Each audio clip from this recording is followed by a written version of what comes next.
The smell of disinfectant in the hospital made Lin Xiangqi feel dizzy. He felt a bit timid, nervously pinching his ID card. After cautiously looking around the lobby, he finally picked a window with no one waiting in line, then scurried over like a thief, hunching his neck and whispering in a rushed, low voice, "I'd like to make an appointment with an Omega specialist, gland checkup." He had rehearsed this sentence silently all the way here, just to sound natural. But he didn't know that Omega patients weren't supposed to register here. All gland-related conditions required appointments at another building entirely. The reason glands were treated separately was to prevent AOs from inadvertently leaking excessive pheromones in crowded areas, which could cause chaos throughout the hospital. This was common knowledge among AOs. Yet Lin Xiangqi had no such knowledge. Because until today, he had always lived as a beta. It was only this morning, upon waking up, that he suddenly gained self-awareness, that he realized he was actually an Omega, and that his gland was diseased. And even more shockingly, he discovered that the world he lived in was actually the setting of a trashy ABO trope-filled novel about a cruel alpha and a suffering Omega stand-in, full of abuse and doomed romance. And he was merely a minor background character, a disposable extra. When the flood of story details poured into his mind, Lin Xiangqi initially thought, "Oh. I'm the protagonist, asterisk." After all, the novel began by describing how Lin Xiangqi met the main character, the cruel alpha, and instantly fell in love at first sight. A classic messy, dramatic entanglement. The name of the novel's male lead, the cold, heartless alpha, was not unfamiliar to him. Shen Qiaolan. The transfer student who had joined their senior year this semester. Just as described in the book, the moment Lin Xiangqi saw Shen Qiaolan, he was drawn to him. As soon as he got close to Shen Qiaolan, it felt like electric currents shot through his body, tingling from his neck down his spine.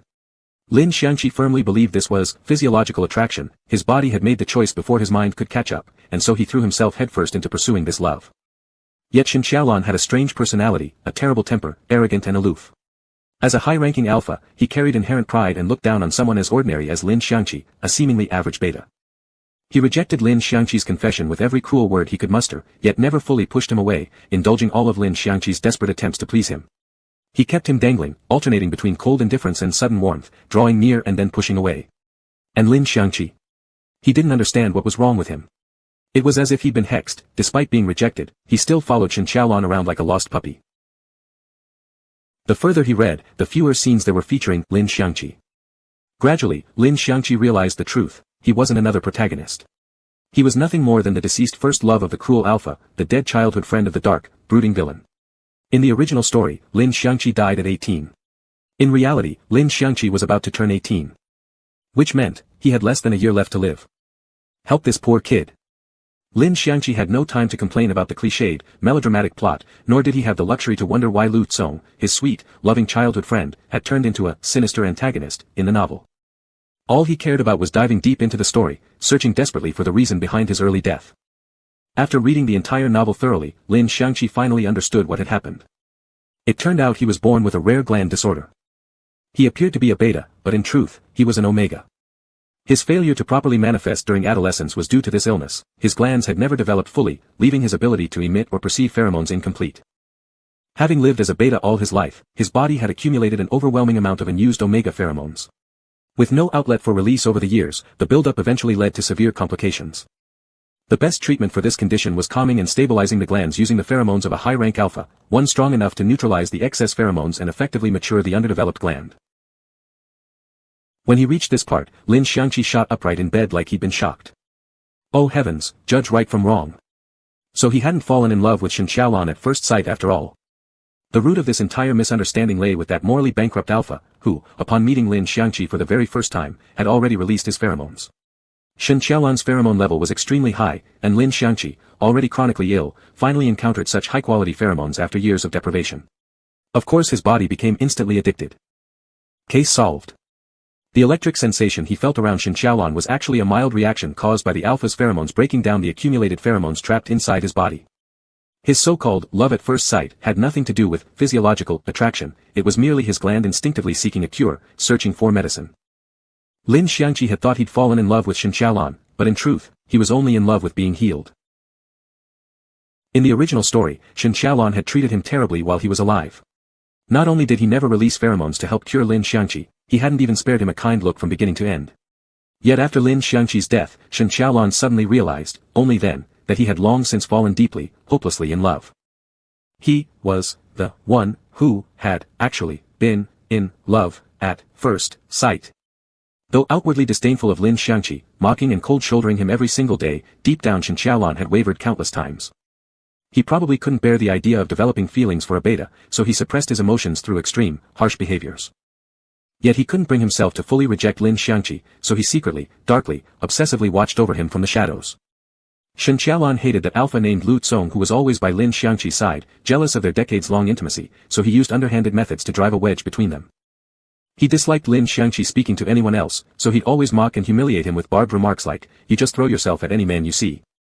According to the novel, all of Shen Qiaolan's actions were described as a twisted expression of love, an immature youth afraid to reveal his tender, sensitive heart before his first love, fumbling awkwardly through his entire adolescence. After reading it all, Lin Xiangqi was utterly stunned. "Wait, dude, are you serious? You're insane. When I was alive, you ignored me, mocked me, shut me out completely. The moment I die, you suddenly turn into Mr. Tragic Lover. And you even go find a replacement. Did you ever ask me, the actual person involved, for permission? What do you mean, tender and sensitive heart? Go to hell." Yet no matter how much Lin Xiangqi ranted, in the novel, he remained nothing more than a disposable background character. His sole purpose was to become the unforgettably pure first love of a trashy alpha, laying the groundwork for a future, replacement lover tragedy. Lin Xiangqi's own past and future were described in mere sentences. Every time the plot mentioned him, it brushed past him carelessly. The only time he received any real attention was at the moment of his death.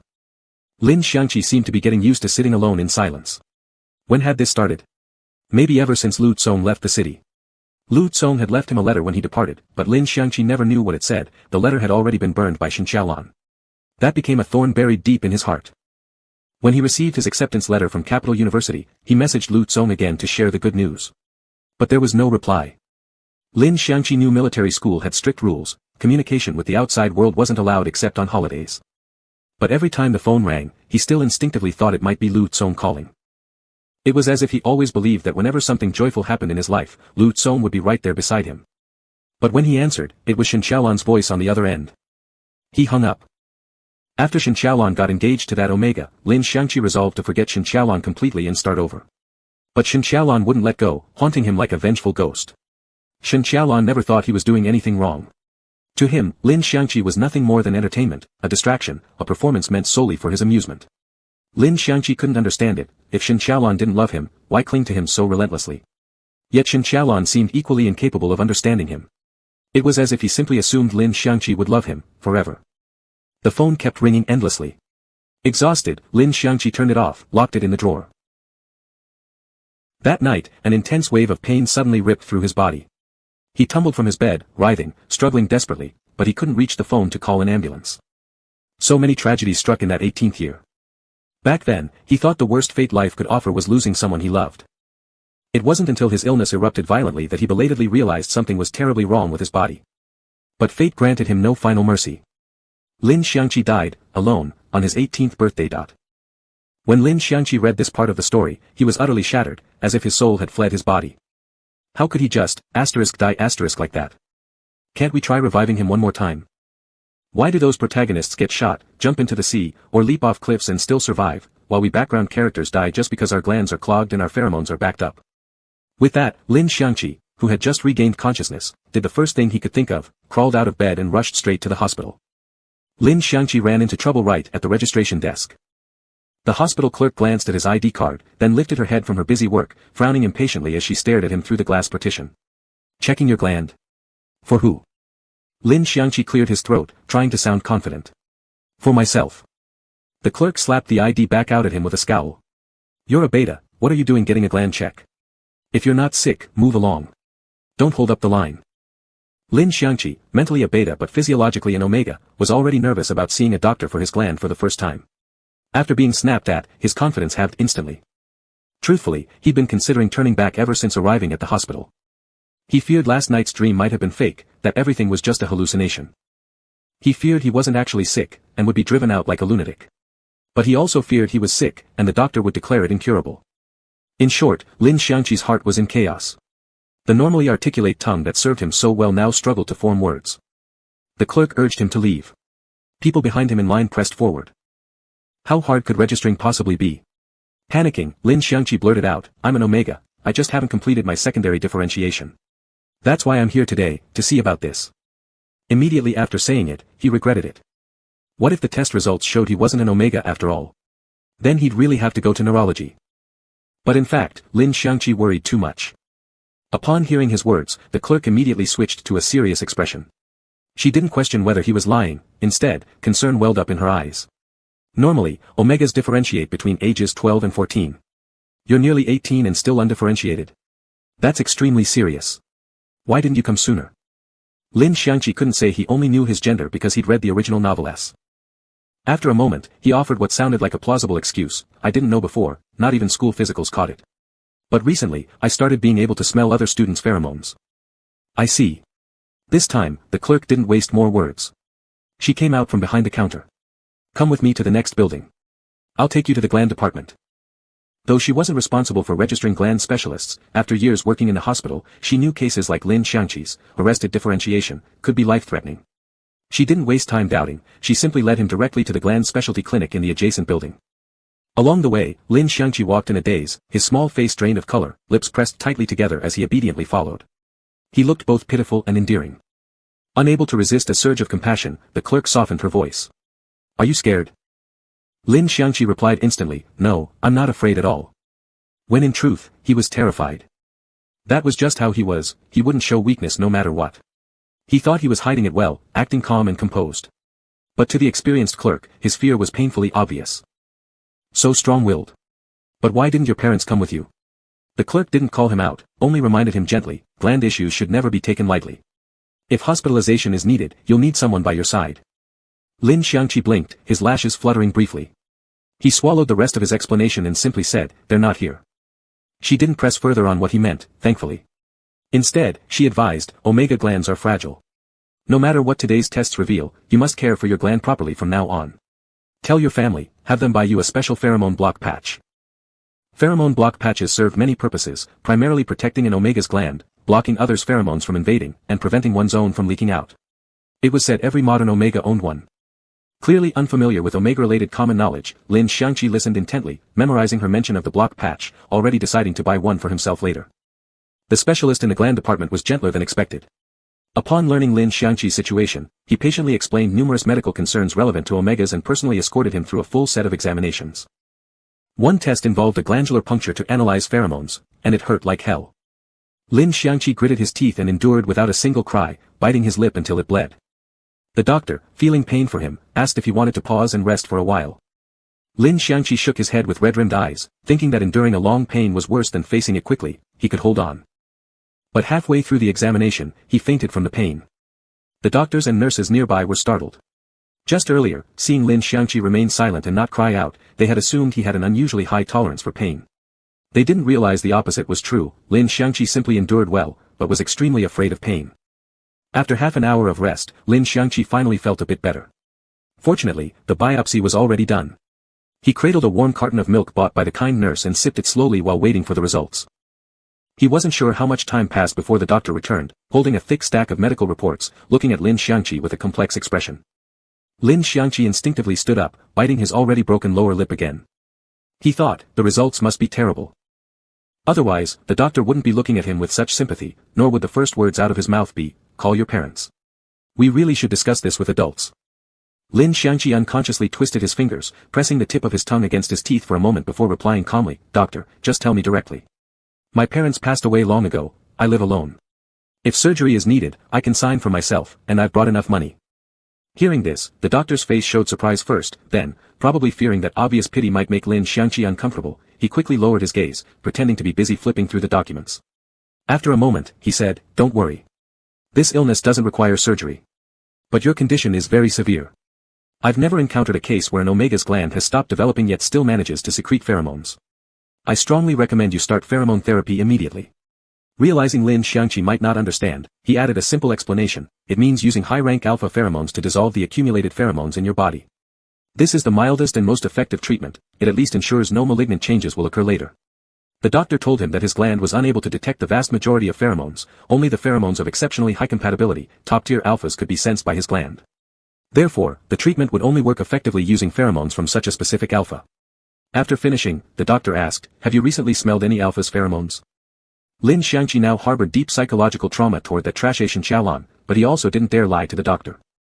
Grudgingly, he forced himself to nod. Yes. The doctor said bluntly, how are things between you two? Your gland hasn't fully matured, yet you can already perceive his scent, that proves his pheromones are extremely high quality. I suggest you talk to that alpha and ask for his cooperation in your treatment. Lin Xiangqi instantly deflated. Given his knowledge of the original novel's plot, there was absolutely no way he wanted to get involved with Shen Xiaolon ever again. Lin Xiangqi decided to fight back a little. I don't know that alpha well. Is there any other way to treat this? There is, surprisingly, the doctor nodded firmly. We can go with injection therapy. Hearing that, Lin Xiangqi felt a glimmer of hope. But noticing the doctor's uneasy expression, he cautiously asked, are there any side effects or harm to the body from the injections? Not physically, no. The doctor rubbed his temples tiredly and explained, but you might not know, high-grade pheromones are extremely scarce worldwide, so they're relatively expensive. Lin Xiangqi thought, as long as it works, he didn't mind spending. He touched the bankbook in his pocket, asking proudly, how much? Doctor, 100,000. Lin Xiangqi's eyes lit up. I have it. 1 vial, the doctor added. You'll need about 1 injection per week during the initial phase. After a year, depending on improvement, we'll test whether your gland can resume differentiation. Lin Xiangqi's eyes went dull. 100,000 per vial. Once a week. For a full year. And no guarantee of a stable supply. Doctor, why do you keep saying things that might as well tell me to die? Chapter 2. Despite the high cost, Lin Xiangqi accepted the injection treatment without hesitation and paid for the first dose. Although the doctor had stressed repeatedly that this treatment would be like pouring money into a bottomless pit, and it would be best to find a high-rank alpha willing to assist with the therapy. Lin Xiangqi felt that seeking help from Shen Xiaolon was hardly better than death itself. According to the original novel setting, Shen Xiaolon already had feelings for Lin Xiangqi, but he constantly suppressed them, never allowing them to surface. Only after Lin Xiangqi died did Shen Xiaolon finally realize his true emotions. By then, however, there was no one left for him to love. And so, he redirected all those years of repressed obsession and pathological fixation onto the protagonist. Poor guy, just because he looked 70% like Lin Xiangqi, he was haunted by Shen Xiaolon like a ghost. Not only was he forced into a contract as a substitute, but later on, he suffered endless torment at the hands of that madman. Just imagine, if Lin Xiangqi, the original, White Moonlight, were to go to Shen Xiaolon himself, saying he was an Omega and needed Shen's pheromones to survive. It was too terrifying to contemplate what that deranged creep might do under the pretext of being a life-saving benefactor. No, no, no. Absolutely not his pheromones. Actually, while recalling other high-rank alphas from the original novel, Lin Xiangqi thought of someone else. His childhood friend, Lu Tsong, his closest companion since childhood. Even though Lin Xiangqi didn't understand why Lu Tsong ended up becoming a dark, brooding villain in the novel, according to the plot, Lu Tsong was still a formidable character who rivaled the main male lead in every way. Lu Tsong's character was absolutely trustworthy, his pheromone rank naturally not inferior. And given their deep friendship, he almost always fulfilled Lin Xiangqi's requests. If only he could get help through Lu Tsong's pheromones, Lin Xiangqi would have no problems right now. But disappointedly, Lin Xiangqi realized, he had never once caught a whiff of Lu Tsong's pheromones. They'd known each other for over 10 years. Logically speaking, alphas had volatile periods when their pheromones became unstable and prone to leakage. Yet, Lin Xiangqi hadn't smelled anything, not even once. That could only mean one of two things: either Lu Tsong's pheromones were slightly weaker than Shen Xiaolon's, not strong enough for Lin Xiangqi to detect. Or, their pheromone compatibility was extremely low. The doctor had said that top-tier alpha pheromones were usually very intense and highly perceptible. However, if the compatibility dropped below 1%, it was possible for someone to perceive nothing at all. 1%? They hadn't even reached that threshold. Well, Lin Xiangqi never seriously considered pairing up with Lu Tsong or anything, but still, he felt a bit let down. They were such good friends. Good friends should resonate with each other, share unspoken understanding, and fit together perfectly in every way. Pouting slightly, giving in to an inexplicable little surge of emotion, Lin Xiangqi grumbled silently in his heart, "You're so disappointing, Lu Tsong." After paying for the first injection treatment, the doctor told Lin Xiangqi to wait for the results from the pheromone database retrieval. Bored out of his mind, he pulled out his phone, intending to send Lu Tsong some sulky meme for no particular reason.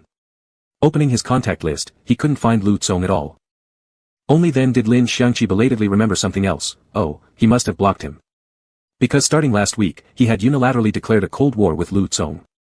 Why? Well, of course, it was again because of Shen Xiaolon.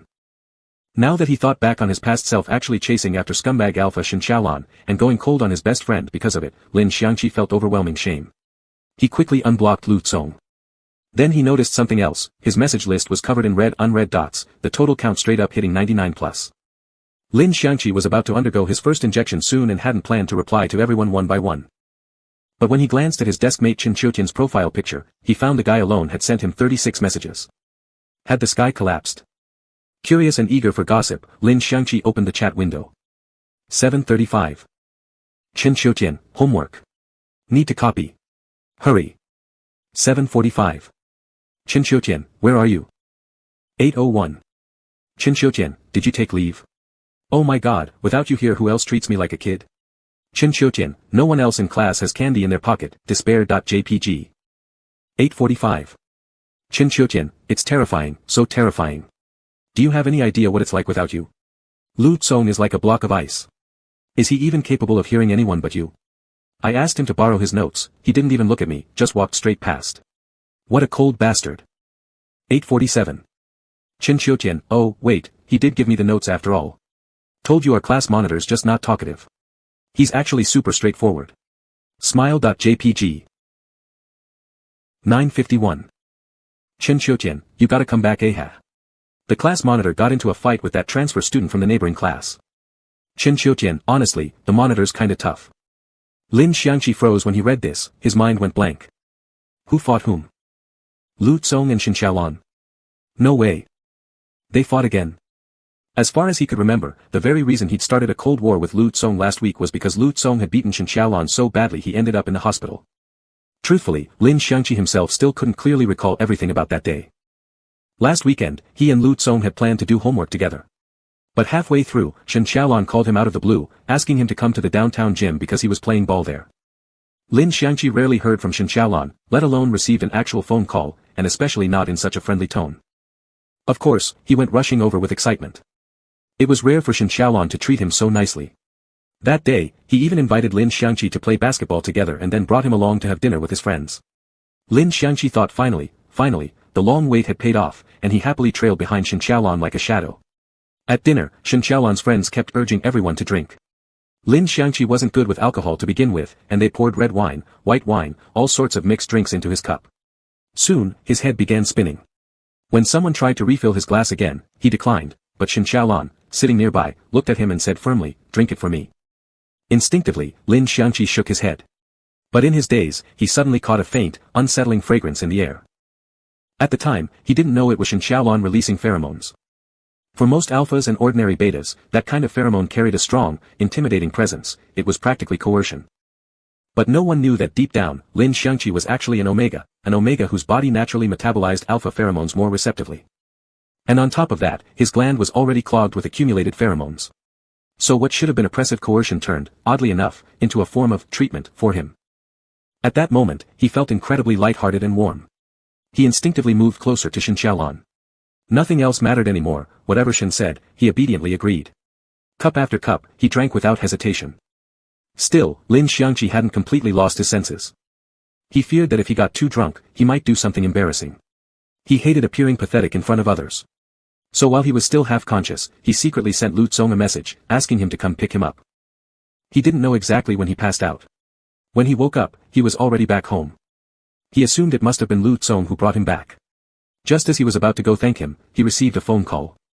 That was when Lin Xiangqi learned the truth, that when Lu Tsong came to pick him up, he'd gotten into a fight with Shin Xiaolan.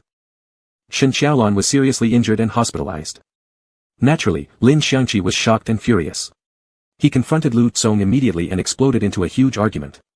He demanded to know why Lu Tsong had attacked Shin Xiaolan, lashing out without pause, and insisted that Lu Tsong apologize. Although Lu Tsong didn't say a word in his own defense throughout, he also refused to apologize. In Lin Xiangqi's eyes, that silence was itself defiance, cold, cutting, and combative. And so their Cold War began. Now nearly a week had passed. Of course, now that Lin Xiangqi had awakened to his own self-awareness, he saw many suspicious details in that incident. This was Lu Tsong we were talking about. The Lu Tsong he knew had always been upright and righteous, named outstanding student year after year, morally flawless, never wasting food or water, helping old ladies cross the street since elementary school, turning in found money immediately, wearing his red scarf more neatly than anyone else. For over a decade, he had never once lost his temper at Lin Xiangqi. Such an honest, gentle, calm, and composed person, who had never even sworn before, let alone started a fight. There had to be some deeper, serious reason behind Lu Tsong resorting to violence. And then there was Shin Xiaolan, the king of provoking trouble. Last time, after being beaten by Lu Tsong and ending up in the hospital, he didn't press charges at all. Wasn't that guilt written all over his face? So what exactly had happened that night after Lin Xiangqi passed out drunk? The original text didn't describe it, and Lu Tsong had never explained it to him. All Lin Xiangqi could do was use his imagination. At first, he covered his mouth in horror, shuddering at the thought, could Shen Qiaolan have taken advantage of him while he was drunk? After all, according to the novel's setting, that Shen Qiaolan secretly liked him. But soon he sighed in relief, because although this novel was full of melodrama and clichés, it followed a pure love setup, where both main characters remained untouched before getting together. The protagonist's first kiss and first time were both saved for each other. Thank goodness for purity rules, thank goodness he himself was just a background character. At the very least, he could be certain that Shen Qiaolan hadn't done anything too extreme to him. Exactly what had transpired that night, only Lu Tsong himself would know. Looking back, it hadn't even been a full week since the last incident, and now Lu Tsong and Shen Qiaolan were clashing again. Unlike last time, when Lin Xiangqi's judgment was clouded by pheromone-induced infatuation, he was now completely clear-headed. He wouldn't blindly blame Lu Tsong this time. He was absolutely certain, Shen Qiaolan was simply asking for a beating. Lin Xiangqi immediately messaged Chen Qiutian, asking what had happened this morning. Chen Qiutian replied quickly, Yuri finally replying. The transfer student was picked up by people from the Shen family. Seems his gland went into stress response. I mean, seriously, the Shens are the richest family in the country, no wonder the principal personally came out to greet them when his parents arrived. Trembling.jpg. Chen Qiutian didn't mention Lu Kong, probably assumed that, given Lin Xiangqi's recent state of mind, he'd care more about Shen Qiaolan than the class monitor. But Lin Xiangqi pouted, thinking, who asked about Shen Qiaolan? 0 people. Lin Xiangqi, what about Lu Tsong? Chen Qiutian, oh right, the class monitor was personally driven home by the PE teacher. Chen Qiutian, actually, strictly speaking, it was the transfer student who was in the wrong. During morning assembly today, a few classmates from our class were joking around and accidentally bumped into the transfer student from the neighboring class. The guy literally kicked the person down in one go. Sure, he kicked Su Muwen and those delinquent bullies, but still, accidentally bumping someone isn't worth kicking over. Why did he have to kick him? And that's why I say our class monitor is such a responsible and courageous person. He stepped forward without hesitation to stop that uncivilized behavior. There wasn't even a teacher around at the moment, everyone else was scared of provoking Shen Qiaolan. But the monitor didn't care, he stood up right away to intervene. Lin Xiangqi seized the chance to send a quick meme, thumbs up.jpg. Chen Qiutian, but guess what happened next? That damn Shen Qiaolan actually challenged the class monitor with his pheromones. Lin Xiangqi, furious.jpg. Chen Qiutian, I'm a beta, so technically I shouldn't be able to smell pheromones, but Shen Qiaolan is an elite alpha. When he released that aggressive signal, loads of students nearby suddenly felt nauseous, dizzy, and weak in the limbs. Even I felt kinda off. Luckily, the class monitor reacted fast, he countered instantly with his own pheromones. Only then did Shen Qiaolan back down. Chen Qiutian kept sending messages non-stop, his typing skills had clearly improved, fingers flying across the screen. Now that I think about it, I'm still shocked. The class monitor has never once released pheromones at school before. This was the first time I realized how intense his pheromones actually are. You wouldn't believe it, Shen Qiaolan turned pale on the spot, gland reacting violently, face completely drained of color. Stareyes.jpg. Chen Qiutian, not that I'm saying anything bad about Shen Qiaolan, I'm just an innocent bystander beta, don't know the full story so won't comment further. Got carried away earlier, sorry if I said too much. Don't get mad at me, I'm just stating facts. Don't worry, Shen Qiaolan should be fine, he just needs rest. Otherwise his family would have caused an uproar today. iRoll.jpg. Seeing how Chen Qiutian frantically added disclaimers afterward, afraid of saying the wrong thing and getting scolded, Lin Xiangqi found it somewhat amusing. Chen Qiutian apparently assumed Lin Xiangqi would naturally take Shen Qiaolan's side. It was frustrating, but Lin Xiangqi couldn't really blame anyone. After all, for the past month, he had been overly enthusiastic about Shen Qiaolan, everyone in school knew that. So Lin Xiangqi emphasized his question once more, did Lu Tsong get hurt? This time, Chen Qiutian seemed to have imagined something touching, immediately spamming several crying and moved emoticons before finally typing. He should be unharmed. Wah, cheesy, I'm so touched, your heart still holds space for our class monitor. There's still hope for your love-struck brain. Lin Xiangqi, Chen Qiutian, but the class monitor's pheromones are pretty intense. Even though he reined it in later, the faint lingering scent left on him made a lot of students feel overwhelmed, so the teacher told him to go home first. Lin Xiangqi was about to reply when the ward door opened. All thoughts of school vanished instantly. He instinctively put away his phone and looked at the doctor. The doctor walked in with a grave expression, there's some bad news. I think you should prepare yourself. Go ahead. Lin Xiangqi felt uneasy. Hadn't the worst already been said? The injection treatment was too expensive. Lin Xiangqi couldn't afford long-term payments, right? What could possibly be worse than poverty? The doctor answered that question with reality. Yes, there was something worse. The last vial of elite alpha pheromone we had at this hospital has been reserved by another patient. We can't administer the injection therapy to you for now. I've contacted the capital hospital to arrange a match and transfer, but countless Omega patients worldwide need high-grade pheromones every day, so. Lin Xiangqi blinked hard, breath catching as he finished the sentence for him. So even if I have money, I might still not be able to get it, right? The doctor silently nodded. Of course it was bad news. He had a disease whose cure he knew full well, yet it remained untreatable. Lin Xiangqi desperately wanted to maintain a composed, calm expression and say to the doctor, "All right, I understand, no problem." But he couldn't utter a word. He could only stand there blankly, limbs stiff and hands unsure where to go, frozen in place. The doctor sighed, then said something else, likely words of comfort or well-intentioned but ultimately useless encouragement. Lin Xiangqi felt a ringing in his ears and didn't hear a single syllable. Immense panic spread through his chest. The facade of calm he'd been clinging to crumbled completely. Every foreseeable future now spelled out his inevitable fate. Lin Xiangqi felt certain, he was going to die. Because he was nothing more than an insignificant background character. In the original story's setting, there had never been a bright, healthy future written for him. Around 2 p.m., Lu Tsong woke from a high fever, drenched in sweat, body burning with abnormal heat. His gland, taking advantage of his unconscious state and lack of self-control, had beenly secreting pheromones. Now, the entire room was filled with an ominous, harsh, and hostile aura.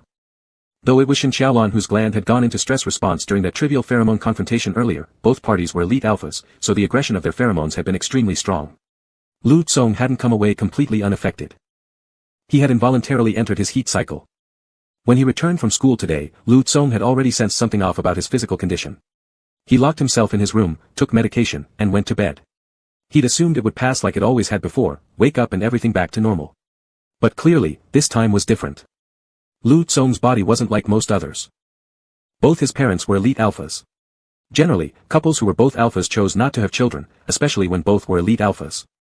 Their pheromones were too powerful, instinctively clashing against each other. Even through special external gestation methods, it was nearly impossible for their genetic material to properly fuse and produce a healthy child. Yet against all odds, Lu Tsong had been born. He inherited the strongest genetic traits from both parents. He didn't need to undergo gender differentiation. Since birth, he had been an elite alpha, and thus his pheromone concentration was many times stronger than that of a typical alpha. For Lu Tsong, entering a heat cycle was dangerous, not just to himself, but to those around him. That was why, over the years, he had used medication to suppress his heats. Even if the chances were slim, he refused to risk losing control of his pheromone output. This time, however, medication alone failed to fully contain the pheromone leakage during his heat. Lu Tsong began searching for inhibitors. Ordinary ones purchased from regular pharmacies were ineffective for him. He needed the enhanced version his mother, Qi, brought back from the research institute. But Qi had been too busy this year, she hadn't returned home once since the beginning of the year. Lu Tsong had run out of his inhibitors. With medicine failing and no inhibitor available, Lu Tsong felt an unprecedented level of agitation. He pressed his fingertips against his temples, trying to calm down the emotions spiraling out of control. Yet in the midst of a heat cycle, such self-regulation was obviously near impossible. Lu Tsong couldn't even guarantee whether he'd remain fully rational and lucid throughout this long unseen heat. Fortunately, Qi had left him the contact of a private physician. Lu Tsong prepared to call. But just as he pulled out his phone to search for the number, the doorbell rang. Outside the door was Lin Xiangqi. Chapter 3. Lu Tsong sat silently on the edge of his bed, listening as the doorbell rang several times. He knew it was Lin Xiangqi coming to find him, yet he made no move to open the door. Eventually, Lin Xiangqi probably assumed he wasn't home and gave up. Silence returned around him. Instinctively, Lu Tsong stood up, but the urge to run after him lasted only a moment before he quickly regained composure. Due to his unique genetic makeup from birth, Lu Tsong had been taught since childhood to suppress his pheromones, to control his instincts rather than be controlled by them. Once his pheromones spiraled out of control, they would inevitably inflict severe mental stress and physical harm upon others. And Lin Xiangqi was a beta, an ordinary, fragile beta who couldn't even smell pheromones but would still suffer bodily damage from their intensity. To avoid revealing even a trace of his pheromones in front of Lin Xiangqi, Lu Tsong had spent years being cautious, careful, and restrained. But today, it felt as though fate itself was conspiring against him. Everything was spiraling toward the worst possible outcome. Maybe not just today. Ever since Lin Xiangqi began liking Shen Xiaolan, Lu Tsong's life had fallen into disarray. In the past, concealing his thoughts, emotions, and scent came naturally. No one could hide better than Lu Tsong. But everything changed the day Lin Xiangqi suddenly told him he'd fallen for an alpha. From that moment on, Lu Tsong found self-control increasingly difficult. Whenever it involved Lin Xiangqi, he always lost his sense of measure. The first time he'd lost control and released his pheromones impulsively was last weekend.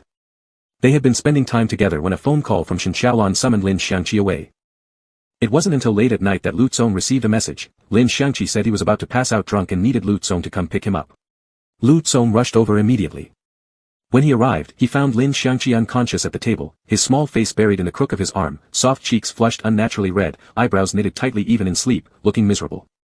Lu Tsong moved to take him, but Shen Xiaolan ordered men to block his way. With a condescending, self-righteous air of victory, Shen Xiaolan said, "Want to take him? Fight me for it." At that moment, Shen Xiaolan probably thought he'd already won. After all, there was no way Lu Tsong could stand up to over a dozen professional bodyguards. Until 10 minutes later, when Lu Tsong kicked down the last guard still conscious, then calmly walked up to Shen Xiaolan. He released aggressive pheromones far beyond what a normal person could endure, pinning Shen Xiaolan in place. Gently, he picked up Lin Xiangqi, laid him on the sofa inside the private room, then turned and stepped back out. Under Lu Tsong's unrestrained, fierce aura, a young master like Shen Xiaolan had no resistance at all.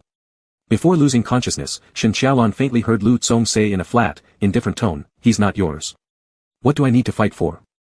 There was no deliberate mockery or sneer, just a casual statement of fact. Yet Shen Xiaolan felt utterly humiliated from head to toe.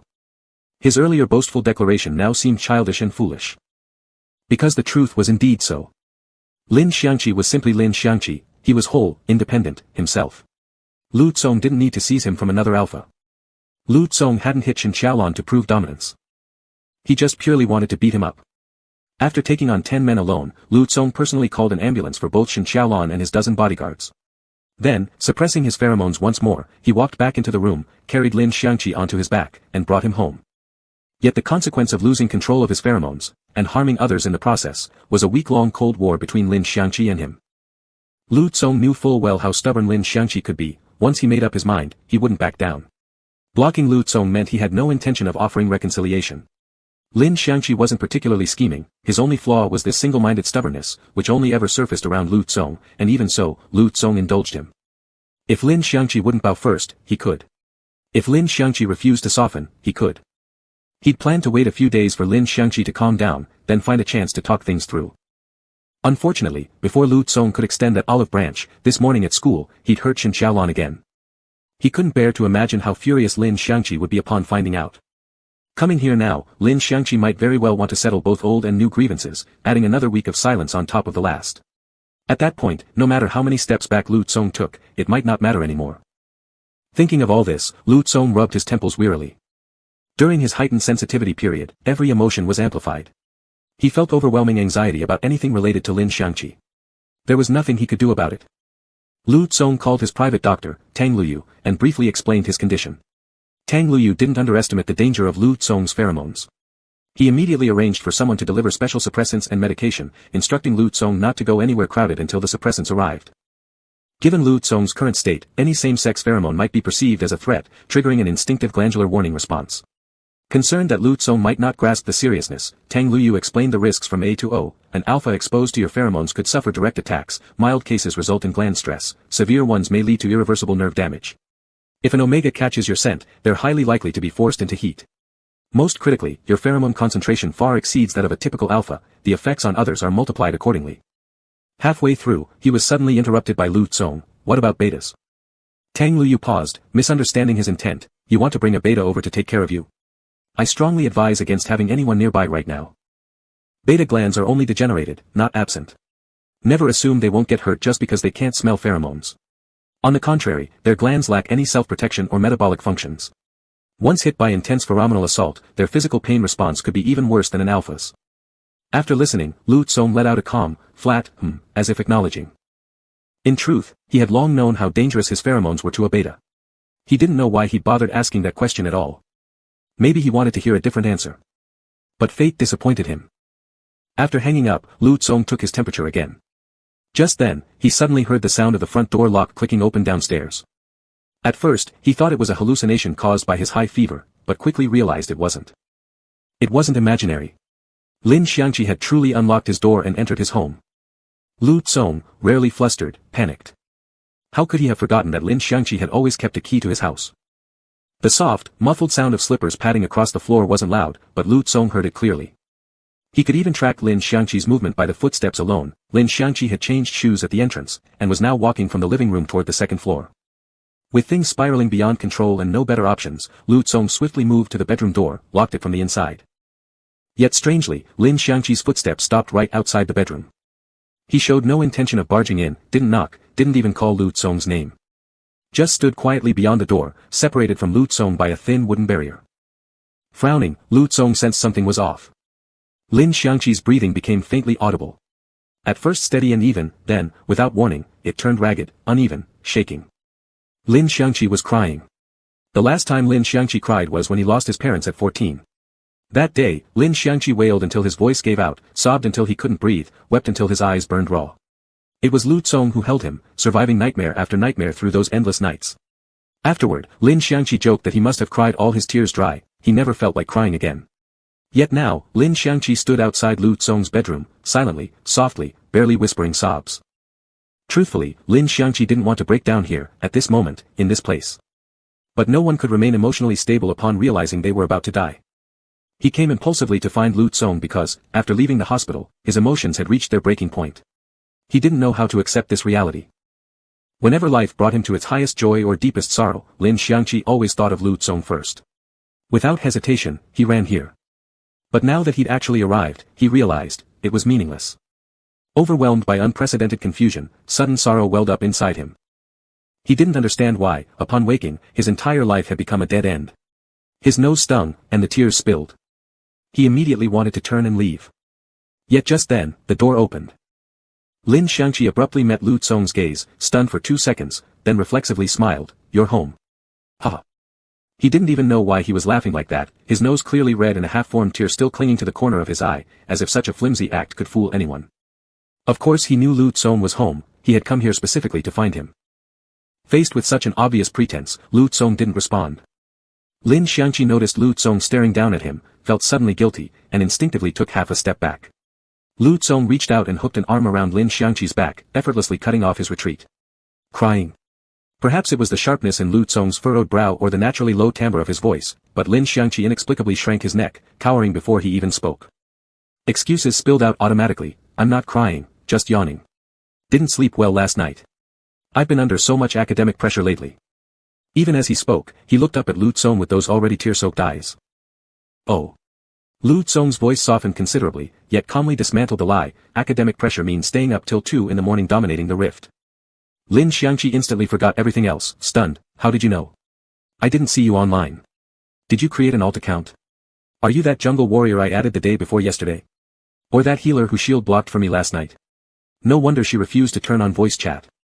I don't have an alt." Lu Tsong almost smiled at how quickly Lin Xiangqi had ratted himself out. "So you've been gaming every night this week?" Lin Xiangqi bit his lip. Shit. Turns out Lu Tsong had just been bluffing. Now Lin Xiangqi worried Lu Tsong might confiscate his phone. After all, hadn't he promised Lu Tsong at the start of the semester that he'd improve his class rank by 10 spots? And yet he hadn't put in any real effort. But after a moment of panic, he abruptly remembered, he was going to die anyway. What did any of that matter now? His mind spinning in circles, half-dazed, Lin Xiangqi suddenly felt something brush against the corner of his eye. A single tear, caught in his eyelashes, was gently wiped away by Lu Tsong's knuckle.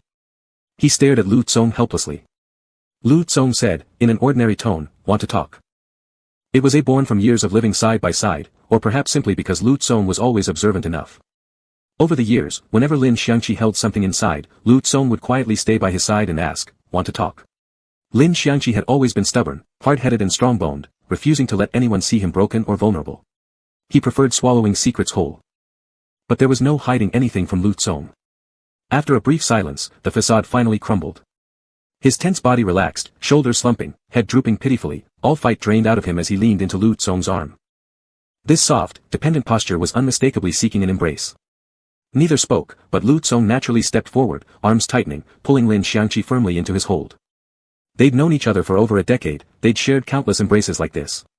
Yet no matter how close they grew, Lu Tsong had never crossed a line. "Lu Tsong, I might." Lin Xiangqi stopped halfway, biting his tongue hard enough to cut off the rest. How could he say it? Say, "I might be dying soon," or "I don't want to die." All the way back, Lin Xiangqi had been thinking about how to explain everything to Lu Kang. It wasn't easy. He remembered that in the original story, Lu Cong's personality changed drastically after his death. Though the novel never elaborated on the villain's descent into darkness, Lin Xiangqi believed his own death was likely the pivotal trigger. In the story, Lu Cong blamed Shen Qiaolan for killing him, and afterwards went to great lengths to make Shen suffer, obstructing his search for a replacement, even pushing Shen to the brink of ruin. Until one day, Shen Qiaolan screamed at him, "What's the point of all this now? Aren't you to blame too? You've known him for over 10 years, why didn't you notice he was sick sooner? Why didn't you save him?" Those words became a curse upon Lu Cong. From then on, Lu Cong sank into a self-punishing nightmare, insomnia stretched for days without sleep, his spirit and body deteriorating. He lost all desire to torment Shen Qiaolan, because the person he hated most had become himself. Knowing this, Lin Xiangqi simply couldn't bring himself to tell Lu Cong the truth. He feared becoming the lifelong nightmare haunting Lu Cong forever. Lu Cong cared about him. Treasured him. That was undeniable. Between them, their bond had long surpassed friendship, it was closer to family.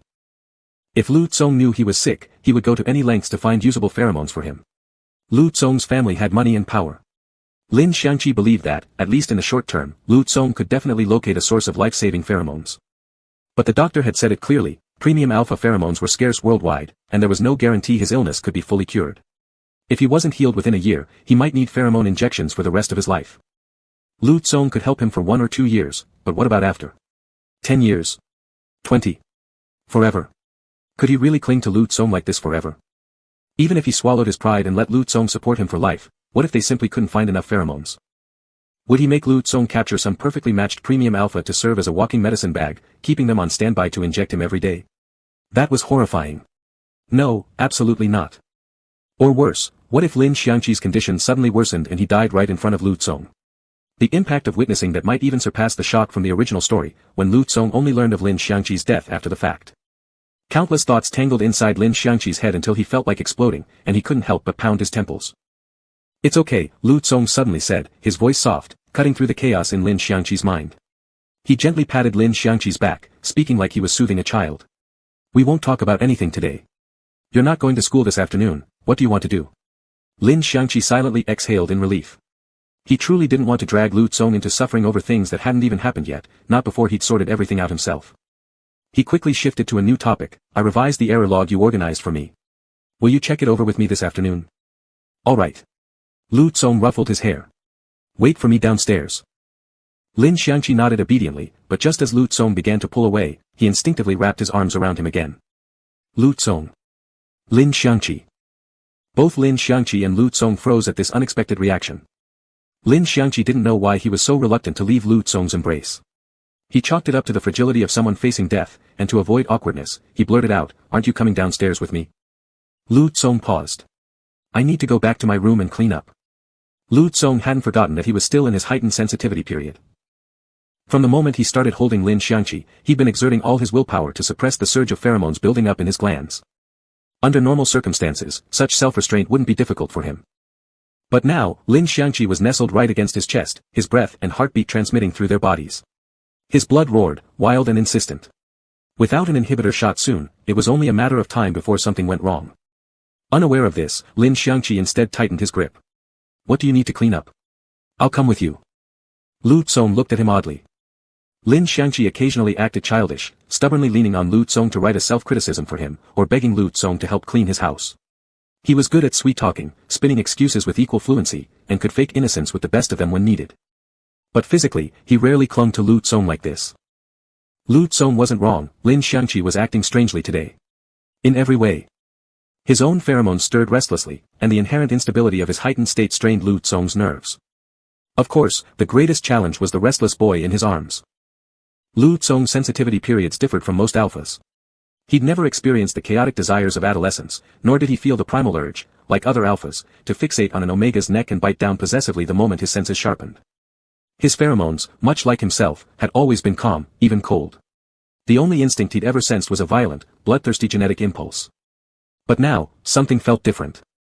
The turmoil he felt in front of Lin Xiangqi wasn't caused by pheromones, nor was it the typical craving an alpha felt toward an omega. It was a disturbance stirred solely by Lin Xiangqi. Rippling across the surface of Lu Cong's usually still heart, muddying its depths, spiraling beyond control. Lu Cong's eyes darkened, his Adam's apple unconsciously rolling. His last shred of reason went into prying Lin Xiangqi's clinging hands off his body. Feeling the movement, Lin Xiangqi protested unhappily, "Why are you pushing me away?" Lu Tsong was at a loss with him and could only tell the truth, "My heightened sensitivity period has started, and there's no inhibitor at home." He had expected Lin Xiangqi to let go after hearing that, but instead, Lin Xiangqi didn't move. His voice came out lazily, "You still have heightened sensitivity periods? I thought alpha pheromones would leak during this time, where's your pheromone?" His voice was too soft, already somewhat drowsy, the drawn-out tail of his words like the mumbled rambling of someone half asleep. "I can't smell a thing. There's no trace of you here." Lu Tsong caught the hint of complaint in his tone, but he didn't understand what Lin Xiangqi was truly upset about. Perhaps it was an alpha's possessiveness toward the person in his arms, or perhaps the heightened instinct of his sensitivity period acting up. After silently studying Lin Xiangqi for a moment, Lu Tsong suddenly said, "You're covered in my scent." Chapter 4. When Lin Xiangqi heard Lu Tsong's words, his first reaction was to sniff himself. Today at the hospital, he'd learned some basic knowledge about AOs from a nurse. He already knew that every alpha's pheromone had a unique scent, and only omegas could perceive it. Same-sex alpha pheromones were naturally repulsive. Because of this, their glands could only detect hostility in another alpha's scent. But omega glands could autonomously metabolize those aggressive components and perceive the fragrance within an alpha's pheromones. The higher the AO compatibility, the richer and more delicate the layers of scent an omega could detect. To help Lin Xiangqi better identify alpha pheromones in the future, the nurse shared some common scent profiles: fruity, floral, woody, honey-sweet, and so on.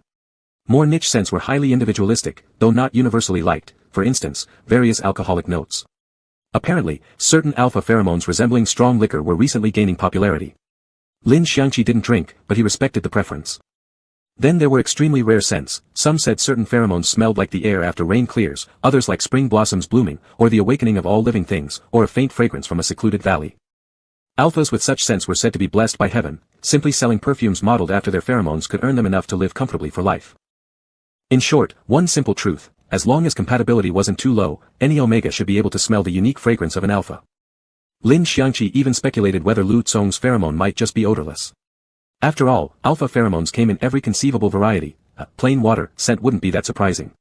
Yet here Lu Tsong was, telling him he was completely saturated with his scent. Lin Xiangqi sniffed again and again. Absolutely no fragrance at all. Must be because their compatibility is really low.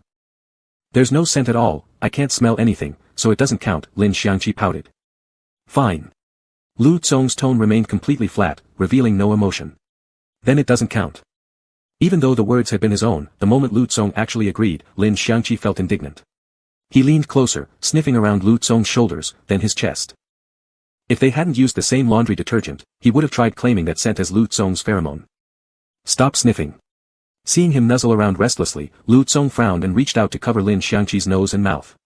Even if there's no noticeable scent, inhaling too much will make you uncomfortable. I'm not. Lin Xiangqi had just opened his mouth to protest when he sneezed uncontrollably. Complaining, he said, I've been meaning to ask, did something burn in your house?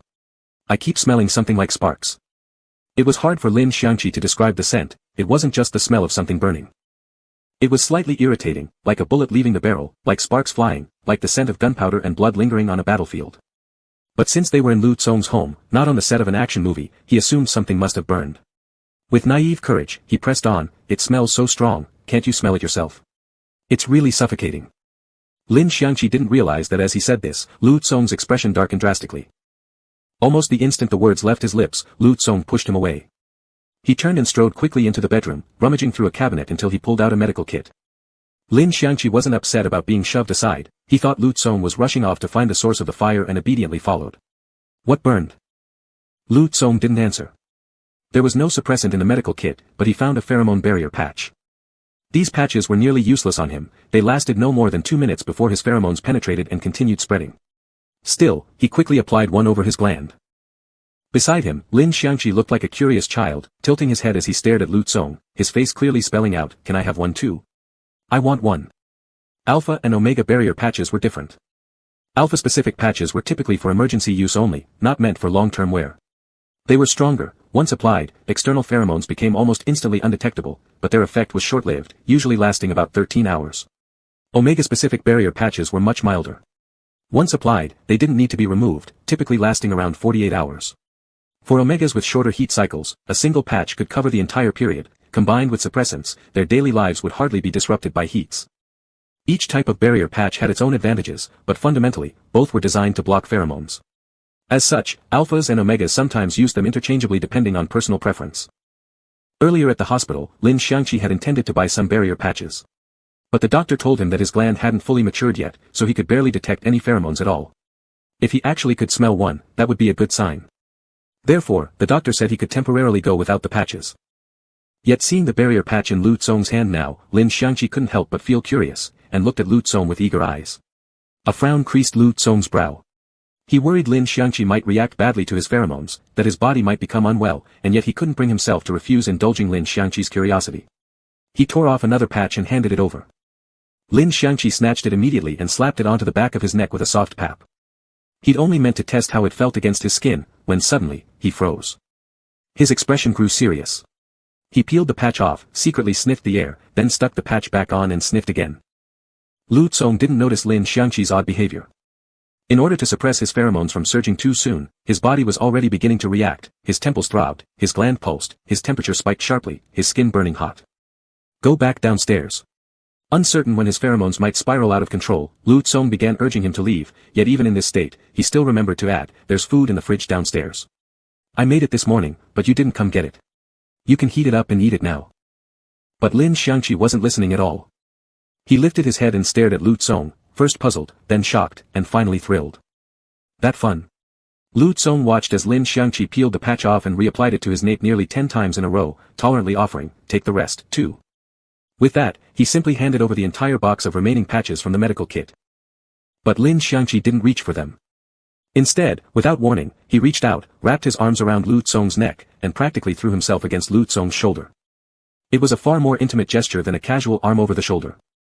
Lin Xiangqi encircled Lu Tsong's neck with both hands. Due to their significant height difference, his body had to press tightly against Lu Tsong's, standing slightly on tiptoe, compensating for lost balance by leaning entirely on Lu Tsong, inevitably causing their bodies to rub together. Lu Tsong stiffened from head to toe, his breath catching in his chest. It took a long moment before he managed to compose his expression and ask, "What are you doing?" His voice came out rough and hoarse, so he forced it lower than usual to hide the tremor. Anyone else might have mistaken it for scolding.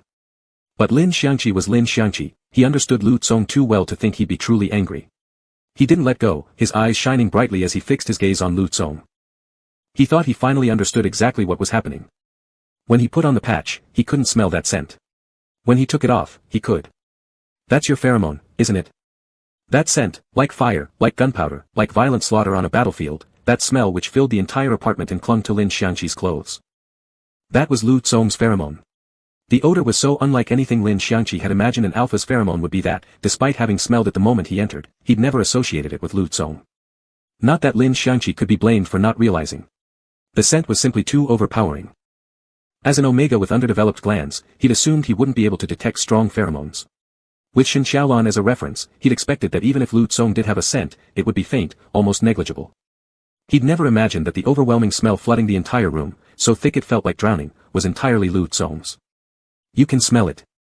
Lu Tsong's gaze was calm, still as a lake. It wasn't a question, it was a statement. Undeniably telling Lin Xiangqi, yes. That scent you're smelling, is mine. Lu Tsong had forgotten one crucial thing. How could Lin Xiangqi, a supposed beta, possibly smell his pheromones?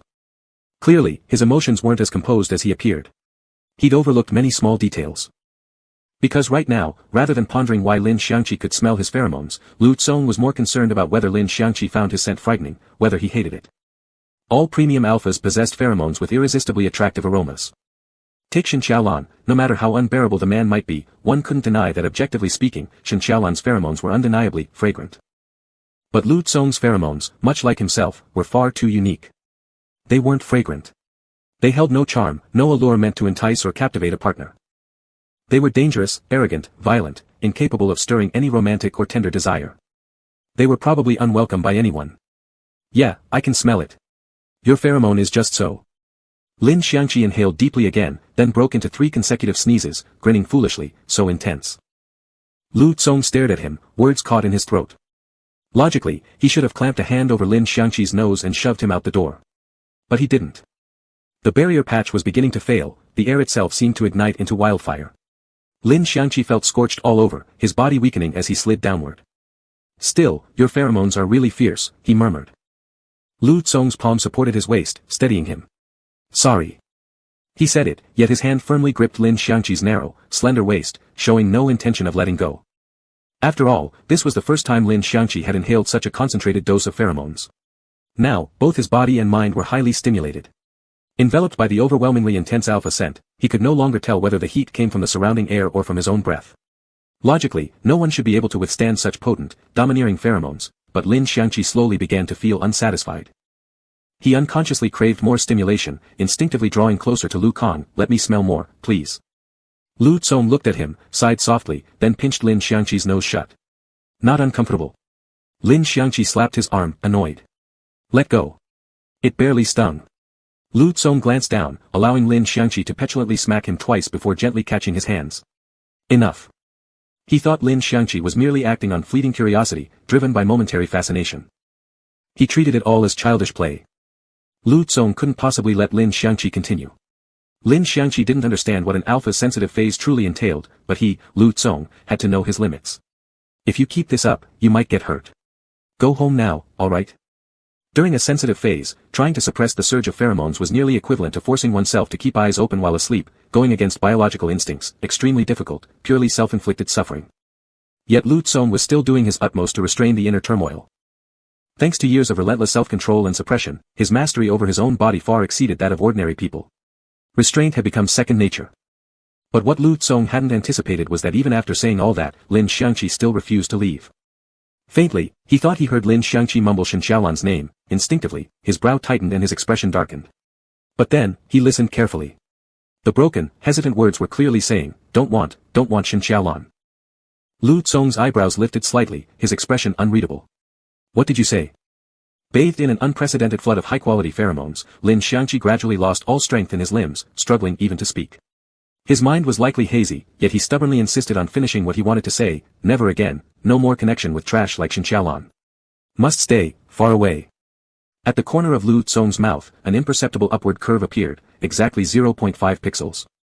Lu Tsong. Lin Xiangqi's hand, somehow, had found its way to Lu Tsong's gland, discovering another barrier patch still clinging there. Without hesitation, he reached over and tore it off. The sudden motion startled Lu Kang. He seized Lin Xiangqi's wrist. "That's enough." It was a clear signal to stop. But unfortunately, Lin Xiangqi wasn't playing with him.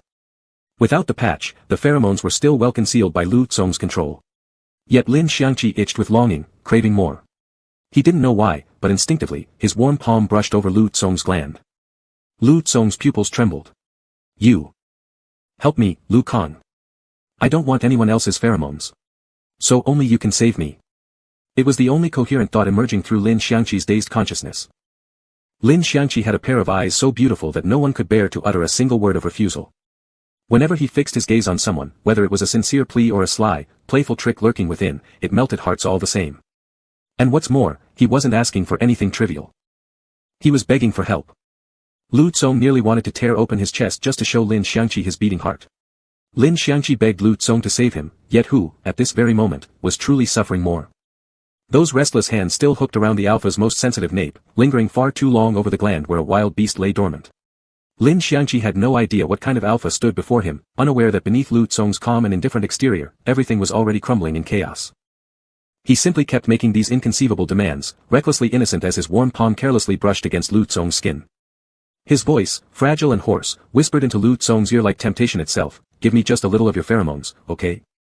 Chapter 5. Lu Tsong closed his eyes, refusing to meet Lin Xiangqi's gaze as a way to force himself to calm down. He told himself that Lin Xiangqi was a beta, that Lin Xiangqi didn't understand what it meant to ask an alpha for pheromones. Lin Xiangqi was just being playful. Just curious. Just. When every excuse had been exhausted, Lu Tsong still couldn't convince himself that Lin Xiangqi's behavior was normal teasing. Crawling into an alpha's embrace, stroking the gland at the back of their neck, using a syrupy, cajoling voice to beg the alpha to save them, asking Lu Tsong to give them some of his pheromones. This was even a highly sophisticated seduction technique that Omegas wouldn't dare to use recklessly. Lin Xiangqi, a beta who'd never been in a relationship, where on earth had he learned these things? Why would he learn them, and how dared he do this to Lu Tsong? Amid the chaos in his mind, a sudden image flashed through Lu Tsong's thoughts. It felt like he had grasped a clue. Back then, Lin Xiangqi had just developed a love at first sight crush on Shen Xiaolan. With no prior experience in liking someone, he awkwardly picked up tips from others on how to pursue someone. So he wrote Shen Xiaolan a love letter. Although every word of that love letter was copied from emotional copy-paste content on some internet marketing account, he'd still worked hard copying it. Deserving recognition if not praise, he happily delivered it to Shin Xiaolan the next day. But Shin Xiaolan, right in front of everyone, tore the love letter to pieces. Looking down at Lin Xiangqi with cold disdain, he maliciously told the beta, instead of wasting time writing useless nonsense like this, you'd better learn how omegas seduce people. Maybe on a good day, I'll throw you a little sweetness. At the time, Lu Tsong had been helping the homeroom teacher grade assignments in the office. He only found out what happened afterward from the fragmented gossip shared by classmates. He couldn't imagine how Lin Xiangqi, with his pride and lack of romantic experience, had managed to return to class smiling as if nothing had happened after such cruel humiliation. Lu Tsong had always assumed that after that incident, Lin Xiangqi would come to hate Shin Xiaolan. But reality defied his expectations. Lin Xiangqi continued relentlessly seeking opportunities to get close to Shin Xiaolan. More than that very night, Lin Xiangqi actually went online and searched extensively about how pheromones attracted alphas and omegas to each other. But either he searched the wrong way or took the wrong direction, the results were all ambiguous. Several times, he accidentally clicked on strange websites, nearly getting his device infected by viruses. So at 2 a.m, he sneaked into Lu Tsong's bedroom using the spare key to his house, slipped into Lu Tsong's bed, shoved him into the corner, and asked, do alphas really not fall for betas? Lu Tsong looked at him calmly, saying nothing. Lin Xiangqi rambled on, I did a quick search online. It seems high-level alphas don't want to accept betas mainly because their pheromones are stronger than regular alphas, in other words, they have higher sexual desire. If there's no omega around to help relieve that tension over time, they might go crazy. Lu Tsong immediately slapped a hand over his mouth, utterly unsure what to say, resignedly muttering, that's enough. Lin Xiangqi, MMPH. Got anything to share on this topic? Lu Tsong lowered his eyes, lips pressed into a thin line. He had nothing to share. Without another word, he simply turned over and presented the back of his head to Lin Xiangqi. Lin Xiangqi lunged forward and hugged him tight, you're the only high-level alpha I know, and you're my best friend. Talk to me, please. Lu Tsong pretended to sleep. Lin Xiangqi didn't give up. I'm not asking you to reveal anything else. Just tell me, if it were you, without pheromone attraction, could you ever feel anything for a beta? Any kind of feeling, emotionally or physically? Truly, absolutely nothing. From Lu Tsong came a faint sound, barely audible, almost like breathing, yet more ragged than usual. Lin Xiangqi, did you say something? Lu Tsong, no. In the end, Lu Tsong never answered that question. Could an alpha ever feel something for a beta? If Lin Xiangqi had once gone online searching such things for Shin Xiaolan's sake, then perhaps it wasn't impossible that he'd also picked up certain techniques for seducing alphas along the way. After turning it over in his mind, the most plausible conclusion was that Lin Xiangqi's reckless and aggressive flirtation with Lu Tsong today might actually be practice, something he intended to use on Shin Xiaolan later. Lu Tsong's expression darkened. In an instant, Lin Xiangqi suddenly felt as if Lu Tsong's pheromones had vanished completely. He stared at Lu Tsong, utterly bewildered. The scent that had lingered in the air a moment ago was now gone. He'd been trying to coax just a little more from Lu Tsong's gland, and now there was nothing left. That wouldn't do at all. Lin Xiangqi poked Lu Tsong's chest. Moans. Lu Tsong remained silent, his gaze lowered and cold. He clearly intended to refuse Lin Xiangqi's demand. Lin Xiangqi was deeply dissatisfied. So many words rose in his throat, but he couldn't voice them, only bit his lip, stubbornly staring back at Lu Tsong. It was then that Lu Tsong noticed, the corner of Lin Xiangqi's lip was split. Not something he'd done right in front of Lu Tsong, but earlier, much earlier. That full, tender mouth had been torn open slightly, evidence of a forceful bite. It must have hurt terribly. Lu Tsong had no idea under what circumstances, or after what kind of grievance, such a wound had come to be. His heart clenched, pierced by something sharp. Instinctively, he reached out, fingertips brushing Lin Xiangqi's cheek, gently tracing over that pitiful injury. Lin Xiangqi's face was small, but his cheeks were soft and plump, their pale, delicate skin flushed with unnatural redness. Lu Tsong cradled his chin in one palm, absurdly thinking, Lin Xiangqi's favorite strawberry-flavored shui mignon desserts felt just like this under the fingers, he wondered what they tasted like. Distracted, his finger lost its boundaries, pressing into the corner of Lin Xiangqi's lips. It was already an intimate gesture, one verging on inappropriate, yet Lin Xiangqi, uncharacteristically obedient today, opened his mouth and shyly licked Lu Tsong's fingertip. What was this? Another of those sophisticated seduction techniques he'd learned. Lu Tsong's Adam's apple rolled, his blood surging with heat, threatening to break through his skin. Then, in the next moment, Lin Xiangqi bit down. His eyes carried a helpless sort of threat, his teeth clamped around Lu Tsong's finger as he looked up at him, clearly signaling he wouldn't let go unless he got his pheromones. Lu Tsong. This mischievous kitten act couldn't possibly be something he'd learned online. He didn't pull his hand away. He let Lin Xiangqi gnaw on it feebly, but soon, the warmth and wetness of a tongue touched his skin. Lin Xiangqi, trying to bite harder, had taken the finger deeper into his mouth. Lu Tsong knew this had gone too far. If he didn't stop it now, it would be too late. Summoning his willpower, he yanked his hand free, determined to make one last clear point, to explain rationally. Under no circumstances should Lin Xiangqi ever use such methods to lure any alpha other than himself. Because no one else would be able to resist.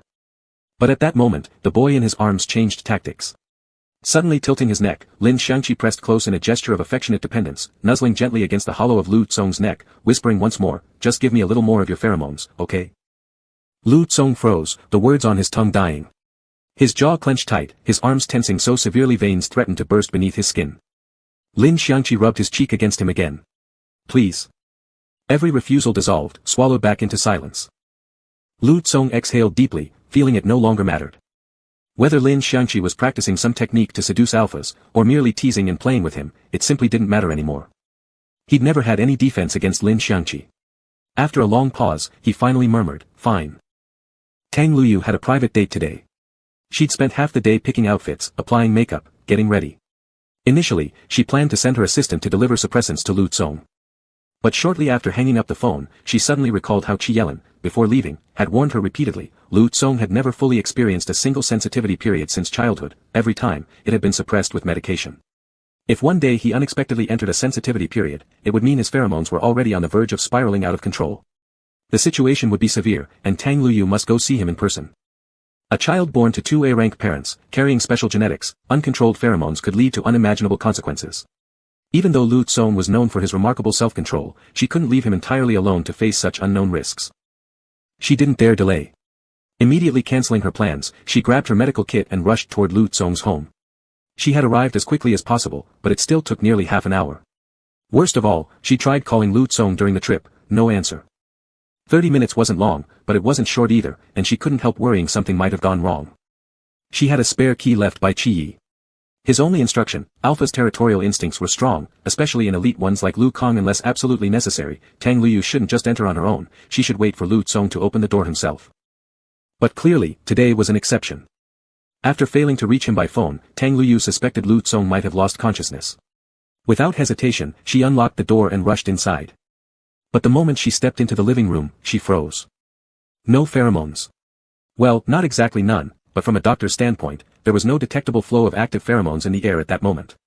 In other words, at least within the past 10 minutes, Lu Tsong hadn't been leaking pheromones. Could his sensitivity period already be over? Impossible.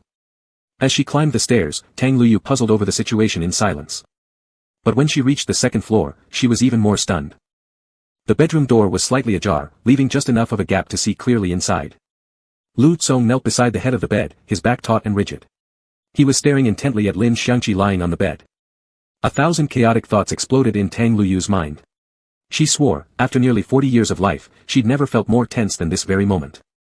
She didn't dare assume the best, because Lu Tsong's sensitivity period was dangerous, and Lin Xiangqi was a beta. A beta couldn't possibly withstand such overwhelming pheromones. If Lin Xiangqi had stayed by Lu Tsong's side during a loss of control, the consequences could range from severe physical injury to, well, unthinkable. Tang Luyu shoved the door open and burst in. "Lu Tsong. Tell me what's going on right now." Lu Tsong didn't seem surprised by her arrival. But when he turned, his expression wasn't the panic, guilt, fear, or sorrow she expected. Instead, it was soft, with tenderness he hadn't quite managed to hide, and a barely perceptible hint of good humor. He raised one finger to his lips in a quieting gesture. "Tang Luyu." What did this reaction mean? It made no sense given the circumstances. Lu Tsong gently tucked the blanket around Lin Xiangqi before standing up. "Let's go downstairs." For a moment, Tang Luyu, an adult twice his senior, felt an instinctive urge to obey. She didn't like that feeling, but she quickly rationalized it. Lu Tsong carried an innate aura of authority completely unrelated to age. It was a genetic advantage so powerful it could compel submission from anyone who caught even a trace of his pheromones. Perfectly normal. Once she accepted that, Tang Luyu stopped feeling awkward. She straightened her posture and followed Lu Tsong down the stairs. "Now, can you tell me exactly what happened?" She pulled out her notebook to take notes, a work habit. She rarely used electronic devices. "You're supposed to be in your sensitivity period, when pheromonal instability is extremely likely. But you seem remarkably stable. And what about Lin Xiangqi? What's wrong with him? Was he knocked unconscious by pheromonal attack?" "He's sleeping," Lu Tsong said concisely. Tang Luyu, okay. I'm curious how he managed to sleep peacefully amid your pheromones, but more importantly, how did you get through the sensitivity period? Lu Tsong paused briefly, then completely sidestepped the question. He said he's an Omega. Huh. That single sentence fried Tang Luyu's brain. She had seen Lin Xiangqi numerous times since Lu Tsong was little, giving both boys regular checkups. She was certain Lin Xiangqi had always been a beta. Could he have undergone secondary differentiation? When? To Tang Luyu's unspoken questions, Lu Tsong had no answers, because he was counting on her to help find them. I didn't detect any pheromones from him, Lu Tsong explained. But he seemed utterly certain about being an Omega.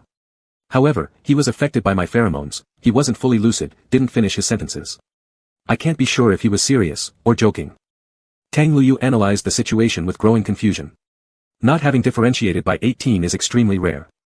Schools conduct annual physicals. If they never detected anything, that means his gland showed no signs of development whatsoever until now. She thought for a moment, then asked, exactly how did he say it to you? Can you describe it in more detail? Did he say he might be an Omega, or did he mention any physical reactions at all? It was a simple question, but strangely, Lu Tsong fell silent. Tang Luyu, you forgot. No.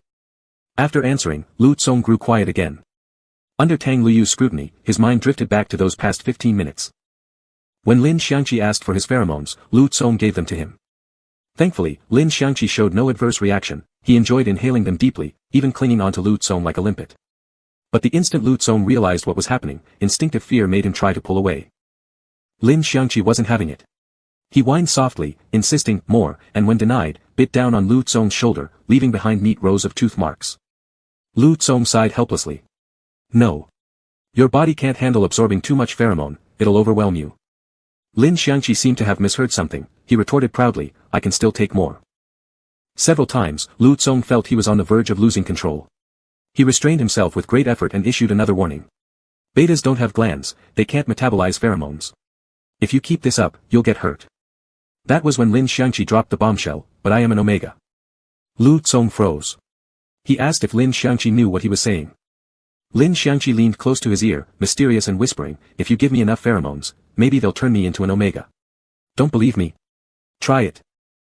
After hearing Lu Tsong's simplified retelling, Tang Luyu suppressed her curiosity and asked professionally, did you continue releasing pheromones afterward? No. Lu Tsong lowered his brows, unreadable. I didn't want to take the risk. You made the right decision. Without knowing whether his body can tolerate pheromones, maintaining a safe distance is best. Tang Luyu nodded in approval before continuing. Even if he really is an Omega, given the current circumstances, he likely hasn't fully differentiated yet. And your sensitivity period is extremely hard to control, what if?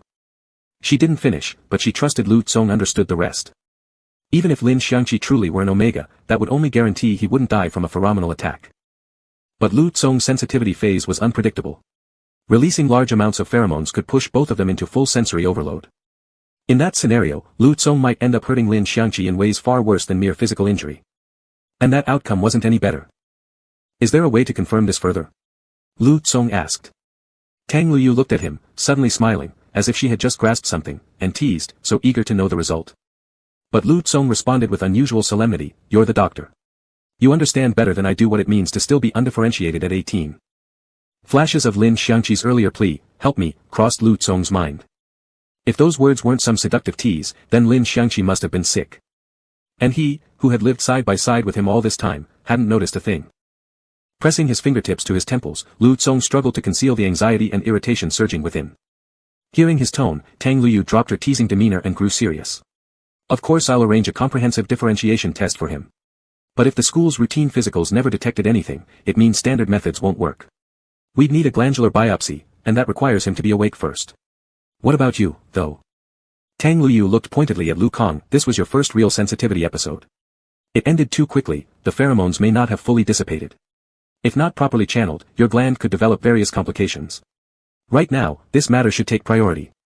Why don't we start with you? Not urgent. Lu Tsong didn't hesitate. He comes first. Ah. From that automatic response, Tang Luyu sensed something unusual. Unable to resist, she finally voiced her question. Lu Tsong, do you want Lin Xiangqi to differentiate as an Omega? She couldn't blame herself for being curious, Lu Tsong was exceptional.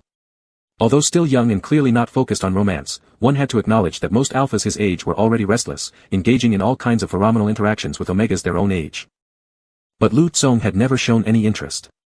In fact, Lu Tsong's parents both hoped that he would meet an Omega with whom he was compatible and mutually interested sooner rather than later. They wouldn't mind arranging the marriage early. After all, taking medication for an extended period to suppress his sensitivity periods wasn't good for his health in the long run. If there were an Omega bearing Lu Tsong's mark by his side, the likelihood of his losing control over his pheromones would decrease significantly. Yet in his 18 years, Lu Tsong had never shown interest in any Omega. Tang Luyu once heard Qi Yi mention a trivial incident from the year Lu Tsong finished middle school. Lu Tsong had gotten into a big argument with his father after refusing to enroll in the prestigious AO co-ed school arranged by his family, choosing instead to stay at the current public high school, which had almost only betas and a handful of scattered alphas. At the time, Qi Yi joked to Tang Lu, "My son is so strange. While other alphas his age can't wait to hang around Omegas, mine deliberately avoids them whenever he sees one." Back then, Tang Luyu teased in return, "Your Lu Tsong doesn't just avoid Omegas, he ignores everyone. The only exception is that little beta beside him, Lin Xiangqi." Who could have imagined that years later, this little beta might end up differentiating into an Omega? Under such circumstances, anyone would ask the same question Tang Luyu had just asked. Would Lu Tsong develop some deeper feelings toward Lin Xiangqi if he became an Omega? Tang Luyu sincerely hoped Lu Tsong would not. After all, an alpha and a boy who might become an Omega, youthful, vibrant, full of potential sparks. Yet Lu Tsong merely looked at Tang Luyu expressionlessly, his gaze revealing none of what she longed to know. His tone remained completely flat. After a brief pause, he simply said, "It won't matter." Chapter 6. Lin Xiangqi woke up an hour later. The moment he opened his eyes, he saw two figures standing by the bed. One was naturally Lu Tsong, tall, upright, like a mountain standing silently there, just watching him without saying a word. The other figure was Tang Luyu.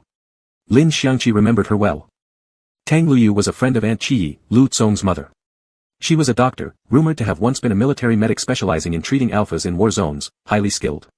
Later she retired from active service and opened her own hospital, now semi-retired. When Lin Xiangqi was little, she would come over to examine Lu Tsong and often give him a checkup as well. It was Tang Luyu who had discovered Lin Xiangqi's cavity when he was 10, even though she wasn't a dentist, her eyes were sharp. The instant he saw these two people by his bedside, Lin Xiangqi quietly lit a candle for himself. He figured his condition must have been exposed. Well, honestly, how could it not be? An hour ago, he'd clung to Lu Tsong and greedily inhaled his pheromones, not only unharmed but actually drifted off blissfully afterward. Which beta could do that?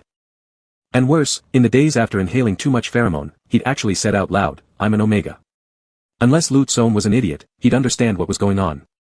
But then again, Lin Xiangqi had never intended to hide this from Lu Kan. His illness was essentially incurable, how could he keep it secret forever? He just hadn't yet figured out how to bring it up. Lin Xiangqi didn't mind at all that Lu Tsong now knew he was an Omega. His hesitation came solely from fear, that Lu Tsong would grieve if he died. But now, he smelled Lu Tsong's pheromones. Lu Tsong could save him. All difficulties vanished. What was left to hide? Gathering courage in his heart, Lin Xiangqi decided to confess everything, but before he could even open his mouth, Tang Luyu spoke first. "Xiaoqi, do you understand your own condition?" Her expression held concern and tenderness. That was normal. As an elder who had watched Lin Xiangqi grow up, hearing that he was seriously ill naturally made her worry. But, what about Lu Tsong beside her? Upon seeing Lin Xiangqi wake up, instead of asking anything caring or showing any sign of tension, he slightly turned his face away, almost as if avoiding eye contact. Was that a hallucination? Lin Xiangqi chalked it up to Lu Tsong still being groggy from his heat, maybe his mind wasn't clear yet, and forced his gaze back to Tang Luyu. "I took leave this morning and went to the city hospital," he said. "The doctor told me I have a rare illness, arrested gland development preventing my gender from properly differentiating, but with large amounts of pheromones accumulating inside. I saw the marks on your gland area, you've already had a puncture test. Did it hurt?" Tang Luyu asked. Instinctively, Lin Xiangqi shook his head, not mentioning that he'd fainted from pain during the procedure. Tang Luyu looked somewhat guilty. "This is my fault. I helped you with physical exams so many times before, yet never noticed the abnormality in your gland. If only I'd found it earlier." "No. The doctor said since my glands hardly developed at all, every bodily indicator matched a beta exactly. Without deep puncture testing, there's no way anyone could know so many pheromones were trapped inside." Lin Xiangqi added this deliberately, fearing Lu Tsong might blame himself as he sometimes did in the original story. So he continued, "So this isn't anyone's fault. Even I couldn't detect it myself, how could others possibly know?" After finishing, he instinctively glanced at Lu Tsong again. This time, Lu Tsong was looking at him, but the second their eyes met, he immediately turned his head away once more. "Lin Xiangqi, ? You're comforting me now?" Tang Luyu didn't notice the silent exchange between them. She said, still, your case is truly extraordinary. I called the Capital Gland Research Center earlier, they haven't seen anything like this either. At first, Tang Luyu hadn't believed Lin Xiangqi was really an Omega. She thought his words were probably just playful teasing aimed at Lu Kang. So she hadn't rushed to confirm the results, wanting instead to wait until Lin Xiangqi woke up and talk things through. But Lu Tsong's attitude was difficult to ignore.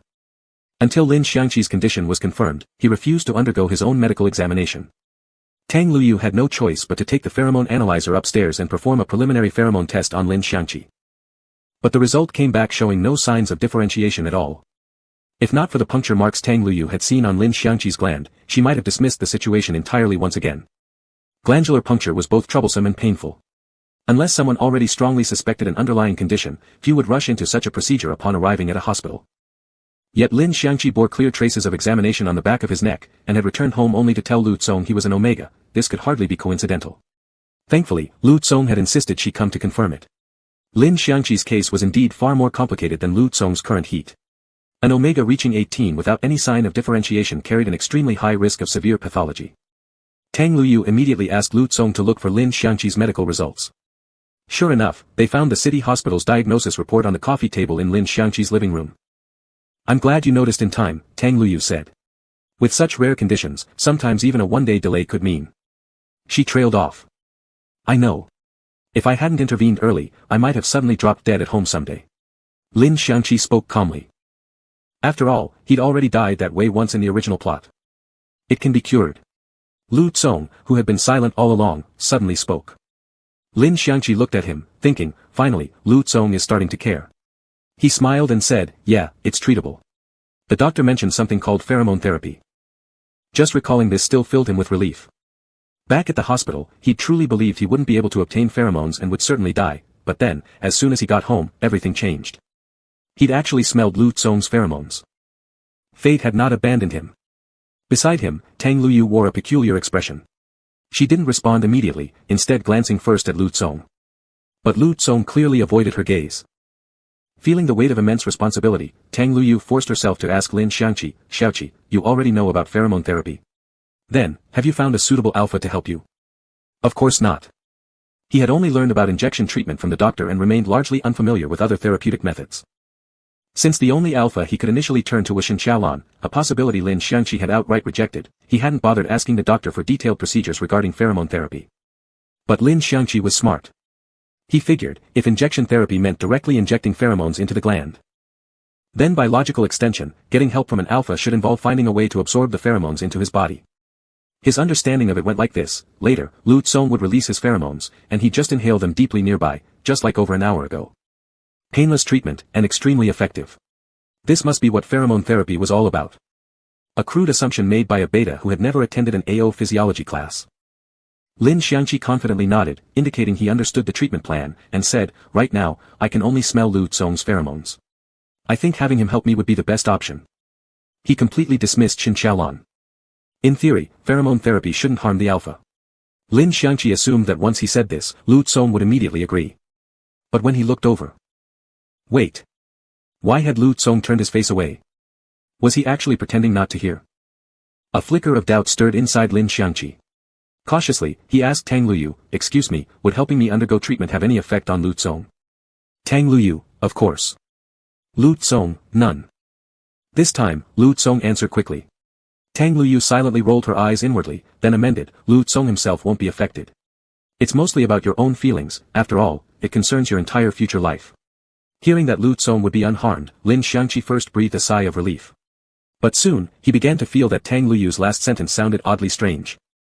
Concerning his entire future life. Well, sure, curing the illness would rewrite his doomed fate of dying young. But wasn't this phrasing a bit too elaborate? To an outsider, it might sound like he was about to get engaged to Lu Tsong. Lin Xiangqi thought for a moment and decided he should ask Lu Tsong how he truly felt. After all, even the injection treatment required a minimum of 1 year, other therapies would likely take just as long. It wasn't impossible that Lu Tsong might find it troublesome. He looked at Lu Tsong and asked, tell me honestly, would you be willing? Lu Tsong slowly turned to face him. His eyes held a seriousness Lin Xiangqi couldn't quite read. Then, softly and faintly, he said, mm. And then he fell silent again. His gaze drifted anywhere but Lin Xiangqi's face. Lin Xiangqi. Fine, fine. You're helping me, yet you're giving me the cold shoulder. Over 10 years of friendship, and was it all wasted after all? At that moment, Tang Luyu suggested seriously, all right then. If both of you have made your decision, I'll talk to Lu Tsong's parents about this as soon as possible. She turned to Lu Kong, this is a big matter, and you're both still so young. I think it's best for your parents to come back. We need to handle all the proper procedures, otherwise, it wouldn't be fair to Xiaoqi. What do you think? Lu Tsong had no objections. But Lin Xiangqi certainly did. Wait, why do we have to tell uncle and aunt? Isn't Uncle Lu stationed in a conflict zone? And aunt, she's probably flying all over the world. Making them come back specifically because of me would be too much trouble. He already felt guilty enough taking up Lu Tsong's time for his treatment. Why drag in Lu Tsong's parents, who were so far away? Was she worried he wouldn't pay Lu Tsong for the treatment? He would pay. Blood relatives or not, he'd settle every debt. He absolutely wouldn't screw over family. Lin Xiangqi clasped his hands together pleadingly. Can we please not tell them? Don't make them worry. The two of us can keep this quiet until my health improves. There's no rush to say anything. Cough. Before he finished speaking, Lu Tsong seemed to choke on air and started coughing. Noticing Lin Xiangqi looking at him, he abruptly turned and picked up an empty cup from the desk, pretending to drink water that wasn't there. Lin Xiangqi, ? Tang Luyu, upon hearing his words, didn't remain calm either. She stared at Lin Xiangqi with an expression full of complex emotions and said, Xiaoqi, I never expected you, such a well-behaved kid, to have such bold ideas. Lin Xiangqi was completely baffled. Bold ideas? Regardless, you're still a minor. Even under special circumstances like illness, you can't marry an alpha without adult consent. Do you understand? Tang Luyu spoke with solemn concern. Upon hearing the word, marry, Lin Xiangqi immediately shot up from the bed as if startled, nearly cracking his voice, marry? Me? Why? Tang Luyu was even more shocked than he was. Don't you plan to marry Lu Tsong after being permanently marked? Lin Xiangqi froze. He knew AO couples could mark each other, but he'd never taken the time to learn the real difference between temporary and permanent marking. Cautiously, he asked, why would I need a permanent mark? And, what exactly is permanent marking? Now it was Tang Luyu and Lu Tsong's turn to freeze. They exchanged a subtle glance, silently realizing the conversation had veered drastically off track. They'd assumed the doctor had explained all treatment options to Lin Xiangqi. The fastest way for Lin Xiangqi to recover would undoubtedly be finding an alpha with high-quality pheromones to give him a lifelong mark, completely dissolving the accumulated pheromones trapped in his body. If their compatibility was high enough, the process might even stimulate maturation of Lin Xiangqi's undeveloped gland, enabling him to complete his belated differentiation. But permanent marking was a deeply significant act for both A and O. Afterward, their pheromones would fuse and change. Even if they later sought to erase the mark, traces of each other's scent would forever linger. Therefore, under normal circumstances, only committed couples, already married, would make such a decision after careful consideration. There had once been a widely publicized news story. Two young people impulsively performed a permanent mark without registering their marriage. Later, the alpha grew bored, refused responsibility toward his omega, and disguised himself as single to mark another omega. As a result, the alpha's pheromones became impure, tainted by two different omega scents, no longer clean or singular. Both marked omegas could no longer receive any comfort from him. In the end, the alpha was sued. He had to pay a massive compensation and cover the medical expenses for both omegas to remove the marks. But even so, those two omegas, having acquired that alpha's scent, found their pheromones forever tainted, no longer appealing to any other alpha. This incident had served as a public warning to many omegas at the time. One must be extremely careful in choosing a lifelong mate for permanent marking. In the end, it all boiled down to one fact: permanent marking was for life. The prerequisite for making such a decision was mutual agreement to spend the rest of their lives together. Tang Luyu had assumed Lin Xiangqi understood all this. When she saw him voluntarily propose that Lu Tsong help with treatment, she believed Lin Xiangqi had already made up his mind, which was why she suggested inviting Lu Tsong's parents back. But clearly, Lin Xiangqi had completely misunderstood the situation. Tang Luyu prepared to explain to Lin Xiangqi what marking actually meant, beginning gently, marking, well. I'll go downstairs and grab something, Lu Tsong interrupted evenly. You two talk. Then he stepped out of the room and softly closed the door behind him. Tang Luyu immediately noticed how Lin Xiangqi's shoulders, which had been tense the entire time, gradually relaxed after Lu Tsong left. For the next 10 minutes, Tang Luyu thoroughly explained to Lin Xiangqi the difference between temporary and permanent marking, and exactly how each process worked. Lin Xiangqi kneaded the pillow in his arms until it was misshapen, nodding calmly as if unaffected. Oh, I see. Except his ears were burning red.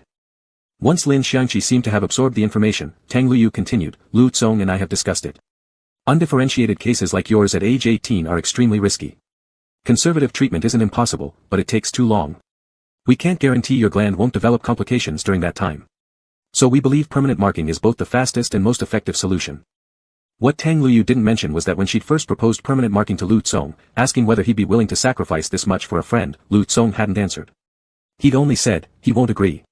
Still, Tang Luyu thought that ultimately this was about treatment. If Lu Tsong was willing, they should at least ask Lin Xiangqi's opinion first. After hearing her out, Lin Xiangqi immediately said, I didn't know permanent marking was required for treatment. The doctor at the hospital just told me I needed an alpha's cooperation. I thought it would just be letting Lu Tsong release his pheromones for me to inhale. The doctor probably wasn't intentionally hiding anything from you, Tang Luyu explained patiently. Under normal circumstances, as long as the alpha has high-quality pheromones and can provide stable, long-term therapeutic support, daily temporary markings, ensuring your gland absorbs sufficient pheromones, can achieve the desired treatment effect. It's just that this kind of treatment takes time. And the pheromones accumulated inside your body will increase over time. Eventually, temporary marking might go from once a day to multiple times a day. But if you undergo a permanent mark, things become much simpler. All those years of built-up pheromones in your system would be completely dissolved during the process. In effect, you could recover almost immediately. She paused, then added, I've spoken to Lu Kang. If you accept this treatment method, he's willing to cooperate. Tang Luyu's word struck Lin Xiangqi like a thunderclap. His face flushed bright red as he quickly shook his head. And no need for that. I think regular treatment is fine, just temporary marking. Just biting the neck, that kind. It doesn't matter if it takes longer. Permanent marking, let's just forget about it. Tang Luyu studied him. Why not? You yourself said permanent marking is irreversible for AOs, right? And I'd have to get married just to treat my illness, wouldn't that ruin his future? Suddenly, realization dawned on Lin Xiangqi, and he smacked his palm against his hand. No wonder he seemed a bit upset earlier, wouldn't even look at me properly. He must have thought I was trying to force him into this using my illness. Dr. Tang, please explain to Lu Tsong, I never meant to permanently mark with him. At that exact moment, Lu Tsong opened the door and walked back in. He had heard Lin Xiangqi say, I really never wanted to permanently mark with him. For a moment, all three of them fell silent. But Lu Tsong remained calm, as if he hadn't heard a single word. He stepped forward and handed Lin Xiangqi the cup of warm water in his hand. The food's heated up. Come downstairs and eat once you're done talking. Lin Xiangqi was carefree by nature, easily distracted. He blinked, thinking that perhaps this wasn't the right moment, shouldn't be the right moment, to ask that question. Yet he couldn't hold it in. He opened his mouth and asked, what dishes are there? Lu Tsong normally cooked 3 meals a day for 2 people. Since lunch had to be brought to school, it wasn't usually elaborate, but there was always enough for both of them. Lu Tsong deliberately teased, it's all stuff you like to eat. Lin Xiangqi immediately took the bait and began guessing without any prize, wasabi shrimp balls. Lu Tsong nodded and said, and more. Lin Xiangqi's eyes lit up as he guessed again, sweet and sour pork ribs. Lu Tsong nodded again and added, and more. Lin Xiangqi logically deduced, there must be a vegetable dish too, could it be my favorite, stir-fried cabbage with vinegar? Lu Tsong paused, looking at him. Since when do you love stir-fried cabbage with vinegar? Lin Xiangqi gave an embarrassed smile. The other day I watched a food vlogger, the UP's version looked so delicious that I suddenly liked it for a moment. Lu Tsong suspected Lin Xiangqi had already forgotten what he claimed to want before. Well, after an entire week of the silent treatment, Lin Xiangqi hadn't set foot in his house even once. Lu Tsong could only reveal the answer himself, diced lotus root. Lin Xiangqi was thrilled. Spicy and sour.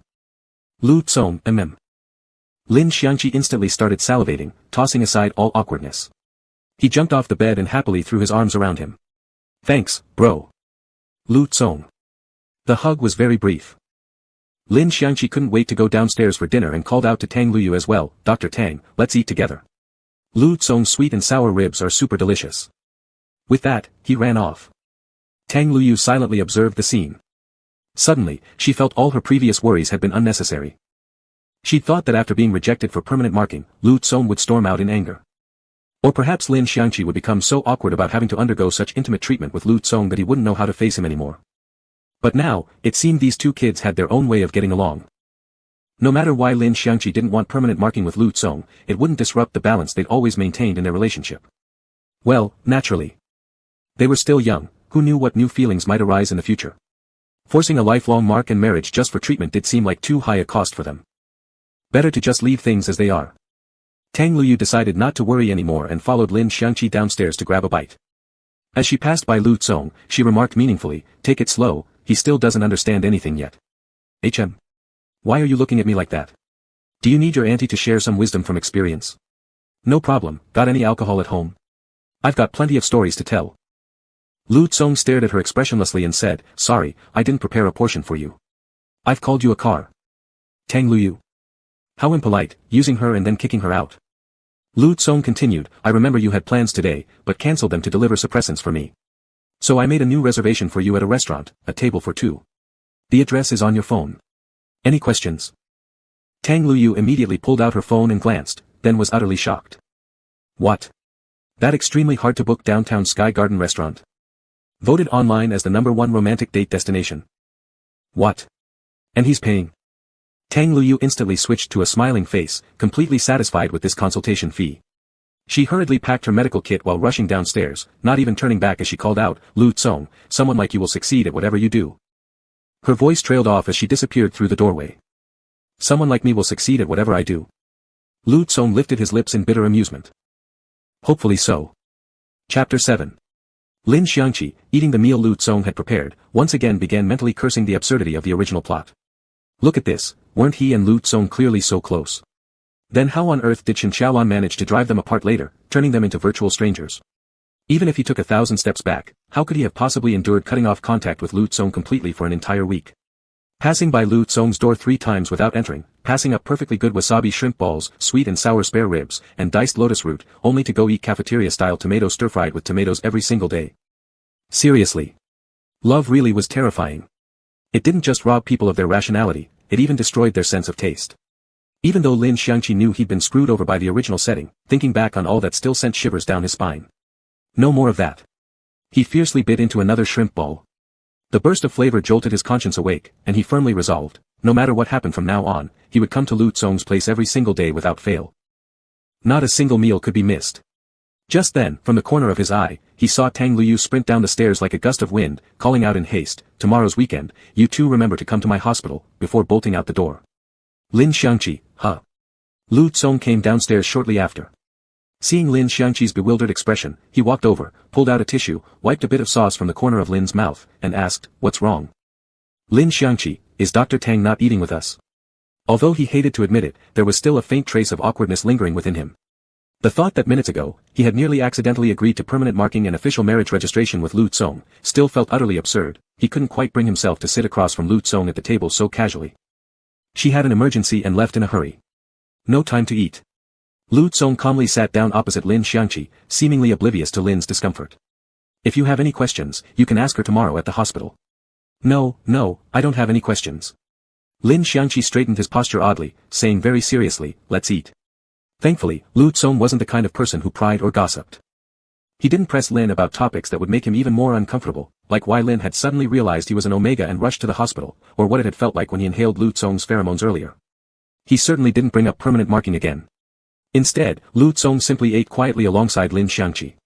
Gradually, Lin Xiangqi began to relax.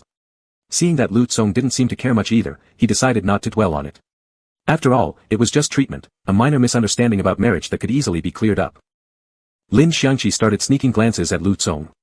Although he rejected the idea of permanent marking, Dr. Tang had said that even regular pheromone therapy required temporary marking to ensure complete absorption of the pheromones into the body. In simple terms, this meant Lu Tsong would have to bite his neck every day from now on. Having lived as a beta for over 10 years, Lin Xiangqi's understanding of alpha-omega marking came entirely from hearsay, TV dramas, or comics. Never had he imagined he'd one day experience it firsthand. He couldn't quite picture how Lu Tsong would go about biting his neck, so he found himself unconsciously staring at Lu Tsong's teeth. Oh. So Alpha's canines were actually sharp.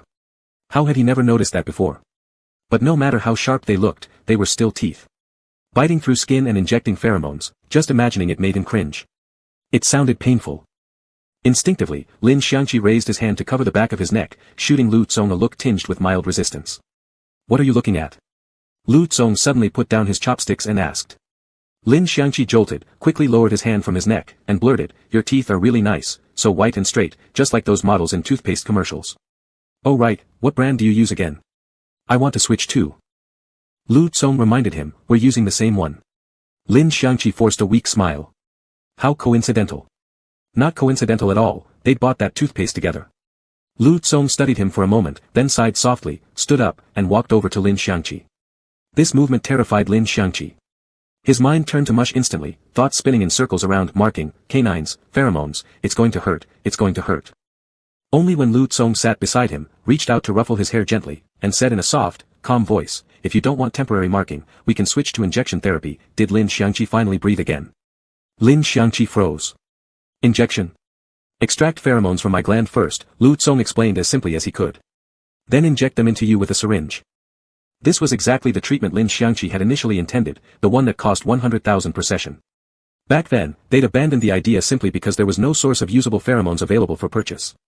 Though injection therapy and marking ultimately achieved similar results, differing only in how the pheromones were delivered, the problem was. With Lu Tsong right beside him, why would they go through such unnecessary trouble?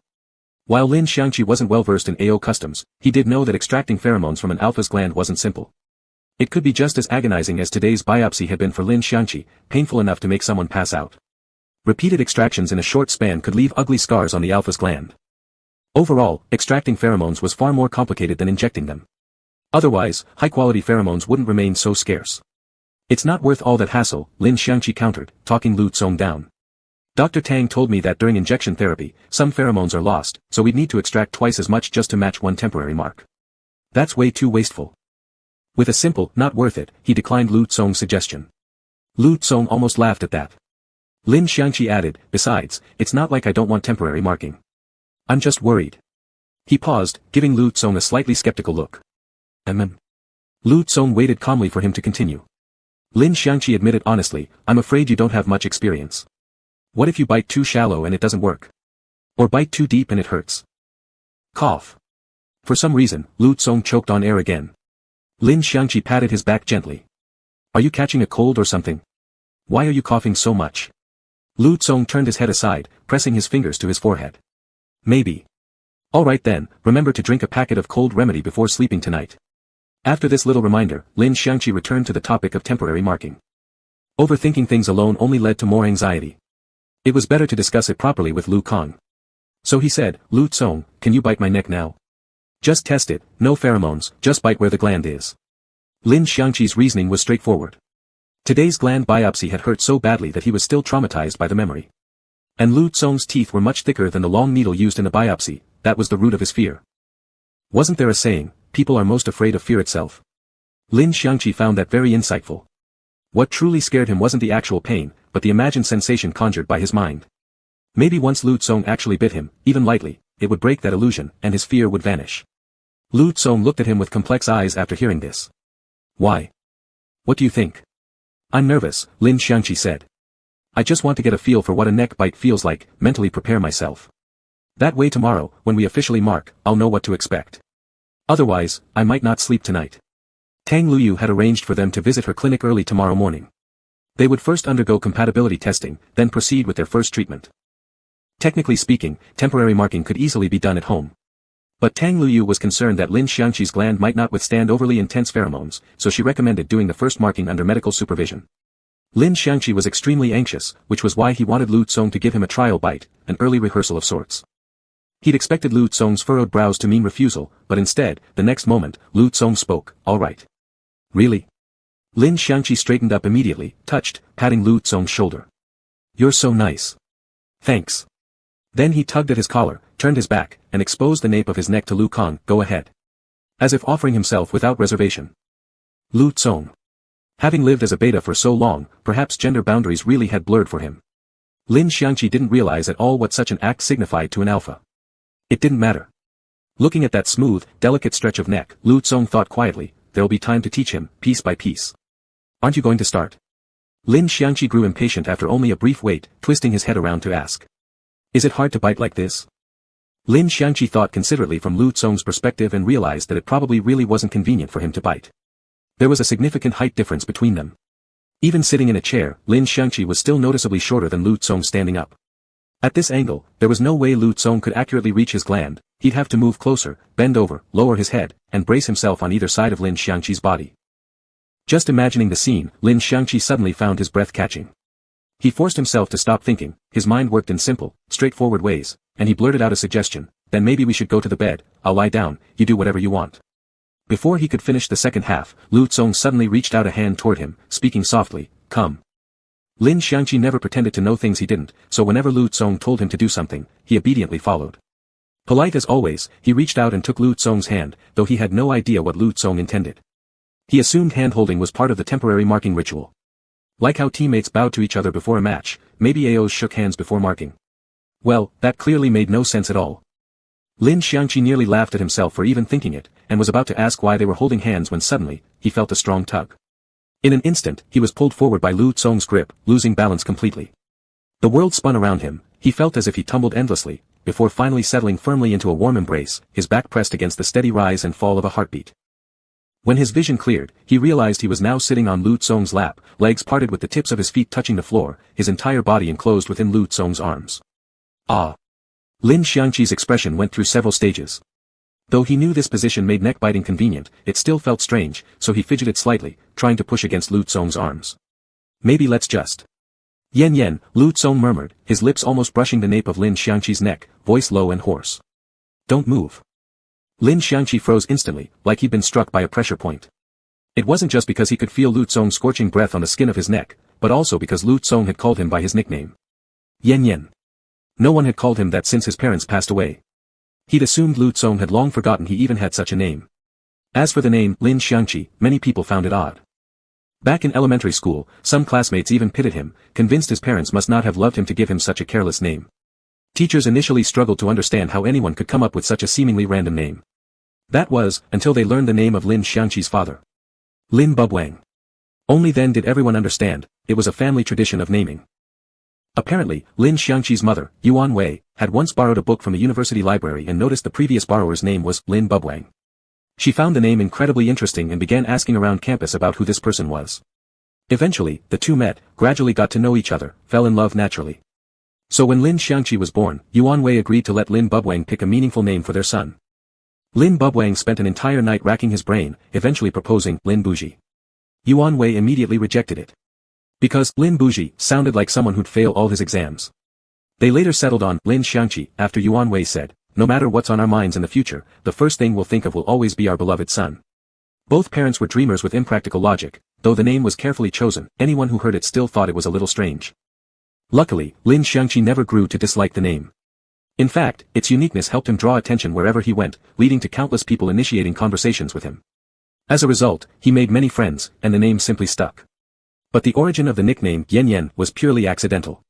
That year, 5-year-old Lu Tsong was sent by his parents to stay at his grandparents' old house, the one right next door to Lin Xiangqi's family. Lin Bubwang and Yuan Wei were hospitable and warm-hearted, so they went to inquire about the new neighbor right away. They'd heard the Lu family's child had been born with some illness and had lived in a sanatorium ever since, never having played with any peers his age, which made his temperament different from other children, particularly reclusive. Now that he'd recovered, his parents were too busy to care for him, so they decided to send him to his grandparents' place temporarily. When Lin Bubwang found out the boy was 5 years old, he immediately brought out his own 5-year-old son to act as ambassador. 5-year-old Lin Xiangqi was sweet, lively, and clever, the most popular good kid at kindergarten. He had a naturally charming way with words and said to Lu Tsong, "Hi. My name is Lin Xiangqi. What's your name?" When he smiled, his eyes curved into little crescents, his long lashes fluttered, and his round, rosy cheeks made him look like an exquisitely soft rice dumpling. But 5-year-old Lu Tsong remained silent, his deep, indifferent eyes showing no trace of childhood innocence, like a cold, dark rice dumpling abandoned in the shade. The adults felt slightly awkward and let Lu Tsong's grandmother answer for him. "His name is Lu Kong Xiaoqi, do you know which Tsong that is?" Lin Xiangqi's eyes lit up. "The bug from Caterpillar." Beside him, Lu Tsong glared coldly and said, "It's Tsong, as in jade." "What kind of bug is a jade bug?" Lin Xiangqi really wanted to know. He was exactly at the age when everything about the world fascinated him. Young Lu Tsong had no patience for anything.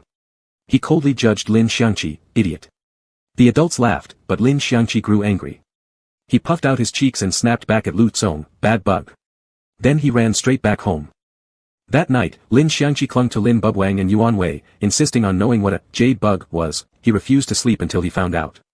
Lin Bubwang couldn't explain the concept of jade song to a child who didn't even understand what jade was, so he gave the simplest explanation possible. "It's something made from jade, a beautiful stone."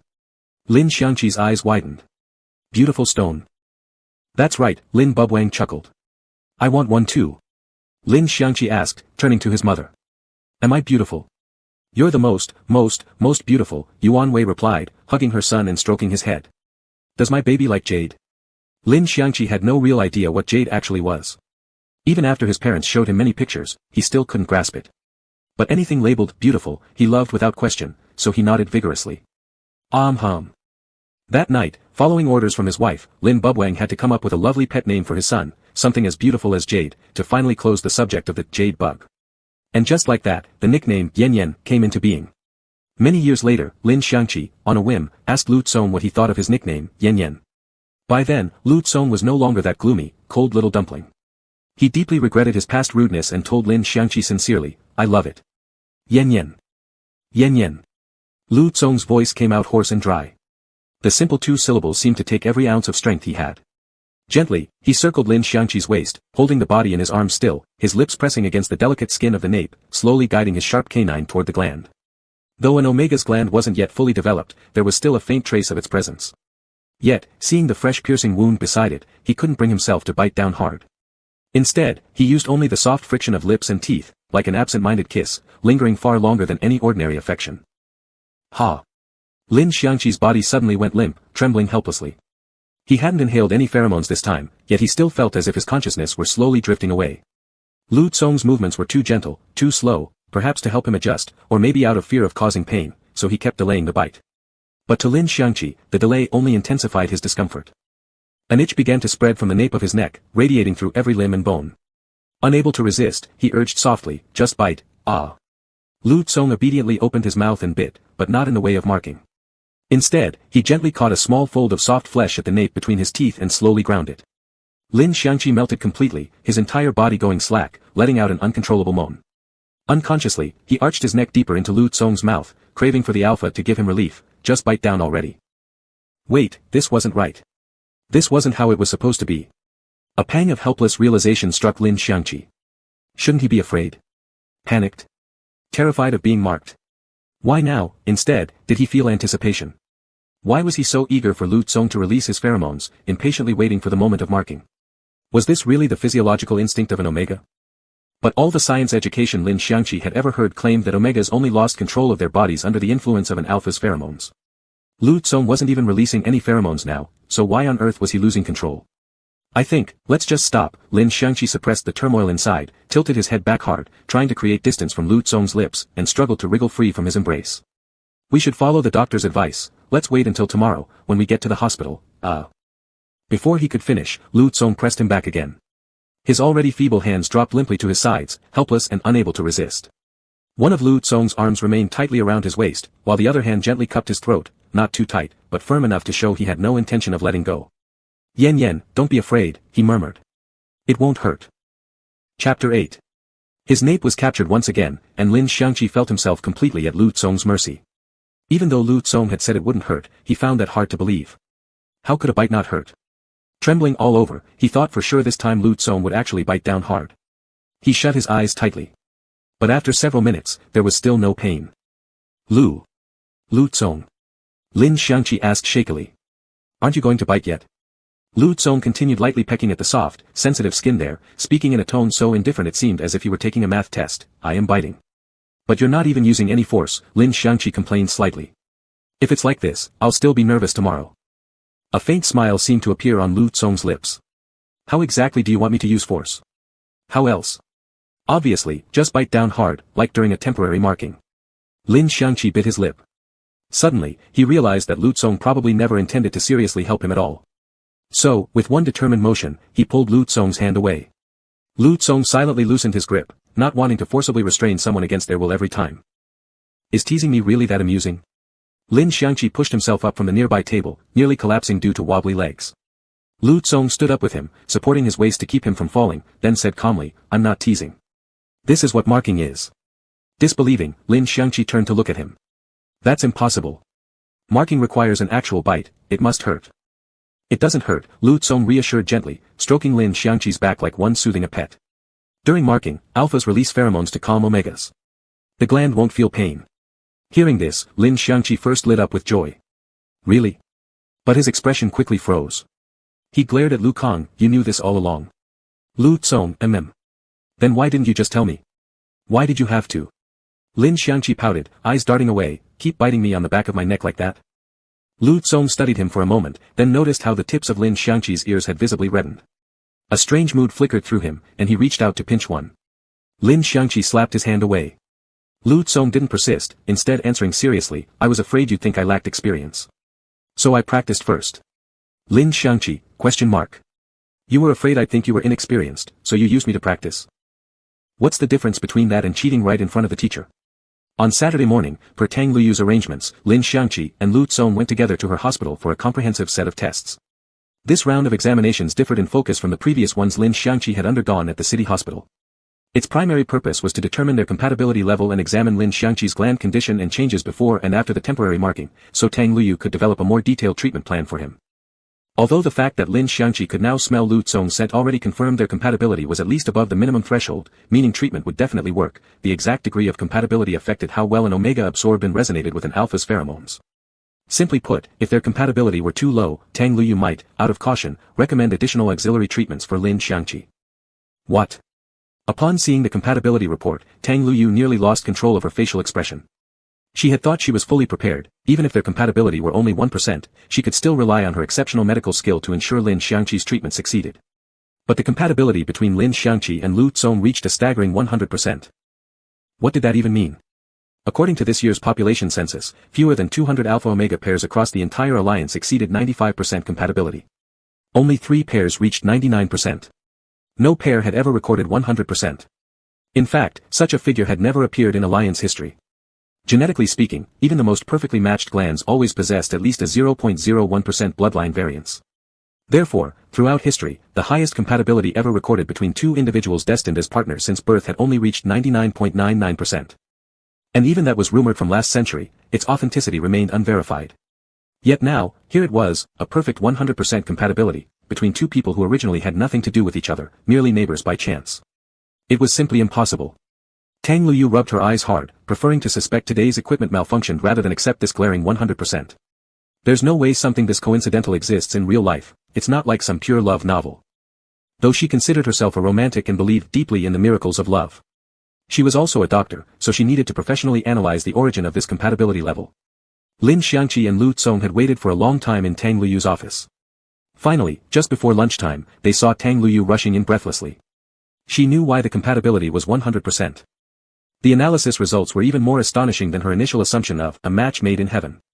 Because Xiaoqi, your gland has begun secondary development under the influence of Lu Tsong's pheromones. That originally immature gland, which had long stopped developing, had now become active again after absorbing a large amount of alpha pheromones yesterday. This is incredible. I originally thought such an effect could only be achieved through a lifelong marking. I overlooked one thing, Lu Tsong's pheromone concentration is already several times higher than that of an average elite alpha. Naturally, its impact on you far exceeds what I had calculated for treatment purposes. Tang Luyu was so excited she started sweating from sheer enthusiasm. She pointed at various indicators on the report, spouting a stream of technical jargon without regard for whether Lin Xiangqi could understand any of it. Only when she noticed Lin Xiangqi beginning to look dazed did she calm down and switch to simpler terms. To put it simply, your gland has been ripened by Lu Tsong's pheromones.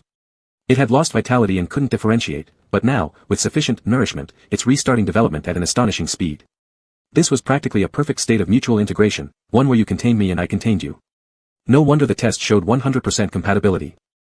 Tang Luyu swallowed that last unprofessional remark and continued, originally, I planned to dissolve the pheromones in your body through temporary marking first, then observe your gland's condition, possibly considering surgery later to assist differentiation.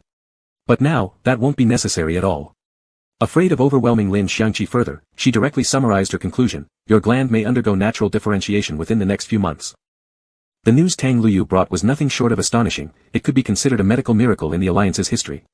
Yet Lin Xiangqi didn't show much excitement, because his only expectation regarding treatment had always been survival. He had already felt joy when Tang Luyu first said Lu Tsong's pheromones could save him, now telling him about secondary development or whatever, it didn't feel real to him. But there was one point he found intriguing, so he asked curiously, so does this mean, like planting melons and harvesting melons, since my gland was raised by Lu Tsong, my pheromones will end up smelling exactly like his? Beside him, Lu Tsong coughed lightly.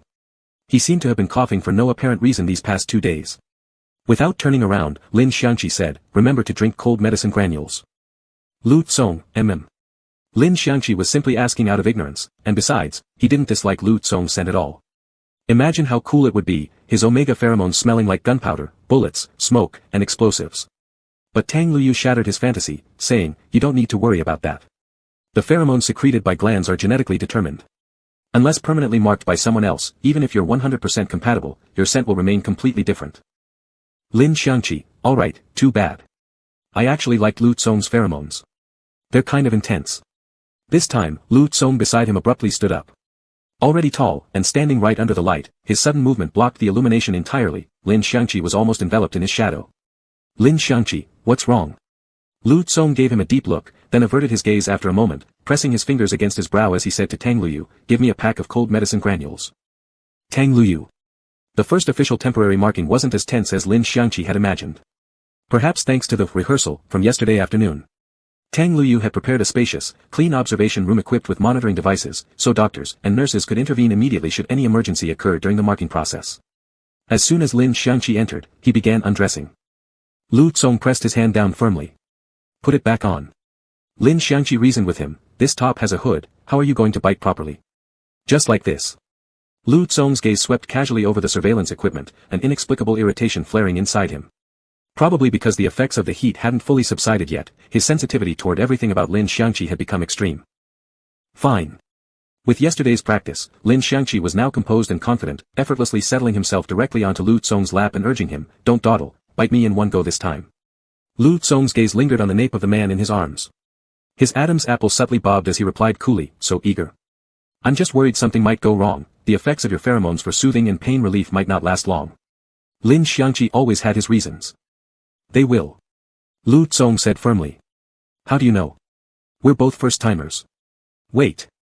Lin Xiangqi twisted around to face Lu Tsong suddenly. Have you marked someone before? No.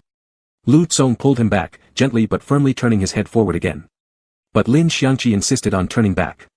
In this position, their noses nearly brushed. He asked, then how can you be sure it won't hurt? I don't know. Lu Tsong lowered his eyes, leaning down until his lips were so close they almost grazed Lin Xiangqi's cheek as he spoke. Then, deliberately echoing Lin Xiangqi's earlier words, he said quietly, I'm a first-timer too. Lin Xiangqi. It had been playful when Lin Xiangqi said it himself, but hearing it from Lu Tsong made it sound unnervingly serious, making one wonder if there was more behind it. Suddenly, he wasn't sure how to respond. Relax, Lu Tsong murmured, drawing his attention back. I won't let you feel pain. The word sounded too tender to be true, like an empty comfort meant only to ease anxiety. But soon enough, Lin Xiangqi believed him. Lu Tsong hadn't lied. In the air saturated with pheromones, all he felt was pleasure, no pain or discomfort registered at all. He didn't even notice when the marking had actually ended. The most intense sensation came when Lu Tsong's teeth finally pierced his skin and reached into his gland. Alpha pheromones, strong, fierce, poured steadily into his body. Lin Xiangqi couldn't help but cry out, immediately realizing his lapse and trying to cover his mouth. But behind him, Lu Tsong suddenly reached forward, catching both wrists and pinning them gently in front. Lin Xiangqi instinctively bit his lip, only for Lu Tsong's other hand to silently rise and stroke his mouth. Don't hold back. The low, husky voice breathed hotly into his ear, soft and calming, soothing every trace of unease. After all, Lin Xiangqi was still new to being an Omega, he didn't understand many things. In such a vulnerable moment, he could only surrender to the guidance offered. So he obeyed, letting go of resistance, allowing his voice to spill freely. The Omega curled obediently in his embrace, sobbing softly with each breath as the marking deepened, trembling helplessly. And the Alpha holding him appeared composed and restrained from beginning to end, as though this temporary marking were truly nothing more than medical treatment for a close friend. It was impossible to guess what he might be feeling inside. Only his pheromones, once sharp and violent like battlefield smoke and fire, had somehow lost their edge. Unmistakably now, they radiated a tenderness and joy unlike anything ever seen before. Chapter 9. Lin Xiangqi couldn't remember when exactly he had lost consciousness. He wasn't even sure whether it was due to his underdeveloped gland or simply because Lu Tsong's marking was too overwhelming. By the time he woke up, the sky was already darkening. That meant he'd been lying unconscious on the hospital bed for 5 hours after passing out from the temporary mark. The moment Lin Xiangqi opened his eyes, Lu Tsong immediately rose from the visitor's sofa and came over to take his temperature. How are you feeling? Lin Xiangqi scratched his cheek shyly. Pretty good, actually. The mark feels more comfortable than I expected. That's not what I meant. Seeing his carefree expression, Lu Tsong couldn't help but feel a little helpless. You've been running a fever this whole time. Oh right. Lin Xiangqi already knew from Tang Luyu that an Omega's first temporary mark often triggered fever symptoms. A fully developed Omega might even slip into heat. But since his gland was unusual, going into heat was out of the question, though high fever was inevitable. Fortunately, he didn't feel unwell at all. I'm fine now. Let me say goodbye to Dr. Tang and then we can go home. Lu Tsong brushed a stray lock of hair away from Lin Xiangqi's forehead, his gaze lingering darkly on the mark at his neck before quickly looking away. Someone called you a few times this afternoon. Lin Xiangqi had plenty of friends at school. It was natural that someone would call to check on him after he'd missed all his Friday classes. He didn't think much of it as he got off the hospital bed and put on his coat, casually asking, who was it? He'd expected it to be Chen Qiutian, his talkative deskmate, or perhaps one of those classmates from the back row who always copied homework with him and ended up standing side by side in punishment. Until Lu Tsong said, with quiet indifference, Shen Xiaolan. Lin Xiangqi froze. His shock was impossible to conceal. Even though he knew from the original story that Shen Xiaolan had secretly harbored feelings for him, Lin Xiangqi clearly remembered that at this point in time, Shen hadn't yet come to terms with his emotions and was far too proud to ever make the first move. There was no way he would have taken the initiative to call and check on him. Of course, Lin Xiangqi couldn't ignore what happened yesterday morning. When he went to the hospital, Lu Tsong and Shen Xiaolan had confronted each other at school, releasing their pheromones aggressively. That small incident had already deviated from the original plot. Could it be that this change had altered Shen Xiaolan's character as well? Had Lu Tsong's pheromone finally unlocked the last barrier in his mind, prompting him to actually care about Lin Xiangqi? Aside from losing his mind, Lin Xiangqi really couldn't think of any reasonable explanation for why Shen Xiaolan would randomly call him on such a perfect Saturday. But right now, Lin Xiangqi's impression of Shen could be summed up in just two words: pretentious and messed up. He didn't care at all about the reason behind Shen's call, nor did he intend to reply. After taking his phone back from Lu Tsong, he shoved it straight into his pocket without even glancing at it. Lu Tsong raised an eyebrow. Not replying. Lin Xiangqi nodded. No. Lu Tsong didn't press further. Regardless of Lin Xiangqi's reasons for not replying, to Lu Tsong, this was already an act of leniency. Not long ago, Lin Xiangqi had even asked him for advice on writing love letters, and insisted on having Lu Tsong review every single message before sending anything to Shen Xiaolan. Despite having zero romantic experience himself and never offering any real suggestions, Lu Tsong still had to endure endless discussions about Shen Xiaolan simply because Lin Xiangqi dragged him into it. In comparison, this change alone was reassuring. Before they left the hospital, Tang Luyu applied a special omega-grade barrier patch to Lin Xiangqi's neck and handed him a full box of new ones. This model was expensive, high-end and multifunctional, designed to be used immediately after a mark. It disinfected, cooled the skin, accelerated tissue repair, and faded bite marks quickly. Tang Luyu gave them generously, but naturally, the cost came out of Lu Tsong's pocket.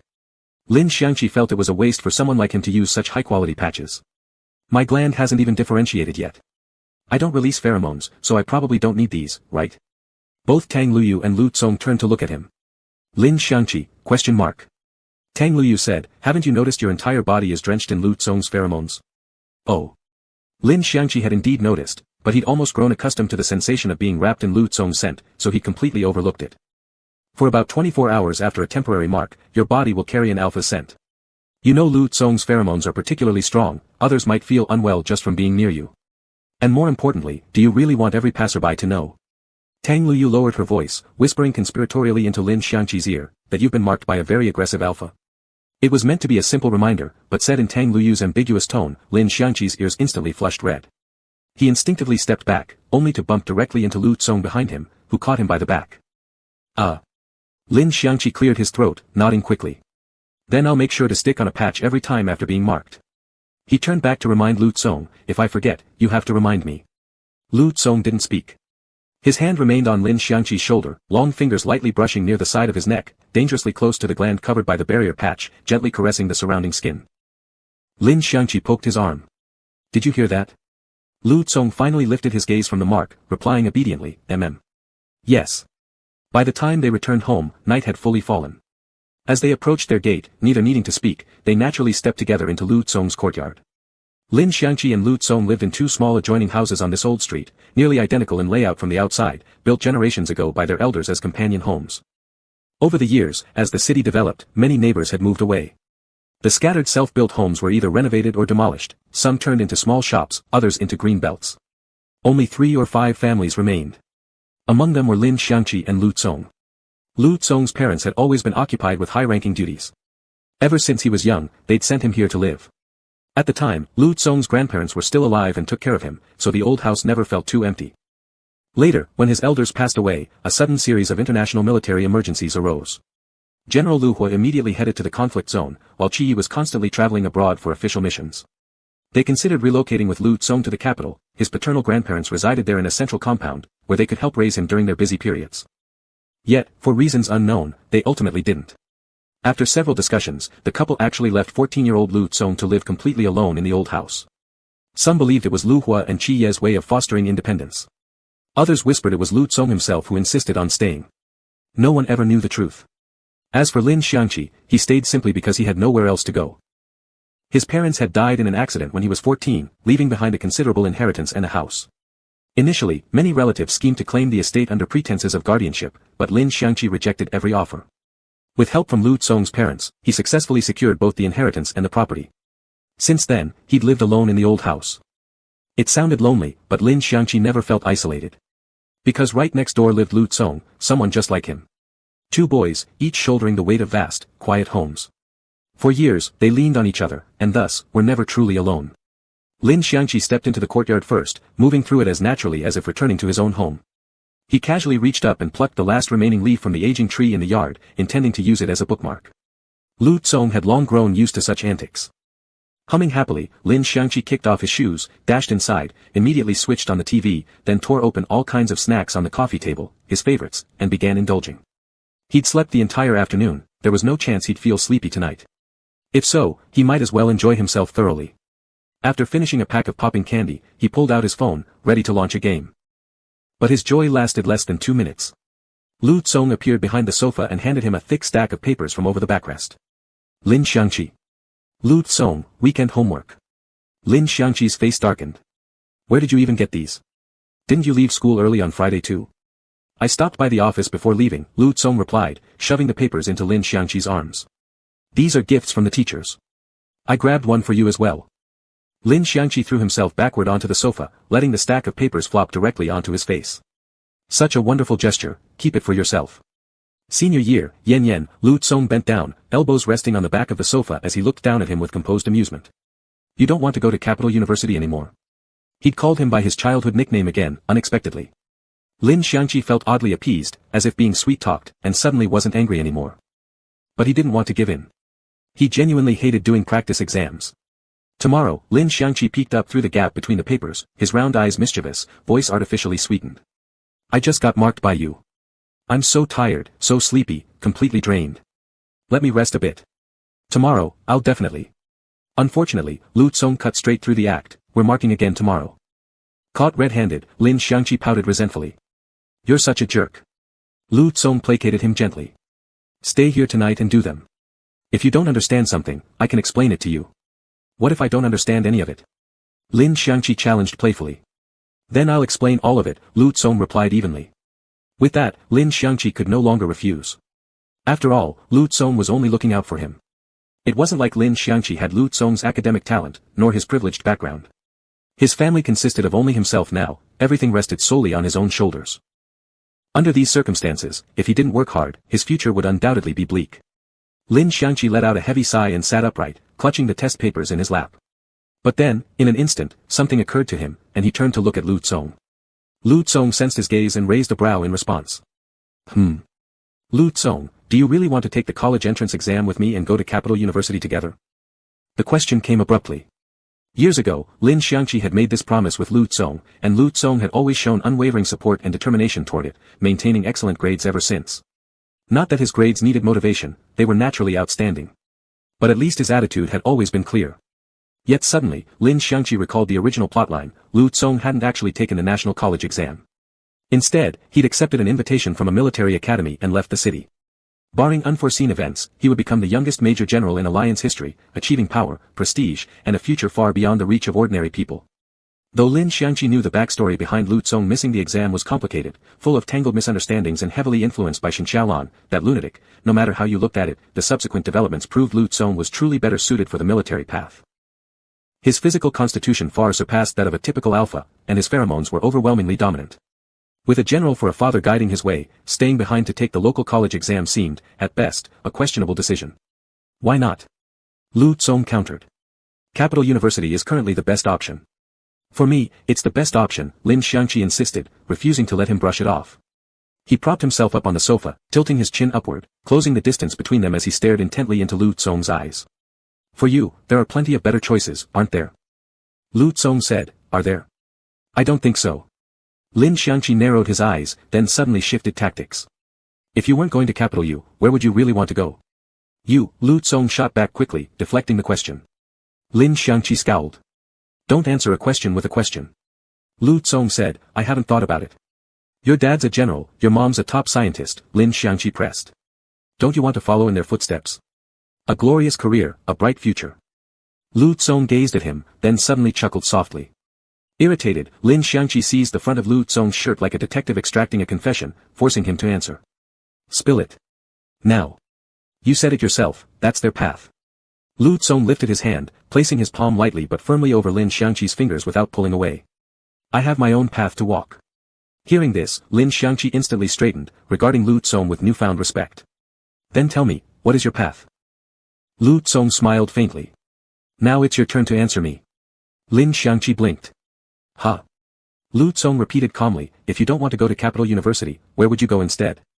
Given Lin Xiangqi's current academic standing, getting into Capital University might be slightly challenging. Still, Lu Tsong believed in his intelligence, so long as he applied himself, admission was certainly possible. But, one should always have a backup plan. Better safe than sorry. I should be able to get in, Lin Xiangqi said confidently, drawing assurance from his knowledge of the original storyline. He did eventually get an acceptance letter from Capital University, only to drop dead shortly before registration. But Lin Xiangqi couldn't help wondering, what if he really didn't get in?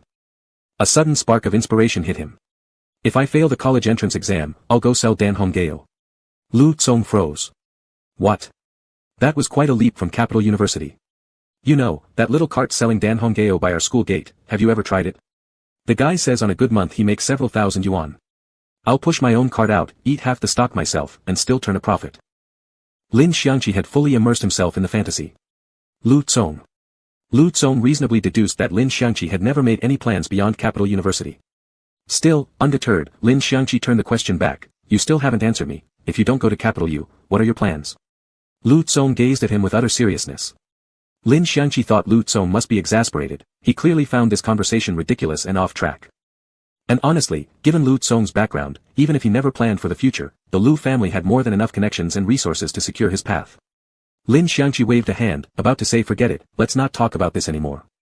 And then, the next moment, he heard Lu Tsong reply, completely deadpan, I'll open a roasted sweet potato stand right beside you. Chapter 10. The Shen family initially refused to leave the principal's office, clearly looking for trouble with our class monitor. But guess what? Once they reviewed the surveillance footage, it was confirmed that Shen Xiaolan was the one who kicked first, and that he was also the one who released his pheromones first. Not only is our monitor not getting punished, he should actually be commended for stepping in to help. The Shens, realizing they had no leg to stand on, backed down and haughtily handed over a pile of medical fees to Su Muwen and his crew before leaving.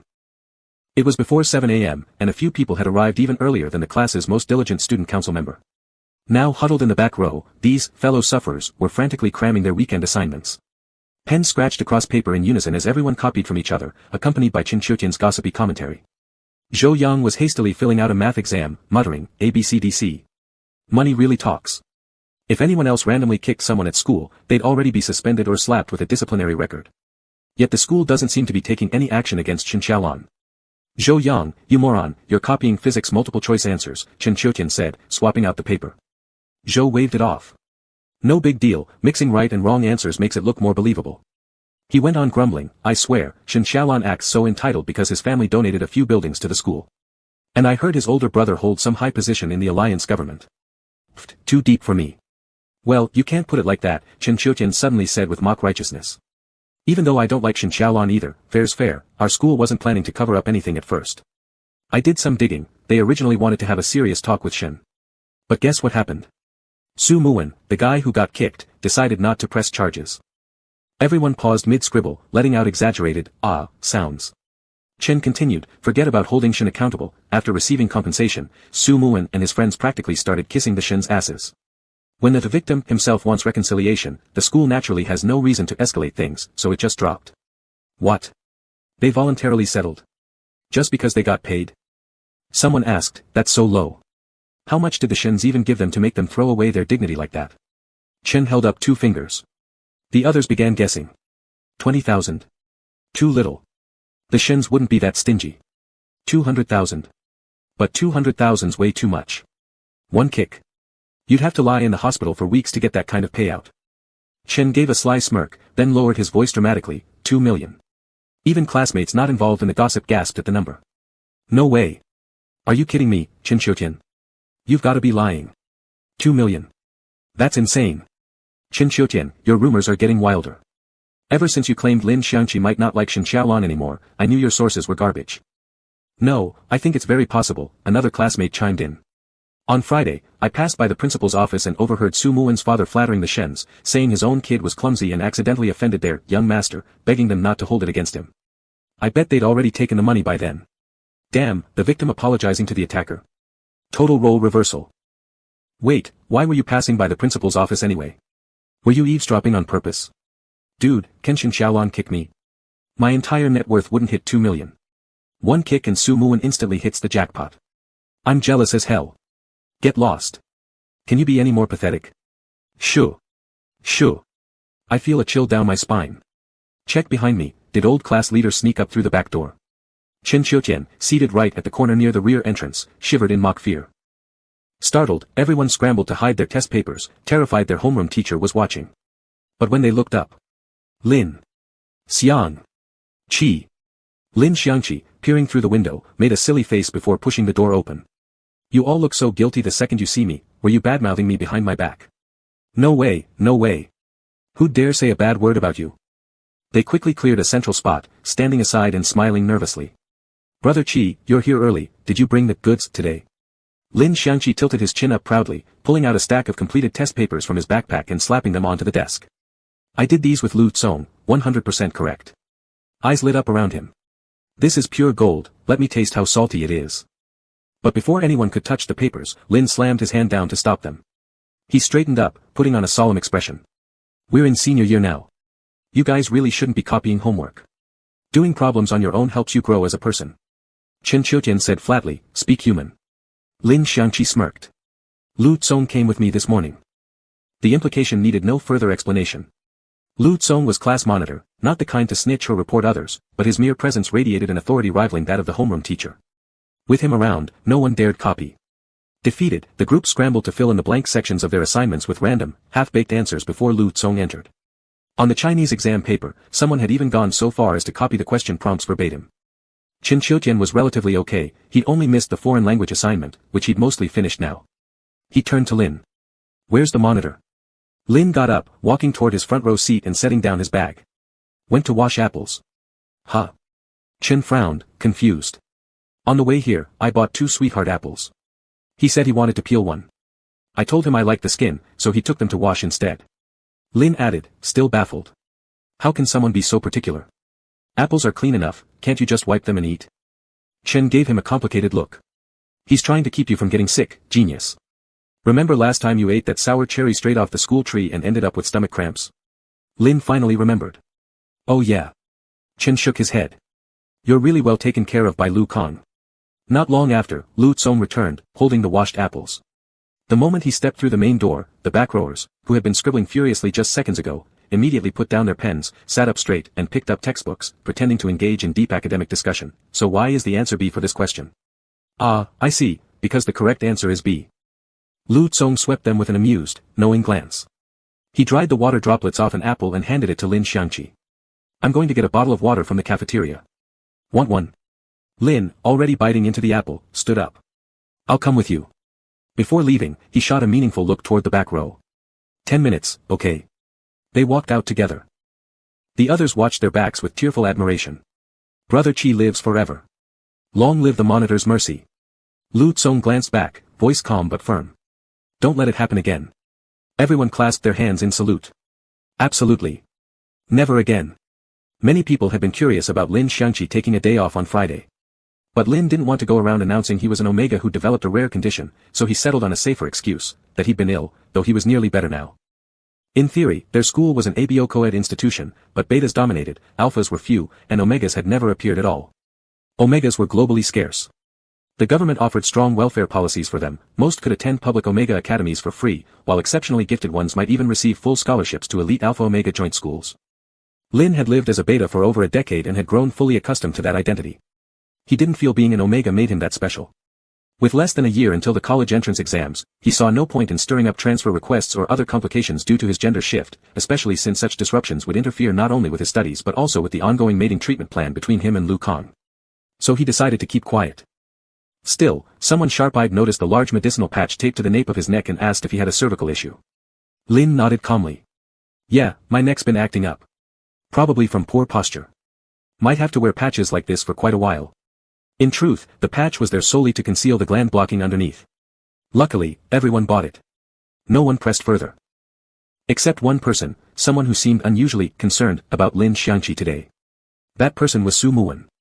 The very same Su Muwen who had been kicked by Shen Xiaolan last Friday, the eternal last-ranked student in their Class 7 senior year cohort, and an unrepentant campus delinquent from day one. Su Muwen was always a misfit in class, never really hanging out with his own classmates. Instead, he spent his time fraternizing with students from other classes or even different schools, as if deliberately crafting an image of a campus bully. But after that kick last week, his persona changed. Chen Qiujian's news wasn't made up. Su Muwen's family really had received a hefty compensation payment from the Shen household. Not only that, but Su Muwen's father had been laid off from his company last year and hadn't found suitable work since.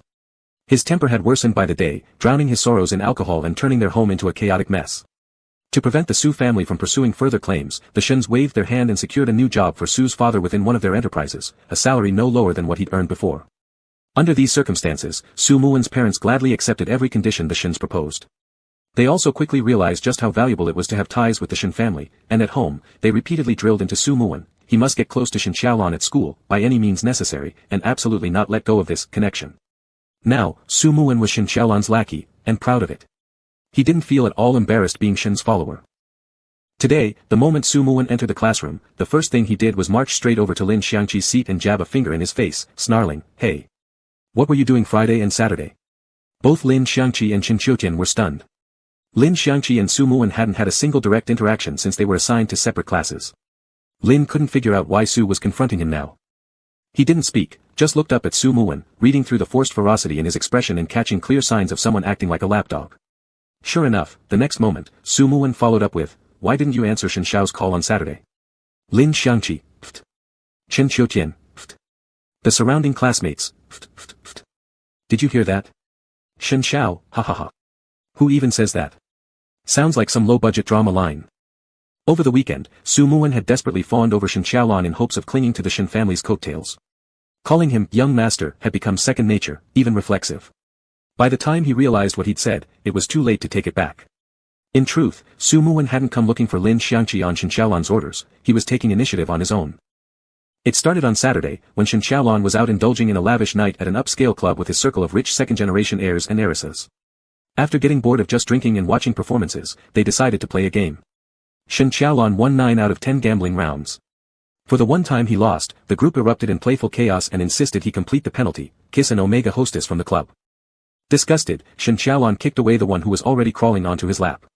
No one dared truly offend Shen, but they still wanted entertainment, so someone suggested, "Alright, fine, the Omegas here are indeed questionable. Why don't you call someone yourself? As long as you complete the penalty, we don't care who it is." Nobody knew what exactly Shen Xiaolan was thinking when he dialed Lin Xiangqi. Perhaps it was just another joke, to mock, taunt, or even humiliate him. But everyone waited eagerly for the show. Even Su Muwen, who had shamelessly tagged along to soak in the glitz, was keen to see how Shen would toy with Lin Xiangqi. But Lin Xiangqi never picked up the phone. Once could be a coincidence, he might have been napping. Twice, maybe his phone was on silent. But 3 times, 4 times, again and again, no answer. Shen Xiaolan's playful smirk slowly faded, replaced by cold fury, eyes dark with irritation and resentment, the rage of unmet desire. Everyone assumed Shen left angry because he'd lost face, later smashing his phone and storming out alone, abandoning over a dozen people at the venue. Su Muwen thought the same. So early Monday morning, he came to reclaim the face for his young master. He figured that if he roughed Lin Xiangqi up a bit, once Shen saw Lin suffering, he'd feel satisfied, and then look upon Su Muwen with greater favor. The more Su Muwen thought about it, the more sense it made. His eyes landed on the bottle of cola on Lin Xiangqi's desk and the tall stack of books beside it. Without hesitation, he swung around, gripping the edge of Lin's desk, ready to flip it over. One strong shove would send all of Lin's textbooks and little snacks tumbling to the floor. Then Su planned to stomp them underfoot. When Lin inevitably crouched down in humiliation to clean up, Su would drench him with the cola, and snap a photo to send straight to Shen Xiaolan. Perfect plan. But execution seemed to run into some issues. Su Muwen pushed harder, then harder still. But Lin Xiangqi's desk didn't budge at all. He frowned and looked down at Lin Xiangqi. Lin was tilting his head slightly, gazing back with wide-eyed innocence. "Did you skip breakfast or something?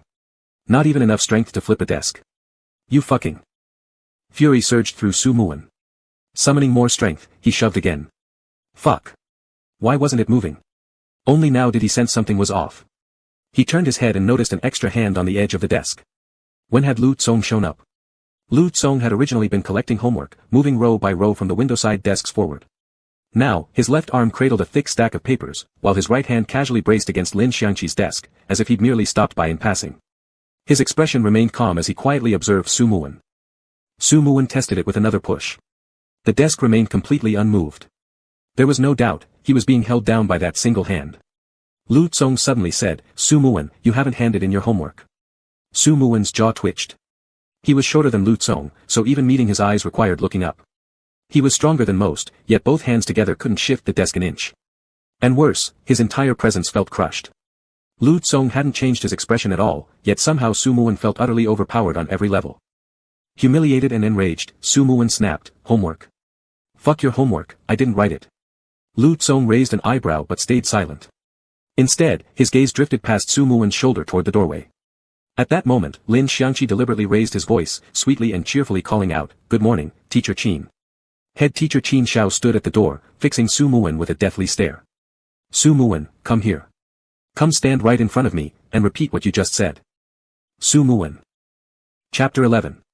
Class 6 and Class 7 of Senior 3 were neighboring classrooms.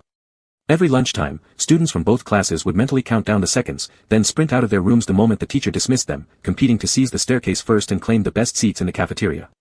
Usually, Shen Xiaolan stayed behind until the crowd thinned, only slowly getting up when the rush was over. He had no interest in scrambling for a few fleeting minutes, nor did he actually need to eat at the cafeteria. More often than not, Shen Xiaolan spent his entire lunch break off campus. The family driver would book a private room at an upscale restaurant the day before, waiting at the school gate to pick up the young master and drive him to his meal. But today was different. The instant the bell rang, before the teacher could even speak, Shen Xiaolan abruptly stood up from the back row by the window. Under a mixture of astonished, curious stares, and the teacher's suppressed fury, he swaggered out through the rear classroom door without sparing anyone a glance. He didn't wear the uniform. Dressed in plain civilian clothes without even a logo, yet even the most fashion-illiterate student could guess these were high-end bespoke garments, custom-tailored by some renowned designer. With his tall frame and slender build, he stood out starkly among the sea of monotonous uniforms. The moment Shen Xiaolan stepped out, students from neighboring Class 7 surged out as well. His eyes immediately locked onto Lin Xiangqi, dressed in the same gray and white athletic uniform as everyone else. Even though everyone wore identical clothes, Lin Xiangqi still stood out. Then again, so did Lu Tsong beside him. Shen Xiaolan's expression unconsciously turned icy, his hands in his pockets clenching into tight fists. How close were these two, walking together like they couldn't bear even a sliver of space between them? Most infuriating of all was Lu Tsong. What was he doing with his hand? Smoothing Lin Xiangqi's hair. Did that guy need someone else to fix his hair? Wasn't Lin Xiangqi capable of using his own hands? Shen Xiaolan had exited earlier than anyone else, making him the first to reach the stairwell. But instead of heading straight down, he simply stood there at the corridor entrance, wearing a haughty expression that seemed to sneer at every passerby. Everyone who saw him froze for a second. By now, all classes on the floor had been dismissed. Students from different homerooms mixed together, some strangers to each other, but all familiar with Shen Xiaolan. They began whispering to those nearby, what's Shen Xiaolan doing now, standing there like he's looking for trouble? Rich kid having another episode. Ordinary folks, scatter. You think? He just got into a fight last week, he should be lying low. You haven't heard? On Friday, our Class 7 monitor fought back with pheromones and triggered a gland reaction in him. Bet he's come for revenge. No way, the Class 7 monitor. Who is this guy, so damn bold? Isn't Shen Xiaolan an elite alpha with strong pheromones? Maybe it was just a reflexive reaction. At that moment, a reckless voice suddenly shouted from the back, our monitor's an elite too, you know. Hearing this, Shen Xiaolan abruptly turned toward the source of the voice. Chen Qiutian, nobody'll treat you as mute if you keep quiet. Lin Xiangqi kicked Chen Qiutian in the butt, then grabbed Lu Tsong and cautiously trailed behind the crowd, trying to avoid Shen Xiaolan's gaze. They each carried a thermos container holding the lunch Lu Tsong had prepared that morning. They'd planned to eat together with classmates in the cafeteria, that was the privilege Chen Qiutian had begged them for hours to grant. Lu Tsong cooked delicious meals, but only ever for Lin Xiangqi. Others could only taste his food by tagging along with Lin Xiangqi. Last week, during Lin Xiangqi and Lu Tsong's Cold War, Chen Qiutian and others had to eat cafeteria food for 7 days straight. Today, finally a chance to upgrade their meal, yet it looked like that dream wouldn't come true. No one knew what Shen Xiaolan was thinking. The young master, always aloof and independent, had today willingly plunged himself into the crowd, blocking the stairs like he was waiting for someone. Lin Xiangqi wasn't afraid of Shen Xiaolan causing him trouble. After all, he held the script in his hands. If Shen Qiaolan really pushed him, he'd go all in and fight back regardless of consequences. But he didn't want Shen Qiaolan to notice Lu Kang. He definitely didn't want Shen Qiaolan and Lu Tsong to clash again. Because Lu Tsong was the original story's antagonist, while Shen Qiaolan was the protagonist. Anyone who'd read even a little fiction knew the rule: no matter how powerful the villain, in the end, they could never defeat the one blessed with the protagonistess. Forget everything else, just thinking about the original story Lin Xiangqi had read, Lu Tsong's fate wasn't a good one. In the later part of the plot, Lu Tsong was a high-ranking general with powerful connections and immense influence. Logically speaking, dealing with someone like Shen Qiaolan, spoiled since childhood, practically incapable of taking care of himself, whose greatest skill amounted to playing the ruthless corporate tycoon in business battles, should have been effortless. But what actually happened? Shen Qiaolan launched a full-on, talk therapy, attack on Lu Tsong, defeating logic with pure sorcery. He first admitted that Lin Xiangqi's death back then had been an unforeseen accident, no one's fault, and confessed he himself regretted it deeply, unable to move on for years. Then, with a sudden twist, he turned around and blamed Lu Tsong outright, harshly accusing him of neglecting Lin Xiangqi's health, which led to his prolonged illness going unnoticed. With just a few sentences like that, Lu Tsong completely broke down mentally. From then on, Lu Tsong stopped bothering Shen Qiaolan.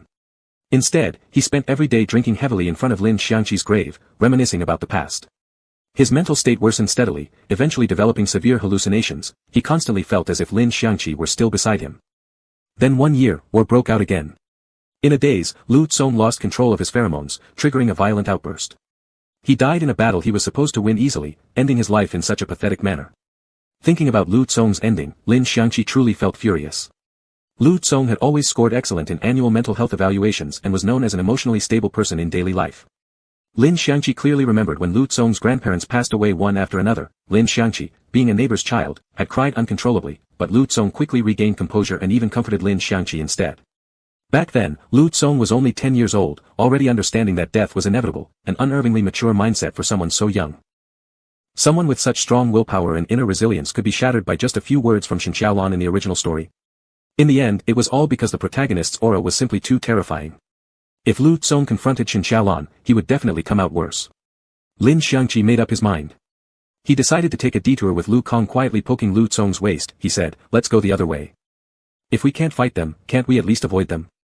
Lu Tsong's gaze returned from some unknown place, still carrying traces of lingering coldness, but softened the moment it met Lin Xiangqi's eyes. "All right," he said. The corridor on the other side was far away and led in the opposite direction of the cafeteria, so almost no one used it. They successfully avoided crossing paths with Shen Qiaolan.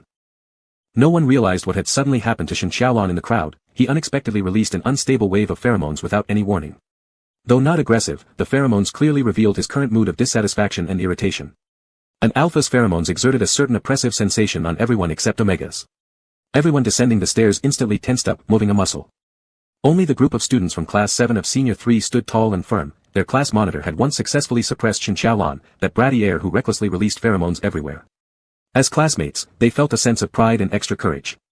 At that moment, that same voice shouted toward Shen Qiaolan again, "Even dogs know to find a corner to pee, but some alphas act wild in school every day. Truly, people are worse than."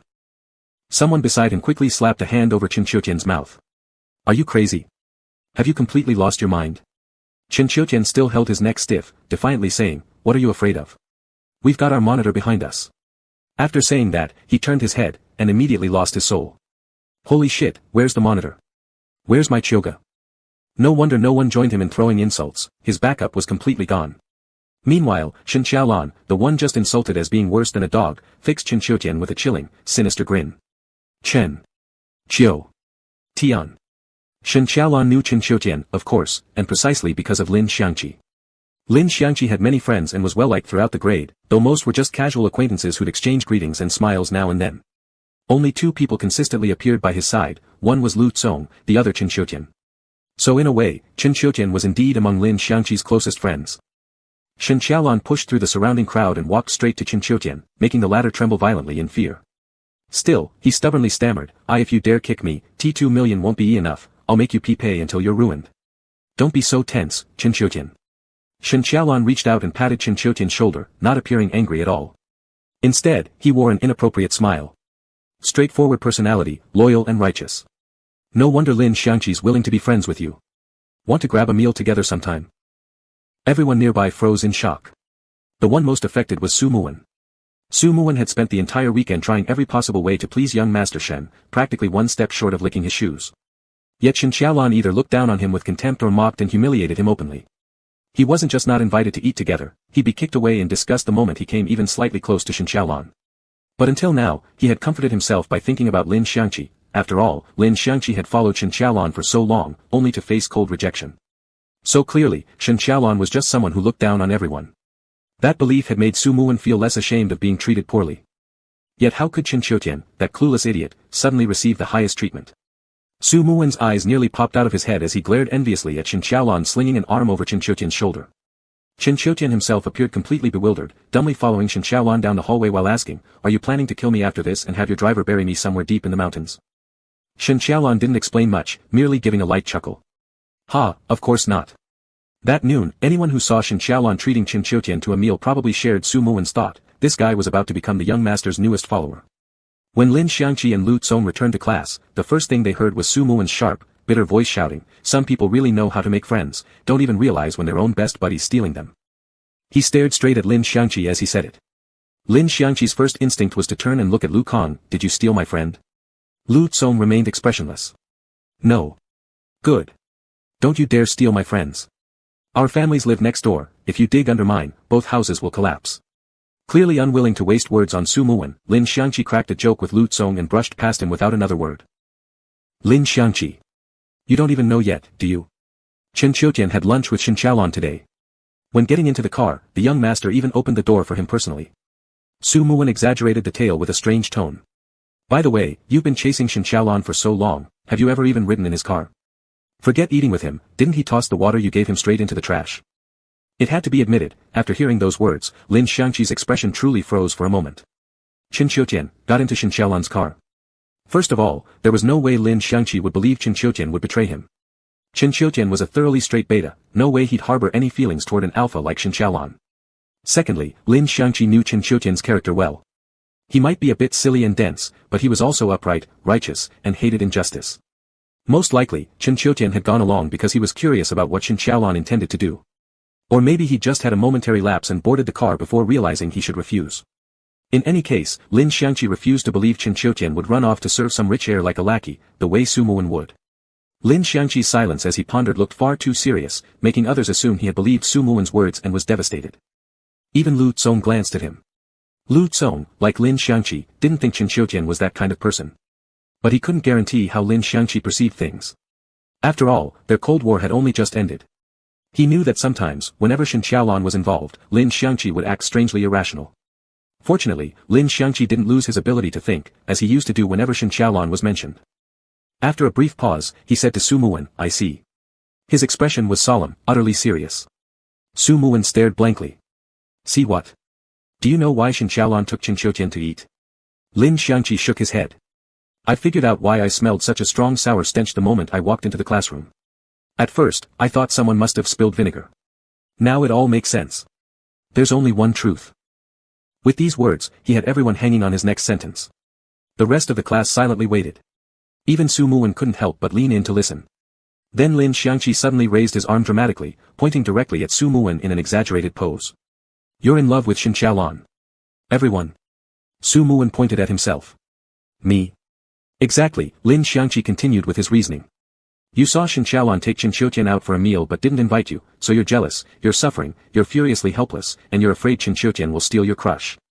But you're also cowardly and weak, you don't dare confront him directly, so you come running to me to snoop around. You know I'm close with Chen Qiutian, so you hope to get some juicy details from me.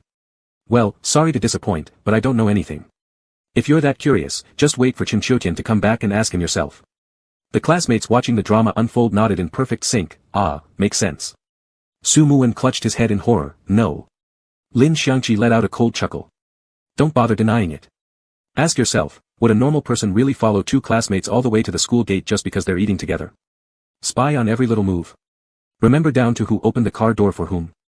The classmates exchanged glances and chimed in unison, "Of course not." Su Muwen, damn it. Lin Xiangqi, that's right. Your mom even approved of your relationship with Shen Xiaolan. Classmates, whoa, met the parents already? Su Muwen immediately slapped his own cheek. "No. Absolutely not. Lu Tsong, who had silently witnessed Lin Xiangqi's entire fabrication unfold beside him, quietly massaged his temples. To put it simply, after knowing each other for over 10 years, he'd never once seen Lin Xiangqi lose an argument. And clearly, Su Muwen still didn't understand Lin Xiangqi. He hadn't even processed where these wild claims came from when Lin Xiangqi suddenly bellowed, "But Su Muwen." The force in Lin Xiangqi's voice startled everyone. Su Muwen flinched upright like a soldier at attention, staring at him with the tragic indignation of a scholar accused by a brute. What now? Lin Xiangqi stood hands on hips, moral high ground firmly secured. Having a puppy love crush is wrong, Su Muwen. Even if you've lost your mind over Shen Xiaolan, gone completely insane, you still can't come after innocent classmates, namely me, with your bitter little jokes. He didn't pause, giving Su Muwen no chance to speak. Every day I work hard, reviewing mistakes and notes with the class monitor. I even memorized 2 extra vocabulary words at lunch today thanks to his help. I have zero interest in romance, my heart belongs solely to my studies. And yet you, Su Muwen, during such a critical time in senior year, only have room in your brain for love affairs, blabbering about Shen Xiaolan this and Shen Xiaolan that. Who do you think you are? Who does that serve? Think about our teachers, they run themselves ragged day and night for our futures, even rationing their lunch breaks just to rush back and teach us one more problem. And here you are, wasting these precious hours playing love triangles over some boy from another class. Do you have any idea how heartbroken our homeroom teacher would be if she found out? Su Muwen choked for a moment, desperate to explain that he absolutely did not have feelings for Shen Xiaolan, but then Lin Xiangqi's last sentence snagged his attention. What does the homeroom teacher have to do with this? The next moment, a voice like a wandering ghost drifted from just behind the classroom door, the recently arrived homeroom teacher Qin Xiao, speaking in her famously terrifying tone. Oh, wonderful. Su Muwen, now you're not only skipping homework, but you've started having early romances too. Is class 7 just not grand enough for someone of your stature? Come on, my office, we need to have a talk. Su Muwen. Chapter 12. Chen Qiutian walked into the classroom just as the lunch break bell rang. At that moment, Su Muwen was still in the homeroom teacher's office, explaining that following Shen Xiaolan around wasn't because he liked him. He'd even gone so far as to say, I stick to him purely because I want his money, pouring out his honest thoughts. But the teacher still made him stay behind to write a self-criticism. If Su Muwen had seen the state Chen Qiutian returned in, he would have known being invited to dinner by Shen Xiaolan wasn't a good thing at all. This cruel, irritable, and vicious alpha was equally terrible to everyone. Chen Qiutian had been beaten by Shen Xiaolan. Or more precisely, choked by the throat with full force. A horrifying bruise ringed his neck. It was all because of his uncontrollable mouth. But Chen Qiutian didn't feel ashamed, he even felt proud. Because he hadn't been swayed by Shen Xiaolan's financial temptation. He'd rejected Shen's offer to spy on Lin Xiangqi, refusing to become a double agent by Lin's side. Shen Xiaolan had even promised to send him abroad, money, school, even housing could all be arranged for him. Yet Chen Qiutian was a straightforward guy who grew up watching young and dangerous films. To him, friendship was everything. His sense of loyalty ignored all practical concerns, it was about faith, brotherhood, and martial arts righteousness. Even Shen Xiaolan was stunned by Chen's chivalrous display, repeatedly asking if he should go get his head checked.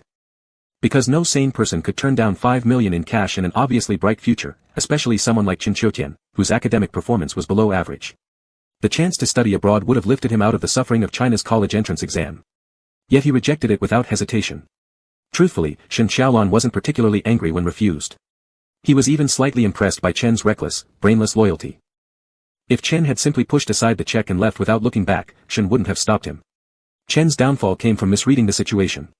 Seeing Shen didn't seem angry, he assumed the other was calm, and out of genuine concern, offered some advice before leaving. Everyone used to think Xiangqi was chasing after you one-sidedly, pursued you for so long but never got a yes, so clearly you didn't have any feelings for him. But now hearing what you've said today, it sounds like you actually like him. Chen Qiutian was a great guy overall, but sometimes he just didn't know how to read the room.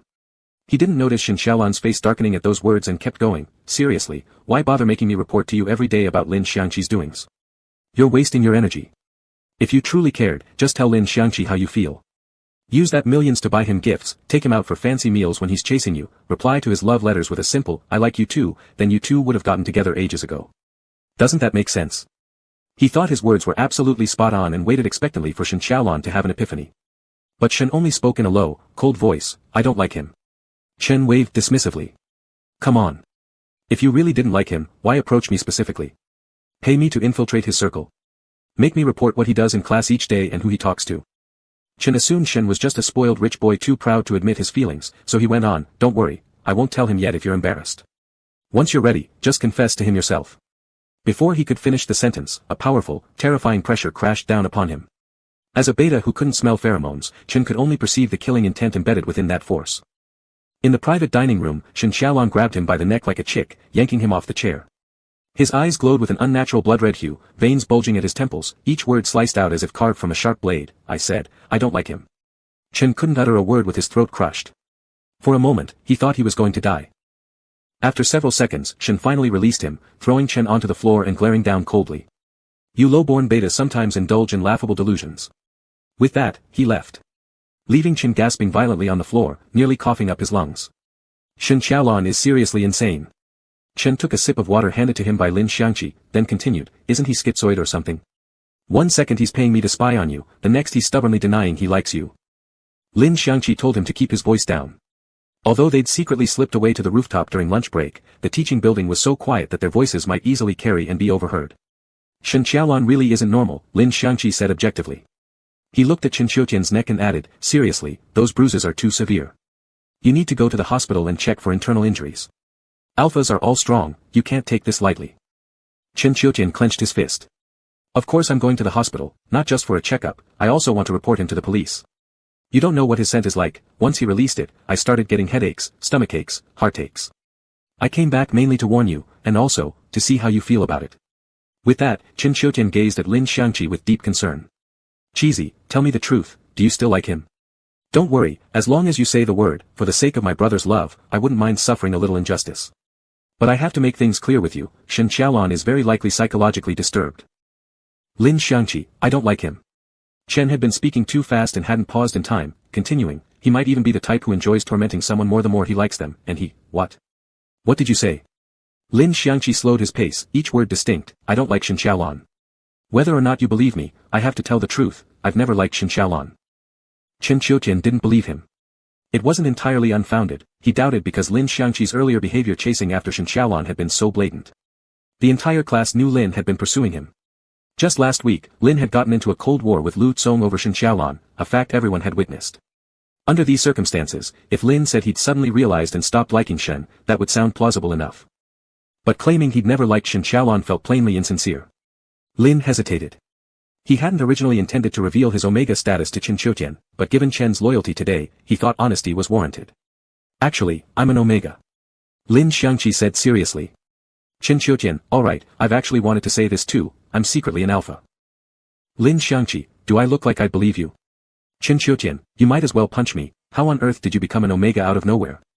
Lin Xiangqi let out a sigh and explained in the simplest terms, from the moment he first realized he was an Omega, to when he went to the hospital and confirmed it clinically. His gland wasn't fully developed yet, and he suffered physiological dependence on the pheromones of top-tier alphas, and so on. The final conclusion, I smelled Lin Xiangqi's pheromones from the very beginning, but I didn't know what it meant back then, so I mistook that sensation for genuine feelings. Later, the doctor confirmed, it wasn't love at first sight. It was purely because I was sick. So you never actually liked Lin Xiangqi at all? Chen Qiutian transitioned from shock to excitement, then curiosity, then applause, all within 1 second. That's great. Now I can breathe easy. If anything's wrong with my body, I'll make him pay, but wait, are you saying your illness hasn't been cured yet? Lin Xiangqi gave him a stiff, humorless smile. Chen Qiutian, holy crap. You're still sick. There's an alpha blocker patch under there, Lin pointed to the medicinal patch on the back of his neck. Right now, I'm being treated with Lu Tsong's pheromones, it's working incredibly well. The doctor says my gland will redifferentiate within these few months, and then I'll be completely healed. Chen Qiutian patted his chest in relief. Soon after, Lin Xiangqi suddenly asked him, Autumn, what are you planning to do about Lin Xiangqi assaulting you? Lin was worried that Chen, with his straightforward nature, might actually file a police report and confront Chen head-on. He couldn't reveal the full extent of the underlying details to Chen, but Lin himself was well aware, the Shen family wasn't just rich. The reason Lin Xiangqi had grown into such a conceited, arrogant, and entitled character was inseparable from the Shen family's overwhelming power and influence. The Shens doted heavily on Lin Xiangqi and valued him immensely. They never hesitated to clean up his messes. Whenever money could solve a problem, they'd always choose to minimize the situation. But once a case involved the police, whether trivial or serious, the Shen family had countless ways to ensure Lin Xiangqi remained in absolute advantage. A beta like Chen Qiutian, coming from an ordinary family, would surely face retaliation if he truly crossed them. Make him pay up. Chen Qiutian declared with determination. Lin Xiangqi only acts like a bully because his family's rich, right? Well then, let's bankrupt him. Lin Xiangqi, you're not pressing charges anymore. I'm not stupid. Filing a police report. I was just venting. No way I'd actually do it. After all, he only choked me, it's not like the cops would throw Lin Xiangqi in jail over that. At most, they'd give him a warning. And if the Shens refuse to acknowledge it, they might even turn the tables and end up screwing me instead. Chen Qiutian lowered his voice suddenly, leaning in close to Lin Xiangqi's ear with a conspiratorial whisper, "From now on, try not to cross Shen Xiaolan either. I heard the Shen family has relatives in government positions. Let's stay smart and avoid picking fights with assholes." Lin Xiangqi was slightly impressed by Chen Qiutian's information network. "Got it." But after some hesitation, he still added, "But you really should go to the hospital." Chen Qiutian, obviously. If Su Muwen gets 2 million for one kick, how much do you think I should get for this neck injury? Billions at least. Lin Xiangqi, maybe you should just file a report then. Chen Qiutian, can you let your brother have a little hope of getting rich quick or what? Lin Xiangqi burst out laughing. Fine, fine. Make Shen Xiaolan pay you 20 billion. Just wait till your brother becomes a billionaire, Chen said, slinging an arm around Lin's shoulder, already exuding the swagger of a multi-billionaire.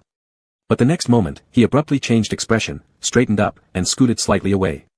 Lin Xiangqi, ? Chen Qiutian, we're different genders now. We should keep some distance. Lin Xiangqi barely held back an eye roll. I told you this because I trust you as a friend. I know you won't go blabbing about it.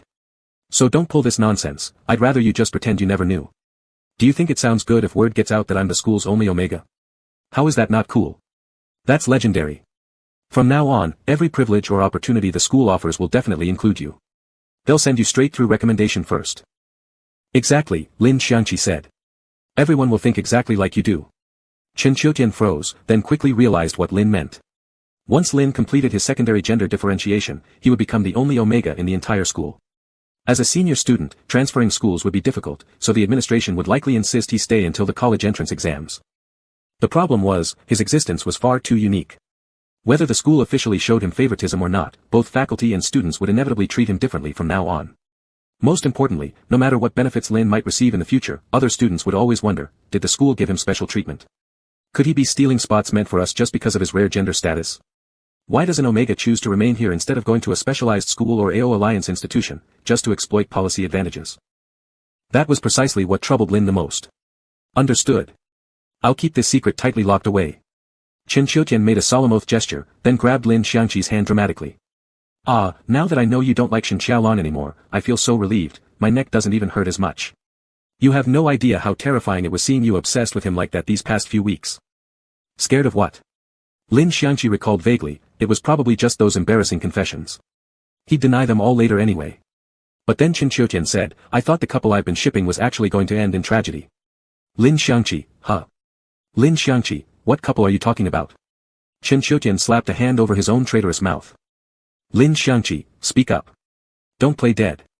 Wait, I suddenly remember. Last semester, someone passed around notes in class saying I had a childhood sweetheart romance with Lu Tsong, that we were soulmates destined to be together, secretly engaged, even photoshopped wedding pictures of us circulated. The homeroom teacher actually believed we were dating and forced each of us to write a pledge promising not to date before the college entrance exam. And because I forgot to change the signature when copying Lu Tsong's self-criticism, I got punished to mop the hallways for a whole week. That still pisses me off. I spent ages trying to figure out who the heartless monster framed me like that. Lin narrowed his eyes at Chen Qiutian. Now tell me, is it you? Chen Qiutian, he. Chapter 13. Lu Tsong went to the office and came back with a set of test papers and a registration form for sports events. When he walked into the classroom, he noticed Lin Xiangqi wasn't at his seat. That was nothing unusual. Lin Xiangqi had always been energetic and restless. Sometimes during lunch break, when teachers weren't around to supervise, he'd sneak off to the playground with a few other boys from class to play ball. But Lu Tsong glanced around and realized that apart from Lin Xiangqi, only Su Muwen and Chen Qiutian's seats were empty. So it could only mean that after Chen Qiutian returned, Lin Xiangqi had gone out with him. What kind of ball were they playing? Table tennis? Badminton? No, maybe they weren't playing ball at all. Lu Tsong casually checked his phone. No unread messages. He lowered his gaze, expressionless. Then he started distributing the test papers, pulled out the event registration form, and began encouraging classmates to sign up for the sports meet. During this time, he checked his phone 3 times without drawing attention, and glanced toward the classroom door twice. Class monitor, does everyone have to sign up? I'm terrible at sports, I puked last time I ran. If there's really no way around it, can you give me something simple? Me too. Every time they force me into long-distance running. Not this time. Class monitor, save me the easiest event. Lu Tsong shifted his gaze to the students and said, the cheerleading squad needs 10 people. Anyone with decent coordination can apply. Someone asked, can guys join? Yes, Lu Tsong replied, but participation isn't guaranteed. Everyone started debating again. Because of the sports meet registration, every class was noisy throughout lunch break. No one actually rested. By the time Lu Tsong finished everything assigned by the homeroom teacher, afternoon classes were about to begin. Only then did Lin Xiangqi finally arrive, alone. Chen Qiutian wasn't with him. As he passed Lu Tsong's seat, Lin Xiangqi proudly pulled a chocolate bar from one pocket and a small bottle of coconut milk from another. Lu Tsong took them, intending, as usual, not to ask too many questions unless Lin brought it up first. But then he caught a faint, unpleasant scent. He looked up at Lin Xiangqi and asked, "Where were you during lunch break?" "I took Chen Qiutian to the hospital," Lin answered. Just then, the bell rang. He rushed toward his seat without turning back, shouting over his shoulder, "I'll tell you when we get home." Lu Tsong's brow tightened, an uncharacteristic crack in his usually calm exterior. Because he clearly recognized the scent he'd just detected on Lin Xiangqi, Chen Xiaolan's pheromone.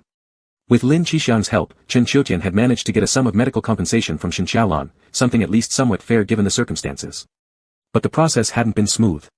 After returning together from the hospital, Chen Qiutian held the diagnosis report, his injuries weren't severe, and hesitated. He began questioning whether it was worth demanding medical expenses from Chen Xiaolan.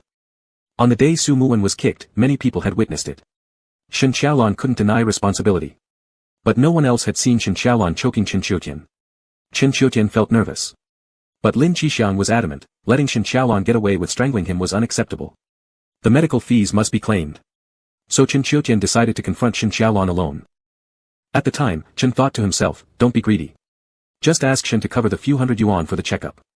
After this, keep your distance, better to avoid more bad luck." But Chen Xiaolan was despicable. He refused to pay even a few hundred yuan. His exact words, "Who can prove I choked you? Unless you bring Lin Xiangqi here as a witness." At that moment, Chen Qiutian almost gave up on the money. Because Chen Xiaolan was clearly trying to use this to target Lin Xiangqi. Chen threw the diagnosis report on the ground and snapped, "You're psychologically twisted. I'm out." Then he fled immediately, terrified Chen might grab him again. When Lin Xiangqi learned what happened, he declared firmly, he'd go himself. He could endure some humiliation, but his brother wouldn't suffer loss. Hearing this, Chen Qiutian nearly burst into tears. Watching Lin Xiangqi march forward like a hero to face destiny, he sang dramatically, "The wind howls, the Yi river runs cold, brother Qi strides forth." "Shut your damn mouth," snapped Lin Xiangqi. "Okay," said Chen Qiutian. The confrontation between Lin Xiangqi and Chen Xiaolan didn't unfold as dramatically or tragically as Chen Qiutian had imagined. Chen Xiaolan waited for Lin Xiangqi on the rooftop. Striking a melancholic, brooding pose that only the male lead of a romance drama would dare to assume. When he saw Lin Xiangqi, the first thing Chen Xiaolan said was, "Avoided me for several days, finally have the guts to face me?" Lin Xiangqi looked at him. A cool, light breeze blew past, lifting the soft strands of hair on his forehead. Though slender, he stood firm and upright. His eyes were bright, dazzlingly so. Chen Xiaolan thought to himself, "If Lin Xiangqi bows his head to me this moment, I'll give him another chance to get close." Then he heard Lin Xiangqi shout over the wind, "Pay up." Chen Xiaolan. Chen Xiaolan quickly wiped all expression from his face and glared coldly at Lin Xiangqi. "Do you even know who you're talking to? Lin Xiangqi, watch your tone." Lin Xiangqi stepped forward, repeating firmly, "Pay up." Chen Xiaolan grew irritated, gritting his teeth. "Is this all you want to say to me after avoiding me? I didn't even want to see you in the first place, wasn't it you who insisted I come?" Just seeing Chen Xiaolan made Lin Xiangqi think of his tragic fate in the original story, he was already sick of it. Unwilling to drag things out, he urged, "Stop wasting time. If you refuse to pay, I'm calling the police. You know I live alone, someone with nothing has nothing to fear. Are you really ready to go all the way with me?" Though Chen Xiaolan was clearly taller than Lin Xiangqi, at that moment, he inexplicably felt smaller. He stared at Lin Xiangqi in disbelief, unable to utter a word. It had only been 3 days, but Lin Xiangqi seemed like a completely different person. No. Actually, Chen Xiaolan knew deep down that Lin Xiangqi had always been this kind of person.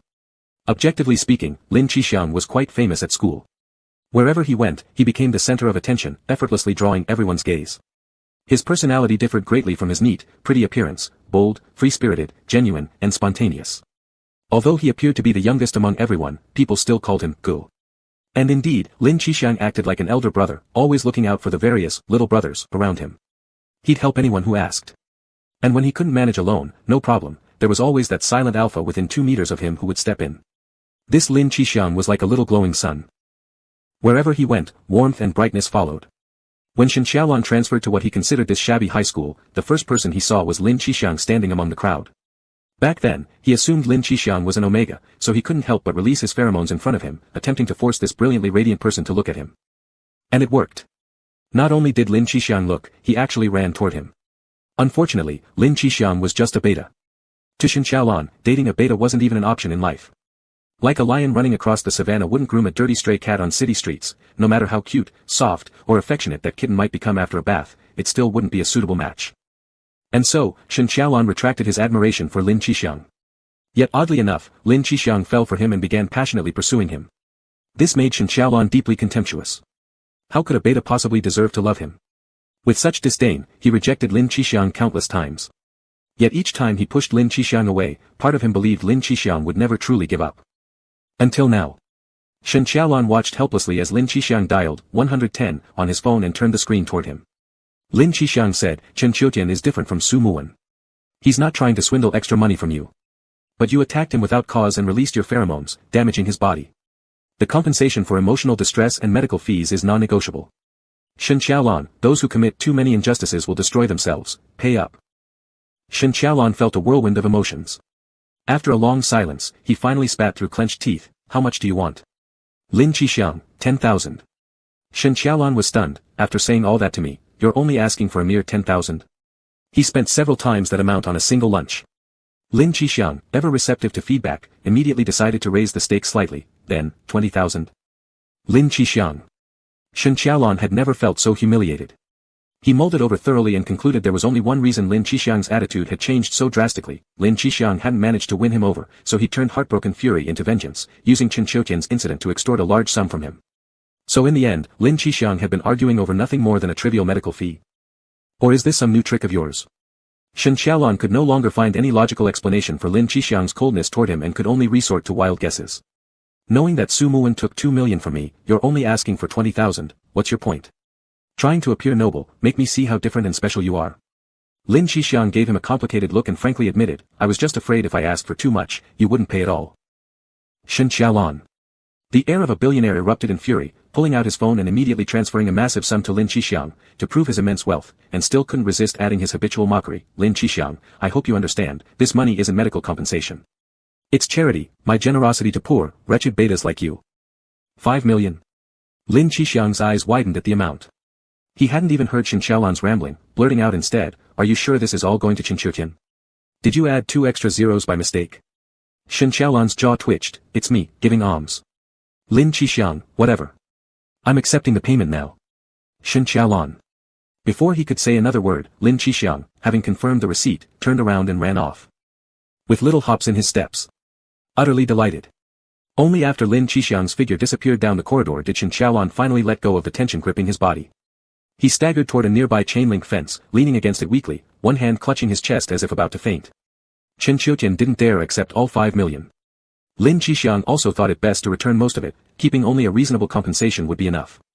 After all, Shen Xiaolan wasn't trustworthy, what if he used this incident to blackmail them later? In the end, they discussed it and returned 4,500,000 to Shen Xiaolan. Chen Qiutian trembled with the remaining 50,000, feeling as if they'd robbed someone. His father earned only about 200,000 a year. Lin Xiangqi told him seriously, you can't focus only on the good outcome. Remember, Shen Xiaolan is an elite alpha, while you're just a beta. If his pheromones had been released excessively, or if he'd choked you for too long, you could have actually died. Learn your lesson, you must never be alone with Shen Xiaolan again. Chen Qiutian recalled the scene and instantly broke into goosebumps, right, you're absolutely correct. I deserve this money, I nearly died. Thank goodness you were there, otherwise, I'd have to pay for my own medical exams. The matter was settled. Following doctor's orders, Chen Qiutian went home to rest. Lin Xiangqi helped him ask the teacher for leave, then returned to class himself. After the first lesson ended, everyone was chatting about the upcoming sports meet. Since Lin Xiangqi had missed lunchtime, he now went to fill out the registration form and looked for Lu Tsong. His approach made Lu Tsong detect the scent of another alpha's pheromones again. His brows subtly tightened. On Lu Tsong's desk sat the coconut milk Lin Xiangqi had brought back, it was Lin Xiangqi's favorite drink. Seeing that Lu Tsong hadn't touched it, Lin Xiangqi casually reached over, twisted open the cap, and gulped down 2 big swigs. Lu Tsong pulled out the registration form, glanced at it, and just as Lin Xiangqi was halfway through drinking, said calmly, mine. Then he took the coconut milk back and drank from it himself. Lin Xiangqi froze, commenting, such a miser. Lu Tsong, Lin Xiangqi laughed. He knew Lu Tsong wasn't really stingy, they'd never bicker over something as trivial as a drink. It was all just playful teasing. He began scanning the form for suitable events. But all the easier ones were already taken. The remaining options looked grueling. Lin Xiangqi raised his head with puppy dog eyes. Can I join the cheerleading squad? Lu Tsong raised an eyebrow. If you want to. Lin Xiangqi, nah, forget it. All the cheerleaders are girls. It'll be nice seeing them dressed up and dancing together. I shouldn't crash their party. You'd look nice too, Lu Tsong said offhandedly. Lin Xiangqi heard it and grinned. Really? Should I wear a skirt and do cheer routines then? Lu Tsong blinked abruptly, then lowered his gaze. The topic had already shifted. You can sign up for 2 team events. Don't bother with individual ones. Huh? Lin Xiangqi tilted his head curiously. Didn't the homeroom teacher say everyone has to register for at least one event unless there's a special reason? And if I don't sign up, then these left over.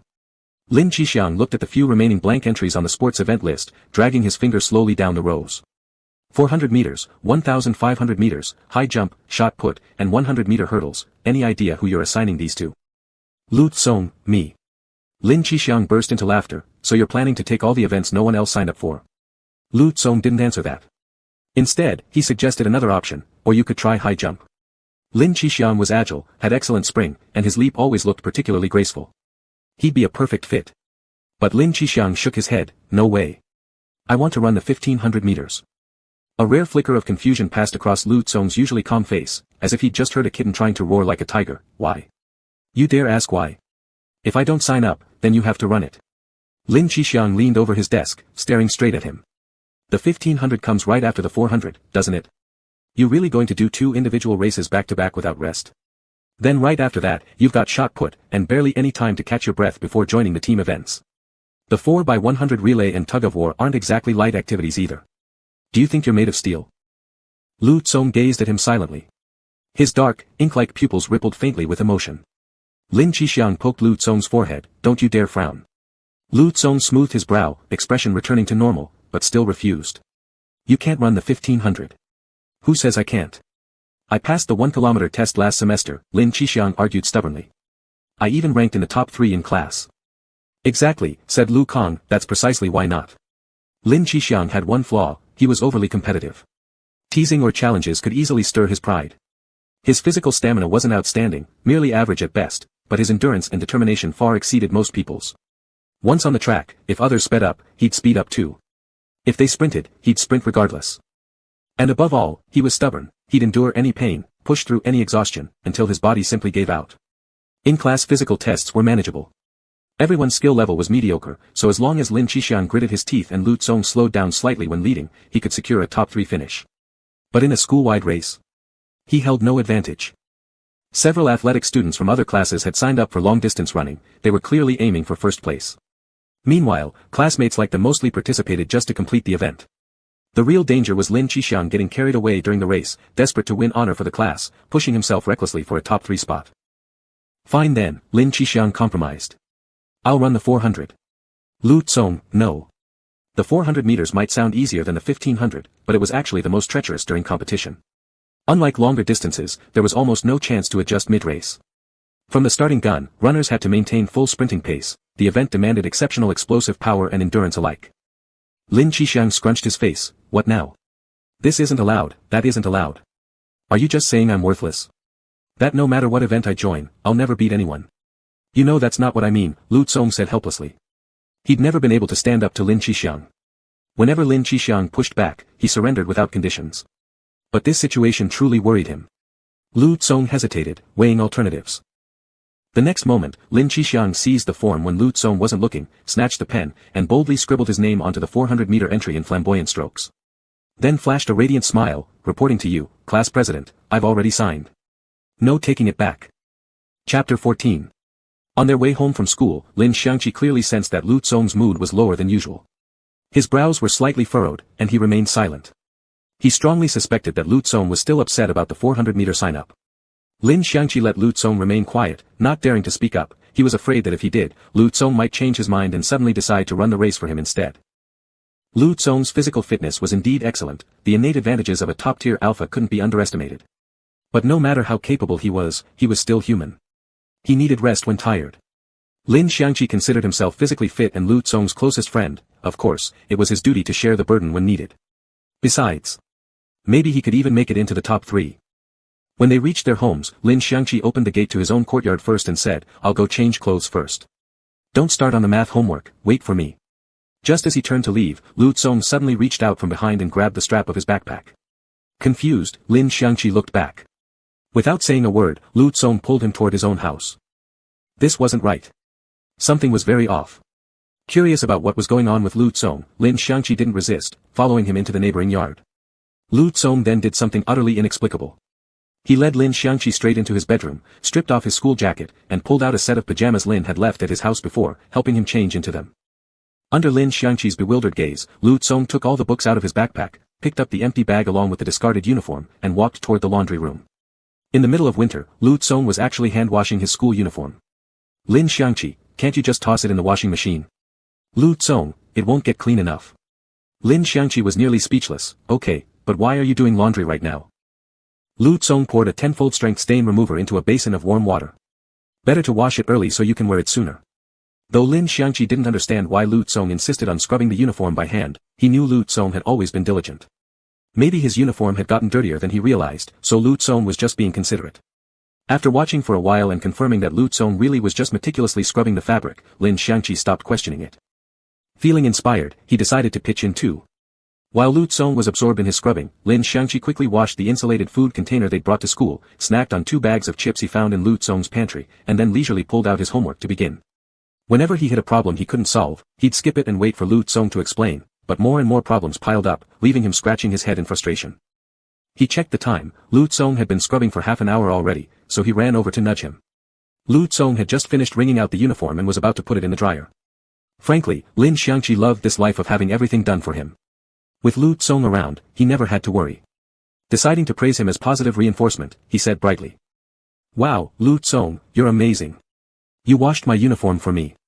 At that moment, Lu Tsong shook out the garment, and Lin Xiangqi choked mid-sentence, "You faded it?" A hint of barely noticeable embarrassment flickered across Lu Tsong's otherwise calm face. Lin Xiangqi rushed over to inspect it closely. "Man, how hard did you scrub this thing?" "Sorry. I used the wrong detergent," Lu Tsong admitted sincerely, then quickly offered a solution. "You can wear one of mine until yours is ready." Lin Xiangqi believed him and accepted the offer, only remarking, "You alphas really do have endless energy all day long." After tidying up, Lu Tsong joined Lin Xiangqi in the living room to finish their homework. They worked silently, solving, reviewing, correcting, until 10 at night. Midway through, they shared a pizza delivery. Lin Xiangqi had big eyes and a small stomach. He ordered 2 varieties, but after just a few bites, he was full. Lu Tsong finished the leftovers and continued working without pause. The entire time, Lu Tsong never mentioned the trace of pheromones lingering on the clothes. He knew that Lin Xiangqi had applied a barrier patch today, so he likely hadn't noticed the scent Shin Xiaolan had left on him. Alphas expressed strong emotions through pheromones, especially possessiveness. Anyone who caught that scent would instantly sense the depth of an alpha's uncontrollable feelings toward the omega in question. Lu Tsong wasn't sure why Lin Xiangqi had met Shin Xiaolan today. But if he asked, Lin Xiangqi would definitely tell him. And yet, that would inevitably bring Shin Xiaolan into the conversation again, so Lu Tsong didn't ask. There was no need. After all, he had already washed away Shin Xiaolan's scent. Around 11, the homework was finished and most of the problems had been explained. Lin Xiangqi stretched, his body cracking audibly from head to toe. With the day nearly over, he mentally calculated the time. It had been 24 hours since his last marking. According to medical instructions, Lin Xiangqi should now find Lu Tsong for today's marking treatment. He instinctively touched the back of his neck. The medicated patch and barrier had already been removed, leaving only smooth skin beneath his fingers. Lin Xiangqi couldn't help but marvel. Dr. Tang Luyu's barrier patches were truly effective. The bite marks healed completely within 24 hours. Still, Lin Xiangqi knew that Lu Tsong hadn't bitten him hard in the first place. Apparently, because Omega's gland structures were particularly delicate, even a slight break in the skin allowed deep pheromone contact. And since Lu Tsong didn't want him to feel pain, he'd been extra careful while biting. "I'll go take a shower, then come back over," Lin Xiangqi said as he stood up, gathering all his homework into his arms. Since Lu Tsong had also washed his backpack, he needed to go home and switch bags. Lu Tsong gave a faint nod, his knuckles unconsciously tightening. Only after watching Lin Xiangqi walk out the gate did he slowly rise. Lin Xiangqi's shower could be quick or long, but at least it would take 10 minutes. Lu Tsong hadn't expected him to return midway. In the living room, inside the medicine box, lay the enhanced suppressants Dr. Tang Luyu had brought, along with several medications specifically for easing various discomforts during heat cycles. Lu Tsong pulled out a suppressant syringe, rolled up his sleeve, and injected the needle into his skin. His movements were practiced, clearly, this wasn't the first time. Just as he was about to push the plunger, the door suddenly opened. Lin Xiangqi rushed in. "I left my keys here." His voice cut off sharply. In the instant their eyes met, Lu Tsong concealed the syringe, but Lin Xiangqi had already seen. "What are you doing?" Lin Xiangqi reacted strongly. He'd never seen an alpha injecting suppressants before. Over the past 2 days, Lin Xiangqi had done some reading on the topic. Both alphas and omegas had cycle-specific suppressants, categorized into injectable and daily types. Daily suppressants came in subtypes: sprays, capsules, ointments, and dissolvable tablets. Of course, the most effective were the injectable ones, but Lin Xiangqi hadn't looked into them specifically. Injectable suppressants usually required a doctor's assistance. They weren't necessary under normal physiological conditions. Generally, AO individuals could handle most situations just by carrying suppressant sprays. So Lin Xiangqi hadn't immediately associated the syringe in Lu Tsong's hand with suppressants. He thought Lu Tsong had gotten into something illegal or dangerous. He stormed over and grabbed Lu Tsong's arm. "Lu Tsong, what the hell? It would have been better not to look." Now that he had, he became even angrier. There wasn't just one needle mark on Lu Tsong's arm, there were multiple. Lin Xiangqi slapped his shoulder hard. "When did you start doing this stuff? Quit it. Quit right now." Lu Tsong stared at him silently, then suddenly smiled. Lin Xiangqi trembled with rage, gritting his teeth. "You're smiling? Are you trying to kill me?" "It's alpha suppressant," Lu Tsong said, clearly not wanting to frighten him, so he quickly explained. "Medication to suppress pheromones. It's not what you think." "Really?" After hearing that, Lin Xiangqi stood still for a few seconds, then let out a long breath, patting his chest in relief. "You scared me to death. Scared me half to death." Lu Tsong calmly tried to pull his arm back from Lin Xiangqi's grip.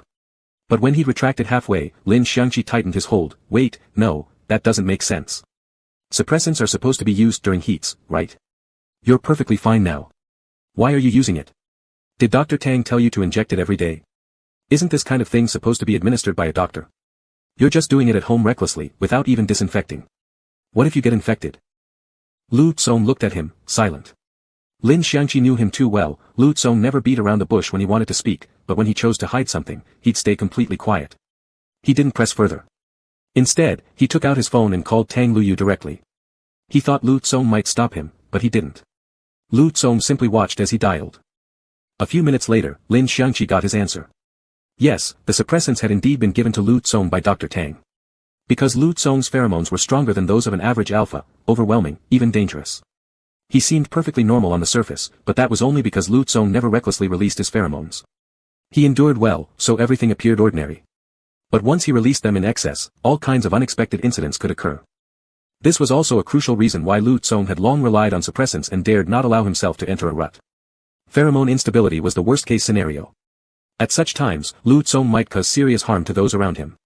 Yet, Tang Luyu had told Lin Xiangqi one more thing.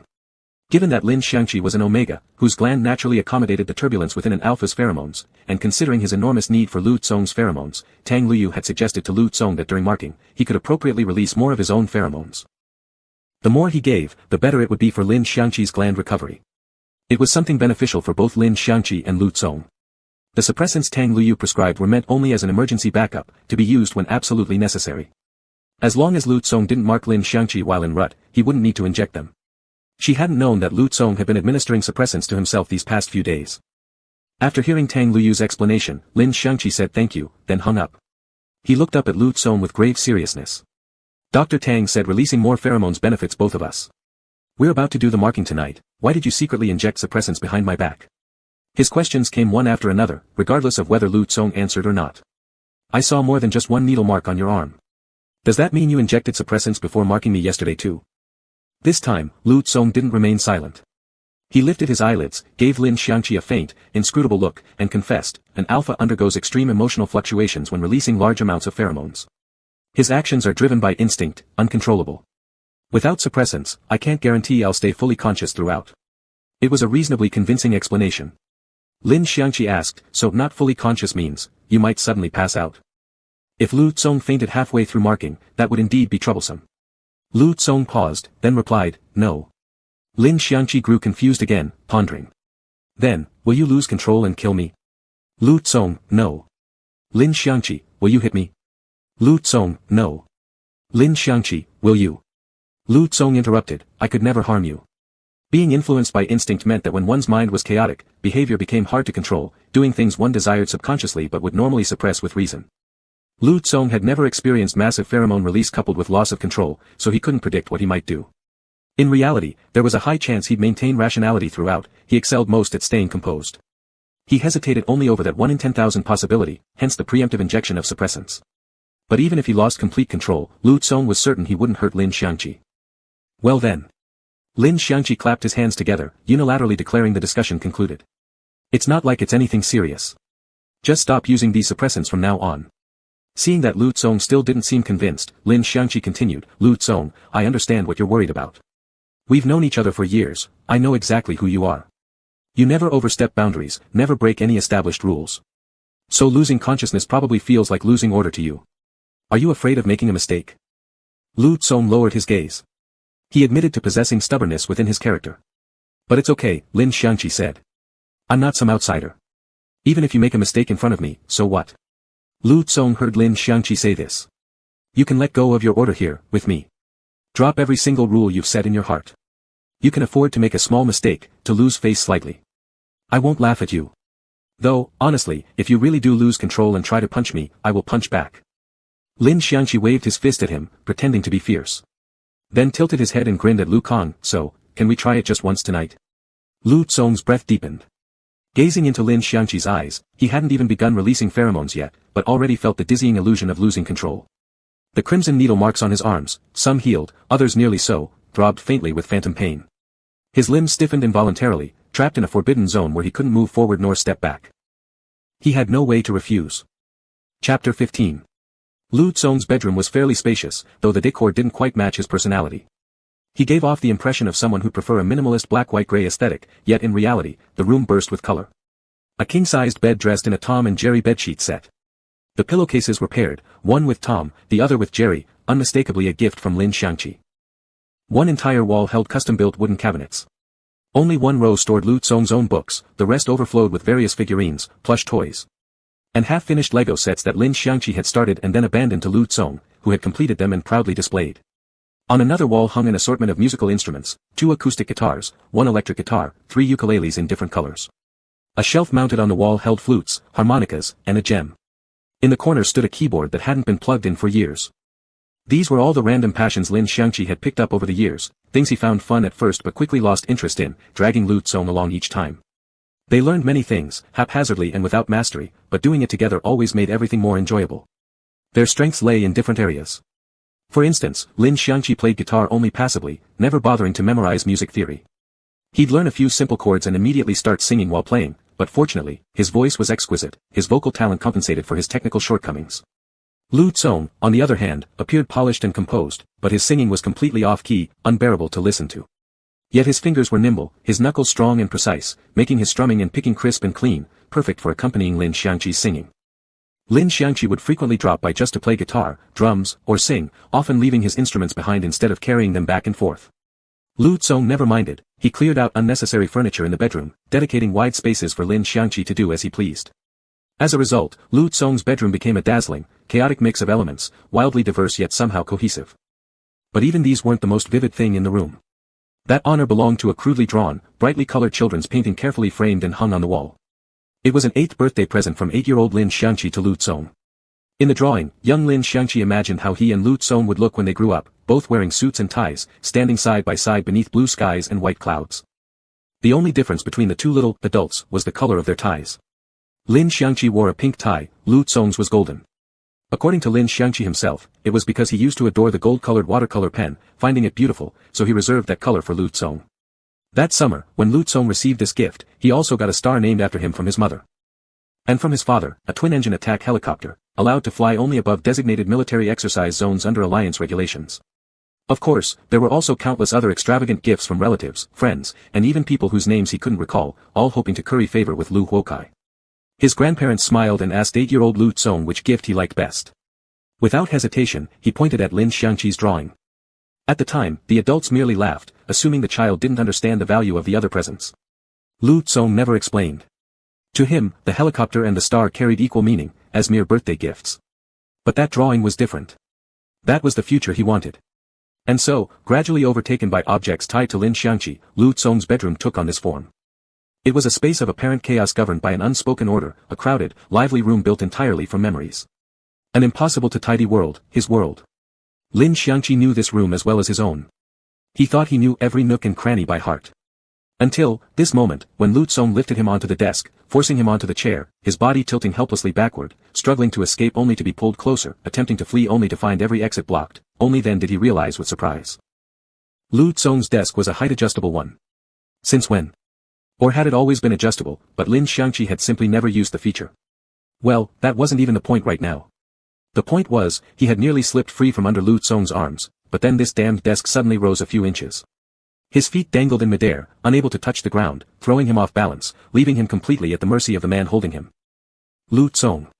Lin Xiangqi thought he had called out that name calmly, but his voice betrayed him. The trembling breath and shrinking tail of his tone exposed his nervousness beyond doubt. He swallowed hard, trying to steady his emotions before speaking again, only to sound even more pitiful.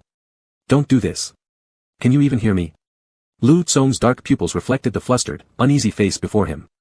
He gazed at Lin Xiangqi like that for a long time, then spoke in a soft, hoarse voice, I heard.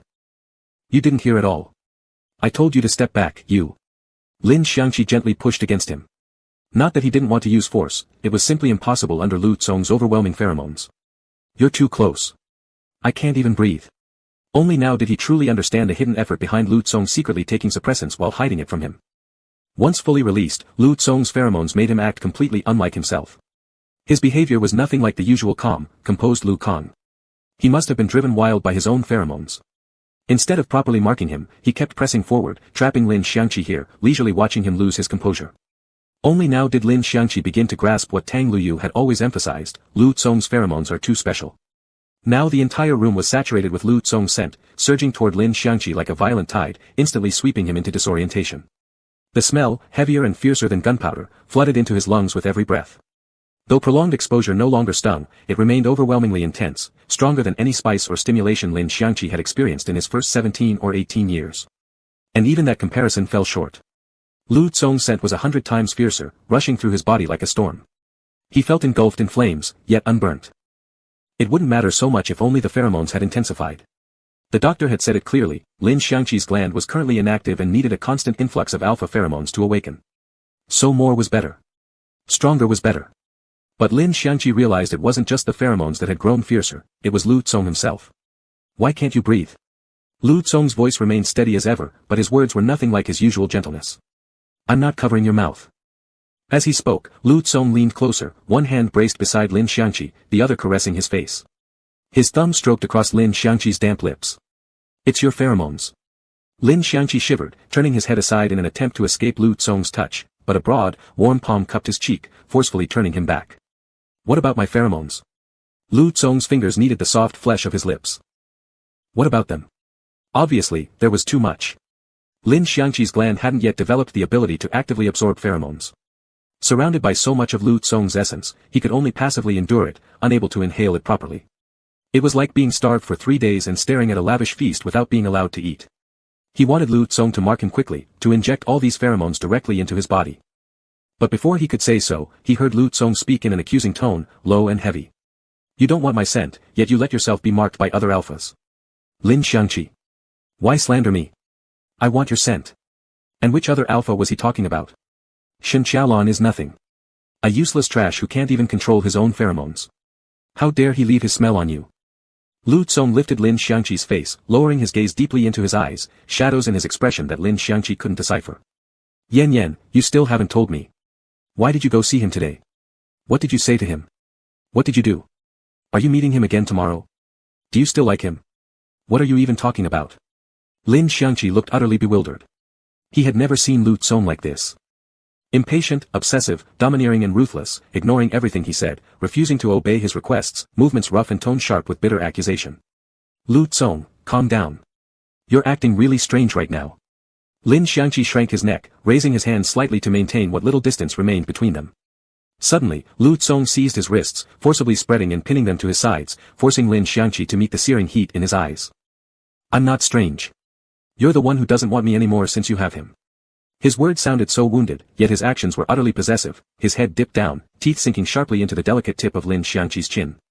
Lin Xiangqi tried to pull away, but Lu Tsong followed, biting down just hard enough to leave a faint mark on Lin Xiangqi's fair skin, one that might vanish at any moment. I don't want you. Stop biting. Flustered and unable to resist with his hands pinned, Lin Xiangqi could only lash out verbally. Are you a dog or something? Lu Tsong replied calmly, if that's what you want. I can be. Lin Xiangqi. Someone, please save Lu Tsong, he's clearly lost his mind. Lu Tsong, let's talk about this properly. First of all, I understand you're probably not thinking straight because of your pheromones, but you haven't completely lost it, have you? You forgot. I wore a barrier patch today, how could I possibly smell like him? At this point, Lin Xiangqi still clung to the hope that Lu Tsong retained some sliver of rationality, enough to reason with. And honestly, I don't like Shen Xiaolon at all. I only went to see him today to get compensation money for Qin Qiutian. I didn't tell you because you were the one who said you didn't want to hear about him. I've been holding back just so you wouldn't get upset, and now you're turning this around on me. Do you have any conscience at all? His voice rose sharply, louder than usual. In normal circumstances, Lu Tsong would have long since lowered his head and apologized. But not now. Not in this state. Lu Tsong wasn't fazed by Lin Xiangqi's blustering anger. I don't want to hear about him, but I also don't want you hiding things from me. With slow, deliberate motions, Lu Tsong nibbled at the soft flesh, once on the chin, once on the cheek, once on the earlobe, then again on the chin. So promise me, you won't see him again.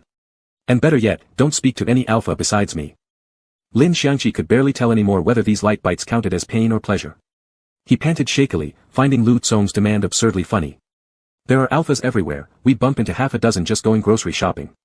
By your logic, am I supposed to never leave the house again? It was meant as a joke. But Lu Tsong stared at him, eyes dark and utterly serious. Fine. Fine. What do you mean, fine? Startled by that intense gaze, Lin Xiangqi quickly looked away, bumping his forehead lightly against Lu Tsong's shoulder. I'm not talking to someone who isn't in their right mind. Just mark me already, once you're back to normal, I'll settle scores with you. I'm perfectly clear-headed, Lu Tsong said evenly. Clearer than I've ever been. Lin Xiangqi shivered inexplicably. He didn't dare meet Lu Tsong's eyes. This version of Lu Tsong gave off the eerie sense of having gone quietly, insidiously mad beneath a calm surface. He couldn't hold on much longer. You wouldn't normally act like this. You're nothing like yourself right now. Whether real or imagined, the moment those words left his lips, Lin Xiangqi felt the pressure of Lu Tsong's pheromones grow heavier, oppressive, suffocating. At the same time, his nape began to throb with an unnatural pulse. His underdeveloped gland surged with startling vitality, aggressively asserting its presence, flooding Lin Xiangqi's mind with raw, unmet desire. He wanted pheromones, more of them. Not just floating in the air, but deeper, fiercer, buried inside him. But yen. Lu Tsong's voice dropped to a whisper, breath warm against his ear, shifting between near and far. What if this is me?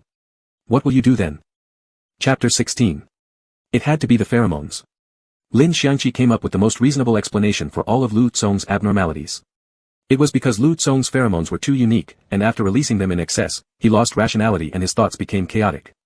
Like a computer occasionally freezing, then automatically fixing some errors upon rebooting. He couldn't stay like this forever. But what exactly did like this mean? Lin Xiangqi couldn't articulate it. He began subconsciously comparing the Lu Tsong in front of him with the usual Lu Tsong. Undeniably, in Lin Xiangqi's memory, Lu Tsong had always been an exceptionally good person. To their parents, Lu Tsong was an intelligent, well-behaved child who never caused any trouble. To Lin Xiangqi, he was a reliable, righteous, and reassuring friend, and even to their classmates and teachers, Lu Tsong was the flawless class monitor without a single fault. Lu Tsong's virtues were objective, anyone who knew him could sense his goodness. He was like the prescribed answer defined by exemplary behavioral standards, the very image people imagined when thinking of a role model. Reserved and steady, down-to-earth and dependable, gentle and courteous, upright and kind. Lin Xiangqi could use countless praises to describe the Lu Tsong he knew now. But sometimes Lin Xiangqi felt that he didn't truly understand Lu Tsong. Lu Tsong wasn't someone who expressed himself easily. He didn't seem particularly enthusiastic about anything, nor was he deeply disgusted, always neutral, indifferent, lukewarm. As if anything was acceptable, nothing really mattered, his expression perpetually hovering between a faint smile and cold detachment. Some saw him as gentle, others found him aloof.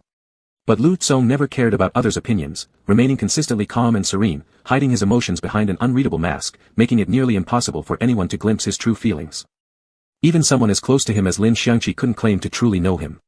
Sometimes, during holidays, when Lin Xiangqi wanted to give Lu Tsong a more unusual gift, he would agonize over it for a long time, ultimately settling on something safe and conventional instead. It wasn't that he feared Lu Tsong might dislike his gifts, he feared that even if Lu Tsong disliked them, he would still accept them with a polite smile and place them in the most conspicuous spot in his room. That was just who Lu Tsong was, someone who would never make Lin Xiangqi uncomfortable, never impose pressure in their relationship. Almost flawlessly perfect. But truthfully, Lin Xiangqi had secretly wondered in his heart. Did emotionally composed Lu Tsong never feel the urge to vent? In what situations would he get angry, sad, or disappointed? Could he possibly be like Lin Xiangqi himself, pretending to be cheerful during the day but occasionally hiding under the covers, quietly shedding tears alone at night?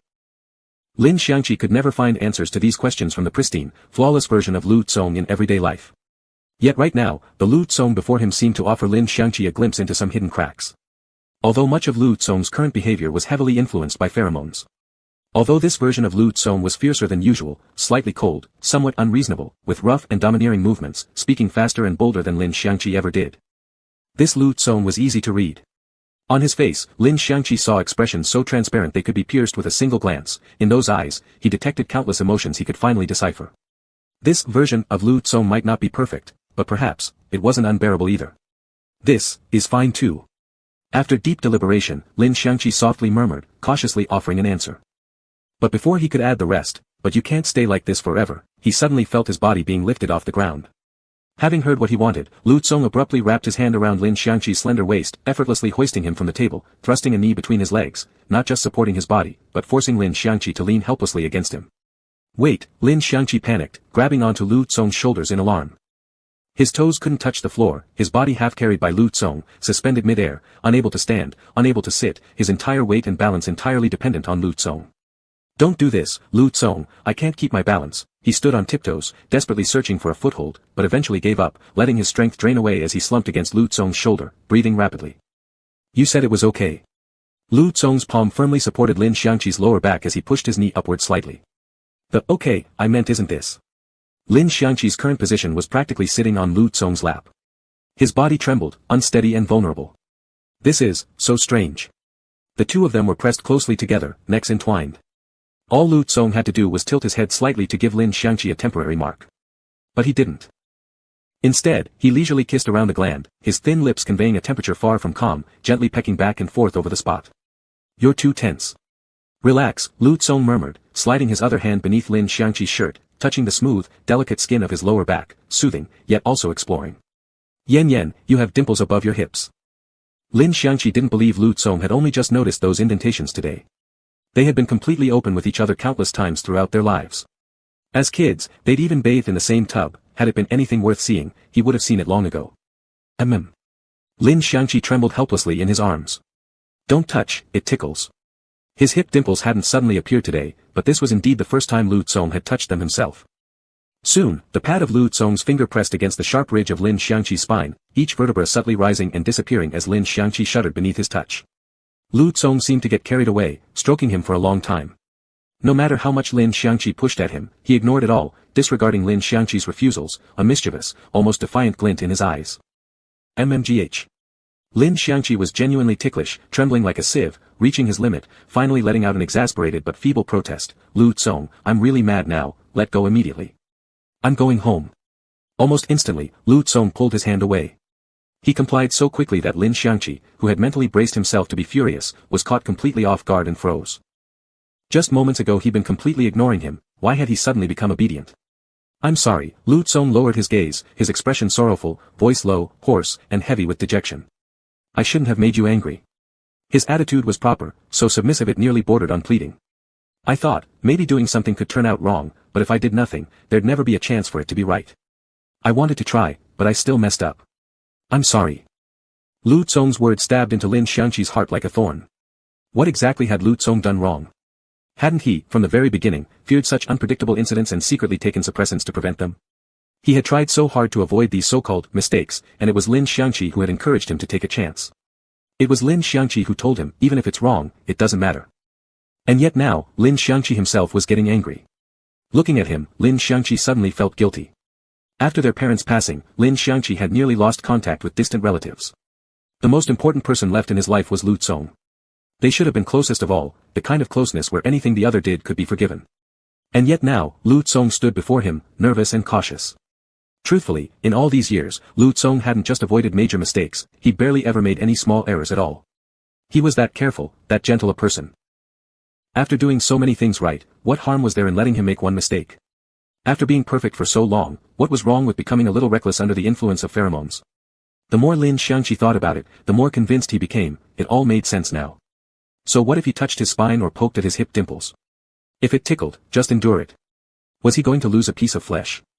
Why was he even snapping at Lu Cong? You didn't do anything wrong, Lu Kong. Lin Xiangqi bit his lip, calming the faint unease inside, and eventually reached out himself, wrapping his arms around Lu Cong's neck to comfort him. I was just a little uncomfortable just now, okay? You know me, I'm really ticklish. I wasn't actually mad at you. At last, Lu Cong lifted his eyes to look at him again, though suspicion still lingered in his gaze. Really? Lin Xiangqi gave him a forgiving smile. Really? I'm not mad. Don't be sad, don't blame yourself. Do whatever you want, I don't care. Lin Xiangqi's mind went blank when he was suddenly thrown onto the bed. His body rolled twice across the sheets, and when he opened his eyes, he found himself locked in a deep, soulful stare with the tomcat on his pillowcase. What had just happened? How had he flown from the desk all the way to the bed? Anything I want. Lu Cong's voice came from above him. Lin Xiangqi looked up, and finally realized, with shock, that the steadily advancing Lu Cong no longer wore that frightened, anxious expression from before. In his eyes burned unmistakably the signal of something long restrained, now waiting only for the moment to strike. Lin Xiangqi's mind could only scream 4 words. Lu Cong. Faking it. He didn't even have a chance to escape before Lu Cong loomed over him, blocking the light and cutting off any possible retreat, pinning him into the corner of the bed with no way out. It does matter, not that it doesn't. Wait just. A taut string snapped in Lin Xiangqi's mind. He stiffened his neck and glared at Lu Cong. When people were bluffing, they always unconsciously raised their voices. Don't come any closer. What do you think you're doing? Marking, Lu Cong replied simply. Lin Xiangqi instantly deflated. He shot back, what did you think I meant? Lin Xiangqi quickly wiped the startled expression from his face. Oh. Right. Honestly, why did Lu Cong have to make marking so sudden? It had startled him half to death. Lin Xiangqi still wasn't quite used to this version of Lu Cong. Back then, Lu Cong would always discuss everything with him, ask for his opinion, never assert his own desires first. Even when doing homework, he'd ask which subject Lin Xiangqi wanted to start with, and only after Lin made a decision would Lu Cong follow along, accommodating him completely. Lin Xiangqi once joked that Lu Cong was like an AI, and Lu Cong didn't argue. Instead, he'd even quipped in return, then you can program me into whatever version you want. But now, the Lu Cong before him seemed as if infected by a virus, running strange new protocols Lin Xiangqi had never seen before. Or perhaps it wasn't a virus at all. Somehow, unbidden, Lin Xiangqi thought, it felt more like an unpacked archive had finally been decompressed. At least Lu Cong still remembered the reason he was here, to mark. Lin Xiangqi firmly believed they were both hostages under the control of pheromones. Swept up in this storm, drenched to the bone. There was no avoiding it. But once the marking was done, Lu Cong would return to normal. Holding on to that thought like a martyr, Lin Xiangqi flipped himself over and lay flat on top of Lu Cong, burying his face into the crease of the pillow, exposing the broad expanse of his nape, positioning his neck in the most convenient angle for biting. Bite. Once he bit, it would be over. He had no idea how he looked right now in Lu Cong's eyes. The soft fabric of his loungewear clung snugly to his body, outlining the subtle curves hidden beneath his slender frame. The hem bunched messily at the waistband of his pants, tangled beyond repair, failing to conceal the smooth, round curve of his plump little ass. It wasn't hard to imagine how soft it would feel in one's grip. Lu Cong's gaze darkened, silent as he stared down at the oblivious Lin Xiangqi. His Adam's apple dipped, swallowing down a surge of near uncontrollable heat, and his pheromones surged again. The entire room turned into a prison of desire, with no escape. Lin Xiangqi also sensed the sudden spike in pheromones, but his reaction was mild this time. Clearly, he too was beginning to succumb, inevitably drawn by instinct toward what he craved. Lu Cong. He wriggled his body impatiently, nudging the man behind him. Hurry up. Finally unable to resist, Lu Cong's hand landed on the place he'd been longing to touch. The man beneath him shuddered violently. A hot, rough palm settled against Lin Xiangqi's waist, slipping beneath the fabric, lifting the hem. Lu Cong's fingers traced the 2 small, delicate dimples above Lin Xiangqi's hips, the very spot he had touched not long ago. Lin Xiangqi's fingers curled weakly. He wanted to move, but couldn't. He was clearly already bound by the alpha's domineering pheromones, and could only whine softly, tickles. You're just too sensitive, Lu Cong murmured, bracing one arm beside him as he slowly lowered himself. With his other hand, he slid from Lin Xiangqi's lower back around to his front, pulling him backward until Lin Xiangqi was cradled tightly against his chest. Lin Xiangqi let himself be maneuvered freely, not just because his body had gone weak and pliant under the alpha's pheromones, but also because he was lazy, willing to leave the entire marking process entirely in Lu Cong's hands. The position was nothing like what Lin Xiangqi had imagined. He was lifted by Lu Tsong from behind, his knees parted as he knelt upright, sitting between Lu Tsong and the wall, his hands captured together and raised high above his head, pinned firmly against the wall. What a strange position, Lin Xiangqi thought dizzily. He felt like the filling in a sandwich cookie. With such a big bed, why press him against the wall? It was so cramped. But soon, he understood Lu Tsong's intention. This was a position with no escape, every part of his body trapped, utterly under Lu Tsong's control. When Lu Tsong's fang pressed against his gland, Lin Xiangqi had already sensed something was wrong, and by the time the bite came, it was undeniable. Ah! This marking was deeper than any before. Though there was no physical pain, Lin Xiangqi still flailed helplessly in fear. Don't bite so deep, Lu Tsong, please, go easy, hurts. It won't hurt. To prove he wasn't lying, Lu Tsong licked away a bead of blood and released even more pheromones. Then he bit down again, his canine sinking into Lin Xiangqi's body, breaching his final defense. Ha! Lin Xiangqi reflexively arched and struggled, but behind him stood Lu Tsong, immovable as stone, and before him the cold, unyielding wall. There was nowhere to run. He could only endure this fierce, overwhelming fusion of pheromones. Though it truly didn't hurt, as Lu Tsong said, the sheer intensity of penetration left Lin Xiangqi nearly convulsing. No matter how pitifully he pleaded, all he received in return was an even wilder surge of Lu Tsong's pheromones, bolder bites, one after another, and relentless licks and suckling that pushed past every boundary. The omega in his arms melted into a puddle, pliant and yielding, as if incapable of resistance no matter what he did. Lu Tsong couldn't stop himself from leaving more and more marks, all his own. Inhibitor. Lu Tsong, Wu. Lin Xiangqi stammered, struggling to form the words through broken sobs, finally managing, otherwise. I'll give you a shot. Lu Tsong slowly retracted his sharp fangs, his lips still resting against Lin Xiangqi's bruised nape, voice hoarse, too late. Even someone like Lin Xiangqi, who never cried, was reduced to tears, but Lu Tsong didn't soften in the slightest. He bit too deep, held too tight. Lin Xiangqi felt like he was suffocating, head thrown back, mouth gaping for air, whimpering and cursing Lu Tsong between breaths, crazy, madman. Caught me. Lu Tsong actually chuckled. Lin Xiangqi passed out midway, but when he woke up, the marking hadn't ended. He didn't understand how a temporary mark could last so long. With a trembling, tear-choked voice, he pleaded, I don't want to mark anymore. I can't take it, Lu Tsong. I feel awful. Don't pretend to be pitiful, Yan Yan. Lu Tsong turned, gripping his chin, gently stroking his lips. I know you're not in pain. True, he wasn't in pain. But uncomfortable. That was real. Not the kind of discomfort from feeling bad, but the unbearable kind that came from feeling too good. But Lin Xiangqi didn't dare say it.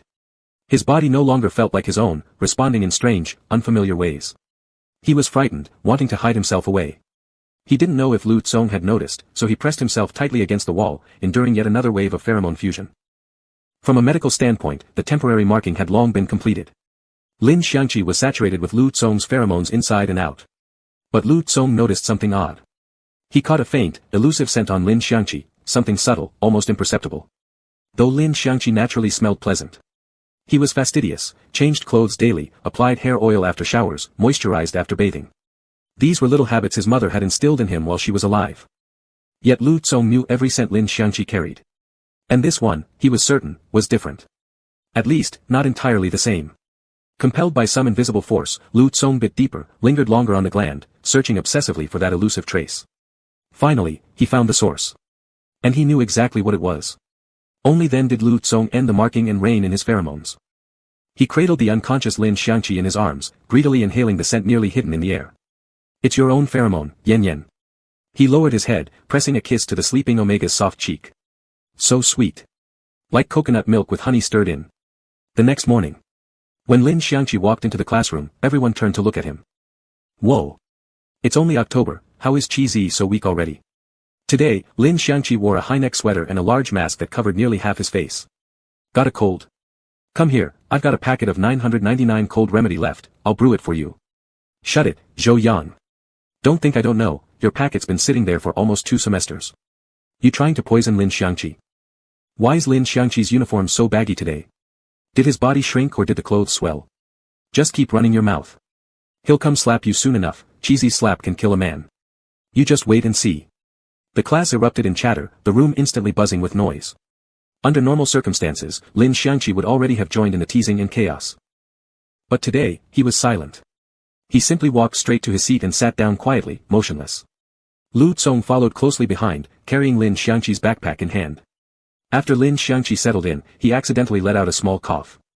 Without a word, Lu Tsong pulled out a thermos and a small pre-portioned packet of medicine from the bag and handed them over.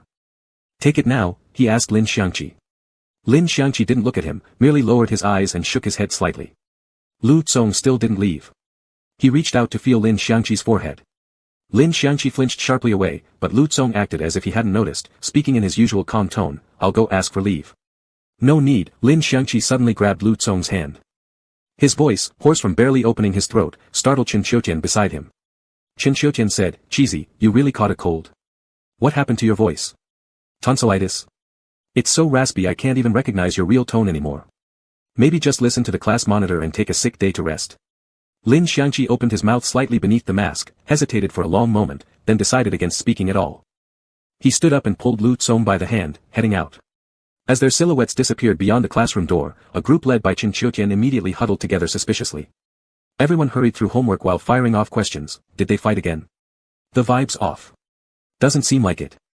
Last week during their Cold War, Cheesy completely ignored the monitor. But today they actually talked. That shouldn't happen. Chen Qiuqian, got any inside info? Yeah, Qiuqian, don't hold out on us. If anything's going on between them, you better spill it fast. I can't endure another week like last one. By another week like last one, they meant the Cold War between Lin Xiangqi and Lu Tsong. It sounded like just a conflict between two people, but in reality, every student in the class had suffered varying degrees of collateral damage. Lu Tsong, as class monitor, was the most trusted student among all teachers. Strict, principled, and utterly impartial, he was second only to the homeroom teacher in terms of fear factor. Yet, before this, there'd always been Lin Xiangqi beside him to act as a buffer. After all, Lin Xiangqi was one of the least rule-abiding students in class. Take the simplest example. Whenever Lin Xiangqi arrived at the last possible second, Lu Tsong, arriving with him, would naturally be late too, giving everyone else more time to finish homework. If Lin Xiangqi sneaked out at lunch to play ball, Lu Tsong usually tagged along, allowing others to slip out unnoticed as well. And in more extreme cases, if Lin Xiangqi suddenly decided during a self-study session monitored by Lu Tsong to start a game or screen a movie for the whole class, so long as no one objected, Lu Tsong would turn a blind eye. Even if caught by a teacher, Lu Tsong would take the blame to protect everyone's fun. With such a monitor, life in Class 7, Senior 3 had mostly been peaceful and comfortable. But last week, everything changed. Lu Tsong not only moved the homework submission deadline to before morning study, but mercilessly recorded names of every latecomer or absentee. During evening self-study, he kept a hawk's eye on everyone, forbidding even whispers. And worst of all, he began actively assisting the homeroom teacher in cracking down on puppy love. Recently, several would-be couples in the class who hadn't even officially started dating yet had their budding affections crushed before they could bloom. They now dared not even exchange glances for longer than a second, terrified of being detected by the ice-cold monitor. And the root cause of all this misery? Lin Xiangqi. Faced with everyone's anxiety, Chen Qiuqian calmly copied a solution onto his assignment before saying, relax. They won't fight ever again. My biggest ship obstacle has already been eliminated. No one knew where Chen Qiuqian got this conclusion from, but doubts lingered. Are you sure? When Lin Xiangqi dragged the monitor out just now, he looked kind of angry. Could we be staring down the start of World War II? Chen Qiuqian wagged a single finger side to side. No, you don't know Cheesy. If he were truly angry, he wouldn't give the monitor a chance to care for him. The way he is now. Looks more like shyness to me. You just keep spreading rumors. What on earth could make Lin Xiangqi shy? Someone scoffed. The guy who turned a public self-criticism under the national flag into a full-blown performance. His skin's so thick I can't even be bothered to roast him. Chen Qiuqian, you don't understand a thing. The ones who act like they've got thick skin are always the cutest when they're actually embarrassed. It's fine, really. No need to specially go see Dr. Tang. Lin Xiangqi tugged at his overly snug sweater collar, speaking while deliberately avoiding looking in Lu Tsong's direction. Going to the hospital is just going to be more of the same tests anyway. I feel perfectly fine, except for a little fever, a bit of coughing, and a dry throat. Nothing serious, huh?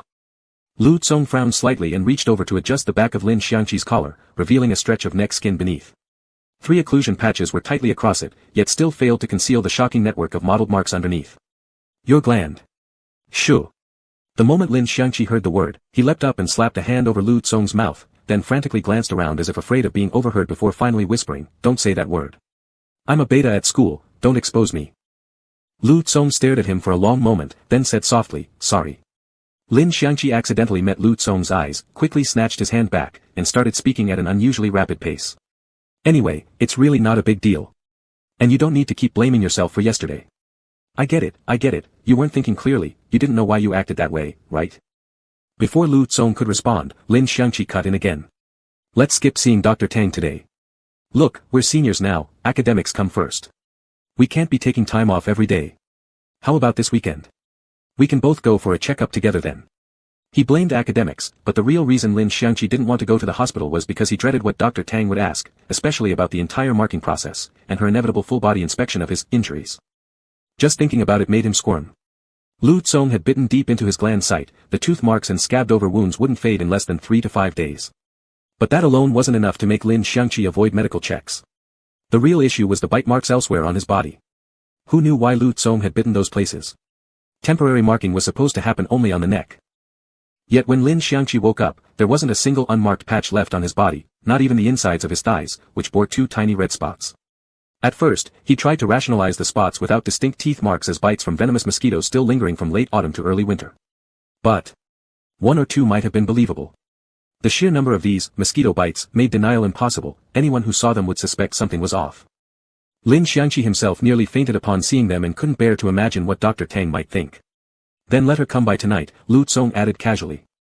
We won't have monitoring equipment at home, so we can't do a full checkup. But we can draw a blood sample for her to take back and examine the gland condition first. Is that okay? After last night's marking, Lu Tsong had flooded Lin Xiangqi with far more pheromones than a standard therapeutic dose. Any excess carried risks. Besides, Lu Tsong still remembered that faint whiff of coconut milk fragrance he'd caught. He needed to run some tests to be sure. Upon hearing him, Lin Xiangqi's round eyes darted beneath his bangs as he whispered cautiously, so, it's just a blood draw. You won't look at anything else? He tried hard not to show what he was feeling, but Lu Tsong knew exactly what Lin Xiangqi feared. Lu Tsong lowered his gaze, voice low and steady. Just the blood. All right then. Let's have Dr. Tang come over. This visit fee, I'll pay it myself. Lin Xiangqi cleared his throat, though his voice remained hoarse. No help for it, he'd screamed too loudly when bitten at the gland last night. His voice was cracked, but at least it didn't hurt. Lu Tsong said nothing about Dr. Tang's outrageously high house call fees. Instead, he told Lin Xiangqi, your case holds significant value for her research. She can waive all charges, you don't need to worry about it. Besides, I released an abnormal amount of pheromones this time. I was planning to call her anyway. That statement struck a nerve. Lin Xiangqi instinctively shrank his neck, then nodded in reluctant agreement. Oh. Right. That does need checking. With the matter settled, it was time to return to class and prepare for lessons. But Lin Xiangqi kept his head down, seemingly lost in some chaotic thoughts, occasionally picking at his fingernails or tugging at his uniform sleeves, as if agonizing over something difficult to bring up. Lu Tsong waited in silence for a while, until the bell rang and he had no choice but to remind Lin Xiangqi it was time to go. Just then, Lin Xiangqi suddenly steeled himself, stomped his foot slightly as if gathering courage, and blurted out the question he'd been dying to ask. Lu Tsong, last night, when you were like that, did you know what you were doing? It was actually a fairly simple question. It only required a yes or no. But Lu Tsong didn't answer immediately. He looked at the small exposed portion of Lin Xiangqi's face above the mask, and after a long pause, replied deliberately, I knew. Lin Xiangqi's eyes widened instantly, his pupils trembling slightly. Lu Tsong slowly continued, part of it. Huh. Lin Xiangqi blinked, tilting his head curiously. What do you mean? I knew at the beginning. Lu Tsong's voice remained steady, his expression perpetually calm, betraying nothing. Later, not so clearly. No one would doubt he was lying. Because he simply looked like an honest person. Right? Right. Phew. Lin Xiangqi seemed to have secretly set down a heavy weight from his heart, even his breathing grew lighter. So later on, you didn't actually remember what you did yourself, Good. Good that Lu Tsong couldn't recall. Then it didn't matter at all why there were tooth marks and red marks all over his body, on his chest, lower abdomen, inner thighs, and other strangely specific places. If he didn't remember, it was as if it never happened. Lin Xiangqi chuckled again. Come on, let's go back to class. Relieved, he took the lead walking back. Lu Tsong followed behind, his gaze darkening, as if drawn along by Lin Xiangqi's figure into a certain moment from last night. The pale, soft waist, delicate and trembling at the slightest bite, and every patch of skin that bore a mark at the touch of a kiss. Every sensation still lingered vividly. How could he possibly forget? Chapter 17. After receiving Lu Tsong's message, Tang Luyu had been extremely excited, eager to examine Lin Xiang as soon as possible. Although Lu Tsong had only mentioned that he might have caught a whiff of Lin Xiang's pheromones, and it was entirely possible he'd misperceived them while half asleep, the specifics still required a blood test for confirmation. Still, no sooner did school let out than Tang Luyu's car pulled up outside Lu Tsong's house. She couldn't wait. Of course, her excitement was strictly internal, she would never show it outwardly. She wanted nothing more than for this rare condition afflicting Lin Xiangqi to be cured under her care, something that would undoubtedly secure her a lasting place in the annals of Alliance medical history. But she was a professional doctor, someone who had weathered far greater storms.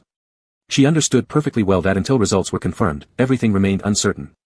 Showing too much enthusiasm might unsettle Lin Xiangqi, affecting him with her own emotions. If she raised false hopes only for the test results to disappoint, wouldn't that leave Lin Xiangqi heartbroken? Thus, Tang Luyu remained cautious, saying nothing extra to Lin Xiangqi. First, she drew blood samples from both his and Lu Tsong's glands. She could tell Lin Xiangqi was unusually tense during the procedure. At first, she assumed it was due to fear of pain and softly reassured him, "Don't be afraid. This needle is nothing like a biopsy one, it's even simpler than drawing blood from your fingertip. Just close your eyes and count to 3, and it'll be over." Lin Xiangqi offered her a strained smile, then obediently lowered his head, exposing the back of his neck covered with several barrier patches. When she peeled back the surface layer and saw the devastation beneath, Tang Luyu's hand trembled.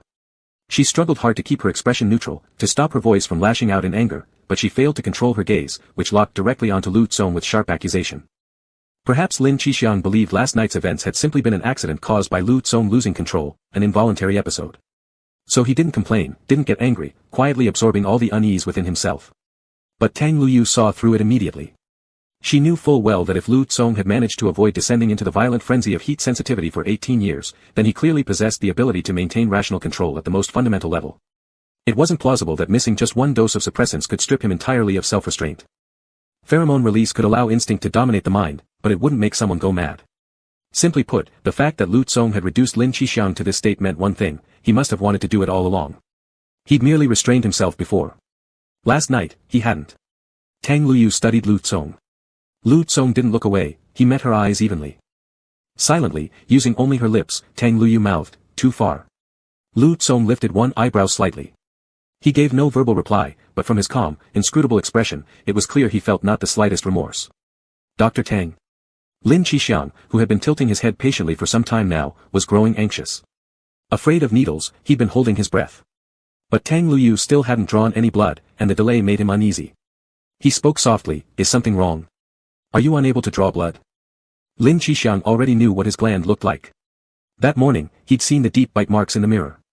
Even though scabs had formed, he could still vividly imagine how violently his nape had been treated.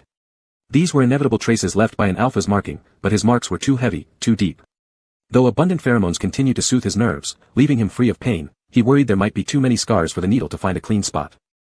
"There's no problem," Tang Luyu said, pulling her gaze away from Lu Tsong and quickly comforting him. "I was just observing your gland. Surface changes are part of the examination process. Don't worry, I'll draw the blood now." Lin Xiangqi exhaled in relief and smiled at her. "All right." Drawing blood from the gland truly didn't hurt much, perhaps thanks to the lingering alpha pheromones, the gland was in a very stable state. Lin Xiangqi hardly felt the needle at all before it was already over.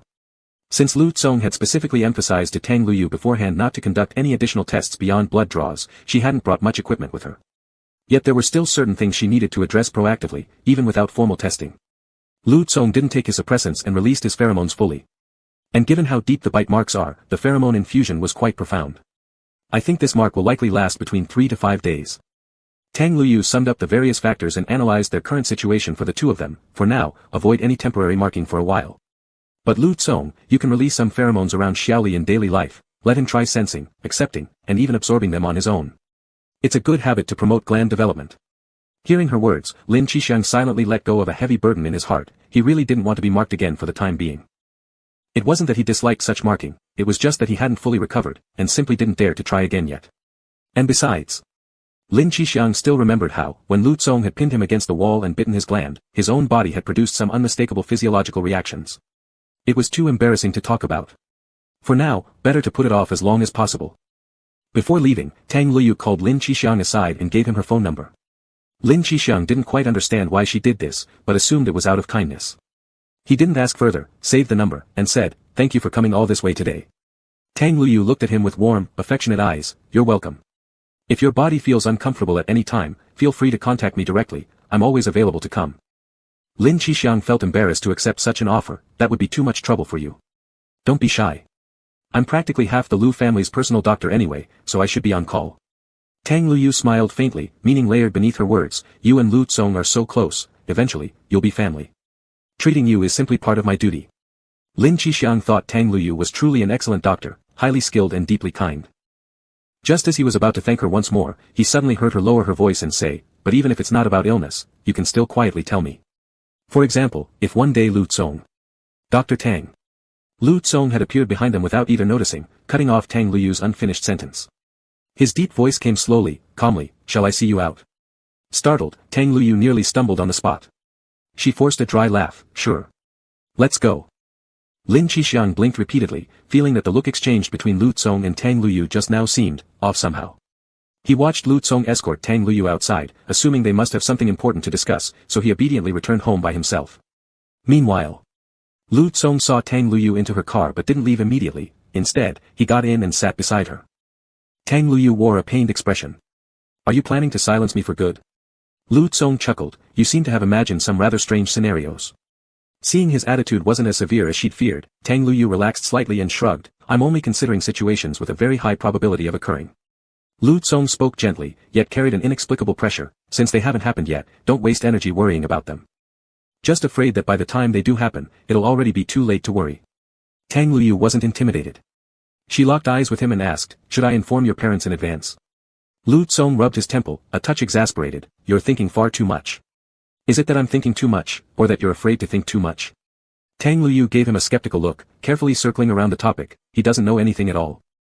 Lu Tsong countered, "No, what exactly?" Tang Luyu was momentarily speechless, frustrated enough to tug at her hair, "You're just like your father, when it comes to matters you aren't absolutely certain of, you never reveal even a hint of your thoughts."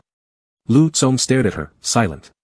"But your father's meticulous strategies and flawless calculations were meant for war," Tang Luyu snorted coldly. "Look at how he dares to apply that same logic to your mother in daily life. You'd better be careful, you might end up outsmarting yourself." Without waiting for Lu Tsong's reaction, she shoved him out of the car and stomped on the accelerator, speeding away into the distance. Lu Tsong, unusually caught in the car's exhaust, didn't show any anger.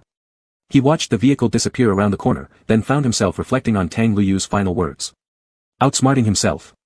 Tang Luyu's good news arrived the next afternoon, sent simultaneously to both of their phones. At the time, Lin Xiangqi and Lu Tsong had just finished their midday break. In the middle of stretching, Lin Xiangqi felt his phone vibrate. He pulled it out, glanced at the screen, and immediately jumped to his feet. Almost simultaneously, both turned to face each other, eyes alight with identical excitement. But Lin Xiangqi couldn't afford to reveal that he was an omega at school, so he suppressed the urge to cry out and simply exchanged a glance with Lu Tsong before calmly sitting back down in his seat. It was a result far better than anyone could have imagined. First and foremost, Lin Xiangqi's gland had started secreting pheromones. It wasn't much yet, and it wasn't voluntary, rather, it was an unconscious response triggered by exposure to alpha pheromones, but for Lin Xiangqi, this alone was tremendous news. This detail mattered greatly. As long as his gland could secrete pheromones, it meant the organ already possessed basic functionality and could metabolize and used pheromones. This eliminated Lin Xiangqi's fear of future pheromone buildup within his body. More importantly, it indicated that his gland would never develop any special pathological conditions. He wouldn't die. Overwhelmed with emotion, Lin Xiangqi didn't know what to do except bite his own fingers. In the original story, his fate had been written off so carelessly, so tragically, but now, he had changed his own future. He would no longer drop dead one quiet night, unexplained and alone, merely because his gland had become clogged with undissolved pheromones. Moreover, Tang Luyu informed him that his current gland development was equivalent to that of a 12 or 13-year-old boy. Though 12 or 13 might sound immature, in terms of gland development, this was already a healthy sign. Most omegas completed their second stage differentiation between ages 12 and 14, meaning Lin Xiangqi's gland was now showing clear signs of preparing for a second differentiation. All of this, of course, was thanks to Lu Tsong supplying him with abundant pheromones. Even so, the progress remained astonishing. After the first temporary marking, Lin Xiangqi's gland had shown signs of redevelopment. It had only been a few days, yet his gland had already matured further and met the conditions for secondary differentiation. Tang Luyu had been so excited she nearly lost her words. Initially, she believed only a permanent mark could bring about rapid recovery, but who could have predicted that Lu Tsong's pheromones could treat Lin Xiangqi's condition so effectively? Then again, this might also be related to Lu Tsong's near entire night-long marking session.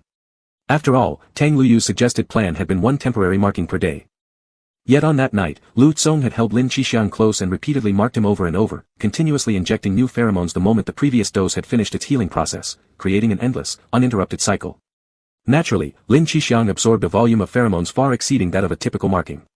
Coupled with their 100% compatibility rate, the resonance, attraction, and fusion between their pheromones would naturally be hundreds of times stronger than average, making the therapeutic effect exponentially greater, entirely understandable. In short, Lin Xiangqi was now half an omega. He could even be considered a healthy person now. His joy was impossible to hide. Ever since waking from his nap, he hadn't stopped smiling, occasionally letting out odd chuckles like hee or kiki. The classmates seated around him began seriously suspecting he'd secretly won a 200 million yuan lottery behind everyone's back. Lin Xiangqi responded with a grin, it's something even happier than winning the lottery. Qin Qiuqian, just woken up, rubbed his eyes sleepily and mumbled, happier than winning the lottery? Did my OTP get married? Am I the officiant? Lin Xiangqi froze for a second, then launched himself like a startled cat, throttling Qin Qiuqian's neck. Qin Qiuqian, I'll kill you. During afternoon PE class, the entire class went to the sports field to rehearse for the entrance parade formation of the sports meet.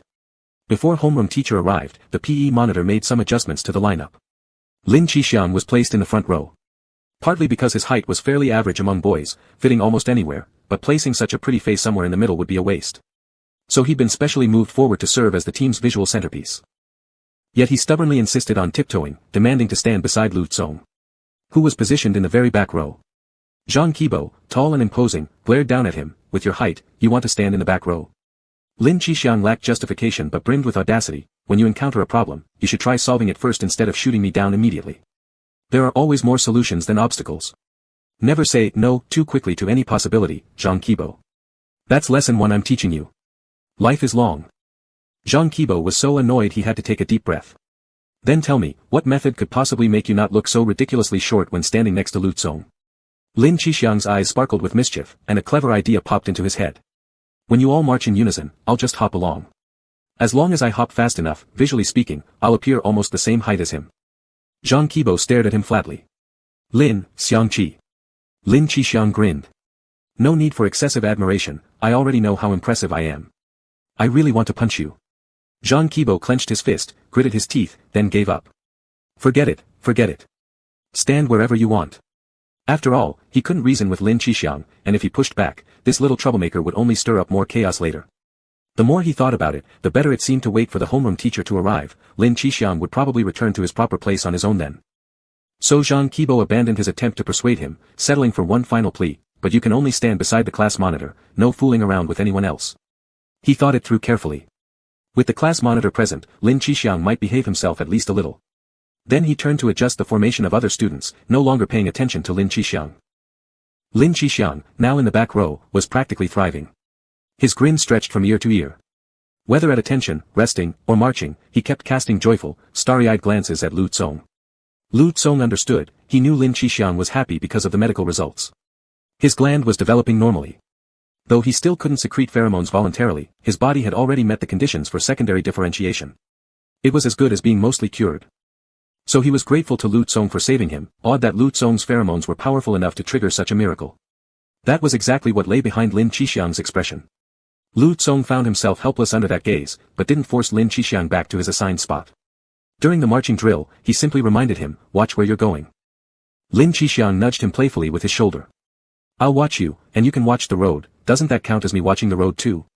Lu Tsong chuckled silently, studied him for a moment, then suddenly reached out and ruffled his hair. Behave yourself. Lin Xiangqi tilted his chin up contentedly, rubbing his cheek against Lu Tsong's palm. But I'm just so happy right now. I know, Lu Tsong said softly. Can we celebrate tonight? Lin Xiangqi asked. I want to buy a birthday cake, even though it's not my birthday yet, we can celebrate me coming back to life. The last few words remained unspoken, but Lu Tsong understood perfectly.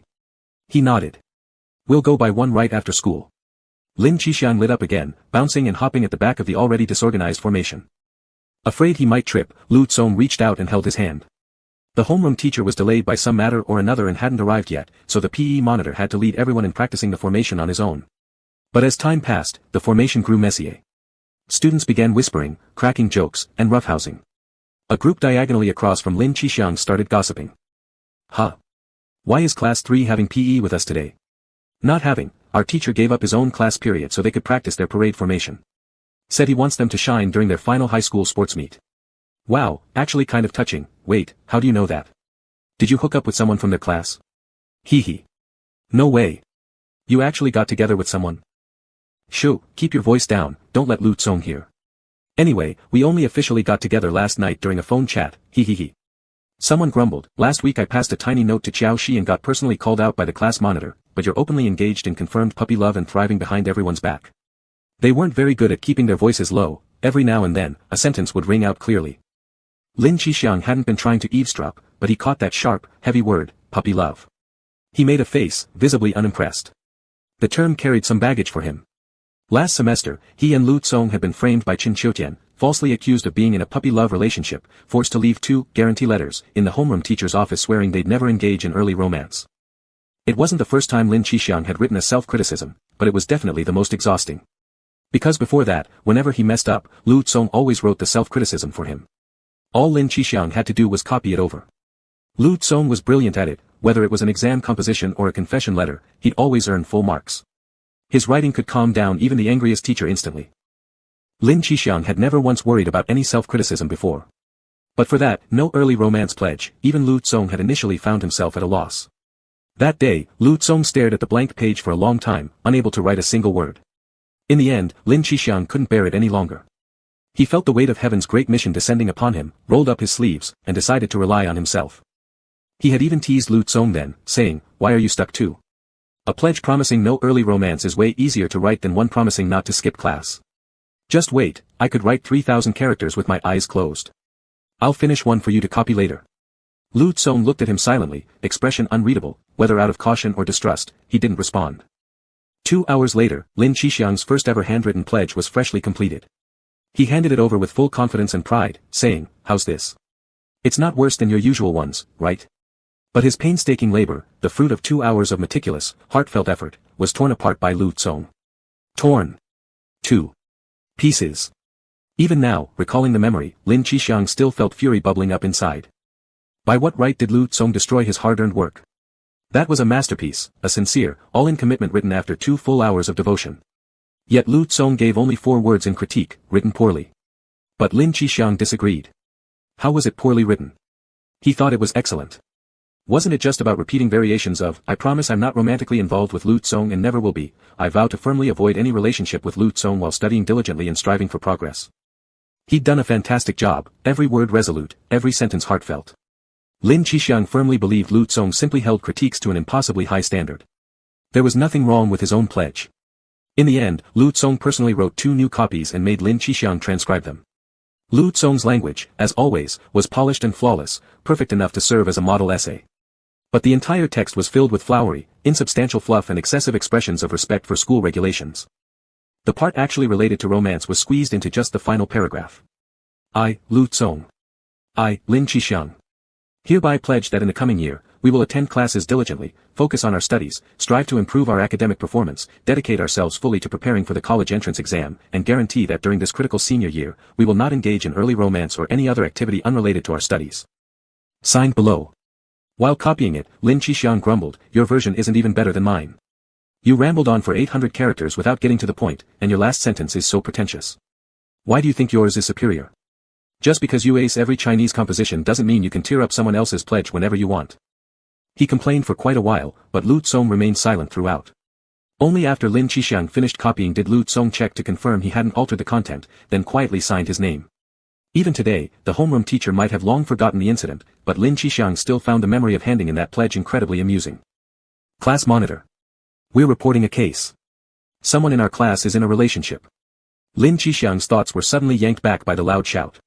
The few boys who had just been laughing and chatting now raised their hands eagerly, ready to snitch on their buddy. "Dude, don't mess around. Hey. Humph. My own single status may be tragic, but seeing my brother happy hurts me even more.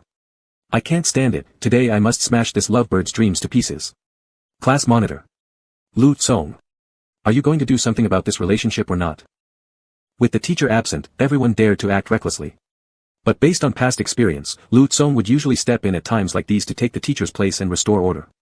Previously, Lu Tsong had built a notorious reputation for catching students in relationships, so bystanders had already quieted down, clearly eager to see what would happen next. Even Lin Xiangqi couldn't help turning his gaze toward Lu Tsong beside him, curious how Lu Tsong would handle the situation.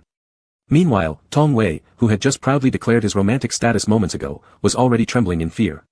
He regretted it. Deeply. He really shouldn't have shown off. If Lu Tsong found out about his relationship, it would be no different from having the homeroom teacher or parents find out. The tender sprout of his youthful romance would be mercilessly plucked from the soil on its very first day. Heartbroken and wretched, Tong Wei didn't dare lift his head to look in Lu Tsong's direction. Silently in his heart, he prayed Lu Tsong hadn't heard their chatter, or if he had, that he'd choose to ignore it, pretending they were just joking. Unfortunately, his prayer went unanswered. Lu Tsong had not only heard it, he was already looking in their direction, speaking up with a calm, measured tone, who's in an early romance. The moment he spoke, everyone else fell silent, suddenly too nervous to speak up, half afraid of being dragged into whatever came next. Most of them had only been teasing Tong Wei anyway, never intending to actually rat him out and become that despised snitch. But inevitably, there were always one or two, whether bluntly honest or craving attention, who loudly called out Tong Wei's name without hesitation. It's him, class monitor. Tong Wei's the one. He's in an early romance with a girl from class 3. The instant Tong Wei heard it, his face turned ashen. Embarrassed and shrinking back, he glanced at Lu Tsong, mind racing through countless excuses and lies, but deep down knowing that if Lu Tsong truly pressed the matter, he'd have no way to hide. Just as panic gripped him and he braced himself for certain doom, he suddenly heard Lu Tsong's voice, cool and faintly amused. Is that so? Then congratulations. Tong Wei. The other students. Chapter 18. They spent the entire 2 afternoon classes practicing the entrance march for the sports meet, and by the end, everyone was somewhat tired. Finally, their homeroom teacher dismissed them early to rest. Only Lin Xiangqi remained as energetic as ever. Even during math class, the subject he disliked most, he wore a bright, beaming smile, making the teacher at the podium blink in bewilderment. Unable to withstand the sparkle in Lin Xiangqi's eyes, the teacher called on him. Lin Xiangqi, judging from your expression, you seem to be listening quite attentively today. Does that mean you've grasped this section well? Then come solve this problem for us. Lin Xiangqi, I don't know how. That made the teacher so furious his mustache practically twitched. If you don't know, why are you grinning at me like an idiot? Such a smart face, wasted. Sit down. And stop smiling, do you hear me? The whole class burst into laughter. Someone said, Teacher, you don't know, Lin Xiangqi has been smiling like an idiot all afternoon. During formation practice on the playground, another class's homeroom teacher even borrowed him. Caught off guard, the teacher grew curious. Borrowed him? For what? Everyone answered in unison, said his smile is like a mascot. They put him beside the formation to cheer everyone up. At that moment, Lin Xiangqi chimed in again with another, The entire classroom erupted into laughter along with him. When school ended, Lin Xiangqi looked more like a prisoner who had finally served his sentence. He leapt from his seat, a cage-like prison, and ran over, grabbing Lu Tsong's hand to bolt out of the classroom. Lu Tsong could easily have walked ahead of him, but he deliberately didn't. Letting Lin Xiangqi drag him forward, he leisurely stepped behind, moving at his own unhurried pace. He never warned Lin Xiangqi to watch for others, but whenever Lin Xiangqi risked colliding with a classmate, Lu Tsong would gently tighten his grip and pull him slightly closer, just enough to avoid the collision. Lin Xiangqi seemed already used to this. As long as Lu Tsong was by his side, it didn't matter if he rushed recklessly or caused minor trouble, someone would always have his back. That hand would always catch him before he fell. Earlier, Lin Xiangqi had ordered a birthday cake and dinner through a delivery runner. By the time they arrived home, everything was already there. He turned to Lu Tsong and declared, You're not allowed to help today. Lu Tsong complied without resistance. All right. Then he leaned against the kitchen island counter, watching Lin Xiangqi bustle around, truly not lifting a finger. Because Lin Xiangqi clearly enjoyed preparing everything himself. When dinner was finally laid out across the table and the cake lit with candles, Lin Xiangqi ceremoniously asked Lu Tsong to turn off the lights. He clasped his hands together and closed his eyes. Let's celebrate my birthday early. In truth, Lin Xiangqi's 18th birthday was this Friday. But ever since his parents passed away, he hadn't felt much like celebrating birthdays or lively holidays. Probably because he feared memories of past family reunions, so he unconsciously avoided them. Lu Tsong understood this about him, which was why they never made a big deal out of such occasions. That didn't mean Lin Xiangqi disliked joy and festivity. On the contrary, for him, anytime happiness arose, it could become a commemorative day. Since they made each day joyful enough, they didn't need to save all their hopes for one single day. If rituals were meant to celebrate meaningful moments, then Lin Xiangqi believed this very instant was far more significant than any formal coming-of-age ceremony. Because he had broken free from the narrative's constraints, escaped the seemingly inevitable death awaiting him, and now faced a future untethered, free. This deserved celebration more than anything else. Just one candle stood in the cake, symbolizing the first day of Lin Xiangqi's liberation from destiny. And he didn't keep this precious wish for himself. Though Lin Xiangqi had stepped out of his original story, Lu Tsong still remained a villain within the book. Currently, nothing irreconcilable had yet occurred between Lu Tsong and Shen Xiaolan, but Lin Xiangqi still lived in quiet fear that Lu Tsong might eventually walk into the tragic ending described in the novel. He didn't want Lu Tsong to die. So when he made his wish, he silently whispered in his heart. May Lu Tsong also break free from the chains of the original text, just like me. May his future be bright, and his life filled with happiness. Then he blew out the candle. Lu Tsong turned the lights back on.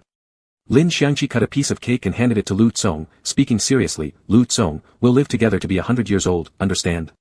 The words came so suddenly, without any prior context. Lu Tsong's pupils contracted sharply, even his hand receiving the cake froze momentarily. By the time Lin Xiangqi had already sat down to eat his own cake, Lu Tsong was still staring blankly at the slice in his hand. Live together to be 100 years old. 4 other words suddenly flashed uncontrollably through Lu Tsong's mind. Grow old together. Eat, Lin Xiangqi urged him. The cream here is pretty fragrant, not greasy at all. Try it. Lu Tsong nodded and mechanically stuffed a bite into his mouth. Lin Xiangqi. Lin Xiangqi, why did you chew the fork too? On the actual day of Lin Xiangqi's birthday, everything was unusually ordinary. No specially ordered cake, no careful decorating of the house. No plans to do anything particularly special either. To Lin Xiangqi, turning 18 was no different from being 17, 16, or 15. Without mom and dad around, the house felt a bit quiet. He knew he'd never again have the warm, lively home he had before he turned 14. But he was already used to that. As soon as Lin Xiangqi pushed open the door, he saw Lu Tsong standing in the yard holding a bowl of freshly cooked longevity noodles. Happy birthday, Yan Yan, Lu Tsong smiled. Lin Xiangqi froze. For a moment, he even thought he might be crying. So he instinctively lowered his head, pretending he was still half asleep, and rubbed his eyes. Good, no wetness. When he looked up again, his smile was radiant. Thanks, Lin Xiangqi said, taking the bowl and giving Lu Tsong a cheeky wink. You're the one who stayed with me again this year. If you weren't here someday, I'd be so lonely. Lu Tsong looked at him. As long as you want me, I'll always be here. Nice words, everyone likes to hear them. Lin Xiangqi's eyes crinkled happily at the sound. Suddenly inspired, he lifted a strand of noodles with his chopsticks and held it out to Lu Tsong's mouth. You eat. Lu Tsong gave him a puzzled look. Don't you like it? In previous years, he'd made it, and Lin Xiangqi had always eaten it contentedly. But today, he wasn't eating. Lu Tsong began to reflect. He had thought, since it was Lin Xiangqi's coming-of-age day, the longevity noodles should be richer, so he'd added plenty of ingredients, even frying 2 eggs, making the bowl look generously packed. Maybe Lin Xiangqi didn't like so many extras mixed into the noodles. Or perhaps the presentation just wasn't appealing today. I like it. It smells amazing, Lin Xiangqi insisted, stubbornly trying to feed him the first bite. I just want you to eat. Let's both live long lives. 4 other words suddenly flashed through Lu Tsong's mind again. Later, he had absolutely no memory of how exactly he stood in the yard eating that entire bowl of noodles with Lin Xiangqi. He couldn't taste anything at all, barely chewed. The moment Lin Xiangqi fed him, he swallowed. Unbothered as ever, once the noodles were finished, Lin Xiangqi shoved the empty bowl straight into Lu Tsong's arms and asked, "Where's my present?" Lu Tsong took the bowl, slowly blinked several times, then said, "It's at my place. I'm opening it right now." Lin Xiangqi dashed straight toward Lu Tsong's house. Lu Tsong followed behind, walking slowly, lost in thought. Only when an excited shriek rang out from the living room did he snap back to reality and walk inside. Why did you buy so much? Lin Xiangqi waved at him from atop a mountain of gifts. Lu Tsong had started preparing these gifts long ago. He knew Lin Xiangqi disliked birthdays, even his own coming of age might not be celebrated. That meant few people might give him presents at all. But that was all right. Lu Tsong would make up for these little regrets. Alone, he could give more than everyone else combined. He would give Lin Xiangqi everything he wanted. Lin Xiangqi tore through the gifts joyfully. Time flew, he was still lingering there as school neared, refusing to leave, until finally Lu Tsong physically lifted him out of the pile. Enough playing, Lu Tsong said, looking down at the squirming figure in his arms. They're all yours. You can look later. Only then did Lin Xiangqi settle down, but still refused to go to school properly with his backpack. Instead, he reached out and wrapped his arms tightly around Lu Tsong. At moments like this, it didn't matter whether he said thanks or stayed silent. Lu Tsong would understand, it was gratitude that drove the hug. But after the embrace, Lin Xiangqi abruptly let go, flustered, cheeks flushed, eyes darting everywhere. Huh? Why do I feel so hot? Did you turn on the heating? No, Lu Tsong said, his gaze fixed on Lin Xiangqi's unnaturally reddened face. Lin Xiangqi took 2 deep breaths, yet still mumbled, but it really is hot. Ah, forget it, I'll go get some fresh air. He hurried toward the door, but Lu Tsong pulled him back into an instant embrace. Immediately, Lin Xiangqi stiffened from head to toe. Yan Yan. Lu Tsong's voice dropped lower, warm breath brushing against the back of Lin Xiangqi's ear. How many days has it been since we last marked each other? Lin Xiangqi's breath hitched, his heartbeat spiraling out of control. Ever since Tang Luyu had given that advice, Lu Tsong hadn't brought up marking again. He respected Lin Xiangqi's wishes, choosing to wait for Lin Xiangqi to speak first. And until today, Lin Xiangqi hadn't felt any discomfort. The pheromones Lu Tsong had given him last time should have been enough to last through the weekend. But the moment he'd hugged Lu Tsong just now, his gland flared with a sharp throb. Then came the faint heat spreading through his body. Lin Xiangqi suspected it might be related to what Tang Luyu had mentioned, the glands entering their second phase of differentiation. His glands were becoming more active, sometimes even actively releasing signals and unconsciously seeking alpha pheromones. Dr. Tang had said this was perfectly normal. This meant his body had nearly absorbed all the pheromones Lu Tsong had previously injected, time for them to mark again. Actually, after calming down over these past few days, Lin Xiangqi had already come to terms with Lu Tsong's intense behavior that night. It wasn't something he disliked, let alone resented. At most, he still felt a bit nervous, a little awkward. But if they marked now, right before class, Lin Xiangqi wouldn't be able to leave this house all morning. He grabbed Lu Tsong's arm, gently pushing him away. Not now. Lu Tsong fell silent for a moment, didn't press further, and released him. Then he opened the medicine cabinet and took out a fresh barrier patch, applying it carefully to Lin Xiangqi's neck. Why put on a patch if we're not marking? Lin Xiangqi didn't understand his reasoning. Since they hadn't marked in several days, Lin Xiangqi no longer carried Lu Tsong's scent. The bite marks on his neck had also faded almost completely, so he'd stopped using the patches, to avoid classmates constantly asking when his neck injury would heal. Now Lu Tsong was putting one back on. Your glands are sensitive. It's best to avoid contact with pheromones from anyone else. Seeing Lin Xiangqi's confused look, Lu Tsong added, besides, some inferior scents could make you feel unwell. For some reason, Lin Xiangqi felt that sentence was aimed directly at Xin Xiaolan. But he had no proof. After all, there could be other alphas on the street whose pheromones might trigger his glands too. Fortunately, once they left the house, Lin Xiangqi's feverish sensation subsided. He relaxed. On the way, Lin Xiangqi chatted casually with Lu Tsong, about the upcoming sports meet, where to travel after the college entrance exam, how buying so many gifts was an overkill, telling him not to spend recklessly like that again. Lu Tsong answered every question, engaging in every topic with a calm tone and unchanged expression. Yet, Lin Xiangqi couldn't shake the feeling that Lu Tsong somehow lacked enthusiasm. It wasn't that Lu Tsong seemed unhappy, nor did he appear angry, but exactly what it was, Lin Xiangqi couldn't tell. In short, that same unreadable emotion again. At times like this, Lin Xiangqi would find himself wishing, if only Lu Tsong could be as easy to understand as he was that night. With the sports meet approaching, senior 3 students were unusually excited. All day long, Lin Xiangqi could feel the collective energy pulsing around him. The event was one of the rare chances they had to unwind, so their excitement was understandable. Lin Xiangqi was excited too, but he couldn't stop wondering whether Lu Tsong was hiding something from him, something that kept him from truly relaxing.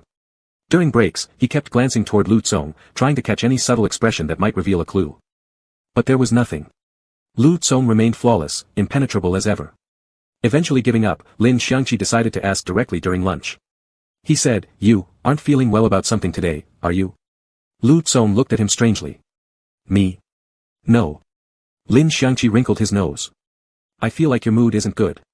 "Is that so?" Lu Tsong didn't seem surprised, but didn't confirm either. He simply raised an eyebrow. "Why do you say that?" "Why?" Lin Xiangqi didn't know either. He hadn't seen any sign of bad mood on Lu Tsong's face, just a vague, instinctive feeling. "Then, are you or aren't you in a bad mood?" Lin Xiangqi pressed. Lu Tsong studied him for a long while, then suddenly smiled faintly. "Well, yes. Not too good, actually." Lin Xiangqi. Lin Xiangqi, I knew it. But now Lu Tsong looked genuinely curious. "How did you know?"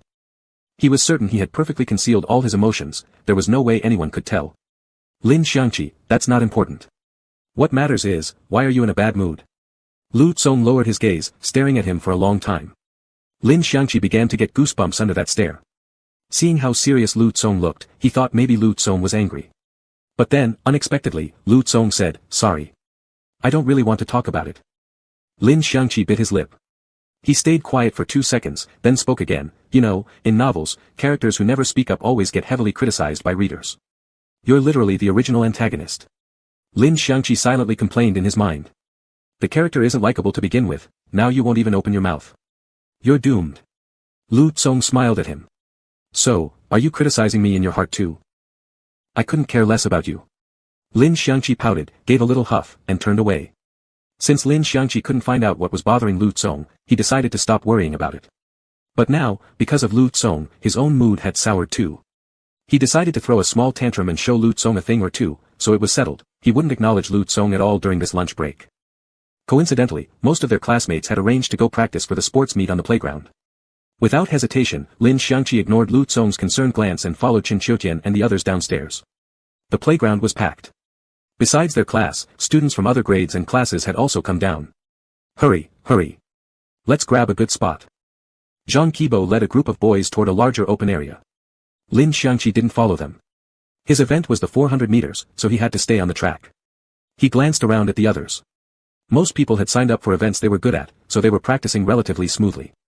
A rare few were forced to participate and had simply given up, staying only for the fun. They started playing around after pretending to train for a while. Lin Xiangqi was somewhere in between. He'd signed up for an event he wasn't good at, but still refused to give up. As a result, he felt awkward and struggled through it. Lin Xiangqi's physical fitness wasn't too bad, but he definitely wasn't among the athletic types. Even running long distances in PE class wore him out, much less racing against others. Still, he didn't want to finish last. There was stubborn pride burning inside him. Lin Xiangqi warmed up at the starting line, ready to try a lap. Just then, he noticed someone had appeared beside him. Thinking it was another classmate practicing, and figuring it'd be less boring to run together, he was about to challenge the person. But when he looked up, he saw a face that triggered instant PTSD. It was Shen Xiaolon. Seriously, enough already. Today was his 18th birthday, a wonderful day. Original novel Death God, back off. Lin Xiangqi didn't want to say a single word. He took off running immediately. His zero-frame start sprint stunned Shen Xiaolon, who was still preparing to speak, Lin Xiangqi. A few seconds later, Shen Xiaolon snapped out of it with a dark expression and sprinted after him, chasing Lin Xiangqi relentlessly. Shen Xiaolon, being an alpha naturally gifted with superior physical ability, caught up easily. As he ran, he shouted at Lin Xiangqi, "What exactly is your problem? Are you deliberately ignoring me these days?" Lin Xiangqi was already struggling to breathe, and afraid speaking would make him lose his rhythm, so he chose to ignore him completely. Shen Xiaolon kept nagging right beside his ear, "Lin Xiangqi, if you're trying to gain attention by acting like this, forget it. All you'll do is wear out my patience, you won't gain anything. Also, what kind of uniform are you wearing? Why is it so big? Is it Lu Tsong's?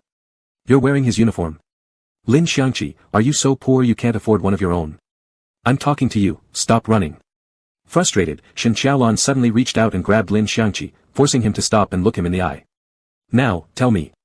What exactly do you think you're doing?" Lin Xiangqi, ugh. Shen Xiaolon, question mark. Lin Xiangqi's dry heave wasn't faked. His stamina was average to begin with. Running required steady breathing and pacing, but Shen Xiaolon kept talking beside him, breaking his focus. The chase had also pushed his speed out of control. Stopping so abruptly made him feel extremely nauseous. "Shen Xiaolon, stop clinging to me," Lin Xiangqi said. Those words infuriated Shen Xiaolon completely. "Clinging to you? Me? Clinging to you?" His expression seemed to scream, "Have you lost your mind? Lin Xiangqi, don't you dare forget, one of us clearly said they liked the other first." Yet Lin Xiangqi remained calm and said, "But I don't like you anymore, and I won't chase after you. From now on, we're just ordinary classmates. If you have nothing important to do, stop showing up near me." "Wait, what's that smell?" He stared at Shen Xiaolon in disbelief. This crazy guy, was he really releasing pheromones in public again? Lin Xiangqi instinctively wanted to raise his hand to cover the back of his neck, but stopped himself, knowing it might make Shen Xiaolon suspicious. He didn't want Shen Xiaolon finding out he was an Omega. At least he was grateful he'd left home with a barrier patch applied, a gift from Lu Tsong earlier. Still, these patches could only prevent accidental exposure under most circumstances. If an extremely dominant alpha stood right before him and deliberately released a strong wave of pheromones, there was a good chance they'd seep through. Uneasy, Lin Xiangqi stepped backward twice. "Shen Xiaolon, you should seriously consider seeing a doctor about your mental health. I'm not sticking around." Knowing he couldn't outrun Shen Xiaolon, he cleverly darted into the crowd. Shen Xiaolon first tried to grab him, but Lin Xiangqi, aware that pride meant everything to the other boy, deliberately targeted his weak spot, shouting loud enough for everyone nearby to hear, "What, an alpha chasing after a beta? Having fun?" Just as expected, Shen Xiaolon froze, glaring darkly across the group at Lin Xiangqi, filled with resentment yet unwilling to push further. His feelings were already teetering on the edge. But his pride wouldn't let him admit it. When lunch break ended, a group of sweaty boys returned to the classroom. The girls wrinkled their noses and flung open the windows. "Ugh, so stinky. Can't you guys air yourselves out before coming back? Unfair, my ladies, we've been standing outside for several minutes already. Then it's just you being dirty. Look at Lin Xiangqi, every time you guys come back from playing ball, he's always fresh and clean." They bickered casually, until someone suddenly noticed, "Why isn't Lin Xiangqi back with you guys?" Almost as soon as those words left their mouth, Lu Tsong rose from his seat. No one had seen when he left, but by the time the first class began, the teacher noticed 2 empty seats. Only then did everyone realize that neither Lu Tsong nor Lin Xiangqi were in the classroom. Inside the equipment room, darkness reigned. The window was blocked by stacked mats, allowing only a thin sliver of sunlight to slip through the cracks. Lin Xiangqi hugged his arms tightly, curled up in a messy corner among scattered sports gear, his body alternately burning and shivering, temperature unstable, trembling involuntarily. The barrier patch over his gland had long failed. Pheromones from another alpha had penetrated through, brushing against Lu Tsong's mark inside him. Two invisible forces clashed within Lin Xiangqi's body, causing pain so intense he nearly lost consciousness. That lunatic Shen Xiaolan, why would he release such aggressive pheromones at someone he believed to be a beta? Even though Lin Xiangqi was actually an omega, in Shen Xiaolan's eyes, he was a beta. Didn't Shen Xiaolan know betas couldn't metabolize pheromones, and inhaling too much could cause serious harm? Ugh. Another wave of pain hit, accompanied by unnatural heat radiating from his gland. Lin Xiangqi was terrified, that just after recovering from one illness, Shen Xiaolan would trigger some other condition in him. He clutched his neck, biting down hard on his teeth to suppress any sound. Just earlier, Lin Xiangqi had sensed something wrong with his gland, and immediately rushed into the equipment room, locking the door behind him. He'd only planned to rest briefly before leaving, but now, more than 10 minutes had passed, and his condition was getting worse. In the meantime, several people had knocked, wanting to return equipment. Lin Xiangqi stayed silent. After cursing for a while, they eventually left. They'd probably gone to find a teacher for the spare key. Lin Xiangqi didn't know how much longer he could stay hidden. He hadn't brought his phone. If he walked out now, he'd be sent straight to the infirmary, and then there'd be no hiding the fact that he was an omega. And once that truth came out, Shen Xiaolan would know too. Right now, even believing Lin Xiangqi was just a beta, Shen Xiaolan was already obsessed.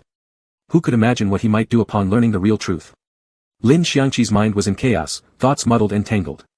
He deeply regretted having come down alone today. He should have just acted like usual and insisted Lu Tsong come with him. If Lu Tsong were here, he wouldn't have to hide alone like this. The door to the equipment room creaked under another knock. Lin Xiangqi tensed completely, struggling to breathe. Should he wait to be discovered, or expose himself on his own? Choosing between bad and worse. What should he do, what should he do? It's me. At the sound of that voice, Lin Xiangqi felt as if the entire equipment room had brightened just a little. It was Lu Tsong. Are you in there? Are you okay? Lu Tsong asked Lin Xiangqi. If you can hear me, knock on something nearby. Lin Xiangqi's nose stung. He opened his mouth to respond, only to realize his voice was barely audible. With great effort, he lifted his hand and nudged a nearby table tennis ball off its stand. The small ball fell to the ground, bouncing many times. Hearing the noise, Lu Tsong confirmed someone was inside and said, "Wait for me." The main door of the equipment room was a metal one, impossible to open without a key. Lin Xiangqi didn't know what Lu Tsong intended to do. He tried his best to struggle up from the floor, attempting to go open the door for Lu Tsong, but it was simply too hard. His consciousness grew increasingly hazy, his body could barely move. Half a minute later, Lu Tsong stood outside the blocked window. Lin Xiangqi didn't know how exactly he had broken through that old, poorly maintained glass pane or shoved aside the cluttered gear blocking the inside, but somehow, he had made it. In any case, he was by his side now. The moment Lin Xiangqi was pulled into an embrace, he felt as though he had come back to life. He opened his mouth, gasping for air. After several minutes, the pain in his gland finally began to subside. Only then did Lin Xiangqi realize Lu Tsong had removed his barrier patch and was releasing pheromones into him. He still lacked strength, so all he could do was lean against Lu Tsong's arms, lifting his head slightly. His trembling eyelashes gave him a fragile, delicate appearance that wrenched at Lu Tsong's heart. "It's okay now, it's okay," Lu Tsong murmured, lowering himself to tightly hold the omega in his arms, relentlessly flooding him with steady waves of pheromones. Yet he could feel that Lin Xiangqi wasn't able to actively absorb them. 99% of the pheromones he released probably failed to enter Lin Xiangqi's gland. "Yen, try resonating your gland with my pheromones," Lu Tsong instructed gently. "Learn to control your gland like you would your breathing." Obediently, Lin Xiangqi tried, but his gland showed no response. With red-rimmed eyes, he looked up at Lu Tsong helplessly. "I can't." His voice was hoarse beyond recognition. Lu Tsong's expression remained outwardly calm, but the arms holding Lin Xiangqi were tensed, veins visibly protruding. "Lu Tsong." Lin Xiangqi whispered his name weakly, his voice pleading. "It hurts. Am I sick again? Don't worry. This has nothing to do with your body." "Someone," Lu Tsong gently wiped sweat from Lin Xiangqi's forehead, his tone suddenly cold and severe, "is trying to override the mark." Mark overriding typically referred to an alpha attempting to forcibly replace an omega's existing bond with their own pheromones. But Shen Xiaolan didn't know Lin Xiangqi was an omega, nor that he already bore Lu Tsong's mark. His release of pheromones toward Lin Xiangqi had only one purpose, possession. Shen Xiaolan believed Lin Xiangqi was a beta, and since betas couldn't form temporary marks, mark overriding became the only way to leave overwhelming traces of his pheromones on him. Still, mark overriding was an extremely violent act regardless of gender. It always caused pain. Even if the target was an omega. "You need my pheromones now," Lu Tsong stroked Lin Xiangqi's face, telling him softly. But we can't perform marking here at school. Though dazed, Lin Xiangqi understood the meaning behind those words. They had no suppressants on hand. If they initiated temporary marking here at school, no one knew how long Lu Tsong might lose control. And there was no guarantee when the equipment room door might suddenly open. But without marking, what else could they do? Lin Xiangqi stared blankly at him, blinking slowly. Do you remember what Dr. Tang taught you? Lu Tsong asked. The 3 fastest ways to absorb and integrate pheromones. Temporary marking, lifelong marking, and fluid exchange. Through these 3 methods, pheromones could be rapidly absorbed into the body. Lin Xiangqi opened his mouth, but remained speechless for a long while. If he didn't quickly receive the calming effects of Lu Tsong's pheromones, the gland that had just begun its second differentiation might be forced to halt development once more. So this was nearly the only choice left. Yet Lin Xiangqi's mind felt numb. For a moment, he actually forgot exactly how fluid exchange worked. Helplessly, he gazed at Lu Tsong, utterly clueless. How do I do it? Lu Tsong's fingertip gently brushed the corner of his lips, a hint, or perhaps a clear invitation, asking him, is this okay? Yes. He couldn't possibly say no. But he didn't dare meet Lu Tsong's eyes as he nodded. If he did, it felt as though something would be unveiled, something he wasn't ready to face. Lin Xiangqi shut his eyes tightly and whispered, mm. The moment the sound left his lips, Lin Xiangqi actually felt a pang of regret. In the haze of his thoughts, he wondered, was that too fast? Even if it was for treatment, couldn't he have hesitated just a little? It was his first kiss. First kisses were supposed to be reserved, weren't they? Why had he just said mm? He should have said, then mm. But what Lin Xiangqi hadn't expected was that someone could act even faster than his response. Before the last breath of his had even faded, Lu Tsong had already lowered his head and kissed him. It was incredibly swift, as if he practiced this move thousands of times. Lin Xiangqi couldn't describe what he felt. Lips touching lips, it was like sinking into a sea of bubbles, soft, hazy, surreal. Soon, his lips and teeth were parted. The kiss bore no resemblance to Lu Tsong's usual demeanor, neither gentle nor gentlemanly. Instead, it was fierce. Lu Tsong plunged in ruthlessly, devouring Lin Xiangqi's hesitation and timidity, sucking on his shrinking tongue until Lin Xiangqi trembled all over. The instant their saliva mixed, the pheromones were immediately absorbed. As the pain in his glands subsided, the sensory sensations from the kiss grew stronger. The thumping of Lin Xiangqi's heart echoed in the empty equipment room, embarrassingly loud.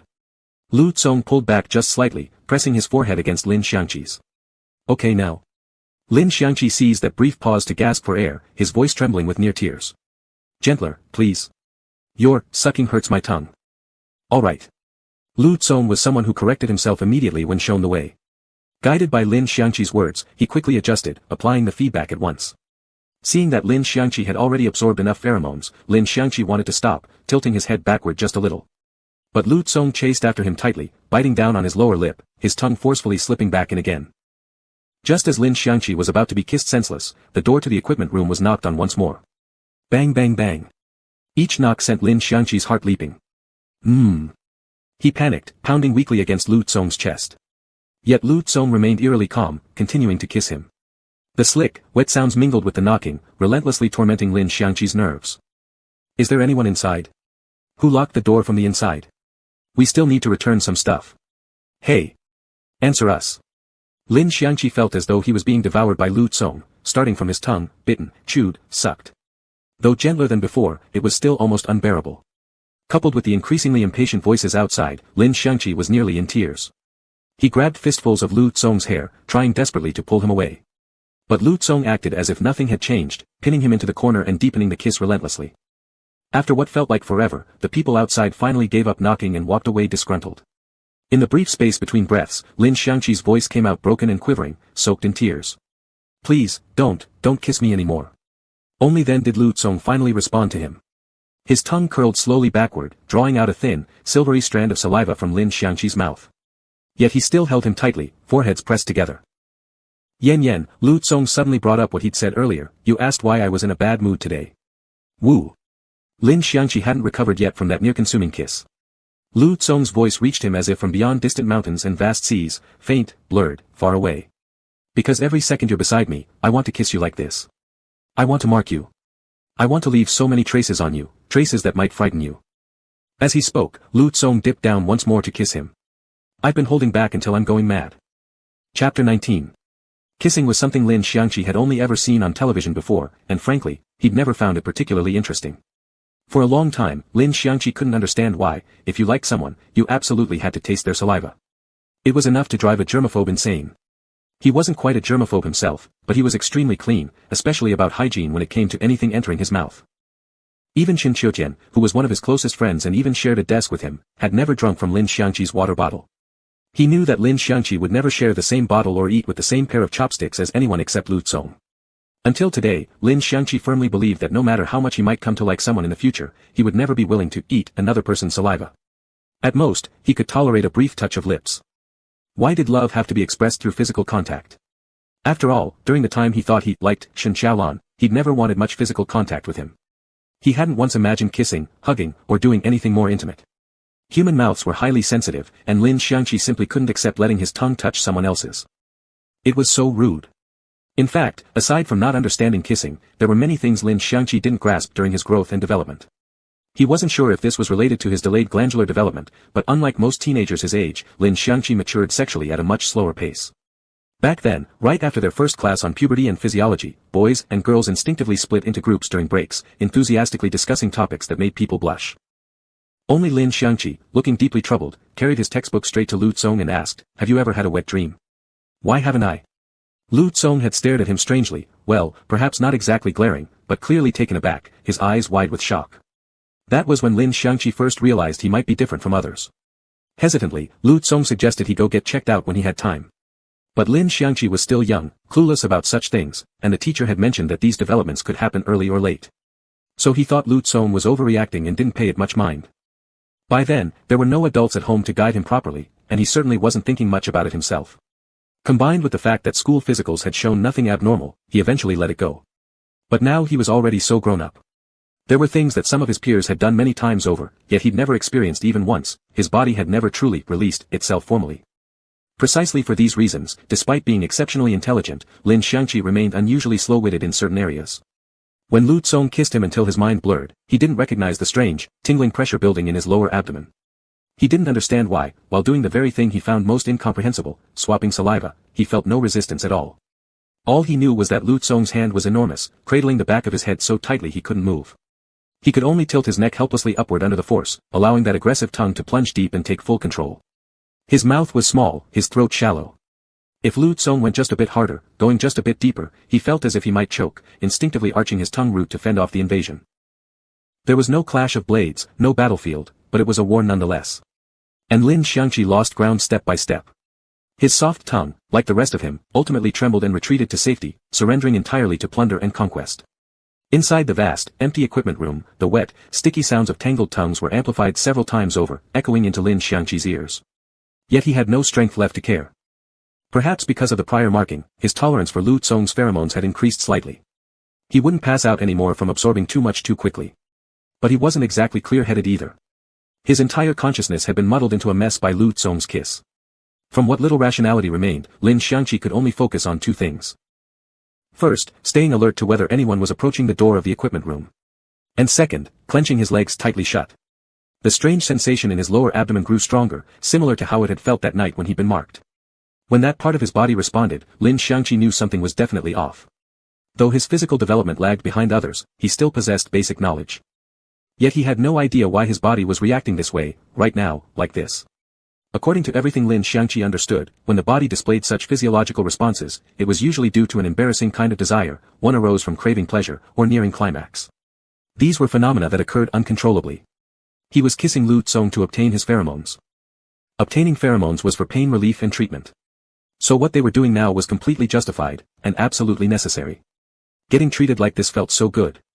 Could that even be right? Lin Xiangqi desperately tried to hold back the sounds welling up inside him, but his body had already honestly betrayed itself. When he subtly squeezed his legs together beneath Lu Tsong, he cautiously arched his back slightly, keeping a small, insufficient distance between their bodies, hoping this would go unnoticed. Maybe it was luck, Lu Tsong, despite kissing his mouth so fiercely, also subtly shifted his body backward, just like Lin Xiangqi did. Both silently avoided letting certain parts of their bodies come too close.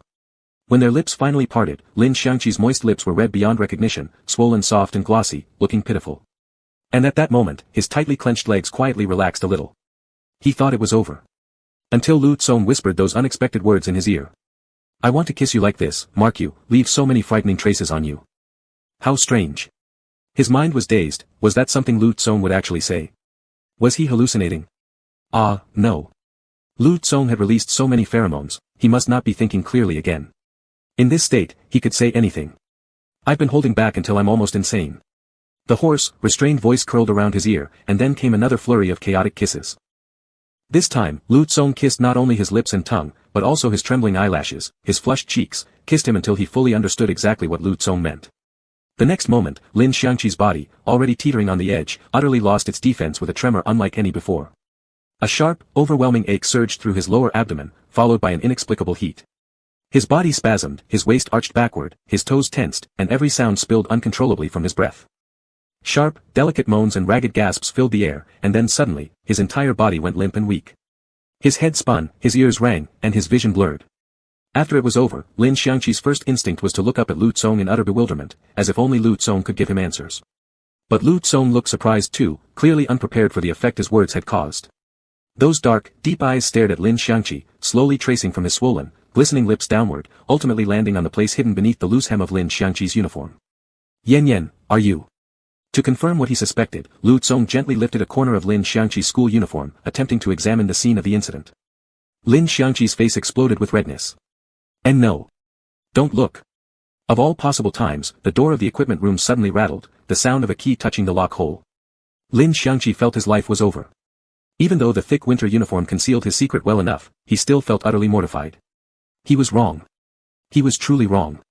Although none of this was intentional, and he didn't even understand why his developmentally delayed body had undergone such miraculous maturity at this moment.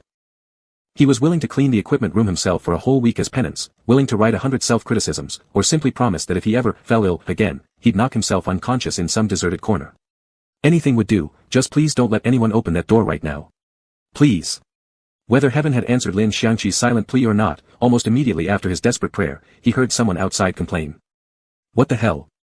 Who blocked the lock hole? It's definitely those good-for-nothing delinquents again. They keep sneaking here to steal equipment, and the school won't even install cameras, they never get caught. So what now? Let's go find a teacher. Doesn't seem too bad, probably just needs tweezers to clear it out.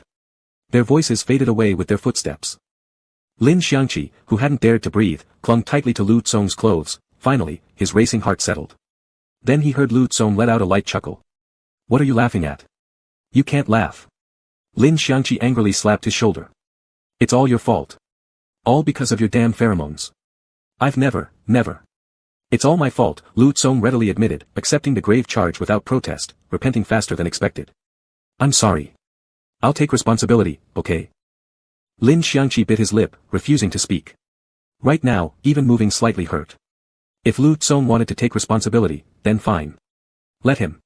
So Lin Xiangqi left everything entirely in Lu Tsong's hands. Letting him wrap him up in his school uniform jacket and carry him away from the equipment room when no one was around. They didn't return to class, they went straight home. When the security guard at the school gate asked why, Lu Tsong deliberately released a small amount of pheromones, intimidating while also offering a reasonable excuse. My pheromones leaked and caused this student to faint. I need to take him to the hospital immediately. Perhaps the guard had intended to ask more, but under the oppressive weight of Lu Tsong's pheromones, even speaking became difficult. He could only watch helplessly as the two got into a taxi and left. Lu Tsong handled the aftermath flawlessly. Not only did he perfectly shield Lin Xiangqi from the risk of being discovered by the school and successfully bring him home, he even made a special trip back to campus afterward, to file a leave application for Lin Xiangqi, and to voluntarily admit to the teacher that he was the one who had blocked the lock hole. He used the same excuse again, my pheromones accidentally leaked. I was afraid other students might get hurt if they came too close. The cost of replacing the lock was negligible to Lu Tsong anyway, and with his respectful attitude and genuinely exceptional circumstances, the school decided not to pursue any responsibility. Yet even after being told repeatedly that it wasn't necessary, Lu Tsong insisted on cleaning the equipment room himself, scrubbing the long-neglected, cluttered space until it looked like it had just been renovated. In the end, the school almost felt awkward accepting his payment for the new lock. Once Lu Tsong had finished everything that needed doing, he returned home. He reported every detail honestly to Lin Xiangqi and said, no one will ever know. Lin Xiangqi buried himself deep under the covers. After a long silence, he mumbled, thank you. I told you, it was my fault. I'll take responsibility, Lu Tsong replied, sitting on the edge of the bed and gently patting his back through the blanket. Where are the pants you changed out of? I'll wash them. Lin Xiangqi didn't answer. The small bump beneath the quilt suddenly shifted toward the foot of the bed, moving slightly farther away from Lu Tsong. As if resisting answering that question. Lu Tsong thought for a moment and said, did you throw them away? Lin Xiangqi still stayed silent. Yan, this is a normal phenomenon.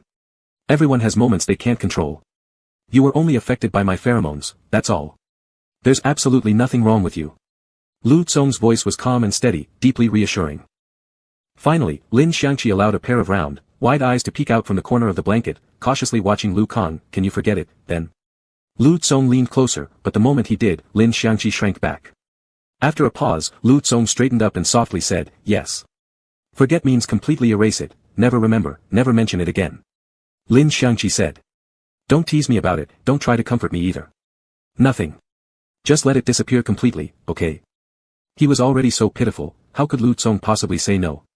Although it really was a shame to forget everything that had happened today, Lu Tsong ultimately agreed, alright. Lin Xiangqi had underestimated the situation.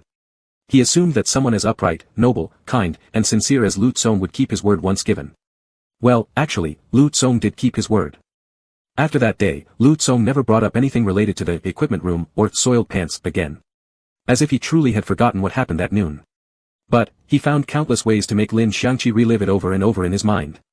At first, Lin Xiangqi thought he was unfairly suspecting Lu Tsong of ill intent, wrongfully accusing a gentleman out of his own insecurity. But after it happened too many times, he had no choice but to reconsider. In the week that followed, Lu Tsong kept finding excuses to engage in pheromone fusion with Lin Xiangqi through bodily fluid exchange. In short, he seized every opportunity to kiss Lin Xiangqi. And he always had reasons, each sounding completely justified. For example, there's no inhibitor at home right now, so I can't mark you temporarily. Can we use another method for today? Dr. Tang said that actively perceiving and absorbing pheromones help stimulate your gland activity and catalyze its secretion. Tomorrow's the monthly exam. I'm worried marking too late might affect your focus, maybe we should. At first, these explanations seemed reasonable enough to Lin Xiangqi. Though hesitant and reluctant, he often found himself wavering under Lu Tsong's gaze, those seemingly honest, earnest eyes swaying his resolve. But gradually, Lu Tsong's excuses grew increasingly absurd. Like right now, when Lin Xiangqi, chewing on a hard candy, accidentally bit his tongue. The sharp pain instantly brought tears to his eyes. Lu Tsong quietly drew near, his fingers slipping under Lin Xiangqi's jaw, gently but firmly prying open his lips. The other hand reached in without hesitation. His soft, slick tongue was touched by Lu Tsong's fingers, trapped, unable to retreat, as a faint drop of blood from the tip smeared across Lu Tsong's fingertip. Lin Xiangqi, mouth still full of fingers, mumbled unintelligibly, What are you doing? Lu Tsong stared at his lips for a long moment before replying with perfect seriousness, pheromones can relieve pain and promote wound healing. Lin Xiangqi froze. Then, without thinking, he bit down hard, crushing Lu Tsong's knuckles between his teeth.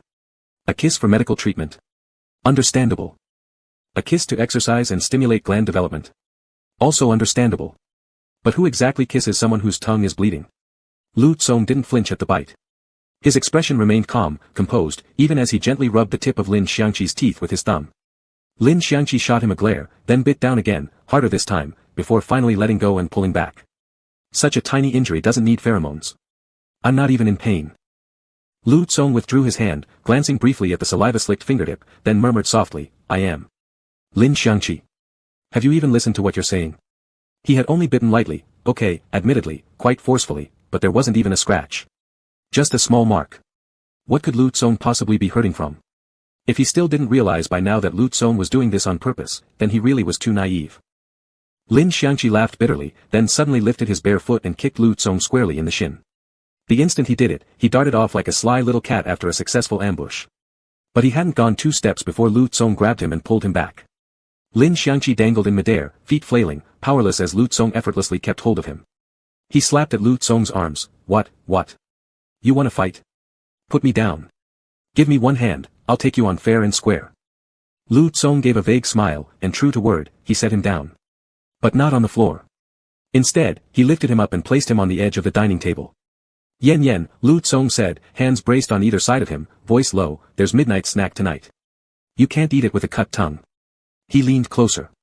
Just one kiss, and it'll heal fast, okay? Lin Xiangqi wanted to say he wasn't that desperate for a snack, but the words caught in his throat because he knew that wasn't what this was about. Lu Tsong drew nearer, and the chaotic whirl inside Lin Xiangqi left him unable to tell whether he actually wanted to resist. So he began, involuntarily, to recall that kiss in the equipment room. Lin Xiangqi regretted it more and more, he never should have agreed to absorb pheromones like this. Because now he couldn't tell anything apart. Everything was getting messy. Lu Tsong's lips hovered just above the tip of his nose, his voice so tender it made tension impossible, Yen, if you don't want to. At those words, Lin Xiangqi's heart skipped a beat, this sounded familiar. Wasn't this a line straight out of some idle drama or novel? If you don't want to, push me away. Yes. Exactly. That's exactly what Lu Tsong was going to say. Lin Xiangqi instantly raised his hand, ready to shove him off. It wasn't even a matter of wanting or not wanting.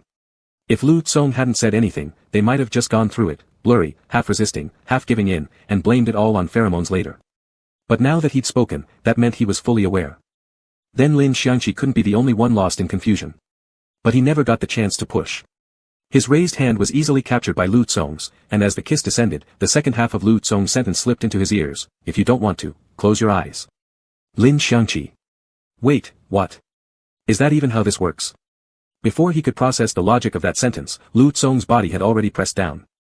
His tongue cut through Lin Xiangqi's weak defenses like a blade, shattering his fragile pretense, driving deep to the core, fierce, entangling, overwhelming, leaving him breathless and broken open. Amidst the hushed, ambiguous moans, Lin Xiangqi's unmistakable, helpless dependence slipped through, something he couldn't hide no matter how hard he tried. Chapter 20. Am I imagining things, or do I somehow feel? Chen Qiutian curiously turned his head and stared at Lin Xiang for a long while, as if he had something to say. Lin Xiang didn't know what was on Chen's mind and ignored him. He was busy pondering how to fill out the college application form. This was an old tradition at their school. During the first semester of senior year, every student had to try filling out a practice application. It helped students who still had no idea about the process understand which universities they might realistically qualify for based on their current academic performance. It was also meant to inspire everyone to work hard toward their goals. The homeroom teacher required all forms to be submitted before dismissal. Usually, most students would aim high, they'd write down top-tier schools regardless, since it was only a trial run. There was no real consequence if their actual scores fell short later. Even students near the bottom of the class weren't afraid to list Capital University as their choice. But Mr. Qin Xiao, Lin Xiang's homeroom teacher, took this exercise very seriously. He emphasized that this was an application form, not a wish list. While dreams could soar as high as one wanted, the application must stay grounded in reality. Students were instructed to estimate their prospective university strictly based on their most recent comprehensive exam results. Lin Xiang's goal was Capital University, but with his current score, he'd need another 100+ points to even approach last year's admission line. So he needed to come up with another university to fill in instead. Just as he was deep in thought, Chen Qiutian suddenly spoke up beside him. Why do I keep feeling like your mouth is swollen? Lin Xiang instinctively raised his hand and covered his lips. Were they still swollen? That couldn't be. He had checked himself carefully in the mirror this morning. He should have been fine by now, without any noticeable signs. There's another thing I noticed too, Chen continued, his usual obliviousness to others' expressions intact. Completely missing Lin Xiang's sudden discomfort, he went on casually, the class monitor's lips are chapped. Lin Xiang. One of them had a swollen mouth, the other had cracked lips. Separately, neither detail stood out. But together? Something obvious seemed to be surfacing. Lin Xiang tensed up.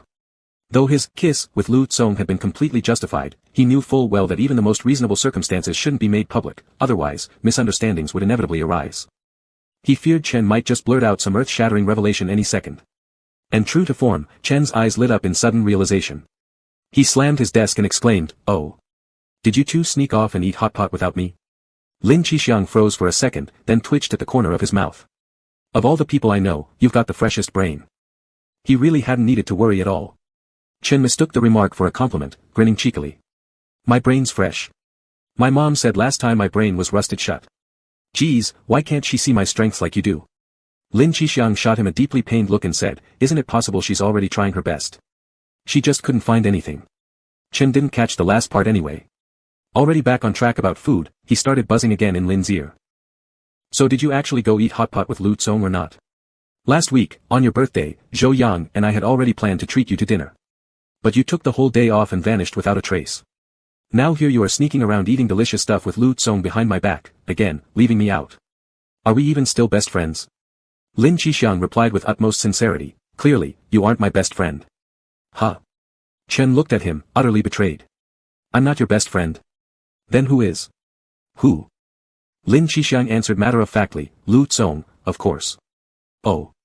Chen instantly cheered up, smiling brightly. "Then never mind. He and I aren't competing. We're on entirely different levels. You and I. Pure friendship." Lin Xiang. Deciding to ignore Chen altogether, Lin returned to studying the application form. But Chen remained hung up over the missed birthday celebration and kept babbling non-stop in his ear. "Did you go out to eat, or cook at home? Was it spicy broth? Whose brand of seasoning did you use? Tasty? By the way, when you celebrated your birthday last week, were you with him again? What did you eat at night? With Lu Tsong being such a great cook, everything he makes must be amazing. No wonder your mouth's so swollen, you must have eaten some heavenly delicacy today. Lin Xiangqi, driven mad by his incessant chatter, finally couldn't take it anymore. He put down his pen and, embracing the principle that if you're going to be anxious anyway, you might as well go all out, said jokingly, why do you assume we ate hot pot? Maybe this morning when I left home, I was at home with him, hugging and making out for half an hour until my lips got all torn up. Chen Qiutian snorted. Ha! Stop spouting nonsense. Lin Xiangqi hadn't originally wanted Chen to find out about this, but now that Chen saw nothing suspicious between them, he oddly felt a bit unsettled. He shot back, why can't there be something between me and him? Don't you ship us? Chen Qiutian, I always ship based on facts, never OOC. Remember last time we watched a movie, the lead characters had barely started tongue-kissing for 2 seconds, and you turned around going, you, telling me you'd never hug and make out with anyone in your life because it's gross. Since then, I haven't even written a single kissing scene in any fanfic about you. That should show how well I understand you. Lin Xiangqi, wait, what fanfics about me have you written? Chen Qiutian ignored him and continued, anyway, you can't just make up lies about yourself just to dodge treating me to hot pot. Lin Xiangqi jumped up to hit him. What the hell did you write about me? Lu Tsong came back from the teacher's office with the quiz sheet for the next class. As soon as he entered the classroom, he found Lin Xiangqi and Chen Qiutian wrestling in their seats. Lin Xiangqi seemed to have pulled out something incriminating from Chen's backpack. His face flushed red with anger as he ripped the paper off and tried shoving it into Chen's mouth. Chen begged for mercy while shouting at the top of his lungs, no, don't. That's my magnum opus, my soul poured onto paper. Lu Tsong had no idea what they were doing, but it wasn't anything new to him. He walked over and gently tapped Lin Xiangqi's desk. But the moment Lin Xiangqi saw him, he leapt up like he'd been stepped on, eyes darting everywhere except toward Lu Tsong. Frowning, Lu Tsong turned his puzzled gaze to Chen Qiutian. Surprisingly, Chen reacted almost identically, also refusing point-blank to meet his eyes. Though Chen looked more guilty, Lin Xiangqi seemed embarrassed and flustered. Did you finish filling out your application? Lu Tsong asked Lin Xiangqi. The homeroom teacher wants you in the office. Oh. Lin Xiangqi still wouldn't look at him. He quickly grabbed the blank form from his desk and dashed out of the classroom like a shot. Lu Tsong watched him run off, then slowly turned to look at Chen Qiutian. Chen Qiutian. A grim premonition washed over him. Chen and Lin Xiangqi were close, but with Lu Tsong, he could only call them ordinary classmates. Just because they both knew Lin Xiangqi didn't mean they'd become friends. In all their years as schoolmates, Chen Qiutian had exchanged fewer words with Lu Tsong than he whispered to Lin Xiangqi during a single class. Yet now, Lu Tsong had actually initiated a conversation with him. Can I see it? Lu Tsong said. Chen's scalp went numb in an instant. Wait, how could Lu Tsong possibly know? He trembled guiltily. But Lu Tsong merely gave him a calm, forgiving smile. Shall I take it myself? I'll get it for you. Frantically rummaging through his collection of painstaking literary works, Chen picked out the most conservative one and handed it over with both hands. Spare my life, class monitor. Lu Tsong took it and said, which ones did he read? For once, Chen's rusty brain worked lightning fast. He knew better than to ask questions now, he needed to give Lu Tsong exactly what he wanted to hear. In this desperate moment, wisdom struck. He didn't read any. Not a single one. The second he flipped to the first page, he started tearing it apart. Which wasn't exaggerated at all. Lin Xiangqi hadn't read a word. The mere knowledge that Chen had concocted so many stories pairing him with Lu Tsong was enough to send him into furious embarrassment. There was no way he'd stoop to reading the actual content. Lu Tsong nodded calmly, looking entirely composed. Still, Chen found it strange. Lu Tsong had just walked in, he shouldn't have known what they were fighting about. So how did he know Chen had written these things? So he blurted out, class monitor, how do you even know I wrote, wait, do you even know what I wrote? Lu Tsong gazed down at him, still the picture of grace and serenity. He lifted the notebook, filled with tiny handwriting, that Chen himself had handed over. His tone was level, neither too soft nor too sharp. I'll know shortly. Chen Qiutian. I am utterly doomed. Think carefully about this, Lu Tsong added. Qin Xiao handed the documents to Lin Xiangqi, patted his shoulder, and said, to be honest, I suggest you apply for this special recommendation. Your grades are too unstable, and your subject bias is severe, it'd be extremely difficult to improve overall. I know you're smart, but your mindset is restless. Without this chance at recommendation, the next year will be very tough on you. The Capital Film Academy is the best first-year arts university in the entire alliance. Many people try desperately to get in, but our school only has one recommendation slot. However, this application form was personally requested by the principal and given to me specifically for you. Think, why do you think the principal holds such a deep impression of you, why does he believe in you so much? It's precisely because you're well suited for it.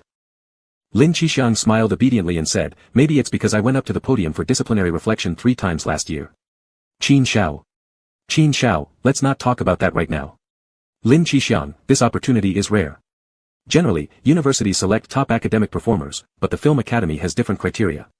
Just look at you, you're quite a celebrity here at school. Singing, dancing, talented in many ways. Didn't you participate in a national singing competition and win an award? And you're also. Qin Xiao stumbled over his words, wanting to say, handsome, but worried the boy might take offense, so he quickly adjusted, I mean, you're exceptionally good-looking. At the Film Academy, you'll definitely stand out the most. In the future, you could easily become a big star. If you're interested, make sure to fill out this application carefully. Lin Xiangqi kept smiling, giving no indication of his true feelings, and simply said, but teacher, my strength is singing, not acting. They might not necessarily want me. Don't put yourself down. Believe in yourself. Aside from slightly subpar academic performance, every other aspect of you is outstanding and rare. Acting? That'd be a breeze for you. I really believe in you. As he spoke, Qin Xiao even gave him a thumbs up. Lin Xiangqi laughed, fully aware of the teacher's kindness, so he replied, thank you, I'll fill it out properly. Good. Then head back to class for now. Before leaving, Qin Xiao added a warning, and don't fill it out during class, I've caught you whispering with Chen Qiutian multiple times this week alone. After the sports meet, I'm seating you 2 apart and see how you keep slacking off. Lin Xiangqi stuck his tongue out at him. Pfft. He turned and sprinted away before Qin Xiao could grab his ear. When he returned to class, the bell had just rung, but the teacher hadn't arrived yet. Everyone noticed something in Lin Xiangqi's hand and curiously asked, Cheesy, what you got there? Lin Xiangqi cheerfully waved the document at them and said, an application for recommended admission to the Film Academy. Jealous? No way. Recommended straight into the Film Academy? That's such a niche dream. Damn, if only I had that face, I'd go too. Get real. Even if you reincarnated 800 more times, you still couldn't look like him. Bro, Xiangqi's gonna be a big star now. Super jealous. Can you sign stuff for us now? I'll sell them when you become famous. The classmates seemed even more excited than Lin Xiangqi himself. Everyone already assumed he would definitely be recommended to the Film Academy. After all, not only did Lin Xiangqi perfectly match their initial image of what a Film Academy student should look like, but more importantly, who would turn down a nearly guaranteed admission opportunity. Plus, Lin Xiangqi looked cheerful and clearly unresistant. After sitting down, Lin Xiangqi didn't immediately start filling out the form. Instead, he took out the textbook and workbook for this class. This period happened to be math, the subject Lin Xiangqi struggled with most.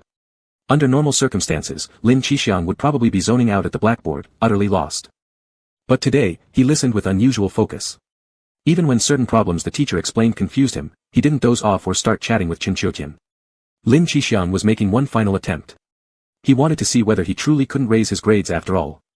Yet by the end of the entire lesson, he felt dejected, because he genuinely couldn't absorb any of it. In the original story, Lin Xiangqi eventually succeeded in getting into Capital University. But the plot never detailed exactly how he worked hard or strived, it merely showed the result of receiving the acceptance letter.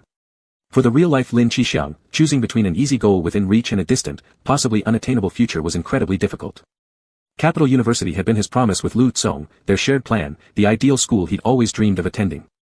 But Lin Xiangqi still remembered that in the original story, Lu Tsong hadn't taken the college entrance exam.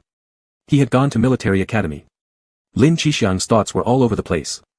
Lu Tsong's tall, upright figure seemed naturally made for a military uniform, and his fierce, domineering pheromones perfectly matched everyone's image of a true.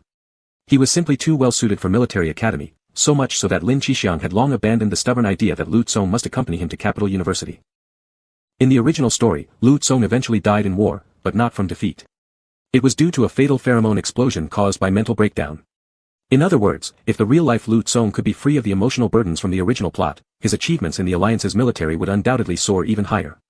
His sky was vast, not confined to one school or a promise made in youth. So, maybe he should just go to the Film Academy after all. The moment the class bell rang, Lin Xiangqi wrote his name on the application form. He thought, it wasn't such a bad thing after all. Recommended admission, something others could only dream of. Tap. Suddenly, a small coconut milk drink appeared on his desk. Lin Xiangqi's pen paused. He looked up at the person standing there. Lu Tsong, who knows when he'd approached, was gazing down at him, their eyes meeting. His dark, bottomless eyes held an unfathomable depth, yet also a quiet warmth that made one feel safe. He spoke, asking softly, talk. Chapter 21. Lin Xiangqi sometimes feels like he's full of contradictions. The more clearly he knows what he wants, the more he acts in complete opposition to it. This has almost become his self-defense mechanism. It's as if, whenever he can't achieve perfection, he refuses to try at all, because then, even if he doesn't succeed, he always has an excuse. As long as there are escape routes everywhere, he can feel safe. Or perhaps, because he fears loss so much, he presumes from the start that he never truly had anything to begin with. That way, even if he ends up with nothing, he can accept it. Because he's never been greedy. This probably has a lot to do with losing both parents at such a young age. Depending completely on someone is dangerous for Lin Xiangqi. Because the moment that person leaves, his own thoughts and emotions, so deeply tied to them, would collapse along with them. He feels this way about Lu Tsong. Lu Tsong is gentle and reliable, walking beside him year after year. Yet every single moment, Lin Xiangqi reminds himself, this person will leave someday. Only by engraving the worst possible outcome into his heart first can he face it when it eventually happens. Lin Xiangqi can no longer endure losing another important person. So he'd rather push the other away before they get the chance to go. But this person is Lu Tsong. The one who always understands the words Lin Xiangqi doesn't say, the feelings he never reveals. We'll have rehearsal for the sports parade, Lu Tsong said, twisting open the cap of a coconut milk bottle and holding it gently to Lin Xiangqi's lips. Let's take a walk afterward. Lin Xiangqi put down his pen, took the bottle, and sipped slowly. His eyes seemed to glance sideways, but in truth, he was stealing glances at Lu Tsong from the corner of his eye. Chat around school. He didn't even realize how instinctively soft and lazy his voice sounded when he said it. Where would you like to go? Lu Tsong stroked his hair. Home, Lin Xiangqi said. Home always gave him a sense of safety, a place to hide when there was nowhere else to go. Alright, Lu Tsong agreed. Just like that, the matter of the recommendation application was temporarily set aside. Lin Xiangqi let out a quiet breath of relief. Truthfully, he hadn't made up his mind yet. During the entrance parade rehearsal, Lin Xiangqi locked eyes with his homeroom teacher, terrified that Qin Xiao would ask whether he'd decided about the recommendation. His eyes darted left and right nervously. Luckily, Qin Xiao didn't press the issue. All his attention was focused on whether the formation was in order. Lin Xiangqi, show some spirit. Aside from the sign bearer, you're the most noticeable in class. If you make a mistake, everyone on the podium will see it clearly. Lin Xiangqi immediately straightened his back and lifted his chin, pretending to be fully cooperative. But the moment he was out of the teacher's sight, he slumped back into laziness. They rehearsed the entrance ceremony for over an hour. By the time it ended, everyone was utterly exhausted. Qin Xiao delivered a passionate impromptu speech, something about hoping everyone would present their best selves next week at the sports meet, since it was the final major event of their high school lives, blah blah blah. Lin Xiangqi yawned loudly right in front of him. Qin Xiao. One yawn sparked another, and soon, half the class had started yawning. Qin Xiao had just gotten himself emotional, and then Lin Xiangqi ruined the mood by leading the contagious yawning. Left awkwardly between laughter and frustration, he waved his hand. Forget it, forget it. What's the point of me saying all this? Once you graduate, you'll miss these days.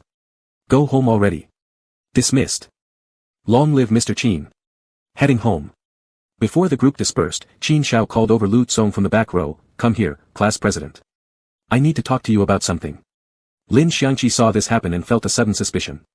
Without drawing near, he quietly slipped away with the crowd, avoiding Lu Tsong. Outside the school, the streets teemed with people. As night fell, students in uniforms poured out, indistinguishable from one another in the sea of bodies. Lin Xiangqi stood beneath a street lamp amid the bustling crowd, waiting for Lu Tsong. Qin Xiao didn't keep Lu Tsong long. A few minutes later, Lu Tsong appeared beyond the school gate. A mischievous thought flickered through Lin Xiangqi's mind. He deliberately stayed silent, wanting to see how Lu Tsong would react if he couldn't find him. Unfortunately, it didn't work. Lu Tsong didn't need to scan the area at all. From the moment he stepped out of the gate, he walked straight toward Lin Xiangqi. Lin Xiangqi stared blankly as Lu Tsong approached. He didn't even notice when Lu Tsong took his backpack from him and carried it himself. Let's go, Lu Tsong said. Only then did Lin Xiangqi snap back to reality, blurting out, how did you see me? There were at least dozens of other students in uniforms passing between them, plus cars parked all around and street vendors blocking the view. Did Lu Tsong have a GPS tracker implanted in him or something? How could he spot him so accurately? Huh. Lu Tsong seemed not to understand his question. Lin Xiangqi repeated, how did you immediately notice me standing here? With so many people around, you didn't mistake anyone else. Do you have some secret trick for finding people? Lu Tsong's expression remained calm. I don't know. I just see you. Lin Xiangqi opened his mouth, then stayed silent for a long moment before finally saying, I see. They had walked this route home together countless times. 2 bus stops, then about 10 minutes on foot, bringing them to the old neighborhood where they'd lived for over a decade. The stationery shop, the fruit stands, the milk tea stall, and the 36 sidewalk trees, Lin Xiangqi knew each one intimately. These unchanging sights, preserved exactly as they'd always been, brought him comfort. So was it with Lu Tsong by his side. We're not cooking tonight, Lu Tsong suddenly said as they neared home. Can we order takeout? Of course. Honestly, let's never cook again. You come home every day and still have homework, cleaning, running around doing everything, who even has time to cook? Lin Xiangqi seized the chance to push further, though he quietly kept one selfish thought to himself, but breakfast can still be homemade. He truly didn't want Lu Tsong to work so hard, but Lu Tsong's cooking was just that good. If he couldn't bring lunch from home anymore, he'd have to eat at the cafeteria, and honestly, the idea alone made life feel utterly bleak. Fine, Lu Tsong agreed, as he always did with Lin Xiangqi's suggestions. Besides, lately there had been too much going on in the evenings to have time for cooking. Pushing open the gate to Lu Tsong's courtyard, Lin Xiangqi glanced at the tree beside it. Its leaves had completely fallen, leaving only bare branches behind. He said, another year has passed. Lu Tsong didn't look at the tree. His gaze stayed on Lin Xiangqi. Yes. Another year. After placing the recommendation form on the table, Lin Xiangqi didn't speak first. He waited for Lu Tsong to say something. He already guessed why the homeroom teacher had called Lu Tsong aside, it must have been about this matter again. It was strange. The teacher somehow treated Lu Tsong like half a guardian when it came to Lin Xiangqi, always informing him about anything concerning him, even though they were the same age. Do you know about this school? Lu Tsong finally asked. The question caught Lin Xiangqi off guard. He paused, then answered honestly, not until today. After receiving the application form, he'd done a bit of research, but hadn't looked into it thoroughly. The basic info stated it was the top arts academy, having produced numerous celebrities and famous figures. Yet apart from a detailed list of its alumni, including multiple award-winning actors and actresses, the actual details about the school itself were surprisingly scarce. Lu Tsong asked, do you want to be an actor, or do you want to be a star? Lin Xiangqi had seriously considered this himself, so he shook his head without hesitation. Neither. It was true that Lin Xiangqi was talented in many areas, but what truly drew him in was the act of playing itself. Picking up various instruments, entering singing competitions, none of it started with any long-term intention. It was all spontaneous curiosity, driven by whim. Only when things felt free and unrestrained did he enjoy them. But once these hobbies turned into tasks, or worse, ultimate goals, his interest would vanish instantly, replaced by resistance. And while Lin Xiangqi appeared outgoing and cheerful on the surface, inside he guarded clear boundaries. He wouldn't casually expose himself, let alone put every part of his life on display for strangers. So becoming a celebrity, a public figure, that was almost entirely out of the question for him. Something he'd never seriously considered before. But instead of voicing his real thoughts, Lin Xiangqi shrugged carelessly and told Lu Tsong, still, even if I don't want to be an actor, I can still get recommended. Mr. Qin said the school has other majors too, like directing or cinematography. There are plenty of options. I can decide later. Lu Tsong looked straight at him. Decide now. Why? Lin Xiangqi pouted. It's early. And they might not even accept me. I can wait until I'm actually recommended before choosing. If you haven't thought it through clearly, don't make the choice at all. For once, Lu Tsong's expression turned unusually serious. This is your life, not a game where you pick a wrong character and restart the next round. Yen, every decision you make right now will shape the next few years of your life, or even your entire future. Lin Xiangqi forced himself to sit up straight, feeling a little guilty. Well, I don't really have many thoughts about the future anyway. As long as I can eat well and live comfortably, going to any university would be fine. What about Capital University? Lu Tsong asked. Why did you suddenly decide not to go?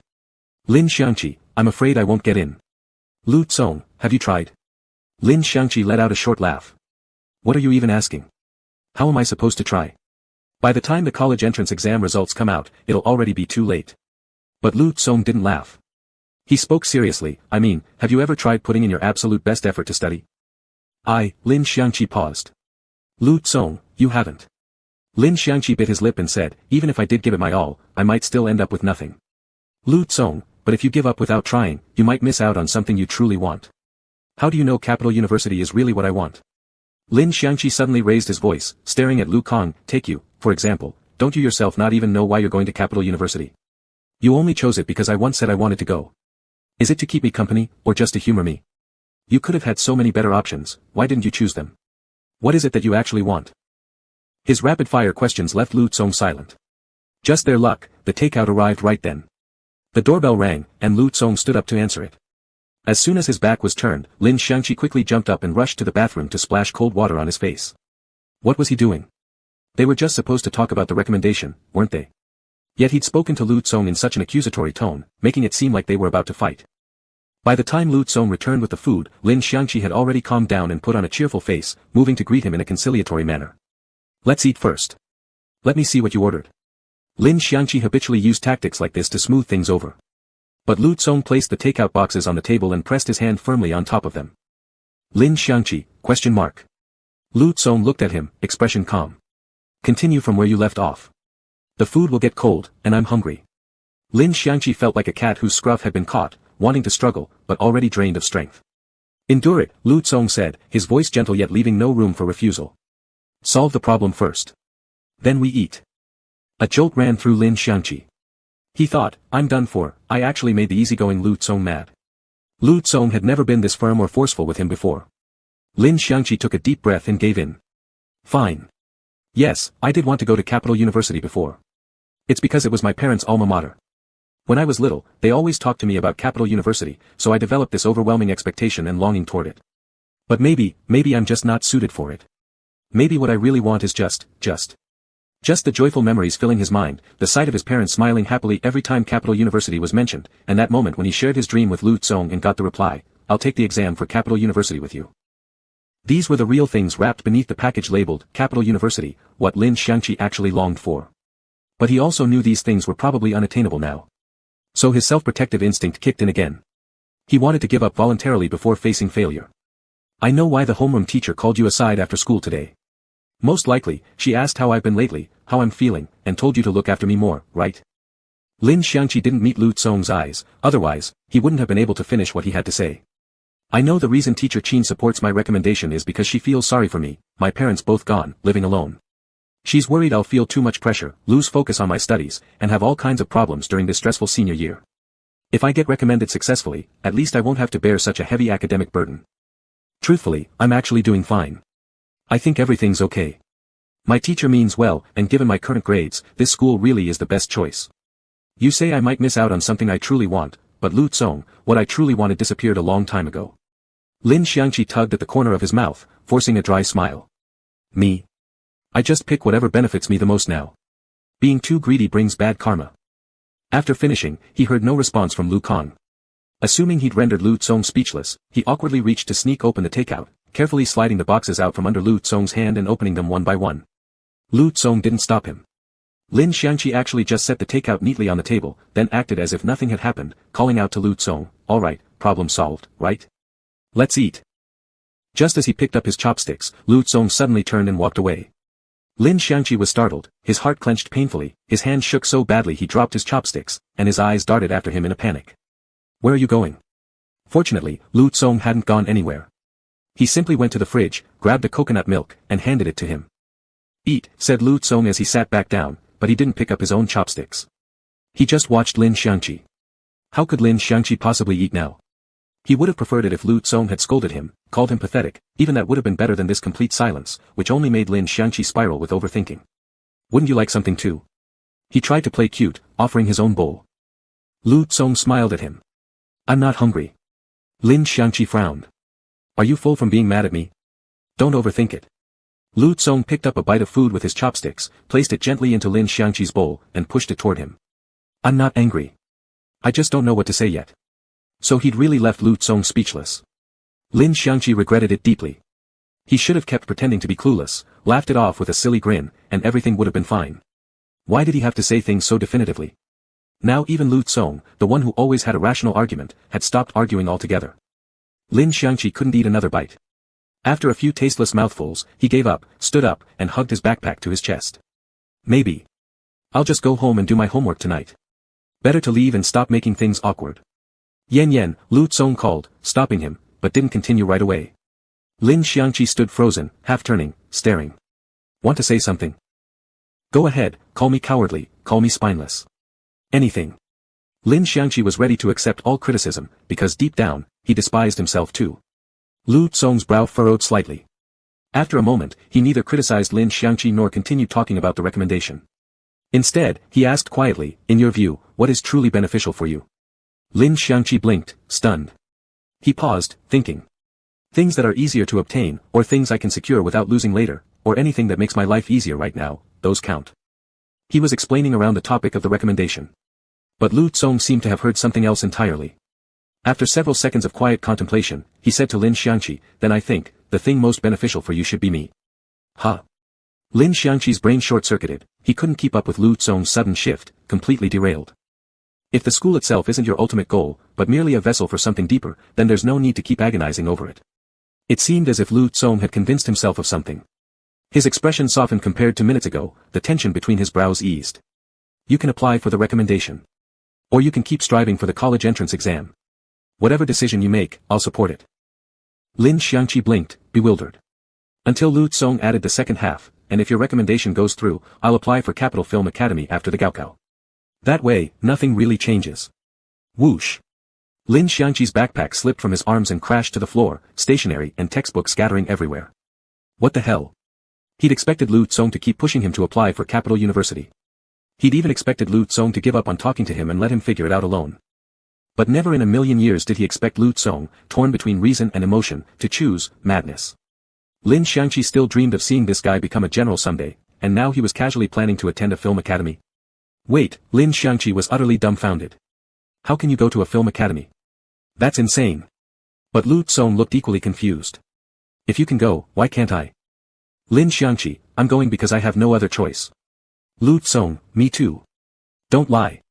Lin Xiangqi grabbed the front of Lu Tsong's shirt, shaking it back and forth. You were born to stand above everyone else.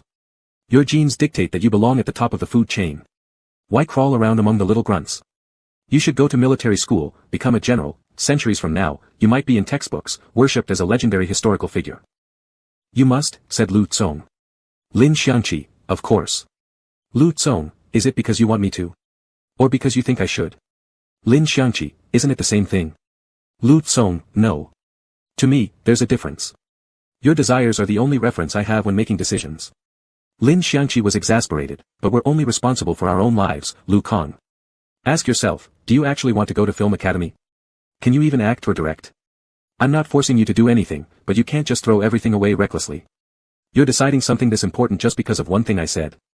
What started as a discussion about Lin Xiangqi's recommendation had somehow turned into debating Lu Tsong's future.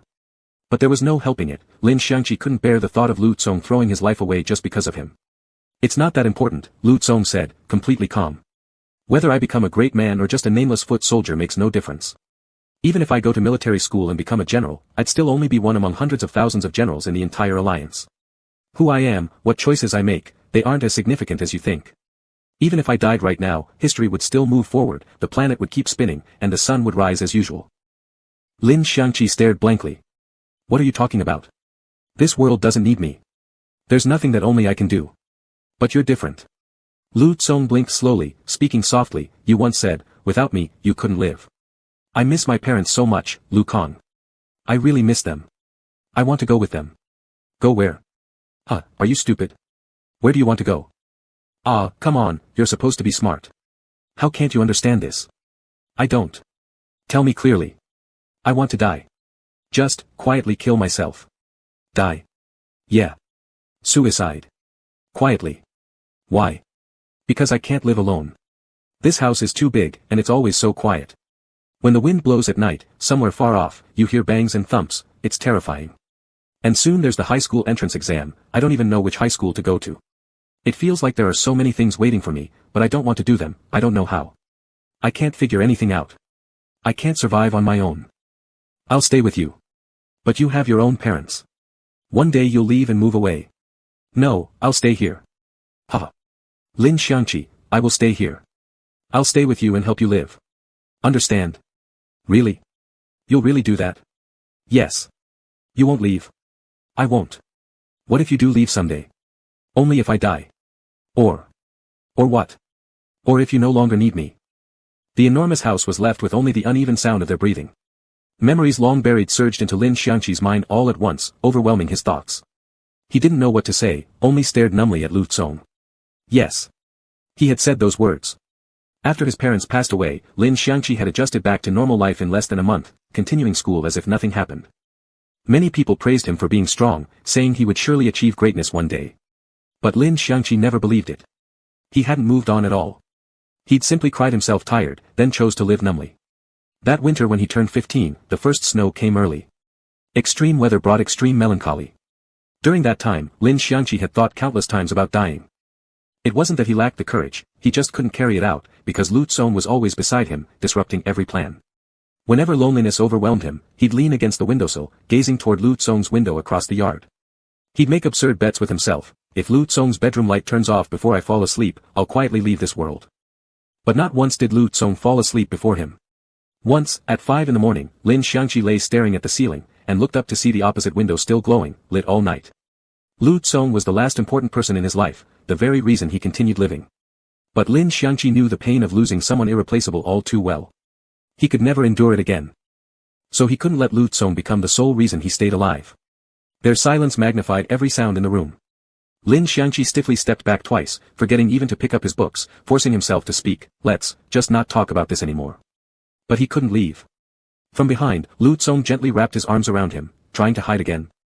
Lin Xiangqi pressed his lips together, pretending to be composed. What are you talking about? I just want to go home and take a shower. He was always like this, cowardly, weak, but refusing to show it. Lu Tsong had always handled the fragile Lin Xiangqi with great care, afraid that he would retreat into his shell again. Once withdrawn, it would be nearly impossible to call him back out. But this unconditional indulgence and compliance didn't make Lin Xiangqi let down his guard. Instead, over the years, Lin Xiangqi had grown increasingly accustomed to running away whenever problems arose. Yan, I want to hear your true feelings, Lu Tsong said, forcibly turning his body around to make him face. Do you really want to go to film academy? Do you truly wish for me to attend military school? Are you really, no longer in need of me? Lin Xiangqi opened his mouth but couldn't get the words out. He buried his head instead, retreating once more like a turtle. He hated this version of himself so much. Hated how these unnecessary memories influenced him, making him fear things that hadn't even happened. Hated how he couldn't speak his mind, acting like an awkward, timid fool. Fine. I understand, Lu Tsong said. In that instant, Lin Xiangqi's heart clenched sharply, a premonition of loss washing over him. Frantically, he looked up at Lu Tsong, desperate to read the meaning behind those words. But he couldn't see clearly at all. Because Lu Tsong was too close, and getting closer. Suddenly, lips met lips. Lin Xiangqi was kissed. Lin Xiangqi, ? Wait, what just happened? Why did he kiss him? Weren't they about to argue? Information pheromones betray a person's emotions and thoughts, Lu Tsong murmured, cupping his face as he pecked at his lips. From now on, if you can't bring yourself to speak, I'll find other ways to understand. Lin Xiangqi, no, The kiss came like a storm, drenching Lin Xiangqi completely. He no longer had the mental space to wrestle with his tangled emotions, his entire focus shifted to fending off Lu Tsong's lips, teeth, and the aggressive thrust of his tongue. God, this is terrifying. Lu Tsong kissed so fiercely, as if he intended to suck out his very soul. It wasn't until much later that the kiss finally eased, though their lips still didn't part, lingering instead in slow, entangled warmth. Saliva mixed with pheromones flowed between them, shared and exchanged in wet intimacy. Lin Xiangqi couldn't actively release his own pheromones yet, but due to the development of his gland and repeated marking by Lu Tsong, his gland had grown familiar and deeply dependent on Lu Kang. Thus, if the kiss was deep and long enough, Lu Tsong could indeed taste something sweet. As for whether pheromones truly exposed one's inner thoughts, Lin Xiangqi didn't know if that was real. Yet after pulling back slightly, Lu Tsong said quietly, Yan, you still need me, don't you? Yes. Of course he needed Lu Tsong. He wanted Lu Tsong to stay so desperately, depended on him so deeply, that was precisely why he feared. Still refusing to speak. Lu Tsong wiped a thin strand of fluid from the corner of his lips and chuckled softly. Then I'll just have to keep going. I'm sorry, Lin Xiangqi blurted out, squeezing his eyes shut. I lied to you. Finally speaking up, Lu Tsong, who still yearned to continue the kiss, patiently paused to let him finish. I don't want to go to film academy. And I don't want you to leave. Yes, it's true I once wanted you to become a general, but my vision has always been narrow, only seeing the surface. I want you to shine brilliantly, admired by all, but I also fear the battlefield, fear you might get hurt, or even die. Lin Xiangqi spoke rapidly, breath-catching, unconsciously lifting both arms to wrap around Lu Tsong's neck, pressing his face into Lu Tsong's shoulder. But Lu Tsong, the outside world is vast, endless skies and boundless seas. My world is small, visible in a single glance. I think you should step out into that world, yet inside, I'm terrified of you leaving. I just can't think of a perfect solution, so I recklessly forced myself to make a decision. Please don't be angry, don't blame me, okay? I know I'm twisted, I'm afraid, we'll eventually part. If I rely on you too much, needing you in everything I do, then when the day comes that you leave, I won't survive. Lu Tsong, I really can't live without you. Lu Tsong gently stroked his back, feeling the warmth of moisture against his neck, realizing Lin Xiangqi was crying. The silence meant he didn't want to be seen. So Lu Tsong didn't press him. They embraced quietly, no flirtation, no seduction. At this moment, or perhaps long before, they had already become each other's sole support. When Lin Xiangqi cried until he was exhausted, legs too weak to stand, Lu Tsong gently lifted him into his arms and carried him toward the bathroom. He set the red-eyed boy onto the sink counter, took a washcloth, and gently wiped away the traces of tears. Then, once more, he leaned down and kissed him softly. "Yen Yen is so good, you didn't lie to me this time," Lu Tsong murmured, gently stroking his cheek. "But there's still one thing you got wrong." "What?" Lin Xiangqi blinked in confusion, a droplet of tears clinging to his eyelashes, then kissed away by Lu Tsong. "I don't know how vast the outside world is, and I don't care," Lu Tsong said softly, a faint smile on his lips, calm yet resolute. "Because your world is already everything to me. I'm afraid I'll never be able to leave it for the rest of my life." Thump. Thump, thump. Lin Xiangqi couldn't tell, was that his heartbeat, or Lu Tsong's? Was it even important anymore? When Lu Tsong leaned in to kiss him again, he parted his lips instinctively, leaning forward. His tongue brushed clumsily, naively against Lu Tsong's lips. He wanted to learn from him, to taste the truth through pheromones and know if Lu Tsong was lying. But he tasted no trace of pheromones at all. Chapter 22. Are you sure you want to give up this recommendation opportunity? Mr. Qin Xiao held the application form and university materials Lin Xiangqi had returned, his expression regretful as he tried once more to persuade him, this decision doesn't have to be rushed. Do you want to think it over again? You can always hand in your application next month. Teacher, really, I'm fine, Lin Xiangqi scratched his head awkwardly. I just thought about it, and I probably wouldn't be suited for a career in the arts. Don't let my outgoing personality fool you, I get nervous as soon as I'm in front of a camera. If I took the recommendation just to avoid the college entrance exam, it'd be like taking a shortcut out of laziness. But if you start off going in the wrong direction, you'll still end up lost in the end. Hearing Lin Xiangqi's words, Mr. Qin instead calmed down. The reason he had urged Lin to apply to the film academy was simply because the boy's grades fluctuated wildly and his attitude seemed restless, so the recommendation felt like a net benefit. Besides, many young people harbored fantasies about film school, imagining that becoming a glamorous star would be easier than struggling through real-world careers. But Lin Xiangqi didn't feel that way at all. He preferred the simple, quiet joys of ordinary life, and had never dreamed of standing on stage under bright lights. After talking with Lu Tsong last night, he'd already made up his mind, even if he couldn't get into Capital University, he wouldn't go to the film academy. Though he still didn't know exactly what he wanted, he was clear about what he didn't. Mr. Qin let out a long sigh, put down the application form that already bore Lin Xiangqi's name, and smiled faintly. All right then. Since you've made your decision, I won't try to convince you otherwise. Lin Xiangqi grinned sweetly. Thanks, teacher. Then I'll head back now. Stop right there. Mr. Qin's expression turned stern immediately. Lin Xiangqi froze in place, startled. Huh? Since you're turning down the recommendation, I assume you've already got another plan in mind? Mr. Qin gave him a measured look. I remember your highest score on comprehensive exams was 540, but most of the time you hover around 500. Last month's monthly exam you scored 460. With that kind of performance, not only is a first-tier university out of reach, you'd struggle to get into even decent second-tier universities in the... Tell me, if you're not going to the film academy, what other goals do you have? Lin Xiangqi could only answer honestly, I want to go to Capital University. Unexpectedly, Mr. Qin didn't mock or immediately crush his ambition. Instead, he frowned slightly and after thoughtful consideration said objectively, it's difficult. I know, Lin Xiangqi fiddled with his sleeve. The lowest admission score last year was around 650. Do you have a preferred major? Admission scores varied slightly between majors, and Mr. Qin thought that if Lin showed interest in a specific field, maybe they could consider a strong second-tier university in that area. But Lin Xiangqi replied, no. Ever since childhood, his parents had told him stories about Capital University. What left the deepest impression on him was the college library, reportedly the largest campus library in the entire alliance. As for academic majors, he had no concept at all. Lin Xiangqi's father studied archaeology, while his mother specialized in applied psychology. Their home was full of related books and materials, and he'd absorbed bits of knowledge over the years. Yet Lin Xiangqi himself wasn't particularly interested. Lu Tsong had told him he still had a year ahead, time enough to gradually figure things out. Even if midway he changed his mind and decided against Capital University, that was fine too. What Lin Xiangqi truly wanted was actually very simple, peace of mind. Once his heart found stability, everything else could settle too.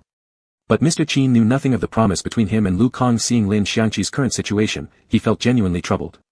He rubbed his temples and took a deep gulp of tea.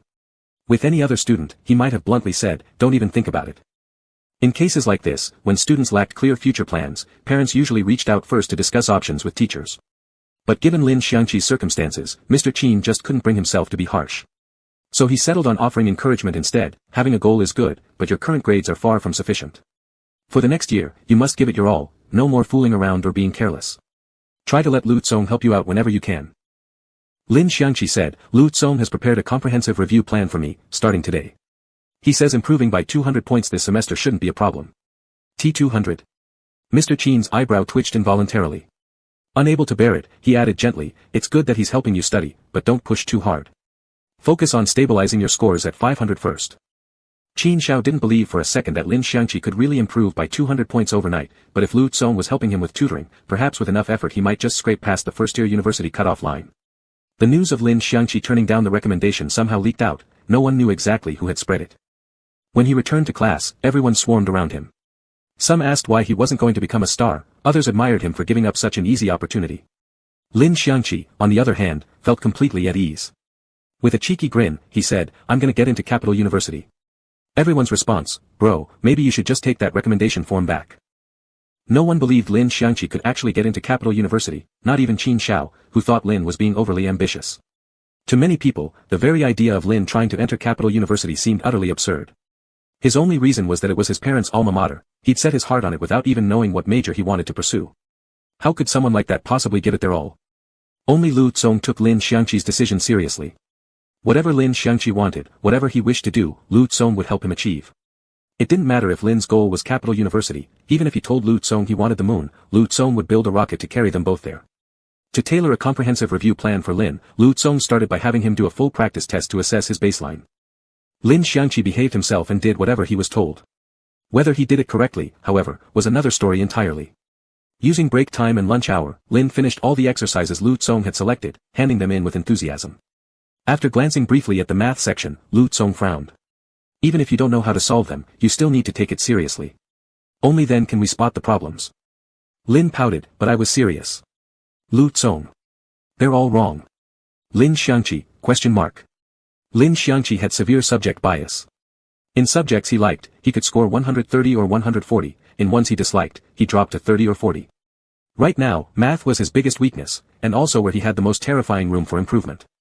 Lu Tsong decided to start from the basics and rebuild him piece by piece. In theory, Lin Xiangqi was intelligent, quick to learn, effortlessly memorizing formulas and laws. Yet for some unknown reason, when faced with actual problems, his mind went blank. Teachers would usually prescribe more practice for cases like this, and Lu Tsong agreed that additional drills were necessary to slowly train Lin's problem-solving thinking. But Lin quickly grew lazy. Staring at the questions for a while, he claimed he couldn't understand them. It wasn't that he couldn't understand, he simply couldn't focus. While Lu Tsong analyzed the causes of his mistakes, Lin stared absent-mindedly into Lu Tsong's eyes. Lu Tsong asked, do you now understand why the answer is A? Lin replied, no. Of course not, the geometry problems had long since turned into nothing but Lu Tsong's eyeballs in his mind. There was no way he could make sense of them. Lu Tsong sighed, rubbing Lin's hair gently. It seemed the first thing to fix wasn't his logical thinking, it was his attention span. Hey, still doing problems? A group of boys came back after changing clothes in the restroom. Seeing Lin spacing out over his workbook, they urged him, tomorrow's sports meet, don't you want to use this last bit of time to practice? Come on, Zhang Qibo said he's arranged a relay race between our class and class 8. Lin hadn't wanted to do problems anymore anyway. At those words, he jumped right up from his seat. Let's go. Lu Tsong sat nearby, looking up at him. Lin puffed out his chest proudly. Gotta bring glory to the class. I'll finish the problems at home tonight. Lu Tsong raised an eyebrow, then stood. Then I'm coming too. Lin blinked curiously. You're joining. Relay racing was a team event, but unlike tug of war, it didn't require every student to participate. Since Lu Tsong already had plenty of individual events, he hadn't signed up for the relay. Still, he followed Lin and the others downstairs, saying calmly, I'll watch you practice. Oh, then hold my jacket for me later. Lin assumed Lu just wanted some fresh air, so he didn't think much of it. When they reached the track, he suddenly remembered running into Shin Xiaolon here last time, and started glancing around suspiciously. He absolutely didn't want to get backed into the equipment room again by Shin Xiaolon's pheromones. Standing a short distance away, holding Lin's removed school jacket, Lu Tsong gave him a faint smile. Focus on running. Though Lu Tsong didn't say anything more, Lin heard a quiet sense of reassurance in those simple words. Only then did Lin Xiangqi realize why Lu Tsong had followed them down. Relieved, Lin Xiangqi flashed Lu Tsong a bright smile. Okay. They ran a practice round by themselves first, then raced against students from class 8. Although their class didn't have any athletic students, the ones they'd selected were pretty fast. In the end, winning 2 out of 3 rounds left the class 8 students stomping their feet in frustration. After running, Lin Xiangqi was sweating and hot, ready to take off another layer, when suddenly everything went dark. Lu Tsong had wrapped his own jacket around him. I don't want to wear it, I'm too hot, Lin Xiangqi protested, pushing lightly. Be good, Lu Tsong replied, zipping it up for him. He wiped the sweat from Lin's forehead and neck with a tissue, then unscrewed the cap of a water bottle and held it to his lips. Drink. Grumbling slightly but obedient as ever, Lin Xiangqi obediently put on the jacket and took a sip of the warm water Lu Tsong offered. They didn't return to class for the first lesson. Qin Xiao gave up both of his periods so they could train properly, making final preparations for tomorrow's sports meet. After celebrating their earlier victory, everyone split off to practice their respective events. Watching his classmates drenched in sweat, Qin Xiao felt moved and spontaneously bought snacks for everyone out of his own pocket, urging them to sit down and rest. Lin Xiangqi wasn't particularly tired. He ran one last 400-meter lap, timing himself, feeling confident he wouldn't end up at the bottom. Only then did he jog back, panting, into the group. He noticed the boys and girls had separated into two clusters, which puzzled him. He thought maybe they were training separately by gender. He grabbed a snack pack, tore it open, started eating, and casually asked the person beside him, "Are we supposed to be practicing something?" "Nah, we're just resting now," the classmate said. "Just chatting." Lin Xiangqi, oh. He chewed quietly for a while before finally catching on to what they'd been talking about. Back then it was way easier to find good stuff. Renting discs was just so convenient. That was ages ago. These days everything's online. The first time I saw one was when I found a disc in my dad's drawer. Now that was true high definition, no compression at all. Nothing you can find online compares. Crunching loudly on potato chips, Lin Xiangqi tried to join in. Discs? My house has plenty of those too. His dad had filmed many documentaries during his archaeological expeditions, and kept them all meticulously preserved. Everyone immediately turned to look at him. Even Chen Qiutian looked surprised. Wait, Cheesy's actually one of us. We thought you were just an innocent little boy. No way, I've never talked about this in front of him, scared I'd shock him, but turns out he watches them too. Come on, our Chiga is 18 already, a real man. Time for some man-to-man exchanges. Lin Xiangqi stared blankly. What exchange? The others said, friendly sharing, helping each other out with resources. Perfect, I just bought a 1T drive yesterday. I'll send you the files right away. Then you bring me a couple of your family's discs later. Me too. Me too. Wait, aren't you guys going to ask first? What if Cheesy's discs are something completely different? There was a brief pause, then they burst into laughter. Now Lin Xiangqi started to sense something was off. Though there were things he genuinely didn't understand, the smirks on these guys' faces told him this wasn't exactly wholesome conversation. He frowned. Wait, are these films you're talking about even legal? Chen Qiutian snorted. Sorry to disappoint, but not only are they not legal, they're seriously unhealthy. Lin Xiangqi wrinkled his nose. Knew it. You bunch of animals. With that, he stood up to leave. But the boys immediately surrounded him with grins. Hey, don't go. Come chat with us. Yeah, we're all adults here. Is little innocent Cheesy really still shy? Let me guess, you've never watched porn before, have you? Lin Xiangqi deadpanned, I'm just not interested. What do you mean not interested? This is part of growing up. Come on, who here can initiate our pure-hearted Cheesy? Oh right, Zhou Yang has tons. Let him share. Exactly. That pervert Zhou Yang, he's got a hard drive full of it, ha ha ha. And it's not just regular guy-girl stuff either, AABBOABOBO, has it all. Lin Xiangqi's eyes glazed over from the string of letters. Are you casting a spell on me? They burst into gales of laughter, continuing to tease him. If you never watch this stuff, do you just use pure imagination when you jerk off? Lin Xiangqi was bewildered again. What hand stuff? The air went completely silent. Then erupted into even louder laughter. Lin Xiangqi's facial features leaned toward childish, always giving off an impression of immaturity, so no one found it strange that he was late to bloom. Still, they couldn't help teasing him. No way, you've really never jacked off once, at 18. Tisk, watch your language. Don't be so crude, you'll scare our innocent Chiga. Lin Xiangqi, are you seriously clueless or just messing with us? If you keep this up, don't blame us for corrupting the poor kid, ha ha ha. Even Chen Qiutian couldn't resist. He squeezed next to Lin Xiangqi and asked, you didn't learn this in bio class? You know, that thing, really never done it. Lin Xiangqi's ears were already burning red, but he refused to back down, stubbornly lifting his chin. So what? What about it? Nothing.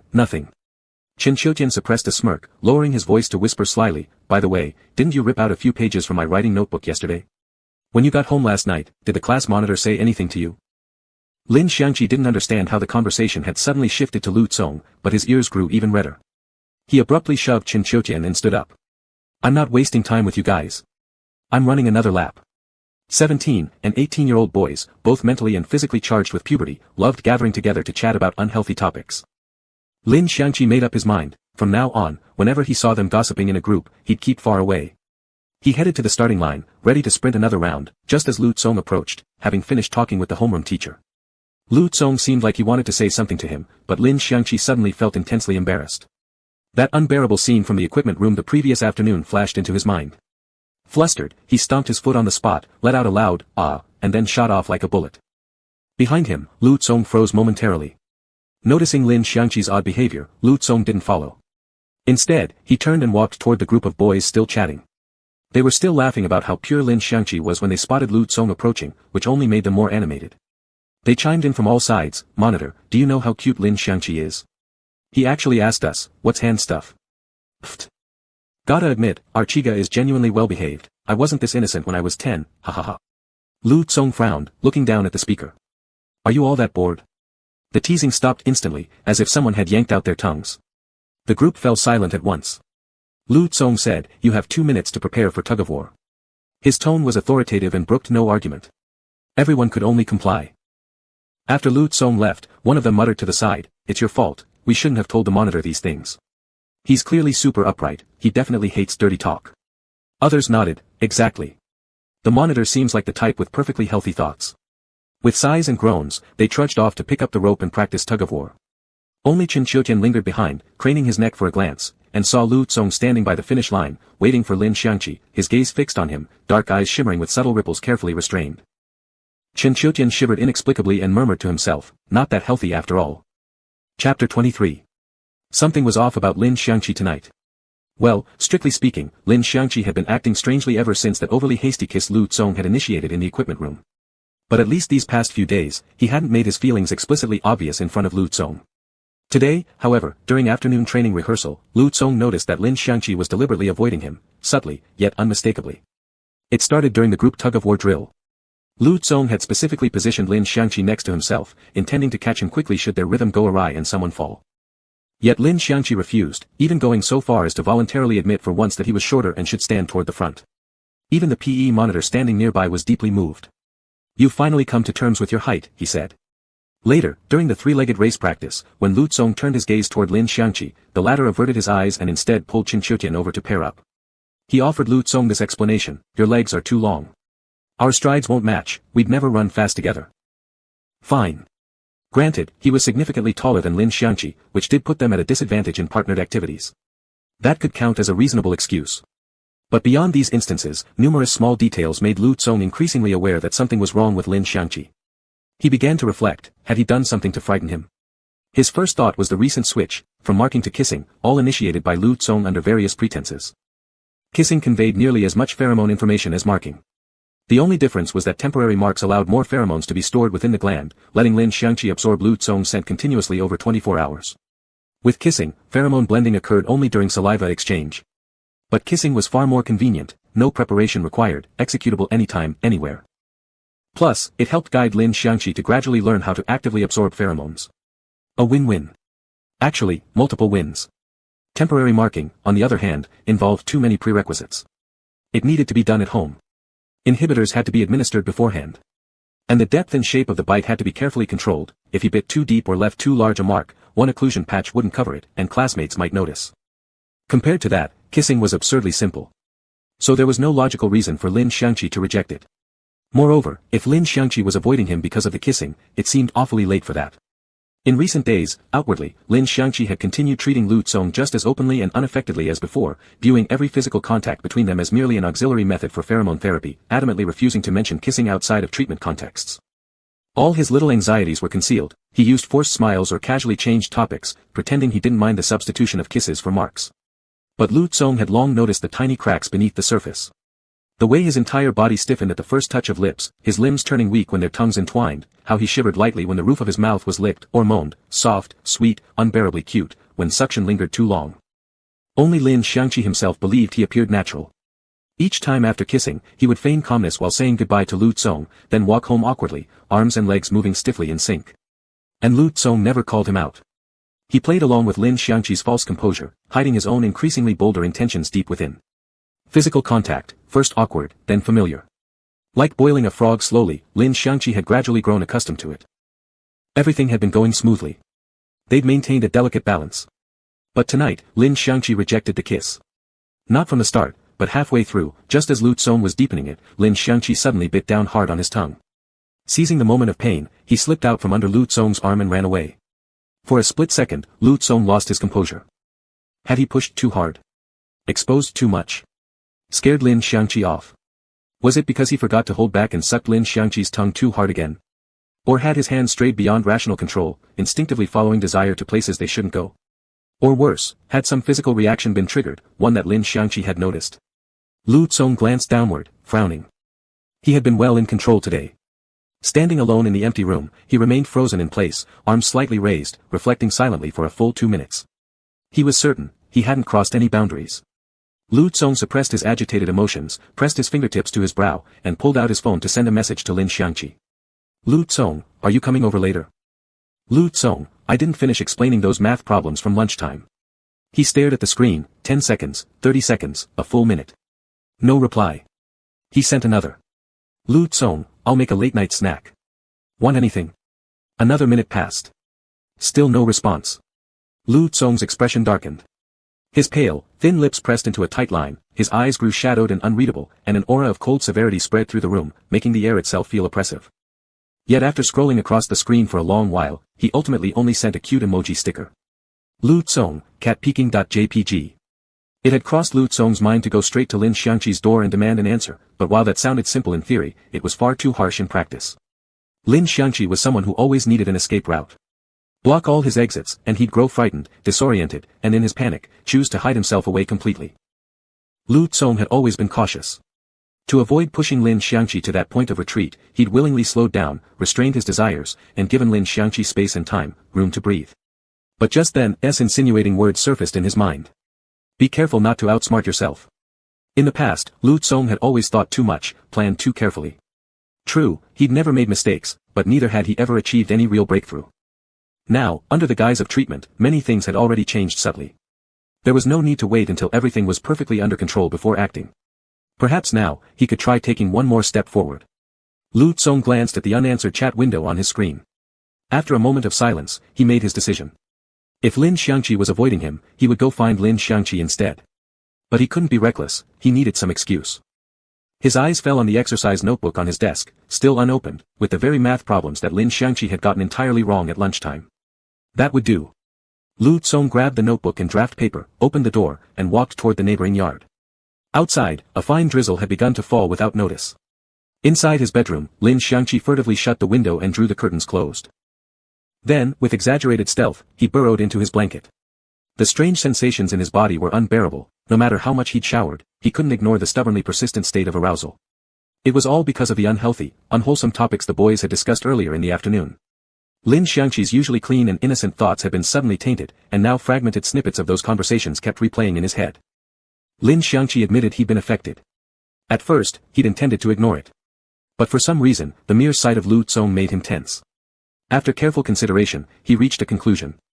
The problem was simple, Lu Tsong was just too good at kissing. Every time they kissed, Lin Xiangqi's body started sending out dangerous signals. And this wasn't even the first time. Ever since that night when Lu Tsong had marked him, he'd experienced sudden, overwhelming excitement. Back then, though, he hadn't understood what it meant. Since then, he'd fought hard with himself, convincing his mind, this is just a natural reaction to pheromone stimulation. But no matter how much he pretended not to care, the undeniable truth remained, his body repeatedly betrayed his will. So tonight, the moment he felt he'd absorbed enough pheromones after just a brief kiss with Lu Tsong, he immediately stopped and ended it hastily. Even so, it hadn't helped. The inevitable reaction still came. Huddled under the blanket, Lin Xiangqi bit his nails, hating himself for being so weak-willed. Why was he so easily triggered? It was like he'd been holding back for ages without release. Wait. Hadn't he actually never done it before? Lin Xiangqi suddenly realized. Maybe the issue wasn't that his reaction was too intense. Maybe it was simply because his body development had been delayed before, leaving him completely unaware of these matters. Now that his gland was healthy, other aspects of his physical development were naturally catching up as well. See. He knew there was nothing wrong with him. Every abnormality stemmed from his illness all along. At that moment, a clever idea popped into his head. If he was feeling pent up, then why keep bottling it up? If boys his age did these things, he could do them too. Lin Xiangqi decided to take proactive action, fire the first shot of his mature physical development, even if he had absolutely no idea how to begin. Lin Xiangqi curled his palms and began fumbling according to the method he imagined. He had thought it would be simple, wasn't it just this, then that, and then done. But after aimlessly trying for half the night, he only felt worse. It was his own hand and his own body, yet he couldn't seem to get the hang of it, unable even to control the strength of his grip. Lin Xiangqi bit down on the corner of his shirt, glanced downward at his pitiful state, and curled into himself with growing despair. What was going wrong? Was there some technical detail everyone else understood but he didn't? Or was it really as they said, that without watching those videos to get in the mood, you just couldn't find that feeling? Or maybe, could it be that his body simply hadn't developed far enough yet, so while he could get aroused, he couldn't release? Ah. Ow, ow, ow. Distracted, his grip tightened too much, and the pain brought tears to his eyes. No way, what pleasure was there in this? Lin Xiangqi began to suspect, had his classmates actually conspired to trick him? He didn't feel comfortable at all. He couldn't understand how boys in his class could become so obsessed and addicted. But, suddenly, Lin Xiangqi remembered, he had felt that overwhelming bliss before. That first kiss in the equipment room, when they hadn't even touched below the waist, when there'd been no long, torturous build-up, no deliberate coaxing, his body had released unconsciously, purely from extreme pleasure. That sensation, once experienced, could never be forgotten.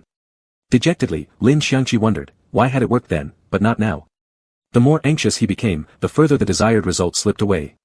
His mind spun chaotically, and the engorged state of his body made him restless and agitated.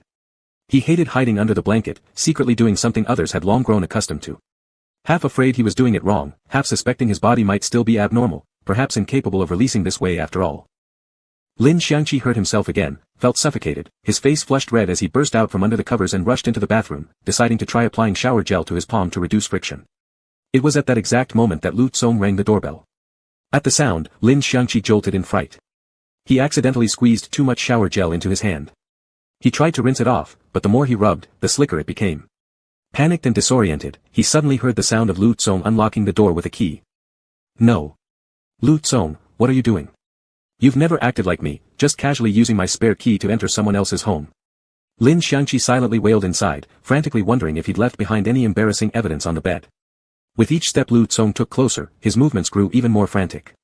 By the time Lu Tsong reached the second floor and approached the bedroom door, Lin Xiangqi, desperate to get dressed quickly, ended up slipping and plopping hard onto the edge of the bathtub. His flailing hand knocked over several bottles and containers. They clattered and crashed noisily. Yen yen. Lu Tsong hurried forward and lightly knocked on the bathroom door. You okay? Lin Xiangqi snapped to reality, realizing with horror that he hadn't locked the bathroom door, and reflexively shouted, I'm fine. Don't come in. But he'd bruised his tailbone, and the sharp ache stung up his nose, making his voice thick with a clear nasal tone. Though he wasn't actually crying, the soft, muffled timbre easily lent itself to misinterpretation. On the other side, Lu Tsong fell silent for a moment. Just as Lin Xiangqi assumed he would do what he always did, respectfully wait outside like a considerate, understanding person, the door handle suddenly turned.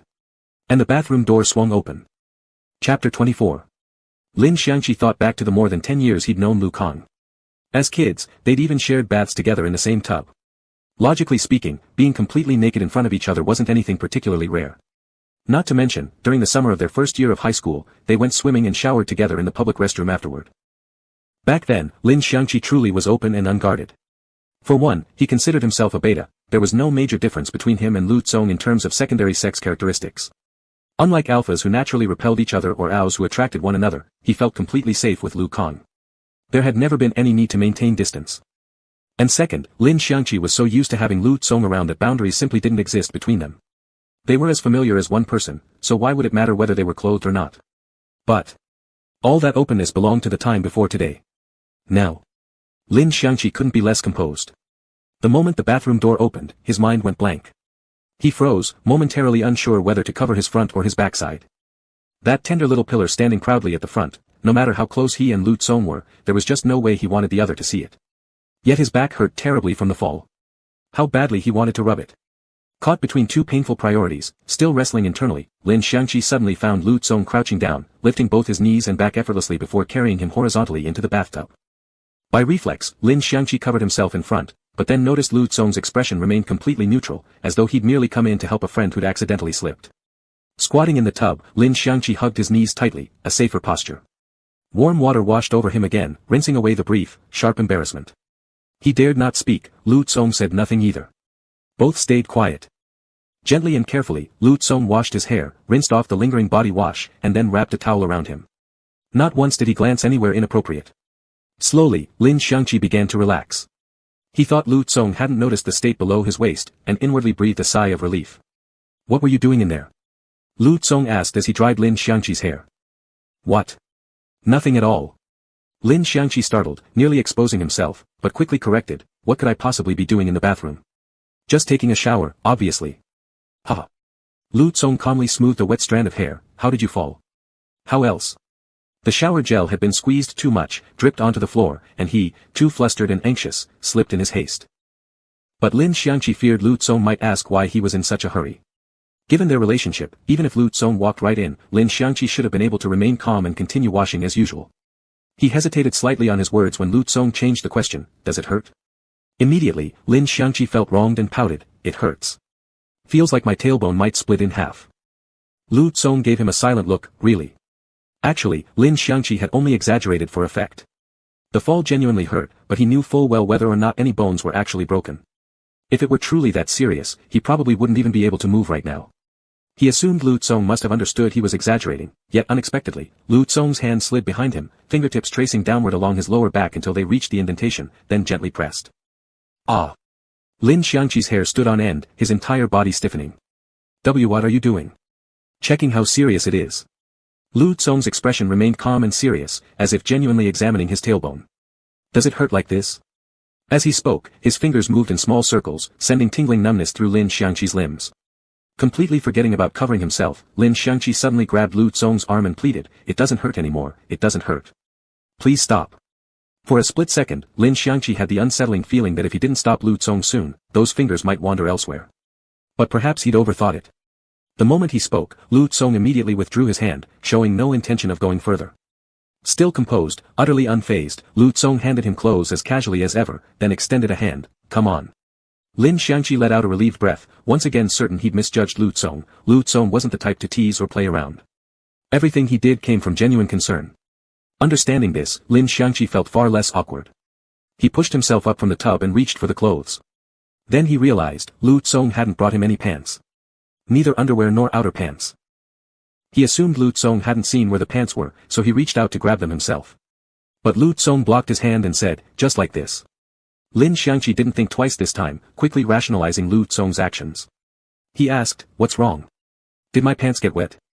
Then I'll go change into another pair.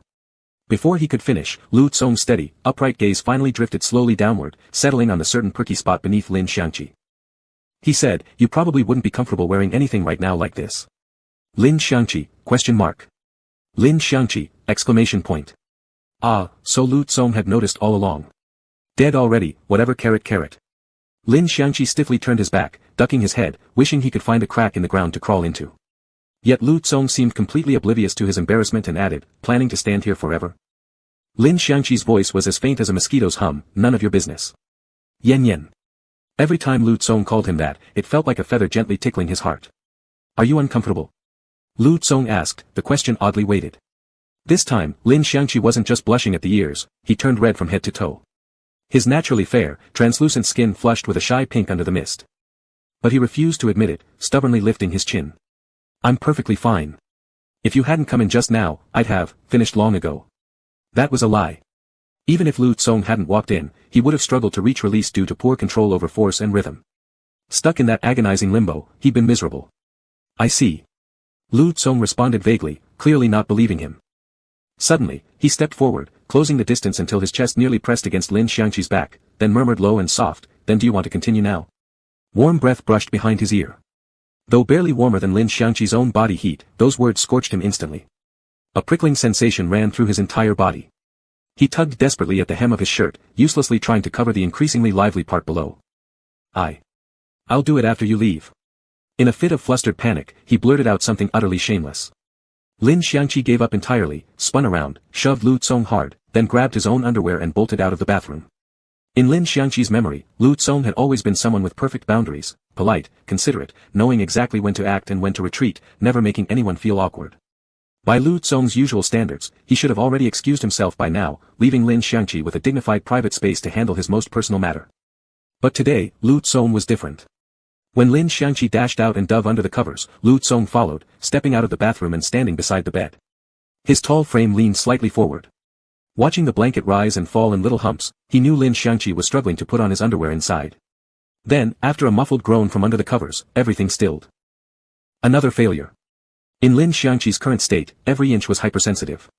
Even the lightest touch hurt, let alone wrapping something tight around it. Yen yen. Lu Tsong spoke again, voice as calm and gentle as ever. Lin Xiangqi, furious, shot out one pale arm from under the blanket, groped until he found Lu Tsong's leg, then twisted sharply, "Don't call me that." Lu Tsong, hiss. It didn't really hurt, but to soothe Lin Xiangqi's anger, he exaggerated the reaction. Lin Xiangqi fell for it immediately, his heart softening as he let go. But just as he tried to pull his arm back under the blanket, his wrist was caught. Lu Tsong's palms were large and strong. Once held, escape was impossible. Lin Xiangqi clenched his teeth, deciding to resist, but the next moment, Lu Tsong's other hand slipped into the hidden darkness beneath the blanket. Lin Xiangqi, still only in his top, had his underwear stuck awkwardly at his knee pit. In the cramped dimness, he felt that hand brush against his waist. He shivered, mind blank, confused and stunned as he asked, "What are you doing?" Lu Tsong didn't answer. Instead, his arm slid deeper, until he almost enveloped Lin Xiangqi completely, yet never lifted the blanket that so obviously concealed them. In a soft, measured voice, Lu Tsong said, "Prolonged engorgement isn't good for your body." He didn't ask why Lin Xiangqi had reacted this way, nor did he question how Lin Xiangqi intended to resolve it. Instead, he seemed entirely unfazed by the situation, simply reminding him, "You lack experience. Rough handling during your first time might cause injury." That was why they said Lu Tsong truly understood Lin Xiangqi. Those two offhand sentences struck right at the core of Lin Xiangqi's deepest worries. Lin Xiangqi abruptly kicked off the blanket, forgetting he was still in Lu Tsong's arms, and looked up at him anxiously. "Will I get hurt?" No wonder it felt a bit painful earlier. Lu Tsong's eyelashes flickered unnaturally fast, suppressing a swirl of unfathomable thoughts. Calmly, he lowered his gaze to meet Lin Xiangqi's. "Let me see." Lin Xiangqi was still slightly embarrassed, but since Lu Tsong had spoken so knowledgeably, he must have some experience, so letting him take a look probably wouldn't hurt. He started to roll over onto his back, intending to face Lu Tsong properly for inspection. But Lu Tsong was quicker. He gently scooped Lin Xiangqi into his arms, then twisted, sitting down on the edge of the bed. Now Lin Xiangqi straddled Lu Tsong's lap, knees parted, their faces close. With just a slight dip of his head, Lu Tsong could see everything clearly. His hand lifted the hem of Lin Xiangqi's shirt upward a few inches. "Yen yen, bite this." Lin Xiangqi always held reverence for things he didn't understand.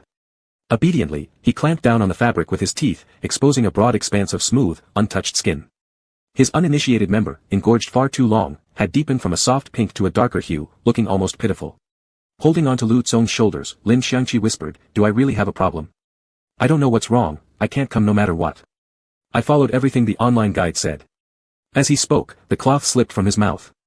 Lu Tsong remained silent, eyes lowered for a long moment, before reaching out and stuffing the fabric back between Lin Xiangqi's lips. "Bite down." Lin Xiangqi made a soft "oh" and obediently held the cloth in place, meaning he could no longer speak.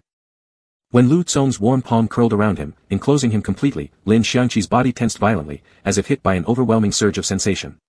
His entire frame began trembling uncontrollably, jerking erratically. Lu Tsong didn't move much, just gentle up and down strokes, like soothing a startled animal, rubbing softly over the tip with his thumb again and again. Lin Xiangqi couldn't help emitting muffled, undignified sounds, wanting to beg Lu Tsong to stop, but his tongue was pinned by the fabric, leaving only indistinct moans. "Relax." One hand cradled the small of his back, the other manipulated him at varying speeds and pressures, his voice acquiring a subtle shift in tone. "Follow me. Don't rush. That's it, good boy, yen yen." The air around them heated with each shared breath. Even amidst the haze of confusion and overwhelming pleasure, Lin Xiangqi found room to marvel. Lu Tsong is really professional, he understands my body better than I do. But that fleeting thought was quickly shattered. Seeing that Lin Xiangqi had adjusted to the rhythm without signs of discomfort, Lu Tsong gradually increased his pace, guiding him steadily upward until Lin Xiangqi neared the edge. "Yen yen," Lu Tsong suddenly asked, "were you avoiding me today because of this?" Lin Xiangqi had no mental energy left to parse the question, so he answered vaguely, "I don't know, doesn't matter, just go faster, please, faster." His body began moving instinctively. The moment Lu Tsong deliberately slowed, he swayed his hips, chasing the lost sensation, clumsily grinding against Lu Tsong's palm. Then, abruptly, Lu Tsong pulled his hand away. All pleasure and excitement ceased instantly. Stunned for a moment, Lin Xiangqi's eyes welled up, red with, glaring at Lu Kong, your hand, your hand." Lu Tsong stared back, eyes dark. "What about my hand?" Embarrassed to say it aloud, yet driven by desperation, Lin Xiangqi shamelessly pleaded, "I'm not done yet, please, keep going, Lu Tsong." Normally, he'd always gotten his way with such coaxing. Even when Lu Tsong saw through his act of innocence, he'd indulge him. But today, right now, at this critical moment, Lin Xiangqi couldn't fathom how Lu Tsong could possibly say something so cruel. Yan, did you understand all the math problems I explained at lunch? Lin Xiangqi. Wait. Are you seriously asking me about math right now? He didn't understand, but he had zero focus to argue. Without thinking, he blurted, yes, I got them all. Just keep going. Lu Tsong remained impassive, giving his waist a light pinch. You're always like this. What's wrong with me?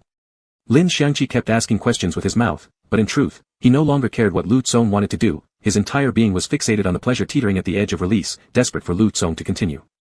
Lu Tsong said, you say one thing, think another. And perhaps end up doing something entirely different. Lin Xiangqi. Oh no. His divided attention had been caught. Perhaps we should start by correcting this problem of lack of focus. As he spoke, Lu Tsong suddenly wrapped his arms around Lin Xiangqi, stood up, and carried him straight toward the desk. Lin Xiangqi wore a face full of confusion all the way. Why correct it now, of all times? He was already in this state, how could his attention possibly be anywhere else? No matter how much Lin Xiangqi couldn't understand, he ultimately found himself forced in front of the desk. Lu Tsong seated him backward on his lap, making Lin Xiangqi face the exercise booklet on the table. Lin Xiangqi laughed bitterly. We absolutely have to do this now. Lu Tsong didn't look like he was joking. Embracing Lin Xiangqi from behind, his fingers brushed teasingly, almost imperceptibly, over that sensitive spot. Get it right, and I'll let you feel good. The level of sensitivity Lin Xiangqi was at couldn't withstand such provocation. He resigned himself to defeat, and muttered a complaint. I really don't get it. What's actually going on inside your head, you top student? To make Lu Tsong continue helping him, he gritted his teeth and forced himself to read the question stem. But he couldn't retain a single word. His eyes darted sideways, he hatched a little plan. Lin Xiangqi blurted out a random answer, C. Lu Tsong didn't respond. Lin Xiangqi had no idea if he'd gotten it right, but he felt Lu Tsong's hand close around him again, must have been correct. Heh, lucky break. Lu Tsong's palm was thick and warm, enveloping him so comfortably. Lin Xiangqi relaxed his body, tilting his neck back slightly, anticipating the final release. Yet at the most critical moment, Lu Tsong's thumb pressed ever so slightly, blocking the very outlet. Lin Xiangqi convulsed violently, trembling in disbelief. Then he heard Lu Tsong say, neither harshly nor gently, wrong answer. Lin Xiangqi, wah. Lu Tsong's voice remained soft and soothing. Crying won't help, Yan. Read the question again carefully. Lin Xiangqi wanted to punch someone. But his most vulnerable point was under Lu Tsong's complete control. Powerless, he had no choice but to read the question once more. This time, he held his breath, finally managing to comprehend the text. A formula flickered through his mind, and miraculously, he plugged it in successfully. Lin Xiangqi never imagined that math, which he'd struggled endlessly to learn, would suddenly click at such an embarrassing moment. Fine. Maybe he hadn't been incapable of understanding before, just unwilling to try. But regardless, with a solution path in mind, he could now find the answer. The solving process still took time, though. Lin Xiangqi trembled as he picked up the pen, barely writing down a formula on the scratch paper before he felt Lu Tsong's hand begin moving again. Did I get it wrong again? He asked hesitantly. But I haven't even finished. Lu Tsong continued stroking slowly, rhythmically, his tone laced with amusement. That's a reward. Keep going. Lin Xiangqi felt like crying. How could a reward be more terrifying than punishment? Doing this while trying to solve problems, how could he possibly concentrate? After being pleasured by Lu Tsong once more, Lin Xiangqi's hand began to slow down in solving the problem. He thought he'd gone unnoticed, planning to quietly chase his pleasure first. But Lu Tsong stopped again. A deep sorrow welled within Lin Xiangqi. Meekly, he grabbed the pen again, resentfully muttering as he reread the question through tears, Wah I hate you, wah, the radii of the upper and lower bases of two conical frustums, and, wah I hate math and I hate you too, Lu Tsong. Whether to tease him or simply out of mischief, just as Lin Xiangqi was nearing the solution, Lu Tsong suddenly increased the speed of his hand. Wait, sweat broke across Lin Xiangqi's skin. His bare legs dangled beside Lu Tsong's, his small, round toes curling tightly. He knew that if he didn't solve it, Lu Tsong would stop again on purpose. So this time, refusing to be distracted, he clenched his teeth, focused every ounce of attention, adrenaline surging. For the first time, his mind reacted with unprecedented speed, and somehow, in just 2 short minutes, solved a problem he believed he couldn't. Though Lu Tsong had clearly seen the answer on the scrap paper, he leaned close to Lin Xiangqi's ear and murmured with a low chuckle, solved it? What's the answer to this question? Lin Xiangqi panted, his body shaking uncontrollably, yet he still pressed the pen down with fierce determination, scrawling into the blank space, A. The next moment, a blinding white light filled his vision, and his blood surged wildly toward one spot. He finally achieved the long-awaited release, nearly screaming as he arched his neck high, pleasure so intense it numbed the very tips of his fingers. Got it right, Lu Tsong murmured, pressing a gentle kiss to the side of his neck. Yen Yen did so well. Chapter 25. After it was over, Lin Xiangqi either felt too satisfied or too embarrassed. He collapsed motionless on Lu Tsong's body, completely limp. Lu Tsong wrapped the thing in his palm with a tissue and tossed it into the trash. Lin Xiangqi's peripheral vision followed his movement slowly. Want to take a shower? He asked Lin Xiangqi. Lin Xiangqi responded with a cold nasal sound, humph. Lu Tsong stared at him for a moment, trying to decipher his true intention from those sulky, pouty little expressions, but failed. When Lin Xiangqi threw a tantrum, he could be 100% contrary just to oppose him. Worried that he might find it annoying, Lu Tsong didn't carry him to the bathroom. Instead, he dampened a towel and gently wiped him down. Lin Xiangqi didn't resist, probably an implicit yes. Once he'd cleaned him up, Lin Xiangqi resumed his icy demeanor. He wouldn't speak, wouldn't look at Lu Tsong, acting as if Lu Tsong didn't even exist. Lu Tsong felt helpless, yet couldn't help finding it amusing. He understood Lin Xiangqi's personality. Had he truly been angry, he wouldn't have allowed Lu Tsong anywhere near him. This kind of behavior. It wasn't anger. Rather, it was a form of coquettishness, one Lin Xiangqi himself hadn't even realized he was displaying. And why was that? A little thought made it obvious. Lin Xiangqi appeared carefree, but in truth, his skin wasn't nearly as thick as he believed. Having climaxed so intensely under Lu Tsong's hands, of course he needed time afterward to calm himself down. But Lu Tsong gave him no such buffer. Right after finishing, he kept pressing close, refusing to be shaken off. So Lin Xiangqi resorted to pretending to be angry, to cover up his embarrassment. Except he overdid it. The anger wasn't convincing enough to fool Lu Tsong. When Lin Xiangqi saw Lu Tsong picking up the pair of boxers printed with Jerry the Mouse's face from the bed, he was overcome with shame and fury. He shouted, "Don't you dare touch it. Put it down, put it down." Lu Tsong raised an eyebrow slightly, his expression innocent and sincere, as he walked toward him and said, "Not going to wear them?" Lin Xiangqi met his gaze. For some reason, his fingertips tingled. "Of course I'm going to wear them." Lu Tsong leaned down. His long, strong fingers caught hold of Lin Xiangqi's ankle, lifting his leg. Startled, Lin Xiangqi immediately pressed his legs together and dared not open his eyes. "I'll put them on for you. Don't move." Lu Tsong's voice was gentle, but his movements were dominant and brooked no refusal. He slipped the boxers onto Lin Xiangqi without giving him time to protest, then smiled and commented, "You still love Tom and Jerry this much." Internally, Lin Xiangqi didn't understand why Lu Tsong insisted on helping him dress, but his body showed no obvious resistance.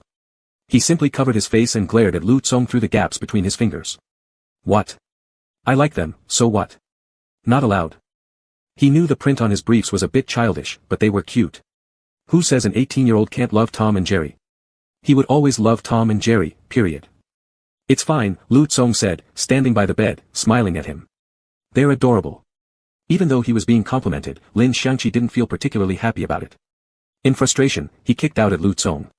The kick landed neither too hard nor too soft against Lu Tsong's stomach, but the moment his foot touched those rock-hard abs, Lin Xiangqi instinctively tried to pull back. Lu Tsong caught his foot firmly. Lin Xiangqi's feet were smaller than those of boys his age. The soles were a healthy pink. Because his bones were delicate, his body, even though lean, felt soft and tender when pinched. Lu Tsong pressed his fingertip to the arch of Lin Xiangqi's foot and began to knead it gently. Inappropriately, he found himself thinking, no matter how you looked at it, this person stood out too much. How had he never noticed before that Lin Xiangqi was an omega?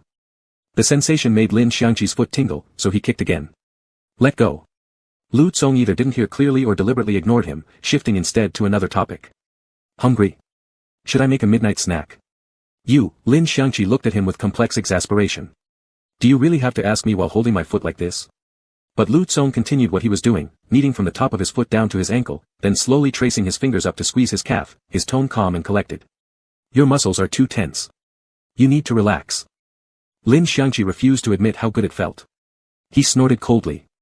"Earlier, when I was sitting there, my legs were almost cramping. I don't remember you showing any mercy. Now you suddenly want to play the good guy. Get lost."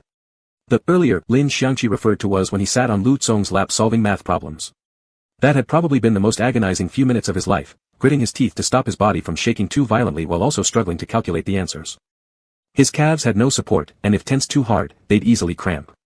"Sorry, it's my fault," Lu Tsong said softly, bending down obediently as his fingertips applied just the right pressure to massage Lin Xiangqi's leg. "Next time, we'll try a different position." Lin Xiangqi stared at him in horror. Lu Tsong smiled. "Lying down might be more comfortable. Who's doing anything with you next time?" Lin Xiangqi yanked his leg back sharply, scrambled to the corner of the bed, and pulled the blanket over his head. Go back to your side. I'm going to sleep. Lu Tsong glanced at the time. 9:30. Can you really fall asleep now? Lin Xiangqi lied without hesitation. Doing math problems is so mentally exhausting. I'm dead tired, eyes close and I'm out. Lu Tsong sighed helplessly. Yan. Lin Xiangqi coldly declared, Yan's already asleep. At that point, Lu Tsong had no reason to linger any longer. Before leaving, he cleaned up the damp bathroom for Lin Xiangqi, neatly organized the scratch paper and workbooks on the desk, quietly said, good night, then stepped out and closed the bedroom door behind him. Hearing the click of the door, Lin Xiangqi finally peeked out from under the covers. He waited cautiously for several minutes, making sure Lu Tsong wouldn't suddenly come back, then tiptoed off the bed and crept toward the desk, flipping through until he found the sheet of scratch paper with his previous calculations. As absurd as it was, this was indeed what mattered most to Lin Xiangqi at that very moment. He couldn't believe it. The problem he had been absolutely certain he couldn't solve, he'd actually written it out so simply. And not only that, his entire thought process was crystal clear, not a trace of guessing. Every step, Lin Xiangqi could recall exactly how he had deduced it. Damn it all. What had Lu Tsong done to him? Had he secretly slipped memory bread into his mouth when he wasn't looking? No, that wasn't right either. The formulas were ones Lin Xiangqi himself remembered, the answers were ones he personally calculated. The only thing Lu Tsong had done was push him. Under both physical and mental strain, Lin Xiangqi had no energy left to overthink, his mind had become startlingly sharp, as if his meridians had suddenly been. Lin Xiangqi put the pen down and let his forehead drop onto the desk with a thud. He had somehow discovered his own learning method through such an utterly bizarre, unnatural experience. How ridiculous. If knew about this, they'd film a 3-day special. Lin Xiangqi heard some noises outside and quietly lifted one corner of the curtain. To his surprise, he saw Lu Tsong, who had already gone home, walking out of his own yard again. For a split second, Lin Xiangqi tensed up. He thought Lu Tsong was coming back for him. But quickly, he realized that after pushing open the gate, Lu Tsong wasn't heading in his direction. Upon closer inspection, Lin Xiangqi noticed Lu Tsong had changed into a lightweight tracksuit. He was jogging. Lin Xiangqi wrinkled his nose and muttered, such boundless energy. Time passed from 9:30 to 10 o'clock. Lin Xiangqi couldn't fall asleep at all. Bored, he lay in bed playing on his phone, eyes and ears peeled, the truth being, he was actively monitoring the neighboring yard. But Lu Tsong didn't return. Had he been running for half an hour already? Wasn't he tired? And his pace didn't even seem slow. Distracted by the game, Lin Xiangqi got ambushed multiple times while passing through bushes, dying 3 times within a minute, drawing verbal abuse from both teammates and enemies over voice chat. Provoked by their insults, his competitive spirit flared. He flipped onto his stomach, fingers skillfully flicking across the screen, and managed to turn the tide with his team 10 minutes later, earning widespread praise. The support player asked, "Yuri's so good, why were you feeding earlier?" To save face, Lin Xiangqi brazenly replied, "That wasn't me earlier. It didn't matter, no one could prove otherwise through a screen anyway." The support nodded in understanding, "Makes sense. Were you helping your boyfriend play?" Lin Xiangqi casually brushed it off, The support continued, "Can you carry me in the next match? I keep getting matched with idiots. Rare to run into someone actually skilled. Lin Xiangqi was almost about to kindly agree, when suddenly he heard footsteps downstairs. He hastily changed the yes he'd typed into no, then leaned out the window to look. Sure enough, it was Lu Tsong returning. Seriously? This guy ran for nearly 50 minutes straight, his stamina was unreal. Watching Lu Tsong walk into the neighboring yard, panting lightly, Lin Xiangqi reluctantly drew his gaze back inside. He wasn't sure why he kept sneaking glances like this. After all, it was him who had driven Lu Tsong away. Yet now, he felt a strange regret, not having eaten the midnight snack Lu Tsong had offered to make. Lin Xiangqi let out a long sigh, preparing to wash up and go to bed, anything to stop himself from overthinking. As he was about to exit the game, he saw 3 consecutive messages from the support player. Why not? I'm actually pretty good. What heroes do you like? I can work around your pics. Why aren't you replying? Is that picture your real photo or your partner's? Lin Xiangqi's account was directly linked to his social media profile, where the displayed avatar was a photo of himself. It had been taken during a holiday trip one year when he and Lu Tsong traveled together. They'd asked a passing woman to take a picture for them. In the original full shot, Lin Xiangqi and Lu Tsong were standing by the seaside, with a vast expanse of twilight sky and incoming tide stretching behind them. Lin Xiangqi loved that photo so much that he and Lu Tsong both set it as their profile picture. But for a while afterward, his classmates kept complaining, because Lin Xiangqi and Lu Tsong had identical avatars, they accidentally sent rants or gossip meant for Lin Xiangqi directly to Lu Tsong instead. What was the difference between that and secretly passing a note, only for it to end up in the homeroom teacher's hands? Given how miserable everyone seemed, Lin Xiangqi finally made a deal with Lu Tsong, they cropped the photo into close-ups, keeping only individual headshots of themselves. But Lin Xiangqi couldn't be bothered to explain all this to some random stranger in a game, so he casually typed back, logging off. At last, the support let him go. Alright, what a shame. I really thought you played well. Maybe we can duo next time and climb together. With that, a friend request popped up. Lin Xiangqi ignored it, shut off his phone, and prepared to drift off to sleep. Yet no matter how he tossed and turned, sleep wouldn't come. Nearly an hour later, at almost 11, Lin Xiangqi suddenly sat upright in bed. The second-floor bedroom in the neighboring house, Lu Tsong's room, still had a faint glow behind the curtains, meaning the other hadn't slept either. Lin Xiangqi made up his mind. He was going to have a midnight snack. A minute later, Lu Tsong's phone received a message. Hungry. So hungry. So hungry. So hungry. Cat kicking door.jpg. When the message came through, Lu Tsong had just stepped out of the bathroom. He looked down at the screen. His damp black hair fell forward, droplets trailing down the bridge of his straight nose. Without bothering to dry his cold, wet body, he ran his tongue over lips that felt strangely dry, and calmly replied to Lin Xiangqi. Come. Chapter 26. Lin Xiangqi slipped into the neighboring courtyard wearing thick pajamas, his figure plump and round. Lu Tsong was already downstairs, busy at the kitchen island.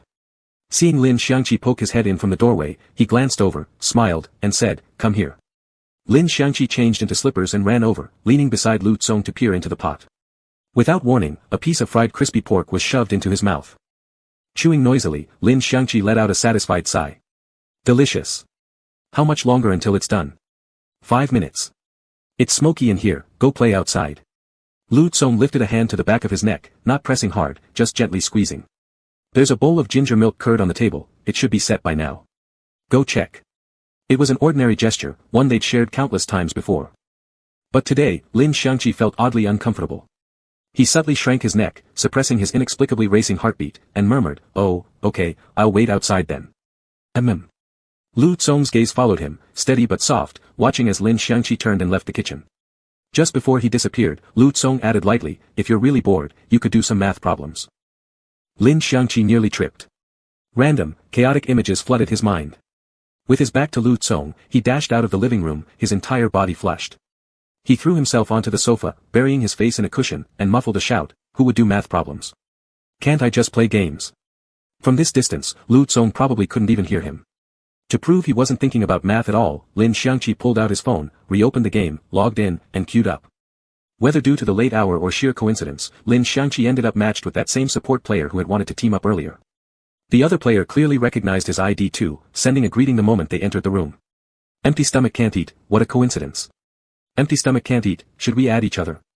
Lin Xiangqi thought it was pretty lucky too, and since the guy didn't seem bad at the game, certainly not a burden, he agreed to the friend request.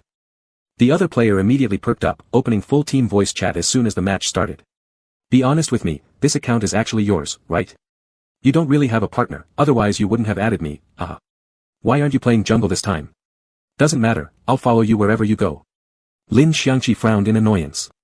Unable to take it anymore, he spoke into the mic, You don't need to stick to mid lane.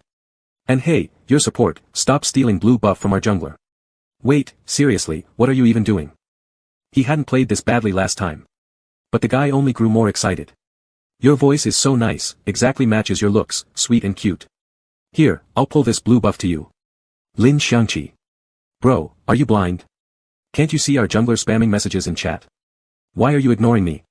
Don't worry, I won't steal your farm. By the way, are you an Omega? Your profile says beta, but you look way too pretty. Doesn't make sense.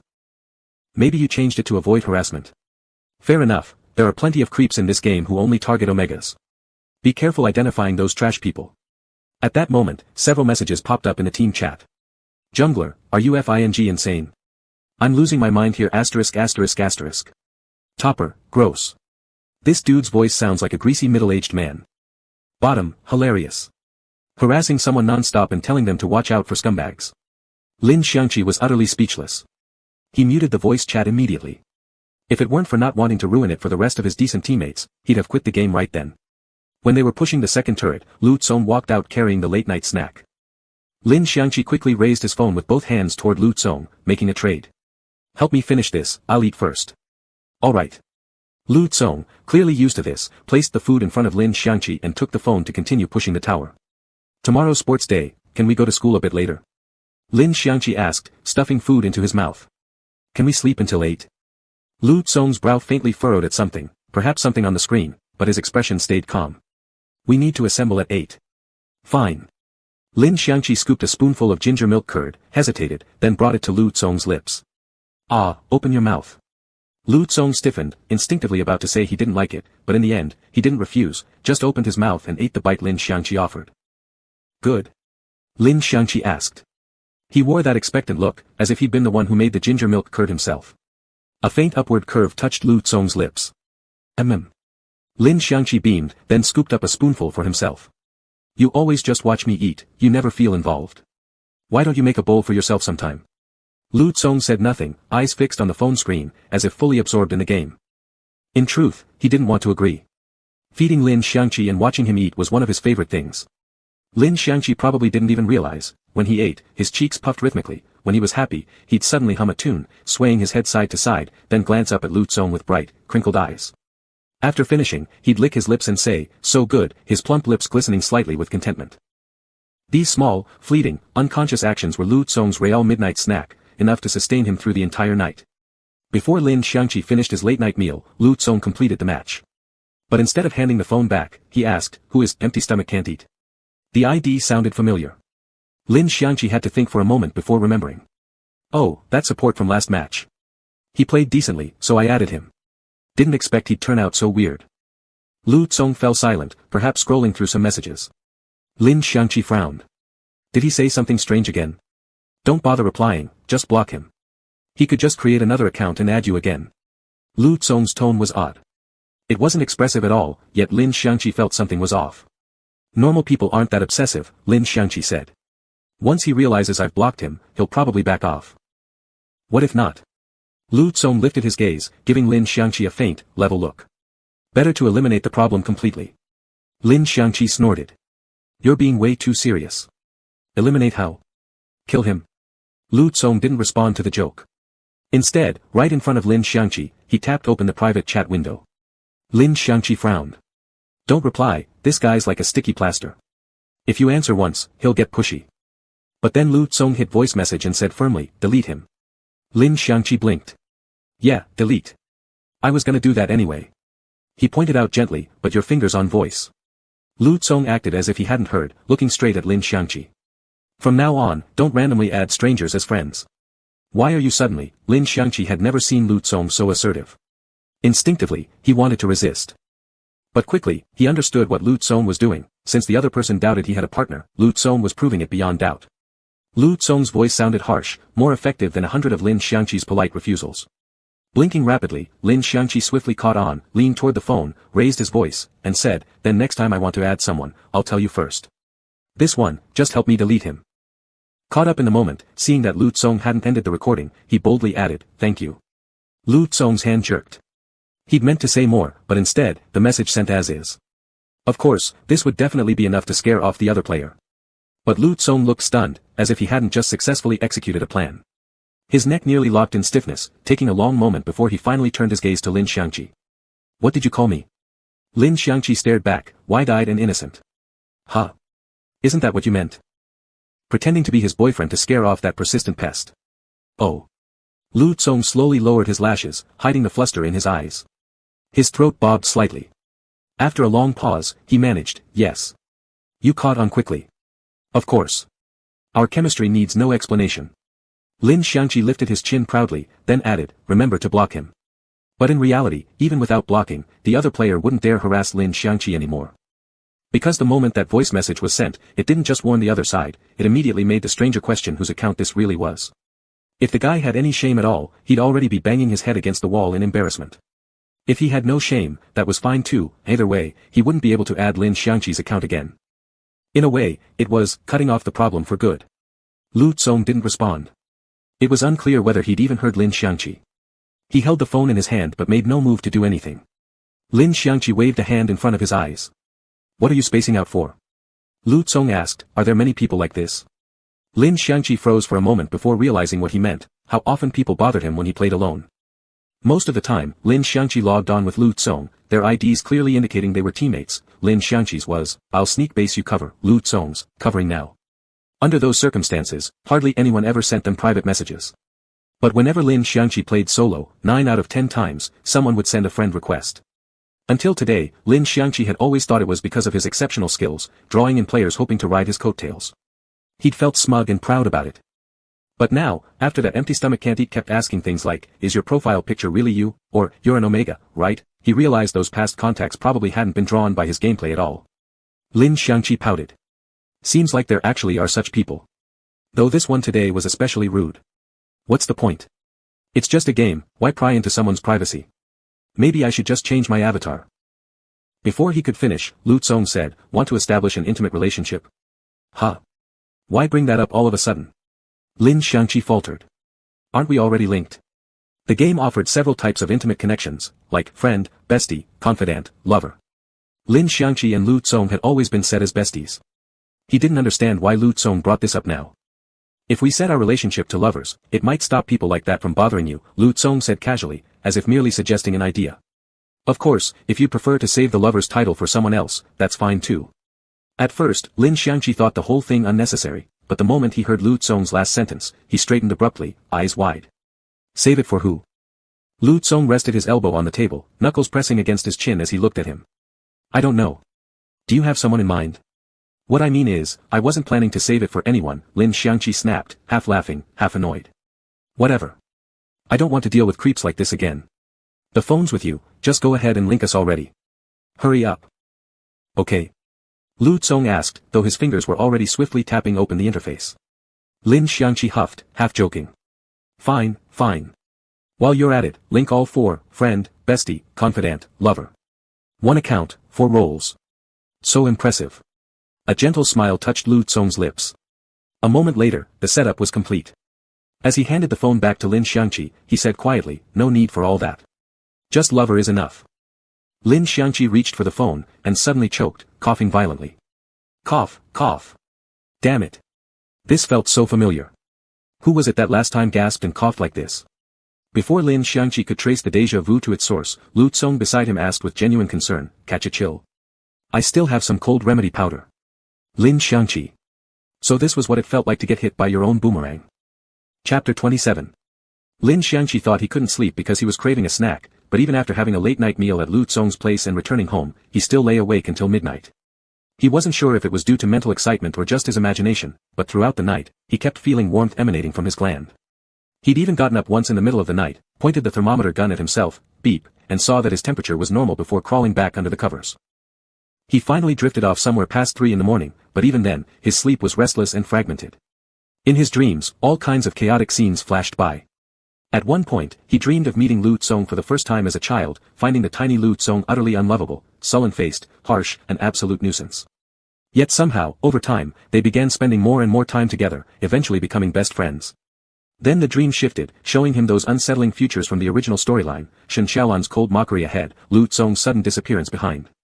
Lin Xiangqi felt like walking on clouds, with no ground beneath his feet and no path backward.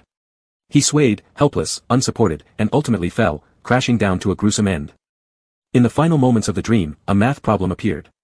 Lin Xiangqi sat scribbling numbers on scrap paper, while Lu Tsong's laughter occasionally rang out behind him. Annoyed, he turned and asked, "What are you laughing at?"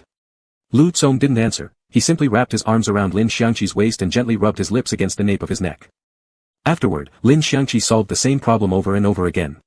The dream drowned in the lingering waves of pleasure he could barely bear. When the alarm blared, he jolted awake, drenched in hot sweat. The late-blooming Lin Xiangqi, completely inexperienced, threw off the blanket and found himself in a mess below. The sticky wetness clearly came from an unconscious release during sleep. Thinking about what he had dreamed, his mood turned strange. When Lu Tsong knocked on the door, Lin Xiangqi had just finished washing his pants and hung them out to dry. "Are you awake?" Hearing Lu Tsong's voice downstairs, Lin Xiangqi suddenly felt a sharp pang in his gland, not unbearable pain like from injury, but a restless ache brought on by intense arousal. He absent-mindedly rubbed the back of his neck, stepped out of his room, leaned over the second-floor railing, and greeted, "Morning." He tried to sound as natural as possible. Lu Tsong looked up and saw Lin Xiangqi with soaking wet hair. Though Lin Xiangqi was clean by nature, he wouldn't usually shower twice within such a short span, once last night, again this morning. Lu Tsong opened his mouth, but ultimately said nothing. After a pause, he slowly lowered his gaze and said, "Good. Get ready quickly. It's getting late, we'll eat breakfast on the way." With that, he walked toward the sofa, seeming ready to wait in the living room for Lin Xiangqi. Lu Tsong, Lin Xiangqi called softly. Lu Tsong lifted his eyes. Lin Xiangqi darted his gaze left and right. Come up for a sec. Lu Tsong's hand, resting on his knee, clenched involuntarily before he stood and headed upstairs. What is it? He asked upon reaching the top. As Lin Xiangqi watched him approach, he suddenly tugged at his collar and said, I've been feeling kind of uncomfortable at my gland today. Let me check. Slightly furrowing his brow, Lu Tsong stepped closer. There was no visible abnormality on the surface. Gently placing his hand down, he pressed lightly, and when Lin Xiangqi didn't resist, gave a brief massage. Does it hurt? Lin Xiangqi shivered slightly, cheeks quickly flushing. It doesn't hurt, but, it just keeps throbbing, like it's jumping. When did this start? Lu Tsong asked. Lin Xiangqi thought for a moment. Kind of since last night, though not serious. I wonder if it's because my pheromones aren't enough, can you mark me now? Lu Tsong paused slightly at that, well aware that Lin Xiangqi, having been a beta for so long, hadn't yet learned to maintain proper boundaries with alphas. Still, he sometimes felt helplessly flustered by Lin Xiangqi's startling directness. All right. Wait a moment, Lu Tsong said. Lin Xiangqi looked puzzled. Do you need to go back home? Yes, Lu Tsong replied. To get the suppressant. Ever since that incident of overmarking, Lu Tsong always injected the suppressant before marking Lin Xiangqi. Lin Xiangqi had never stopped him, likely still wary of what an unsuppressed alpha might do. But today, Lin Xiangqi grabbed Lu Tsong's arm. Lu Tsong looked at him. Lin Xiangqi asked, will it feel uncomfortable after injecting the suppressant? Lu Tsong didn't deny it outright. Instead, he asked, why? Since it suppresses pheromones, it must have other side effects too, like cold medicine, makes you drowsy and unfocused, Lin Xiangqi mused, then said, you've got several events to compete in today. Better not take it. Lu Tsong arched an eyebrow. So you're saying we go straight into marking? Can you handle that? No. Lin Xiangqi shook his head and hands together in panic. I'm not talking about direct marking. I mean, well, we just need the pheromones, right? So let's just, He pressed his lips together, giving Lu Tsong a meaningful look. Whether Lu Tsong had suddenly gone dense or not, he didn't seem to catch on and pressed, so what do we do? Lin Xiangqi, trying to sound calm, blurted out quickly, a quick peck. Lu Tsong truly didn't understand this time. Embarrassed by his own mumbled words, Lin Xiangqi rubbed his nose and whispered, kiss me. What? Lu Tsong asked again. I can't hear you. Lin Xiangqi gave up all pretense and raised his voice to startle him. I said, kiss, MMPH. His words were cut off as his lips were seized. Lu Tsong leaned down, wrapped an arm around his waist, pulling him close. The moment their lips met, a tongue slipped in, carrying waves of pheromones.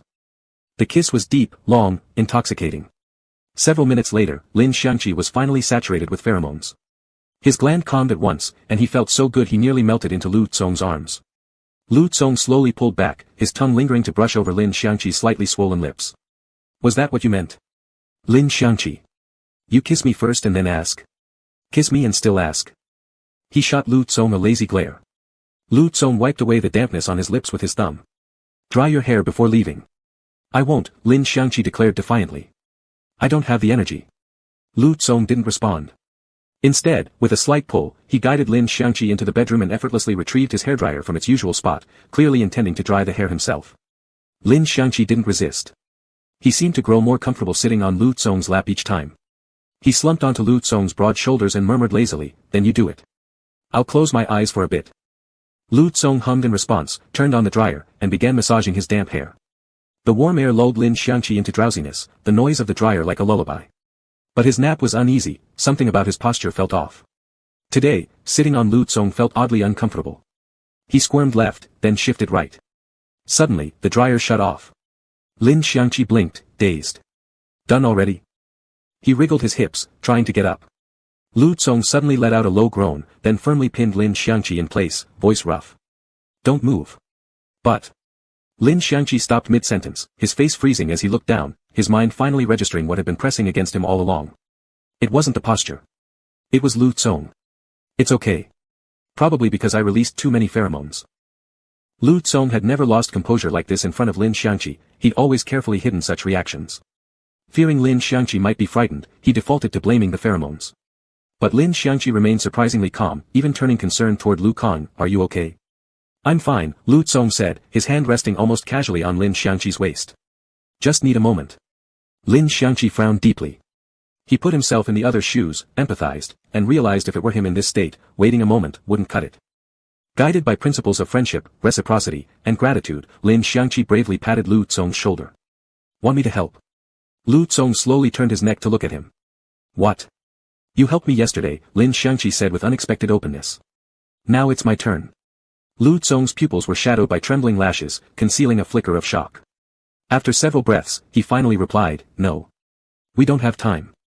He gripped Lin Xiangqi's waist and gently lifted him off, saying, I'll go back home for a moment.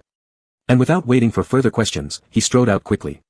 Lin Xiangqi pouted, watching his retreating figure. Like there's really no time for that. I can't believe this. They're definitely doing it on purpose, bringing this up now, right when the competition's about to start. The sports field buzzed with excitement, everyone seemingly fired up, but in the corner belonging to Class 7, Senior 3, the mood was stifling. Lost another one, Arg, I'm so mad. I'm exhausted. I don't have any strength left. What rank are we in now? 4th or 5th?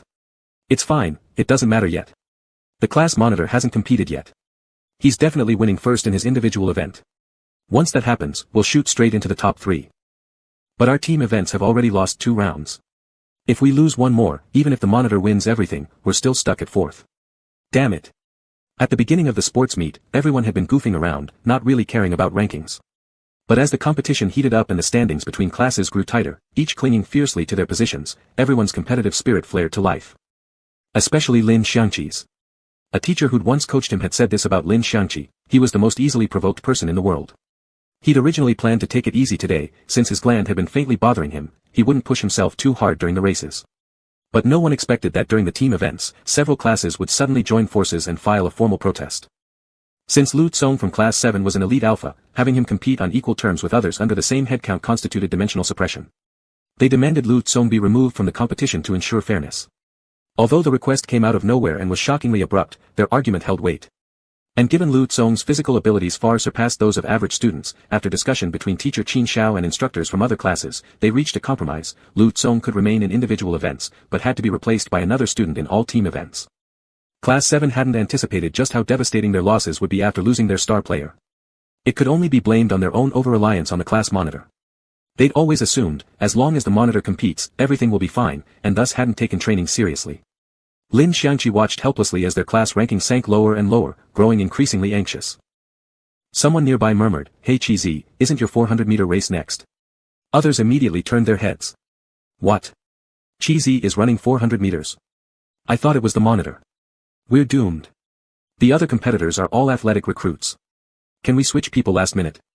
Let the monitor run. At least bring us back a top 3 spot. The monitor went to take someone to the infirmary. I heard a few students from other classes passed out earlier, teachers asked him to help out. Don't other classes have their own monitors? Why do they keep calling ours? Maybe because their monitors can't carry someone with one arm. Fine, whatever. So what about our 400 meters? If we don't make top 3, our class is completely done for. What if the PE rep runs? Zhang Qibo, can you handle it? Zhang Qibo, appointed in crisis, started to stand, but froze under Lin Xiangqi's icy glare and slowly sat back down. Sportsmanship is most important. Competition comes second. Participation matters most. At that moment, Lin Xiangqi finally snapped. He popped open a can of Red Bull, chugged it down in gulps, then roared, Shut your mouths. Just wait, I'll go win first place and shut all of you up. Zhang Qibo blinked. Should I go assassinate the other competitors now? Others chimed in, it's probably still time to drug them before the race. Don't look down on me. Lin Xiangqi rolled up his sleeves and stood, scoffing. Time for you all to see Guqi's real power. With that, he strode down from the stands toward the track. The class watched his resolute back disappear into the arena, whispering admiringly, Our Guqi may be small-built, but his presence is fierce. Before the official start of the 400-meter race, Lin Xiangqi held his number tag, warming up while glancing toward a particular direction. A few classmates stood beside him, offering pre-race moral support, though mostly trying to talk him down from pressuring himself. After all, the opponents were athletes, there was no way to beat them. They told him simply finishing the race safely was enough. Chen Qiantian kneaded his shoulders, saying, Xiangzi, just relax and run your race. Chen Qiantian knew Lin Xiangqi's temperament better than anyone except Lu Kang. He understood that once Lin Xiangqi set his mind on something, nothing could stop him. He wasn't worried about Lin Xiangqi coming in last, he was afraid Lin Xiangqi would insist on winning first. In the past, whenever Lin Xiangqi got stubborn, Chen Qiantian would get worked up right alongside him. But things were different now. Chen Qiantian knew Lin Xiangqi's secret. He lowered his voice. You Omegas are naturally a bit weaker physically. Even if you lose, it's not your fault. Don't let it get to you. Lin Xiangqi patted his head. Shoo. Don't say that word. Chen Qiantian protested, I barely whispered it. Lin Xiangqi shot back, what if someone can read lips? Chen Qiantian had no reply. Fine, fine, I won't mention it again. Just remember, promise me, you won't get carried away. Whether Lin Xiangqi actually listened or not was unclear. He stood there absent-mindedly doing high knees. What are you looking at? Chen Qiantian curiously followed his gaze. Lin Xiangqi gave a distracted answer, just taking in the view. Chen Qiantian said, you're looking for Lu Tsong, aren't you? Lin Xiangqi insisted, I'm enjoying the scenery. I'm just looking at the scenery. Chen Qiantian shrugged, that's weird. If you're looking for him, why play games with me? Lin Xiangqi sighed, when will you ever learn to read the room? Chen Qiantian replied, I'm trying. But your eyes literally spell out, where is Lu Tsong? Lin Xiangqi. Lin Xiangqi did want to find Lu Tsong, though it wasn't anything urgent, he simply wanted to see him. Ideally, Lu Tsong would be waiting for him at the finish line. That would make him feel more secure. But Lin Xiangqi refused to admit it. He felt like he was growing increasingly dependent on Lu Tsong, and that troubled him. Lu Tsong wasn't some personal possession, it wasn't realistic to expect him to always be within reach. Lin Xiangqi hoped he could break free from this unconscious dependency. In the moment before the race began, Lin Xiangqi forced himself not to glance toward the other side of the track. He needed to focus entirely on the start. Bang! At the gunshot, Lin Xiangqi shot forward like a bullet. He charged ahead, ears filled only with rushing wind, blocking out everything else. He imagined his classmates were cheering for him, but he couldn't hear them. He didn't have the energy to pay attention to how far ahead his competitors were. All Lin Xiangqi had in mind was running. Honestly, the class's concerns weren't unfounded, Lin Xiangqi didn't look like someone built for sports. No one expected him to outrun those athletic recruits. Most just hoped he could finish the race. But Chen Qiantian had gotten one thing wrong. Omegas aren't inherently weaker than others. Omegas have long been seen as delicate, fragile, and dependent on alphas, but that's only because they've been taught from childhood that it's okay to be weak and emotional. Over time, this belief erodes their self-confidence, making them feel their physical abilities are naturally inferior. But Lin Xiangqi was different. He'd grown up as a beta. He hadn't had time to absorb society's expectations and become a typical omega. When someone truly believes they can do something, they're already halfway there. And the other half? That's just up to fate. Time seemed to stretch endlessly. The track widened, and everything around blurred. Lin Xiangqi vaguely felt he was losing control of his body. He gritted his teeth and pushed forward, but his vision started to drift. Damn it. Overexertion had set in. He couldn't even tell which direction the finish line was anymore. Just as Lin Xiangqi began veering off course, a shadow caught his peripheral vision. Someone was running beside him. Who? He desperately wanted to turn his head, but he had no strength left. All he could do was pour every ounce of energy into sprinting. The person beside him seemed to be speaking, but Lin Xiangqi couldn't make out the words. Thankfully, he could use that figure as a guide. As long as he stayed beside them, he wouldn't stray off the track. He didn't let up, maintaining full speed for what felt like an eternity. His consciousness grew hazier by the second. Stop. A voice in his ear. Stop, Lin Xiangqi. It's over. You've reached the finish line. Relax now, give me your hand. Half-conscious, Lin Xiangqi felt someone grab him, but his legs wouldn't stop. He crashed straight into a warm embrace. The impact jolted the other person, but they didn't retreat, steadily catching him instead. So tired. So painful. Ringing in his ears drowned out all sound. Couldn't breathe. He gasped desperately, chest heaving, slumped against a familiar shoulder, too exhausted to open his eyes. After what felt like an eternity, the ringing subsided slightly, and his breathing slowly steadied. At last, Lin Xiangqi began to hear cheers, and Chen Qiantian's unmistakable shriek. Holy shit, Chi-Zi is so damn cool. How can a person be this amazing? Did you guys see that? He actually accelerated in the final 100 meters, what kind of superpower is that? So hype. I declare this the most intense race of the year. Lin Xiangqi braced his hands against the person in front of him and straightened his back slightly. What place did I get? Lu Tsong's voice came from above. Second. It was good news, yet for some reason, his tone sounded less than pleased. Lin Xiangqi hadn't expected such a result, he was so thrilled he nearly lost his balance. Really? You're not, kidding me? Lu Tsong guided him forward slowly, helping him recover from the strain on his heart and lungs. Lin Xiangqi let out a long breath. Amidst the waves of congratulations around him, he finally understood, though second place, he'd actually tied with a student from another class. Still, it was impressive enough. Leaning heavily on Lu Tsong, he didn't want to take another step. Pouting, he complained, I did so well, why won't you praise me? He came second. Wasn't that practically a miracle? And yet Lu Tsong remained so cold. You're amazing, Lu Tsong murmured, lowering his head to whisper beside his ear. But also very naughty. Lin Xiangqi froze, unsure how to respond. Lu Tsong studied him for a moment, then sighed. He knew now wasn't the time to say anything beyond congratulations, it would only kill the mood. So he simply exhaled, wrapping an arm around Lin Xiangqi as he led him away. As soon as Lin Xiangqi returned to his class, he was greeted with roaring cheers. Even the homeroom teacher couldn't resist patting his head. Never thought you'd have such hidden talent. Everyone had assumed their class would come last in this sports meet. But Lin Xiangqi, this dark horse, had single-handedly turned the tide. Now, as long as Lu Tsong could secure first place in his individual events, they stood a real chance at redemption. Do you think they'll refuse to recognize Lu Tsong's results again? Someone voiced concern. Lu Tsong already withdrew from team events, that's already the fairest outcome. The solo events he's competing in are against athletes. It's not like he's bullying them.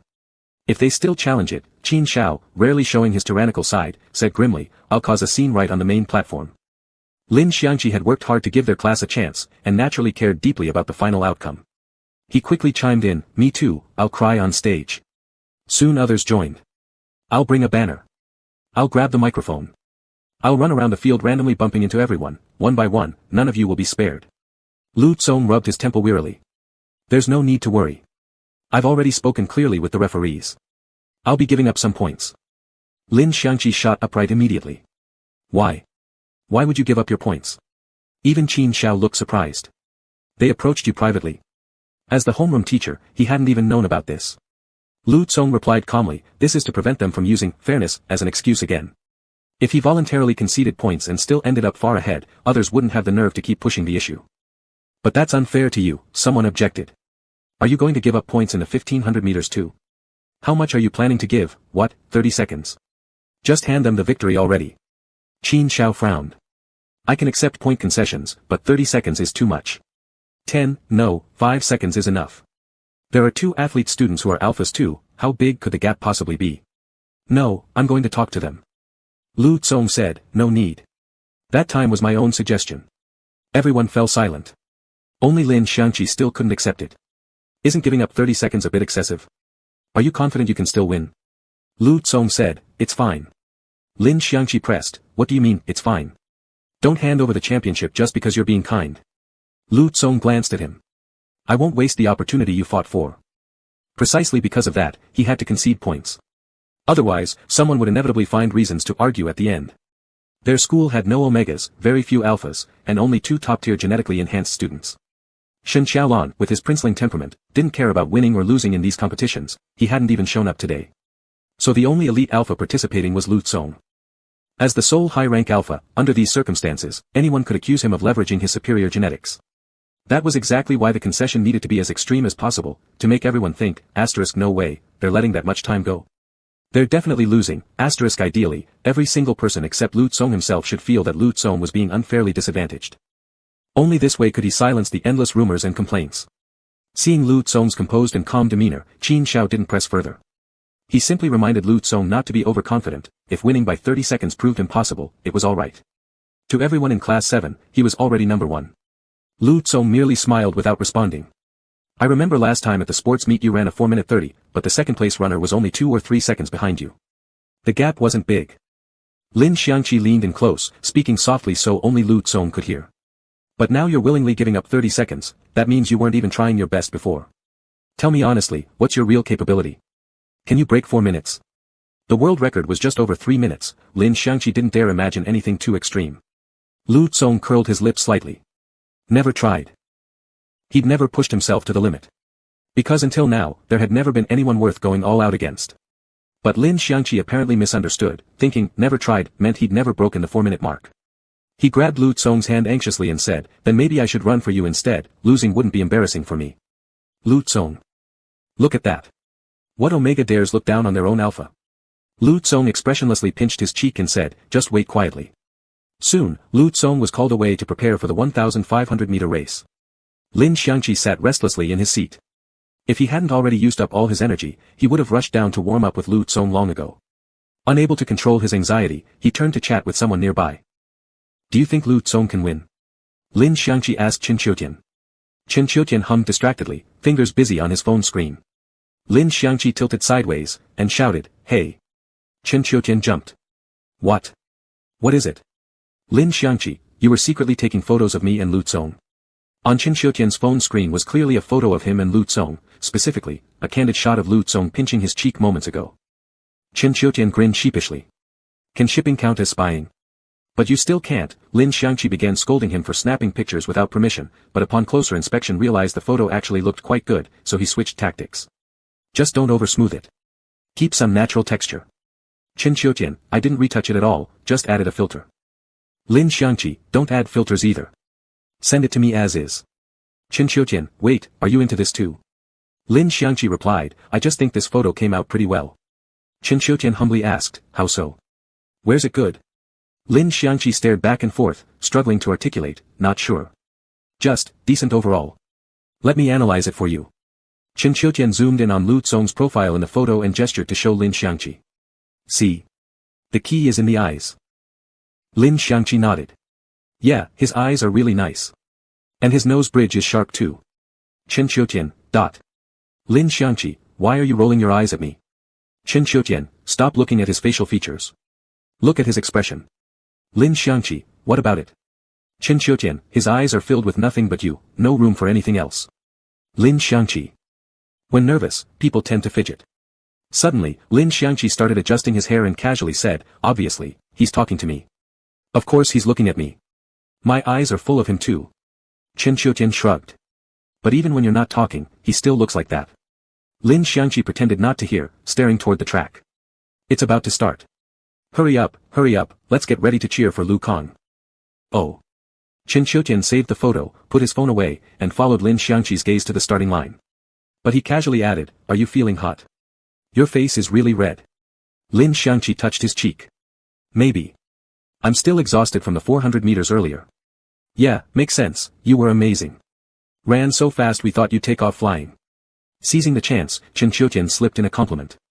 "Though you almost ran in the wrong lane, just one step more and you'd have crashed into the next runner. Luckily the class monitor rushed over to warn you."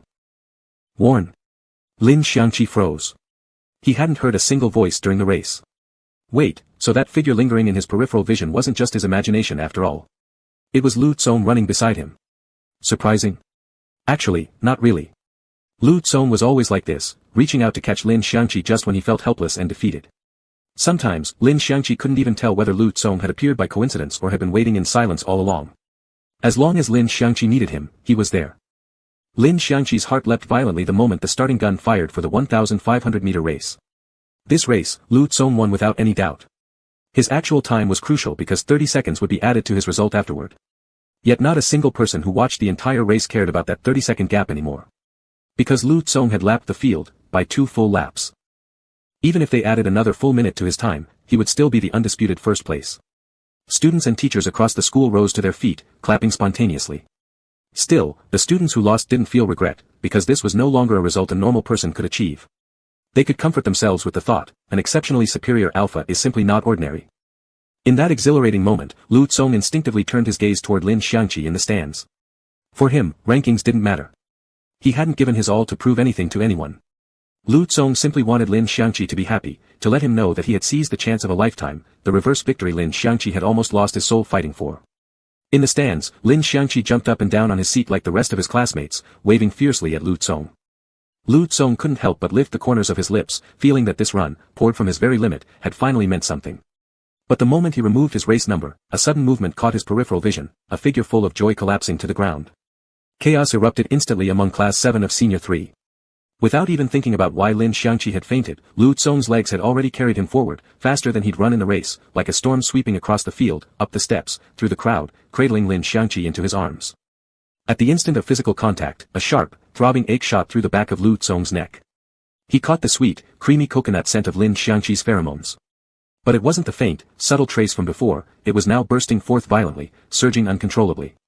Lin Xiangqi was undergoing his biological divergence, right at this very moment. Chapter 28. The betas had no idea what had just happened. Omega pheromones weren't dangerous, nor were they harmful. If you couldn't smell them, you wouldn't even notice their presence. When everyone saw Lin Xiangqi collapse, none of them suspected gland differentiation as the cause. Most instinctively assumed he must have passed out from exhaustion after running the 400 meters. That made sense. But among the alpha boys standing close to the track, a few reacted differently. They had clearly caught a whiff of something sweet, and with expressions of excitement and curiosity, turned toward the chaotic audience seats, searching for the source of the scent. It was often said that alphas and omegas were instinct-driven creatures. Once drawn by pheromones, they would lose all reason and follow their desires blindly. Until today, these young alphas hadn't believed in such notions. When they occasionally encountered cute-looking, sweet-faced omegas, they might feel a flutter in their hearts, but nothing more, no physical urge. Yet this scent, within moments, had already pulled them into a state of bewilderment. In that instant, every single one of them shared the same thought: they wanted the owner of that scent. Regardless of whether the person was male or female, regardless of the means, the primal desire stirred inside them restlessly. Some had already begun releasing their own pheromones, partly hoping to elicit a response from that omega, partly to challenge the other nearby alphas. They couldn't even clearly identify the scent yet, but their instincts were already driving them forward. What's going on? Someone from Class 7, Grade 12 fainted. Fainted? Is it a beta? How did they pass out? So sweet. Can't be a beta. Did you see who it was? Where are they? Who the hell are you? Hey, stop pushing me, damn it. Lu Tsong stood silently, cradling Lin Xiangqi in his arms. His dark gaze swept across the anxious faces of classmates around him, sharply identifying a few alphas attempting to approach. Chen Qiutian, beside him, was still gathering Lin Xiangqi's clothes and bag. He stood up and noticed Lu Tsong hadn't moved, so he cautiously asked, "Class president, what's wrong? Aren't we going to the infirmary?"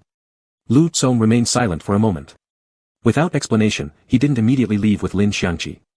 Instead, he gave Chen Qiutian a terse order: "Step back." Confused, Chen Qiutian obeyed anyway, his survival instinct telling him clearly that defiance wouldn't help here. He quickly jumped several meters away.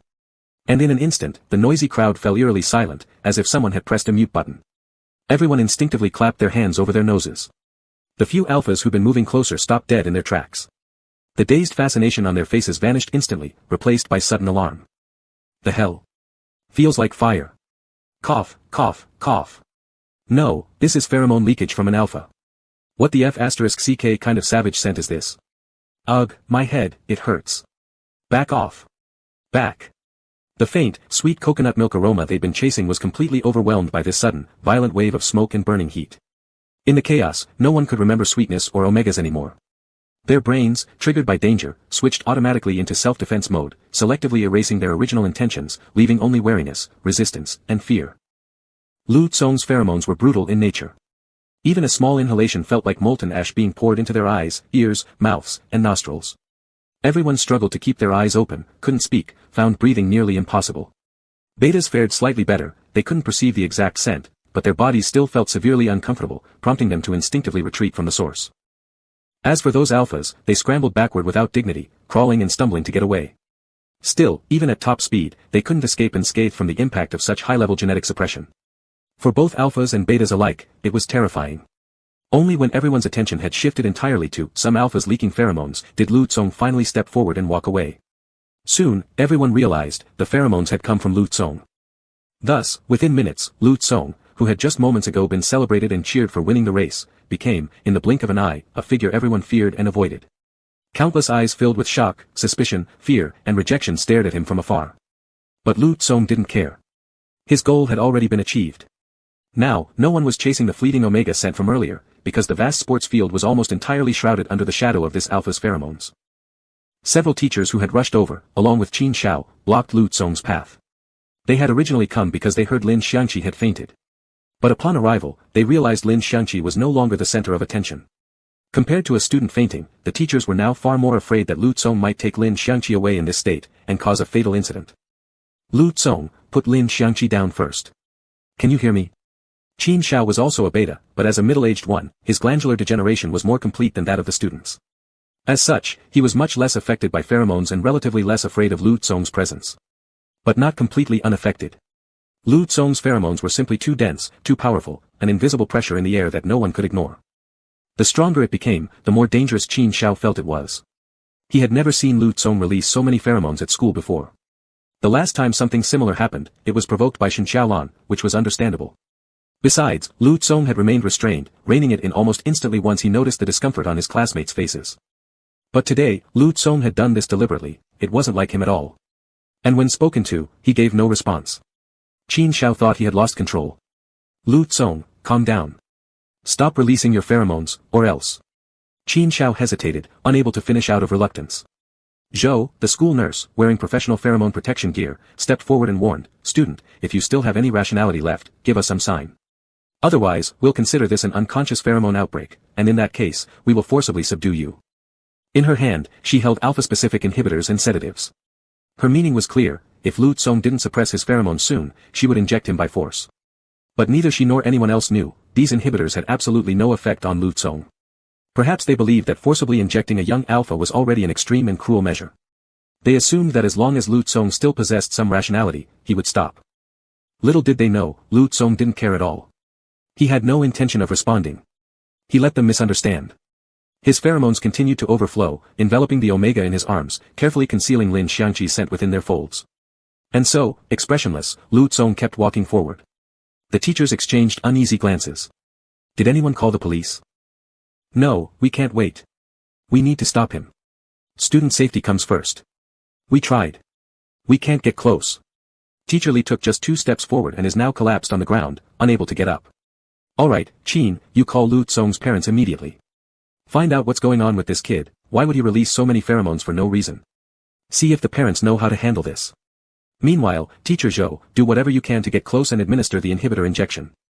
Finally, Zhou, the only one equipped with protective gear, took on the desperate mission, rushing toward Lu Tsong with the syringe in hand. She jabbed it into his arm and injected the contents as quickly as possible. Instinctively, she looked up, only to find Lu Tsong completely unresponsive. His pheromones grew even stronger. Zhou's hand trembled. In horror, she realized her protective gear couldn't fully block them. Her legs went numb. She shrank back, collapsing onto the ground. Other teachers rushed to pull her up, but no one dared to pursue Lu Tsong again. In the end, they could only watch helplessly as Lu Tsong walked away. Qin Xiao quickly got through to Qi Ye's phone call. He rapidly briefed the situation. Lu Tsong's condition startled all of us. Has he ever acted like this before? Our school doctor suspects there might be something wrong with his gland, possibly affecting his neural system. Just now, he couldn't communicate with us normally. It seemed very serious. To his surprise, Qi Yi didn't react with the panic he expected. Instead, he calmly asked, "Teacher Qin, were any students or staff injured? Did his behavior today affect anyone else?" No one was injured. Once Lu Tsong left, everyone's discomfort disappeared. Since it was outdoors, the pheromones dissipated quickly.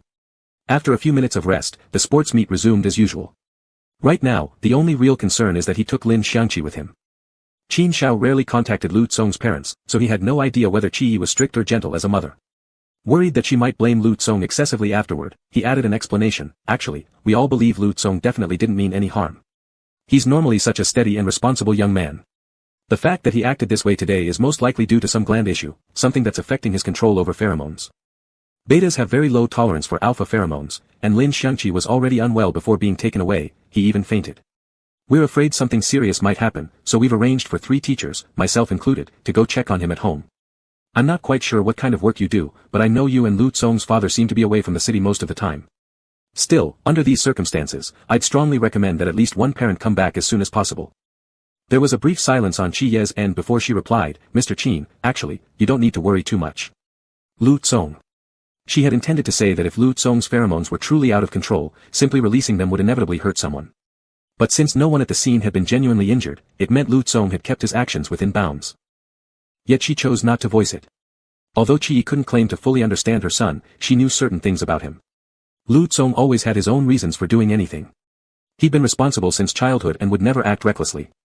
The act of releasing his pheromones across the entire school grounds was so absurd, and so unlike him, that it gave Qi Yi a different impression. Instead, Lu Tsong had done it deliberately. Using an unthinkable action to cover up another shocking truth. It was audacious, yes, but also an effective choice. Suddenly, Qi Yi changed her tone. "Teacher, thank you for your concern. I'll return as quickly as I can. Please let the school leadership know there's no need to search for Lu Kang. I'll handle the matter personally." Qin Xiao didn't quite understand. He felt Qi Ye's response showed insufficient seriousness. "I should still go check. It's not trouble at all, I can drive there in just 10 minutes. Qi Yi said, "No need." In truth, Lu Tsong's parents had always been mysterious. From enrollment until now, neither parent had ever attended a parent-teacher meeting. Those who came on their behalf were always people specially arranged by them. As for detailed information about the couple, it was almost non-existent. Earlier, Qin Xiao had suspected that Lu Tsong's parents might work for a government department, probably at a relatively high level. This secrecy, he assumed, was to avoid unnecessary social entanglements. At first, Qin Xiao had treated Qi Yi with politeness, but her attitude made him feel this parent simply didn't care about her own child, so his tone grew firmer. Parent, even if you aren't concerned about your child, our school still has the responsibility to confirm the student's safety. Upon hearing this, Qi Yi replied calmly, Teacher, I care deeply about my child, and I'm worried about Lin Xiangqi too. That's exactly why I've already sent a doctor to pick them up. If you go now, you might just miss them. Oh. I see. Qin Xiao felt somewhat embarrassed. Then, let's keep in touch. If possible, could you please give me the doctor's phone number? Qi Yi wasn't good at bureaucratic talk, but she still managed. You're a responsible and caring teacher. Thank you. On the floor lay 7 or 8 used injectable inhibitors. Lu Tsong was still searching for another unused one. Every window and door in the house was shut tight, sealed off completely. He had locked Lin Xiangqi's scent, and his own, inside. After administering the final injection, there wasn't a patch of unbroken skin left on his arm. Lu Tsong closed his eyes, standing motionless for a long while to steady himself, before finally stepping toward the stairs. When his phone rang for the 6th time, he had just pushed open the bedroom door. He hung up impatiently again. But this time, his hand trembled uncontrollably, missing the swipe. By mistake, he answered the call. Tang Luyu's voice nearly roared through the speaker, Lu Tsong, you need to separate from Lin Xiangqi immediately. During Omega transition, both their glands and minds are extremely fragile. He cannot withstand anything you do. Don't do something you'll regret. Lu Tsong ground his canine teeth together, emitting a strained sound. His jaws clenched tight, veins bulging in his neck. After a long pause, he swallowed his frustration and croaked, I wasn't planning to do anything. Then leave that house. Tang Luyu's voice was urgent, desperate. I have 5 minutes, no, 3 minutes, I'll be there soon. Lu Tsong, no matter how much you think you can endure, stay away from him. Your compatibility is too high. You can't possibly resist his pheromones. But you absolutely cannot mark him mid-transition, this will destroy him. Lu Tsong fell silent for a moment, and Tang Luyu thought he'd finally understood. The next instant, however, she heard him ask quietly, it was possible before. Why not now? Something in Lu Tsong's tone unsettled Tang Luyu. Her heart jolted, and she hurried to explain, listen clearly, precisely because you've marked him before, his gland has become dependent on your pheromones. If you mark him now, his body will prioritize your scent and halt the transition process. But Lin Xiangqi's gland is undergoing secondary development. If this transition fails, he could end up with permanent gland damage. Lu Tsong didn't respond. Tang Luyu glanced at her navigation, just one turn left, 300 meters. She was sweating from tension. Lu Tsong, a moment of impulse could ruin his life. Leave right now. Once you're no longer smelling his pheromones, you'll calm down. No. Lu Tsong's voice was low as he stepped into the room. He's calling me. Tang Luyu froze, then let out an almost despairing sigh. Damn it. She had no doubt, Lu Tsong was already completely bewitched by the Omega. She couldn't blame him, though. Their compatibility was simply too high. In all historical records and literature, there wasn't a single documented case of an alpha resisting himself before an Omega with over 90% compatibility. Much less one with 100%.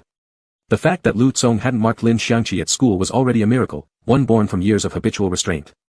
A transitioning Omega continuously secretes pheromones while their gland and reproductive canal undergo final development.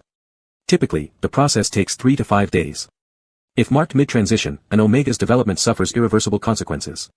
Ordinary Omegas who receive timely medical care during transition might still have a chance to complete the process. But Lin Xiangqi's case was special. His gland had only just survived a serious illness. If Lu Tsong couldn't control himself, Lin Xiangqi's future life would be far more difficult than before. Until now, Lin Xiangqi at least could absorb Lu Tsong's pheromones. But if the transition failed, his gland would lose that function entirely. He'd become disabled, a person who could smell pheromones but never absorb them. Tang Luyu pushed the accelerator as hard as she could, but she felt, it might already be too late. Lu Tsong. It hurts, my gland, it's swelling so badly. Don't touch it. Why are you standing there? Come here. Lin Xiangqi weakly lifted an arm, voice fragile. Hold me. Lu Tsong lowered his gaze. A storm of chaotic colors flickered across his dark pupils. Finally, he moved toward Lin Xiangqi, knelt beside him, gently patted his back, and pressed down the hand trying to scratch at his gland. Be good. I'm being good. Lin Xiangqi looked at him pitifully, eyes red and tearful. Why won't you mark me? Lu Tsong turned his eyes away. The sweet, intoxicating scent of the Omega filled his breath, yet he seemed unaware. Not now. Then, hold me. Not even that. I'm dying, it really hurts. The ceiling is spinning. The blanket's on fire. I'm so hot, so painful, so dizzy. Lin Xiangqi was babbling, no longer able to tell dream from reality, getting Lu Tsong to give him just a little pheromone. But if you bite me, it'll all go away. Just bite me, please. Lu Tsong shut his eyes, jaw clenched tightly, but in the end, he couldn't withstand the sudden surge of intense omega pheromones. He leaned forward and pulled Lin Xiangqi into a tight embrace. Like cracked, drought-ravaged earth finally meeting the rain meant only for him. Chapter 29. When Tang Luyu kicked the door open, she had already braced herself for the worst. In her mind, she prepared the optimal treatment plan in case Lin Xiangqi failed to differentiate properly, only to be surprised that there was no trace of an alpha's pheromones in the room. Perplexed and uneasy, Tang Luyu rushed upstairs. Even more baffling was the sight that greeted her. Lin Xiangqi lay peacefully in bed, unharmed, with no sign of Lu Tsong anywhere nearby. She quickly examined Lin Xiangqi's gland. Only then did she finally exhale in relief. The tender, undamaged gland was in the high fever state typical of differentiation, showing absolutely no sign of contact with an alpha. Tang Luyu immediately called the medical team waiting outside up to the second floor. Lin Xiangqi's sudden differentiation, coupled with his unique gland condition, left no room for carelessness. After performing basic protective procedures, they carefully transferred Lin Xiangqi onto the ambulance. But Tang Luyu didn't leave with the vehicle. An inexplicable sense of unease gripped her. Lu Tsong wasn't someone who'd leave things unfinished. Lin Xiangqi's differentiation was a major event. Given Lu Tsong's nature, he would have gone to any lengths to follow along. At the very least, he should have stayed in contact with Tang Luyu to monitor the situation. For him to vanish without a trace, that was far too strange. Frowning, Tang Luyu dialed Lu Tsong's number. The ringtone came from inside the room. She turned her head and saw the phone sitting on the nightstand. Her instinctive dread intensified. Her gaze shifted toward the bathroom door, which had remained tightly shut since she arrived. A suspicion formed. Lu Tsong, are you in there? She approached quietly and knocked gently. Xiaoqi is fine now. He's perfectly healthy, the chances of successful differentiation exceed 90%. I've already arranged everything at the hospital. As soon as he arrives, there'll be specialists attending to him. You can come out now. After speaking, she waited, but there was no response from within. Just as she began to think Lu Tsong might not be inside, the doorknob twisted slightly. Tang Luyu's heart eased just a little. As the door opened, she said, I never thought you could actually endure it. So even with a 100% compatibility rate, it's still possible to resist, with enough willpower. This could go straight into textbooks. Lu Tsong, you. Her words cut off abruptly. The moment she saw Lu Tsong, horror ripped through her. She gasped sharply and instinctively stepped several paces back. Lu Tsong leaned against the doorframe, stepping out. His drenched black hair hung down, making his deathly pale face look even more wretched. His entire being radiated dishevelment, blood-red pupils, cracked lips, bulging veins on his neck, and a gland spreading with crimson. Tang Luyu nearly lost her voice. It took her a long moment before she could finally speak. How could you inject strong suppressants directly into your gland? That kind of potent suppressant differed drastically from ordinary ones. It acted on the gland rapidly and intensely. It wasn't sold commercially. So far, it had only ever been distributed from research institutes to the military, used strictly as a last resort suppression method during emergencies. Lu Tsong had always injected it into his arm, where it worked well enough. No one could have imagined he'd go so far as to drive that needle into his own gland. If one had to compare the insanity of this act, it would be like pouring sulfuric acid into your throat when suffering from tonsillitis, unfathomable to any sane person, and undoubtedly excruciating. Tang Luyu reached out to support Lu Tsong, but flinched the moment she touched his arm. His forearm was riddled with countless puncture marks, a clear testament to the desperate struggle he had just endured. Tang Luyu prided herself on having seen many extreme cases, yet this scene burned her eyes, stirring unexpected emotion. I really don't understand you kids. If staying by his side hurts so much, why not just leave? It would have been simpler. What she meant was that since Lu Tsong had the willpower to endure such pain while administering suppressants, clearly he also possessed the strength to walk away from this house. What she couldn't grasp was why he'd choose to put himself through such a futile, self-destructive ordeal. Lu Tsong slowly lifted his eyes. Her words seemed to register in some unexpected way. He appeared momentarily dazed. Perhaps the drug's direct action on the gland had doubled its suppressive effect, impacting both mind and body. His movements were sluggish. He stared at Tang Luyu for a long time before uttering each word distinctly, as long as he needs me. I won't leave. When Lin Xiangqi woke up, 2 days had passed. The doctors and nurses around him smiled warmly. The moment they saw his eyes open, they congratulated him.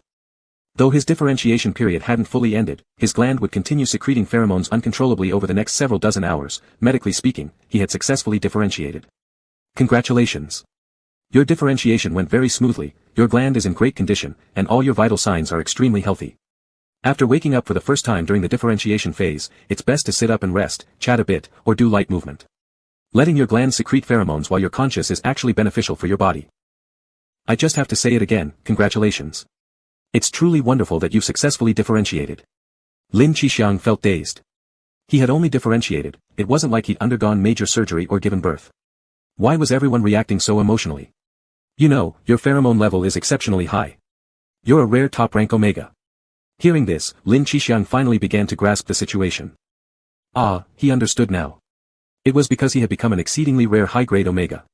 It was said that the pheromones of a top-rank Omega possessed invaluable medical properties, powerful calming and healing abilities, and the capacity to ease pain in alphas without requiring anesthesia.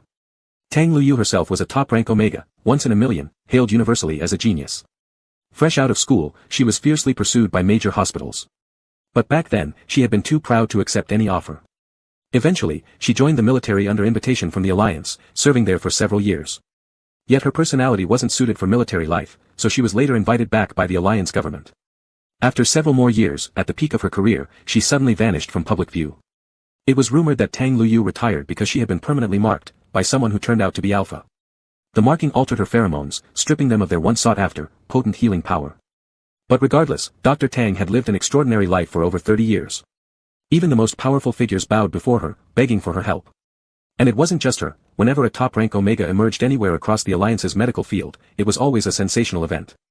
Though Lin Xiangqi wasn't a medical student, the doctors and nurses still treated him with overwhelming warmth. Some even eagerly began promoting their alma maters. You should consider applying to Huafu, it's one of the top 3 medical universities in the Alliance. Come on, you haven't been in the top 3 for 5 years already. Little Lin, why not apply to my university? Chongqing Medical University, we're on par with the Capital University Medical School, known as the strongest medical colleges in the Alliance. If you're interested, I can introduce you to my mentor right away. Each one tried to outdo the other in enthusiasm. Lin Xiangqi had mostly recovered from his initial disorientation, but still couldn't bring himself to join their excited conversation. His eyes kept darting around, ears straining, searching desperately for one missing presence. Finally, he murmured softly, "Thank you all for your suggestions, I'll definitely consider them. But could I ask, where is Lu Tsong?" The doctors exchanged glances, confused. Who? Lu Tsong. Is he your guardian? Lin Xiangqi froze. That they didn't know Lu Tsong meant he probably hadn't come here at all. After exchanging a few more words with the medical staff, Lin Xiangqi learned he was in Tang Luyu's private hospital. She had assigned several professional caregivers to look after him and came by personally each day for scheduled checkups, though otherwise remained occupied elsewhere. Aside from Tang Luyu, no one else had visited him. To Lin Xiangqi, not seeing Lu Tsong upon waking was already deeply strange. Even stranger was that Lu Tsong had seemingly made no appearance at all. Unconsciously, he pulled back the blanket, and before he even realized what he intended, he had stepped onto the floor. He wanted to find Lu Tsong, but quickly remembered, he had no idea where to start looking. Oh, that's right. A nurse suddenly recalled something. There was one person who came to visit you these past couple days. But the woman didn't register, she seemed to be a guest of Director Tang, so I don't know who she was. A woman? Lin Xiangqi blinked, unable to place anyone. Don't rush, Shaolin.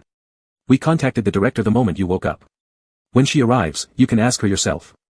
They said that, but Lin Xiangqi's heart refused to settle. He should have been happy, after all, he'd successfully differentiated into a top-rank Omega, and the doctors all confirmed he was in perfect health. The one thing he feared most in life would never happen. Yet in this moment, so significant, so memorable, it felt utterly unworthy of celebration without Lu Tsong by his side. It was Qi Yi who entered the ward before Tang Luyu did. The moment he saw her, Lin Xiangqi, who had been following the nurse through a set of Bajuanjin exercises, immediately jumped up. Only then did it dawn on him, this woman the nurse mentioned as having visited him was none other than Qi Yi, Lu Tsong's mother. Auntie. He hopped over and threw his arms around Qi Yi. When did you come back? Qi Yi gently embraced him. Day before yesterday. Lin Xiangqi hadn't seen Qi Yi in ages, so he was thrilled, but also puzzled. Knowing her work, she really shouldn't have been back at this time. He assumed she'd come all this way just for his differentiation and felt guilty. Why did you come back specially? You must be so busy. Actually, Qi Yi adjusted her glasses, pretending to be stern, I wanted to ask you the same thing. How could you not tell us about something this big? Lin Xiangqi instantly adopted a defiant tone. Exactly. I didn't want you rushing back on my account and disrupting your research. Delaying your work means delaying the future of the entire alliance, I wouldn't dare. Qi Yi lightly poked his forehead. Don't exaggerate. No project hinges on one person alone. If I take leave, someone else steps in. From now on, you must tell Auntie about anything important, understand? Okay, got it. Lin Xiangqi agreed on the surface, but the next second, his mouth was already racing with the question he'd been dying to ask, Auntie, where's Lu Tsong? Is he outside somewhere? Lu Tsong. Qi looked at him, then suddenly let out a sigh, trailing off. Her reaction made Lin Xiangqi tense. What's wrong with him? Qi shook her head. Never mind. He's fine. No, he's not. Lin Xiangqi insisted. That look on your face means something's definitely wrong. Qi hesitated, pushed her glasses up again, and sighed deeply. Ah. Lin Xiangqi nearly burst into tears. Clutching Qi's sleeve, he pleaded, tell me quickly. Where is he? What happened to him? She stammered, struggling to speak.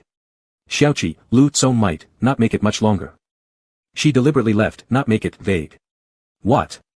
Lin Xiangqi almost choked on his breath.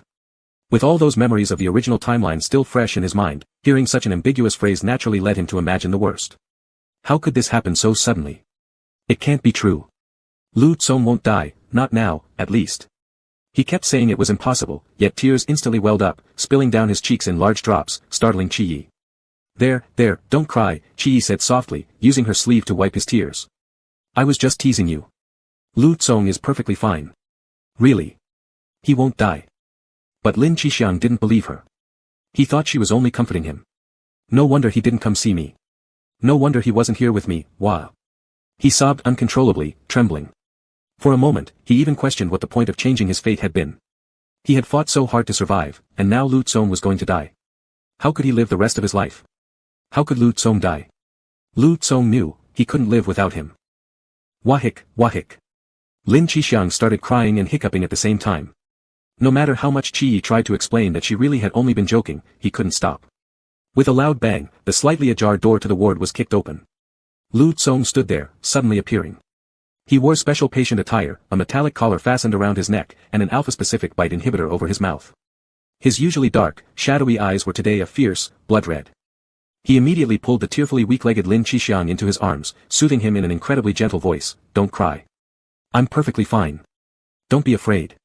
Seeing Lin Xiangqi finally stop crying, Lu Tsong wiped away his remaining tears with careful tenderness before lifting his gaze to fix a cold, emotionless stare on Qi. This was your promise, to stay out of things. Qi pushed up her glasses, guiltily glancing aside, but her spine remained straight, her chin lifted high, looking less repentant than defiant. Quietly, she murmured, unplanned little incidents often lead to unexpected breakthroughs. Not necessarily a bad thing. Lu Tsong, please refrain from interfering. Qi, and please don't be such a coward. Lin Xiangqi, completely lost, blinked dumbly. Request to join the conversation. Chapter 30. From Qi's account, Lin Xiangqi finally learned that a great deal had happened during the 2 days he was unconscious from his own recent split. Firstly, Lu Tsong had released his pheromones on a large scale during the sports meet, causing quite a stir. Such behavior was not only a violation of school rules but also ethically questionable. Earlier, when Shen Qiaolan released his pheromones in small doses, it had already sparked widespread discontent. The students held an extremely negative impression of him, secretly nicknaming him, the violent heir. But this time, Lu Tsong's act was far more extreme, his fierce pheromones swept over the entire playground. At first, it truly terrified everyone on campus. Fortunately, however, everyone was well aware of Lu Tsong's usual character. So whether classmates or teachers, all believed his actions must have been driven by unavoidable circumstances, such as illness. They would rather believe Lu Tsong had been hexed than entertain the idea that he had done it deliberately. What proved more troublesome was that Lu Tsong carried the unconscious Lin Xiangqi away in front of the entire school. This act was quickly exaggerated and distorted through endless retellings among students. That very evening, a disturbing post was already circulating across local high school forums. It claimed that a senior alpha at a certain school, overwhelmed by pheromone frenzy, violently attacked a beta classmate, beating them unconscious and then dragging them off campus to continue the assault. Even the teachers were powerless to intervene. Rumor had it the injured beta's condition remained unknown, possibly even life-threatening. Rumors could be absurd like that. But thanks to Qi stepping in to manage things, the situation within the school would eventually settle, it was just a matter of time. Another issue, however, was far more urgent. Lu Tsong had severely overdosed on suppressants, leading to his gland developing complete resistance to all calming and inhibiting drugs. In simple terms, no suppressant would ever work on him again. If this had happened to an ordinary alpha, it might only mean enduring their heat periods with slightly greater discomfort. But Lu Tsong's case was clearly much more complicated. Though Lin Xiangqi wasn't entirely clear about just how terrifying an outburst of pheromones could be, he understood perfectly well what measures others would take to prevent Lu Tsong from losing control. Since Lu Tsong was born an alpha and never went through a secondary split, he struggled with controlling his gland before the age of 5, often leaking pheromones involuntarily, so he had lived most of his early years in a rehabilitation center. Lu Tsong once told Lin Xiangqi that his earliest memory, before age 5, was of a wide, glass-walled room. It looked like everything was provided: food, drinks, toys, many of which other kids could only dream of owning. Yet Lu Tsong spent most of his days there doing nothing but staring into space. Except for his parents, who had some tolerance to his pheromones, anyone visiting or caring for him had to wear thick pheromone protection suits, handling him as cautiously as one would a viral source, keeping careful distance. By age 3, Lu Tsong had already learned to stop unconsciously secreting pheromones, but whenever his emotions fluctuated too strongly, they would still leak out unintentionally. So he remained in that glass room for another 2 years. Eventually, Lu Tsong fully mastered control over his body and learned to stabilize his emotions. After passing numerous evaluations, he was allowed to leave the rehabilitation center, at just 5 years old. When Lin Xiangqi first met Lu Tsong, that intimidating expression wasn't because he disliked him. Rather, Lu Tsong had simply never encountered children his own age before, nor did he know how to behave like a normal kid. Thankfully, Lu Tsong learned fast. After becoming Lin Xiangqi's neighbor, he quickly figured out how to be a normal person. Those years before 5 had receded so far into the past that even Lu Tsong himself was nearly forgetting how the staff at the rehabilitation center once looked at him, with fear. Lin Xiangqi had certainly never imagined a day would come when Lu Tsong might return to that glass room. When Lin Xiangqi saw Lu Tsong's bite inhibitor and neck collar, he initially assumed these were temporary measures, worn only briefly under special circumstances, and would soon be removed after a few days. But Qi told him otherwise. From now on, Lu Tsong has to wear these whenever he leaves the house. Since he can no longer use suppressants, given his pheromone density, if he enters heat in public, innocent people will inevitably be affected. If the Alliance finds out about his condition, they might require us to send him back to the rehabilitation center. Lu Tsong frowned, shooting Qi a cold, piercing glare. Enough. Qi acted as if she hadn't noticed at all, speaking rapidly now, afraid that Lu Tsong might interrupt her midway. Xiao Qi, fortunately your illness has already been cured, there's no need for my son to keep treating you anymore, let alone mark you. Just look at him now, what good could he possibly do? Her tone was deeply sarcastic, layered with calm mockery and subtle bitterness. Lin Xiangqi felt terrible upon hearing this. He cast an unhappy glance toward Qi but, remembering she was his elder, couldn't bring himself to talk back directly. Instead, he turned slightly behind Lu Tsong's shoulder and muttered under his breath, how can she say such things about you? She never says anything nice. Don't listen to her, Lu Tsong comforted Lin Xiangqi before lifting his head to glare at Qi, silently forming the words with his lips, shut up. Behind her lenses, Qi's eyes gleamed quietly with sharpness, yet her tone grew colder. Truth is always unpleasant to hear. Given Lu Tsong's condition, he probably won't even be able to go back to school. Otherwise, he'd become the center of attention across campus, pointed at and whispered about by everyone. That's enough, Lu Tsong interrupted wearily, a muscle twitching in his brow as he looked at his mother.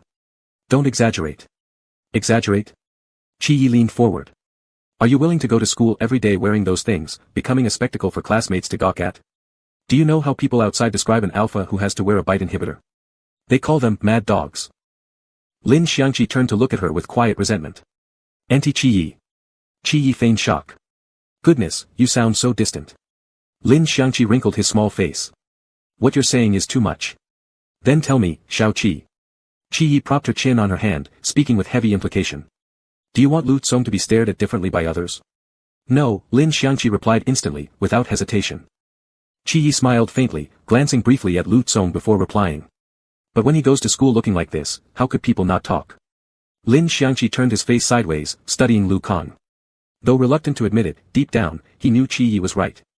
17 or 18-year-olds had vivid imaginations.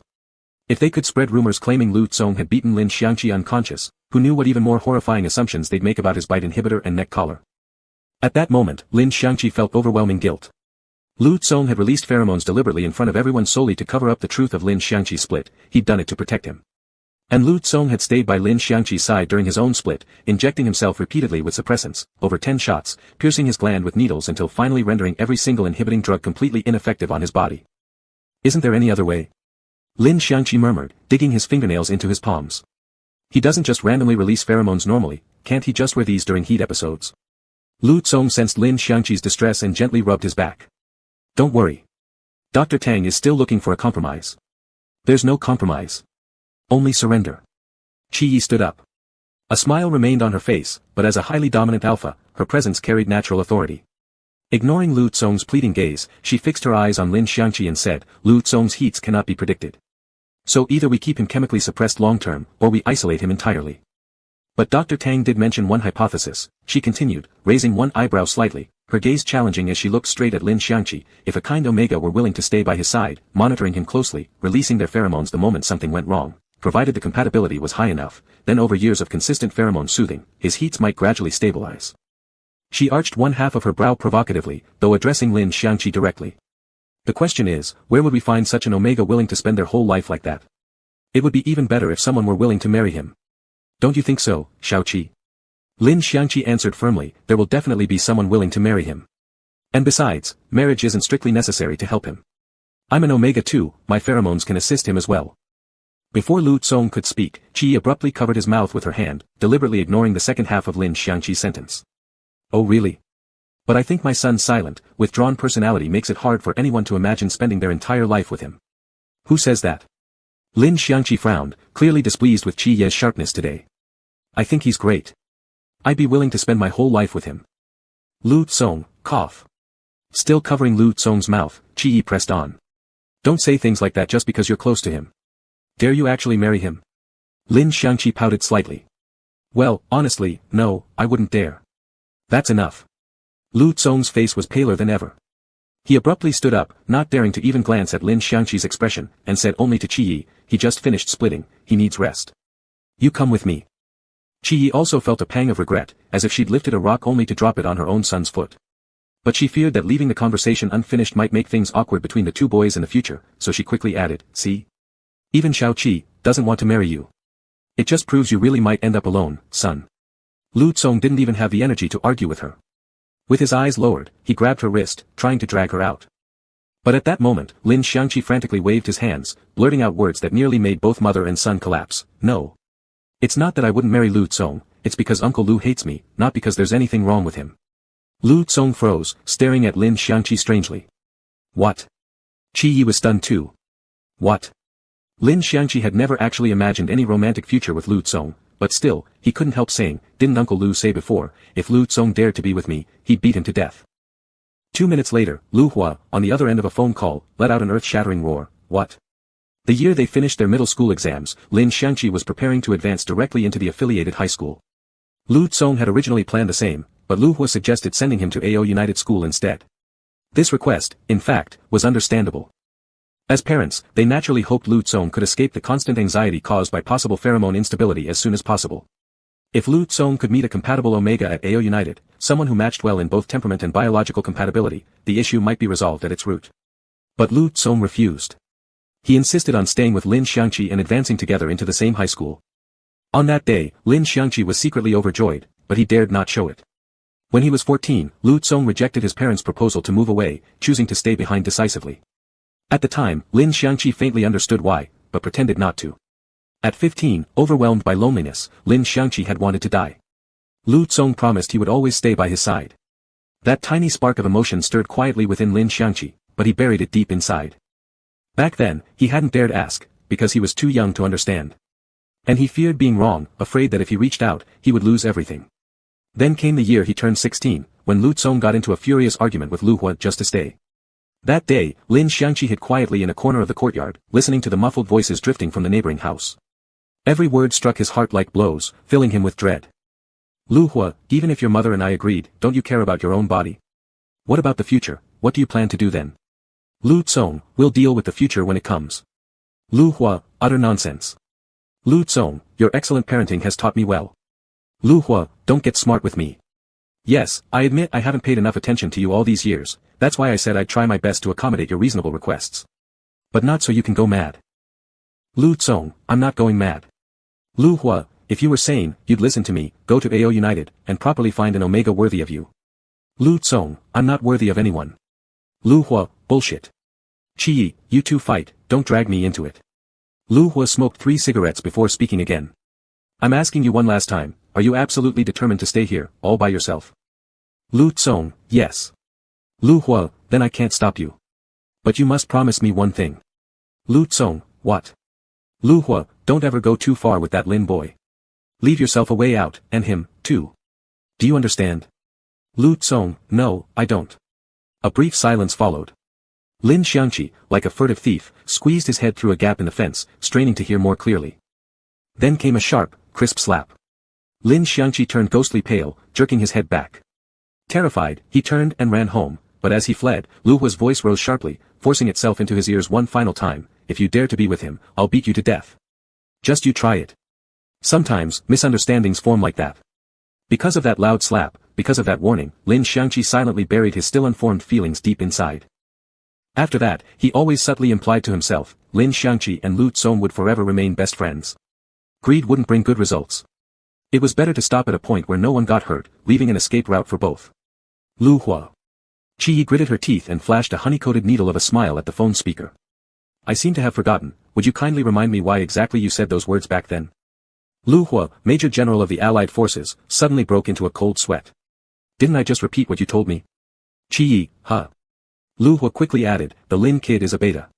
If Lu Tsong's pheromones go out of control, it'll kill him. They absolutely couldn't go that far, it would ruin both of them. That's what you told me at the time.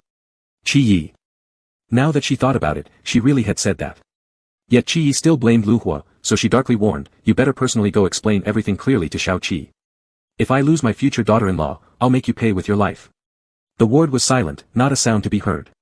Even the monitoring equipment had been turned off by Lu Tsong. Qi Yi had already been shut outside the door. Only Lu Tsong and Lin Xiangqi remained inside the room. Though Lin Xiangqi didn't think he'd done anything wrong, he still felt extremely uneasy. He hunched his neck, touching the soothing patch on the back of his nape. His gland throbbed faster than his heartbeat. And he looked awful when she left. Was I wrong to bring that up? Seeing Lu Tsong sitting there silently with his head down, Lin Xiangqi grew more anxious. He inched closer, crouched down beside him, tilted his head and peeked, don't be mad. I know I shouldn't have eavesdropped, but Uncle Lu probably just has a loud voice from years of military drills. Even if I hadn't hidden in the yard, I probably still would have heard his last sentence. Suddenly, Lu Tsong let out a short laugh. Lin Xiangqi shivered involuntarily. Then, he watched as Lu Tsong lifted his arm and reached for the lock on the bite inhibitor. But it was a smart lock, only Tang Luyu should have been able to unlock it.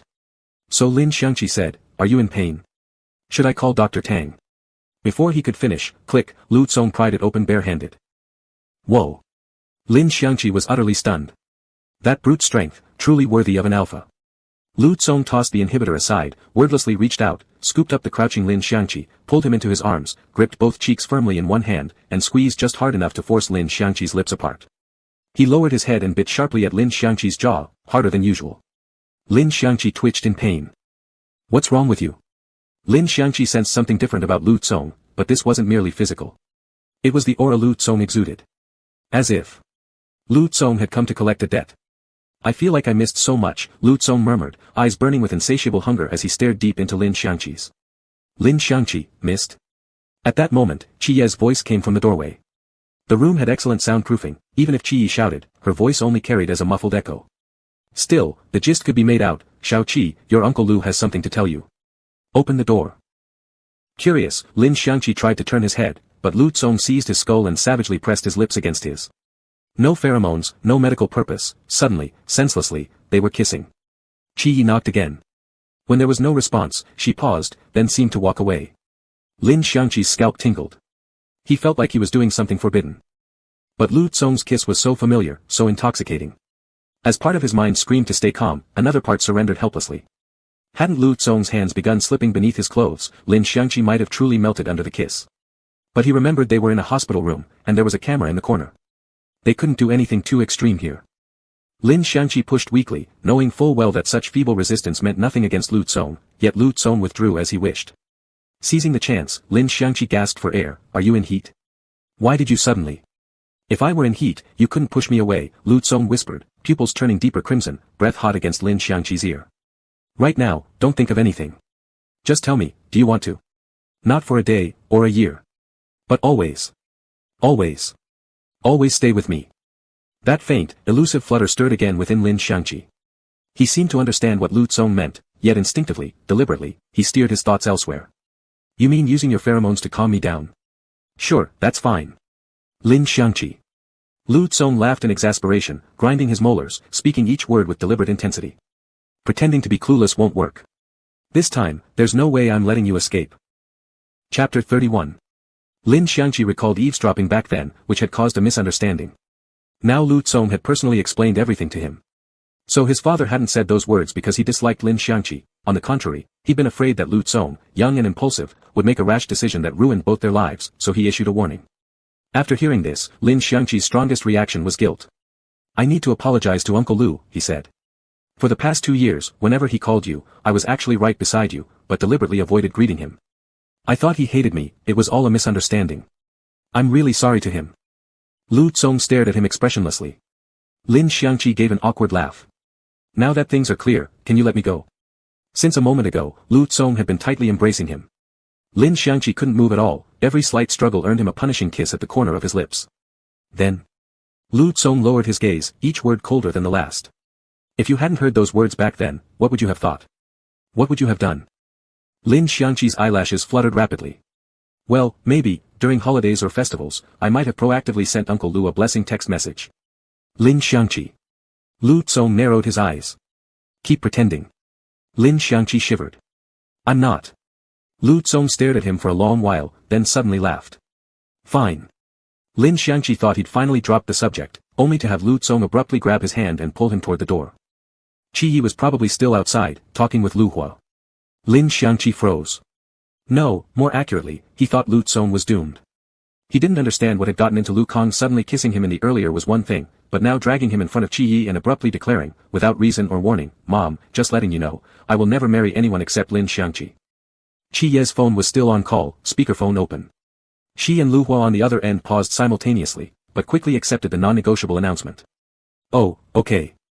Lin Xiangqi instantly turned dumbfounded. What? Who's getting married? How did it just become okay? Lu Tsong was speaking nonsense, without logic or warning. Lin Xiangqi paled in fright, biting his tongue hard, desperately trying to explain to Qi Yi, no, auntie, he expressed himself wrong.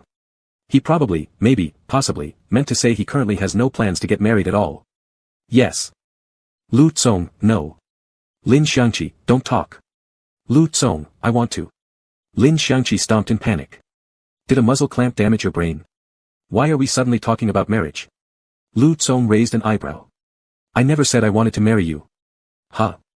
Lin Xiangqi choked, starting to wonder if he'd misunderstood. I heard wrong. Then he heard Lu Tsong explain, I only said I won't marry anyone besides you.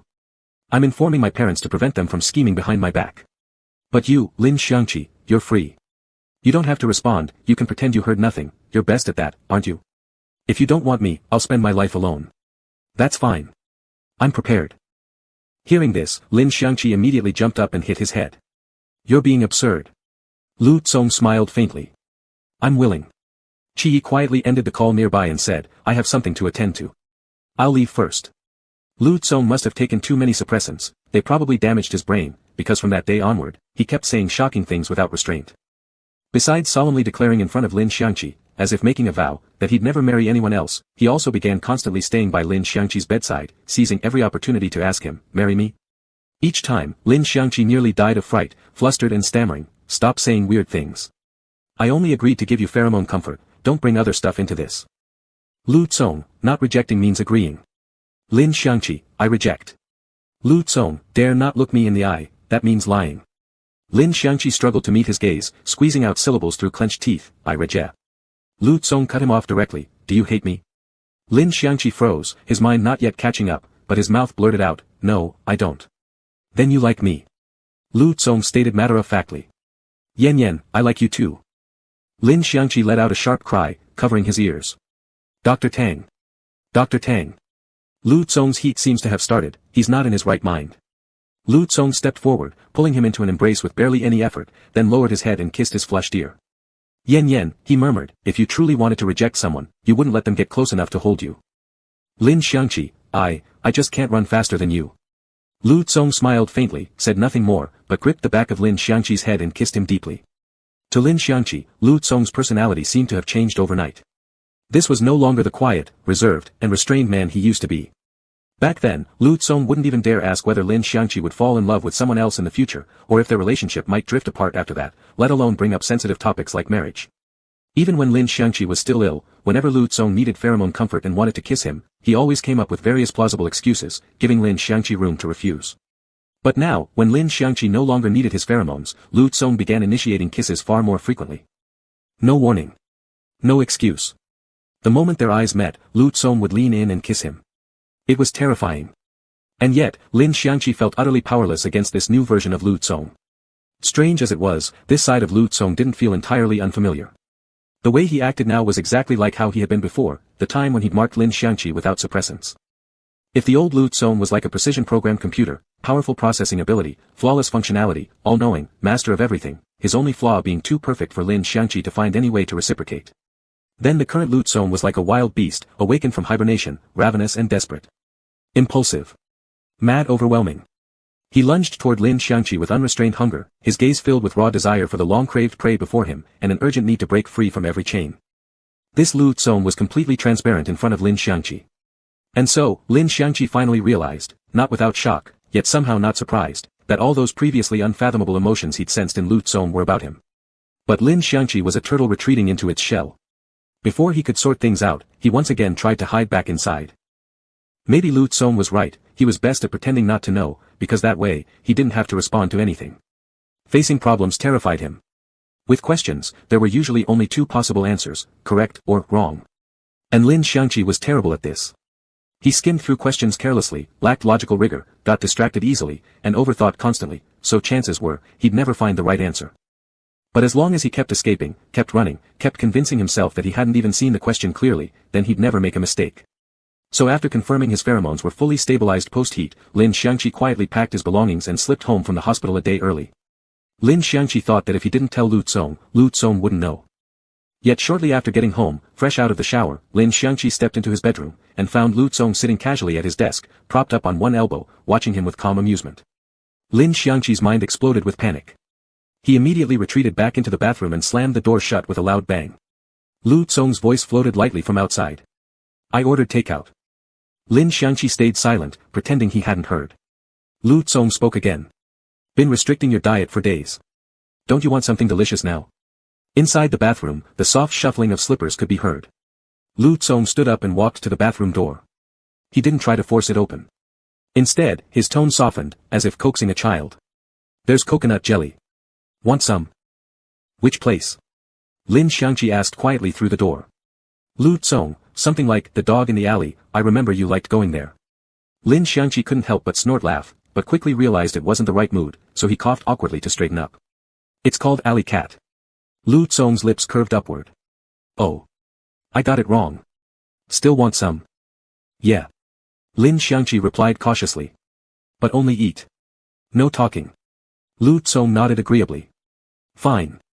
Only then did Lin Xiangqi slowly push the door open. He saw Lu Tsong take half a step back, making space for him to come out. Lin Xiangqi still trusted Lu Tsong deeply. He believed that if Lu Tsong promised not to speak, he wouldn't break it. So he gave him an approving look and walked straight toward the coconut jelly. He had loved coconut-related products since childhood, from coconut milk and coconut candy to coconut jelly and coconut flakes. He used to think it was just a simple preference, until he learned the scent of his own pheromones. Lin Xiangqi suddenly understood, it was not heroes admiring heroes, no, rather, coconuts cherishing coconuts. Unsurprisingly, Lu Tsong didn't say anything strange this time either. He simply stayed quietly beside, watching him. Lin Xiangqi had big eyes but a small stomach. 2 coconut jellies, he wanted to eat them both himself, but after taking just one bite of the second, his eyes began to glaze over. Suddenly, Lu Tsong leaned down close. Lin Xiangqi looked up, dazed. Lu Tsong took a bite, stealing the coconut jelly right off his spoon. Lin Xiangqi was already full, he seized the chance to push the entire cup toward him. "You eat it. I'm sharing it with you." Lu Tsong saw right through his little act, but didn't call him out on it. Instead, he wore an expression of mock honor and smiled. "All right, thank you, Yen Yen." All of Lin Xiangqi's tension and awkwardness from the past few days melted away in that moment. He thought, between him and Lu Tsong, things should never have to become complicated. As long as they could stay exactly like this, everything would be fine. Love, marriage, these were things Lin Xiangqi had never seriously considered, nor dared to consider. Changing the relationship meant changing many things. And change meant instability. Everything perfect in this world felt distant from Lin Xiangqi. All he ever sought was fleeting, passing happiness. He didn't want to risk making such a change. After Lu Tsong finished the half-eaten coconut jelly Lin Xiangqi couldn't manage, Lin Xiangqi gathered his courage and spoke a sentence he'd rehearsed in his mind for a long time. "Lu Tsong," he said, "you're really great. So, how about we stay best friends for life, okay? Being this good forever would be enough. No changes, then nothing could go wrong." A soft click, Lu Tsong set down the small plastic spoon, but didn't look at Lin Xiangqi, nor did he answer. He was silent, yet he didn't seem sad. More like he was thinking, or waiting for the right moment. Lin Xiangqi inexplicably grew nervous. He bit his lip, unsure of what Lu Tsong might say, his heart pounding fast. Would he agree? If this were the old Lu Tsong, the gentle, considerate one, he would certainly agree. Because Lu Tsong never refused Lin Xiangqi, never made him feel uncomfortable. As long as Lin Xiangqi stated his feelings clearly, Lu Tsong would always say yes. Even if some matters were left unresolved, Lu Tsong wouldn't press further. But the current Lu Tsong was somewhat different. He was more direct, more resolute, and far more obsessive. Lin Xiangqi felt there was a strong chance Lu Tsong would refuse. He just didn't know what terrifying thing he might say next. His heart thumped harder, and his glands started pulsing too. Slowly, Lu Tsong lifted his gaze, opened his mouth. He was about to speak. Instinctively, Lin Xiangqi straightened his back, fists resting on his thighs, silently bracing for the answer. It hurts. Lin Xiangqi thought he must have misheard. What? Slowly, Lu Tsong reached up, hooking his fingers around the collar, pressing his palm against the gland through the neck ring. His voice came out low, hoarse, almost weak. It hurts. This time, Lin Xiangqi heard clearly. His heart lurched. He jumped up and reached for Lu Tsong's neck ring. Hurts. How? Is your gland inflamed? He remembered Dr. Tang had mentioned before, this kind of metal collar was a form of violent suppression, not a medical device. It was only used on Lu Tsong due to his special condition. And because Lu Tsong had recently received inhibitor injections whose effects hadn't fully worn off, prolonged pressure on the gland could easily lead to inflammation. Lu Tsong seemed exhausted. His eyes were weakly open as he slumped against Lin Xiangqi's shoulder. I'm sorry. I knew you were soft-hearted, yet I still used my heat as leverage to force you to help me, using it as an excuse to keep you by my side. I'm sorry. Seeing the expression on his face, genuine, not feigned, Lin Xiangqi grew anxious. Stop saying that. What leverage? Of course I was willing to help you. Don't talk anymore, rest for now. I'll call Dr. Tang and ask how to remove this collar. Yen, I'm sorry. Lu Tsong pressed his cheek against Lin Xiangqi's neck, inhaling the clean, fresh scent from his recent shower. But I can't. Lin Xiangqi, what do you mean, you can't? Ugh, wait, I'll call Dr. Tang. Don't keep your hand there, it tickles. Lu Tsong's hand slid around the Omega's slender, warm waist, fingers wandering restlessly. You, Lin Xiangqi choked up. Just then, Tang Luyu picked up the call, and he quickly turned to report, Dr. Tang, Lu Tsong suddenly says his gland hurts, could it be inflamed? Tang Luyu sounded surprised too, inflamed now. I examined him just last night. Could it be he's entering a sensitive phase? But the inhibitor should still be effective. He can't take it anymore, he looks terrible. Can I unlock the collar first? Lin Xiangqi stared at Lu Tsong's lips, visibly turning pale, his heart clenching in pain. Now that I've completed my transition, I should be able to give him my pheromones, right? Tang Luyu paused before answering, of course. I'll remotely unlock the collar first, once that's done, you just need to enter the password on your end. But if his condition worsens, I strongly recommend bringing him to the hospital. Okay, thank you, Dr. Tang. After hanging up, Lin Xiangqi successfully unlocked Lu Tsong's neck ring. The moment the metal band came off, Lin Xiangqi's nose stung with emotion. His trembling fingers gently touched Lu Tsong's neck. So many needle marks. Did you do this to yourself? He had only heard from Qi Yi that Lu Tsong injected himself with inhibitors, but he never imagined there would be so many scars around the gland. Lu Tsong replied calmly, first time injecting into the gland. I couldn't find the spot, so I had to stab multiple times. That was the gland, the most vulnerable part of an alpha's body. Lin Xiangqi had fainted during a simple biopsy, how could Lu Tsong do this to himself? No wonder none of the current suppressants worked on him. The fact that his gland hadn't been completely ruined was nothing short of a miracle, thanks solely to his exceptionally strong genetics. Lin Xiangqi was furious enough to punch him, but seeing Lu Tsong like this, so fragile, made him unable to bring himself to do it. Just bear with it a little, I'll give you my pheromones. Gently pulling Lu Tsong into an embrace, Lin Xiangqi whispered, absorb slowly, okay? Dr. Tang said your gland hasn't fully recovered yet. Take it easy. Lu Tsong buried his face against Lin Xiangqi's chest, arms circling tightly around his waist. Alright. Pheromones with 100% compatibility were even more powerful in reality than theory predicted. Almost visibly, the wounds on Lu Tsong's gland began healing. The pallor on his face gradually gave way to a soft flush. At first, he absorbed quietly and passively, but then, suddenly, everything shifted. Lu Tsong started releasing his own pheromones, intertwining them deeply with Lin Xiangqi's. By the time Lin Xiangqi came back to his senses, he was already pinned beneath Lu Tsong on the bed. A wave of unprecedented panic surged through him, this Lu Tsong was dangerous. He wasn't the same self-controlled Lu Tsong anymore. That was Lin Xiangqi's first thought. Immediately, he pulled back his pheromones and pushed weakly at Lu Kong, don't hurt anymore. Then good, let me get up. Yen, Lu Tsong lowered himself, nuzzling against Lin Xiangqi's chest, then lifting slightly to rub along his neck, a look of insatiable greed in his eyes. Help me. Didn't I already give you my pheromones? Lin Xiangqi didn't refuse to help, he simply didn't understand what else Lu Tsong wanted from him. The calming effect had worked.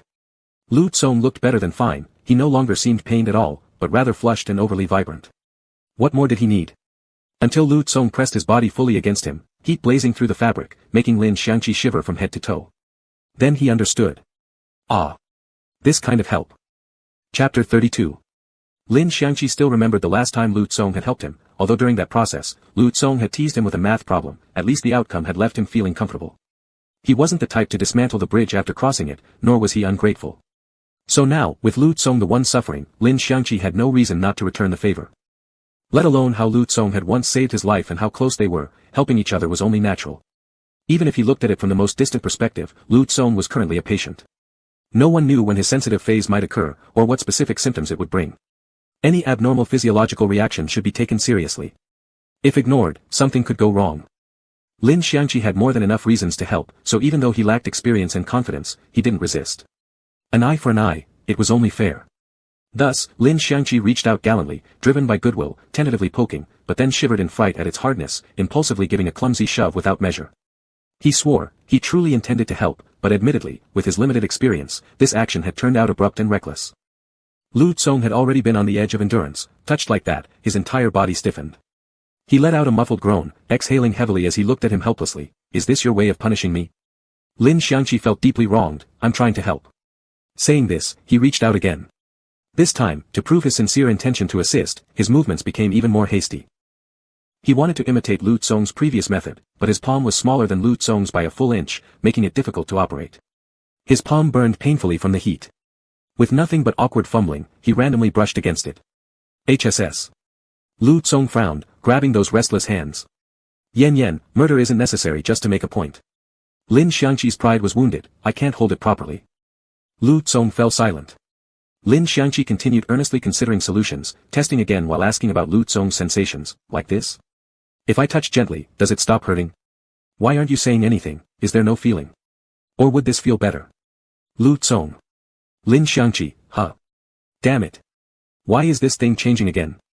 Lin Xiangqi stared in horror at Lu Tsong, only to find undisguised dark currents swirling in the other's eyes, nearly drowning him. Only then did he belatedly realize, this kind of help wasn't as simple as he'd imagined. He jerked his hands back abruptly, you just do it yourself. Saying this, he tried to wriggle out from under Lu Tsong's arm. But Lu Tsong effortlessly tightened his grip, holding him in place. Gazing down, he asked quietly, why stop? My hand is tired. Lin Xiangqi dared not look at him. Lu Tsong caught his hand, bringing it to his lips and kissing it tenderly, as if being particularly considerate. Poor thing. Then rest. Lin Xiangqi inexplicably broke into a cold sweat, then I'll give you the room. No need. Stay here. Lu Tsong hooked a finger, easily undoing the drawstring of Lin Xiangqi's pants. I can do it myself. Lin Xiangqi, ?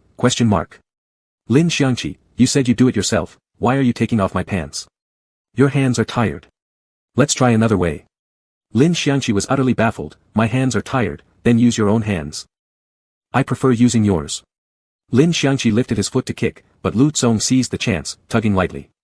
The loose homeware came undone, and Lin Xiangqi was peeled open like a smooth, delicate egg. Lu Tsong, Lu Tsong, Lu Tsong. He panicked and slapped at him frantically. Lu Tsong said, I'm here.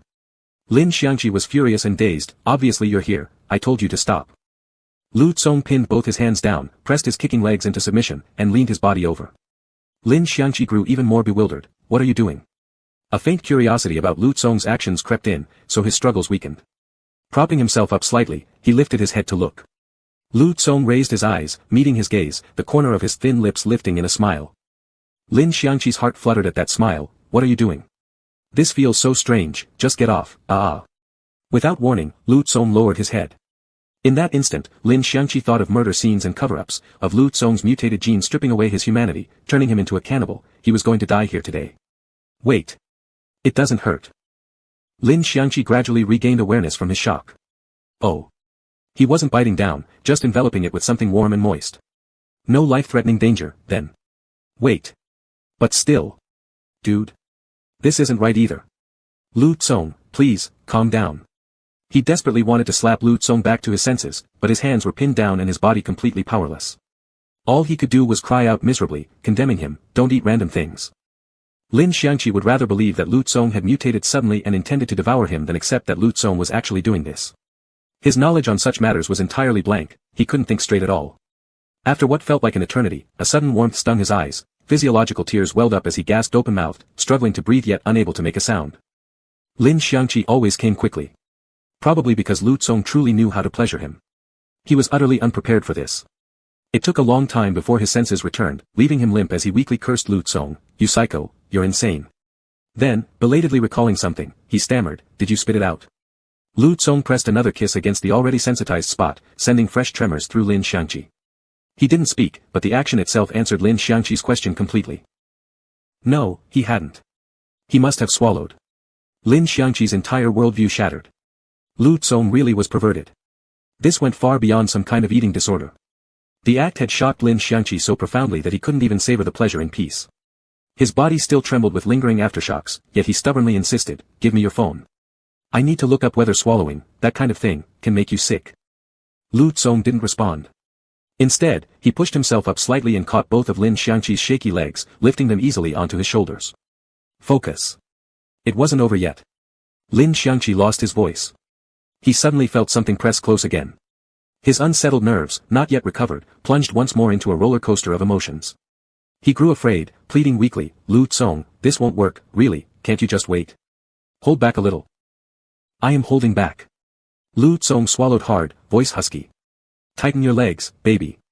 Lin Xiangqi jolted, every sense narrowing sharply to one point. He thought, he was done for.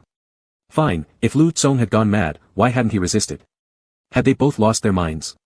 This year's snow arrived earlier than usual. From this very early morning, delicate flakes began drifting endlessly down, and temperatures plummeted overnight.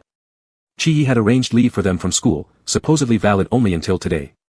In theory, they should have been awake by now, preparing to head out. Yet a moment before the alarm clock could ring, Lu Tsong quietly reached over and turned it off. Under the covers, Lin Xiangqi slept restlessly, his elegant brows knitted together, occasionally murmuring discomfort in his sleep. Lu Tsong leaned down closer to listen. "Lu Tsong, it hurts." Lin Xiangqi whimpered. Lu Tsong asked softly, "Where does it hurt?" But Lin Xiangqi fell silent again.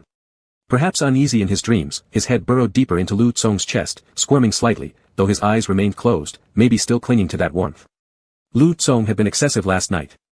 Though he'd restrained himself from going all the way, he'd come perilously close. Lin Xiangqi's skin on his thighs was delicate and sensitive.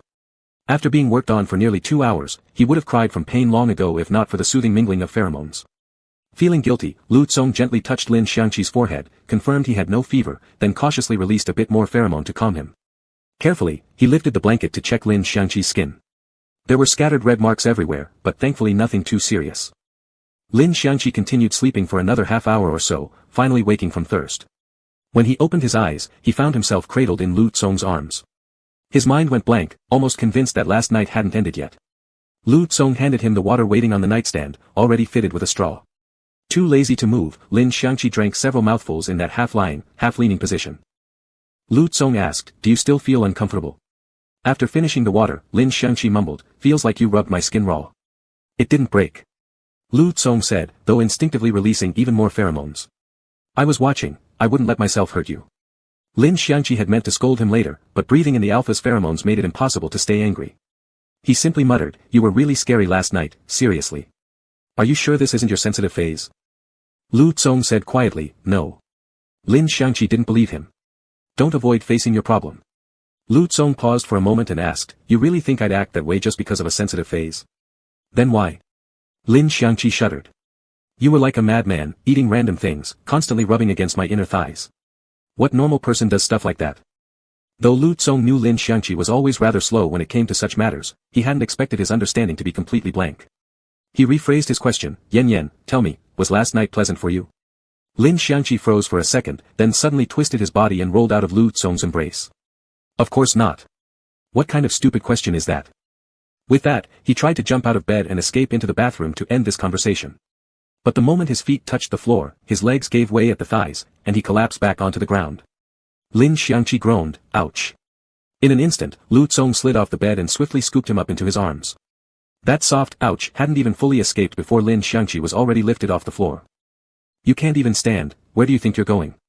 Lu Tsong smiled down at him. Lin Xiangqi headbutted him lightly. "Whose fault do you think this is?" "Mine," Lu Tsong answered simply. "Good. At least you admit it." Lu Tsong carried him to the bathroom and took complete control of his morning routine. He squeezed toothpaste onto the brush for him, would have brushed his teeth too if Lin Xiangqi hadn't been so sensitive with his tongue. By the time they finished getting ready, it was past 9. Lu Tsong considered for a moment, then called their homeroom teacher to request another half-day leave. This time, Qin Shao wasn't letting it slide. He asked, "What's going on exactly? Your mother said you needed rest, but why are you calling in sick for Lin Xiangqi?" Beside him, Lin Xiangqi frantically gestured. Lu Tsong caught the hint and replied, "I was unwell. He stayed up caring for me and caught a chill. But he's much better now, he should be able to come to class by this afternoon." That explanation was barely acceptable. Still, Qin Shao sounded deeply concerned. "Ah. Look at how little time has passed this semester, and already you've taken so many leaves. It's especially worrying for Lin Xiangqi, his grades have always been unstable. If he wants to get into Capital University, he needs to work harder than anyone else. You don't have time to waste like this. Take better care of yourselves. Try not to take any more days off." Lu Tsong politely responded a few times before finally ending the call. Meanwhile, Lin Xiangqi stood beside him, brushing his teeth somewhat anxiously, the foam almost dripping from his mouth. Lu Tsong pulled the toothbrush out and pinched his cheeks gently. "Spit." Lin Xiangqi spat out the foam. Lu Tsong handed him a cup. He took a sip, tilted his head back to rinse, then swished noisily and spat again. "Open your mouth," Lu Tsong said. "Ah," Lin Xiangqi obeyed. Lu Tsong quickly checked his teeth, neat, white, no spots, then said, "Good boy." Lin Xiangqi closed his mouth and sighed softly. Lu Tsong dampened a face towel with warm water and wiped his face clean. Without asking why he sighed, he said directly, "Don't worry. You're smart. As long as you're willing to study, your grades will improve quickly." Lin Xiangqi blinked in surprise. "How did you know what I was thinking?" "Close your eyes," Lu Tsong murmured, wiping gently at the corners of his eyes, still not answering. Lin Xiangqi shut his eyes, waiting until his face was cleaned before opening them again. "Lu Tsong, you're really amazing." Lu Tsong tossed the towel aside and effortlessly found Lin Xiangqi's facial moisturizer. These skincare products weren't bought because Lin Xiangqi cared about appearances, they were necessary.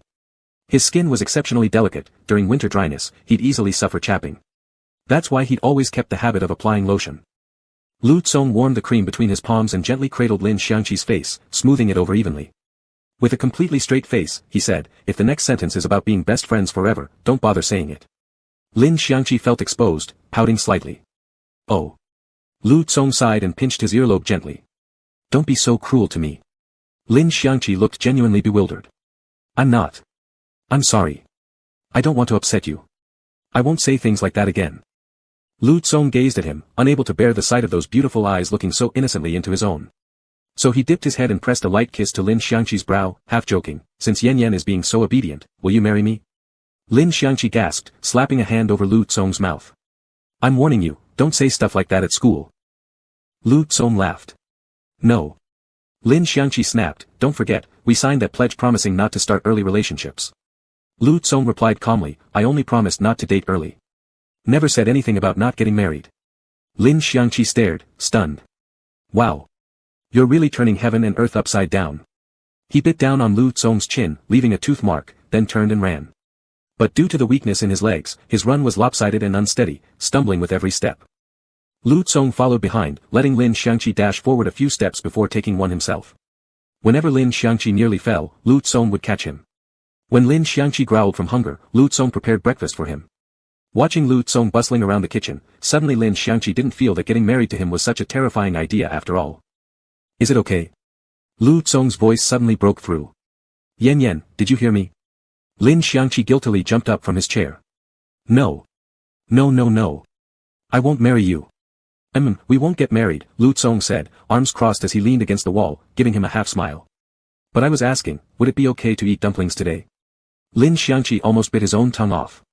After a long silence, he finally squeezed out one word, "Fine." Chapter 33. Every year when it snowed, Lin Xiangqi became sluggish. He believed the cold weather had frozen not only his limbs but also his brain. Lin Xiangqi's intolerance to cold was nothing new.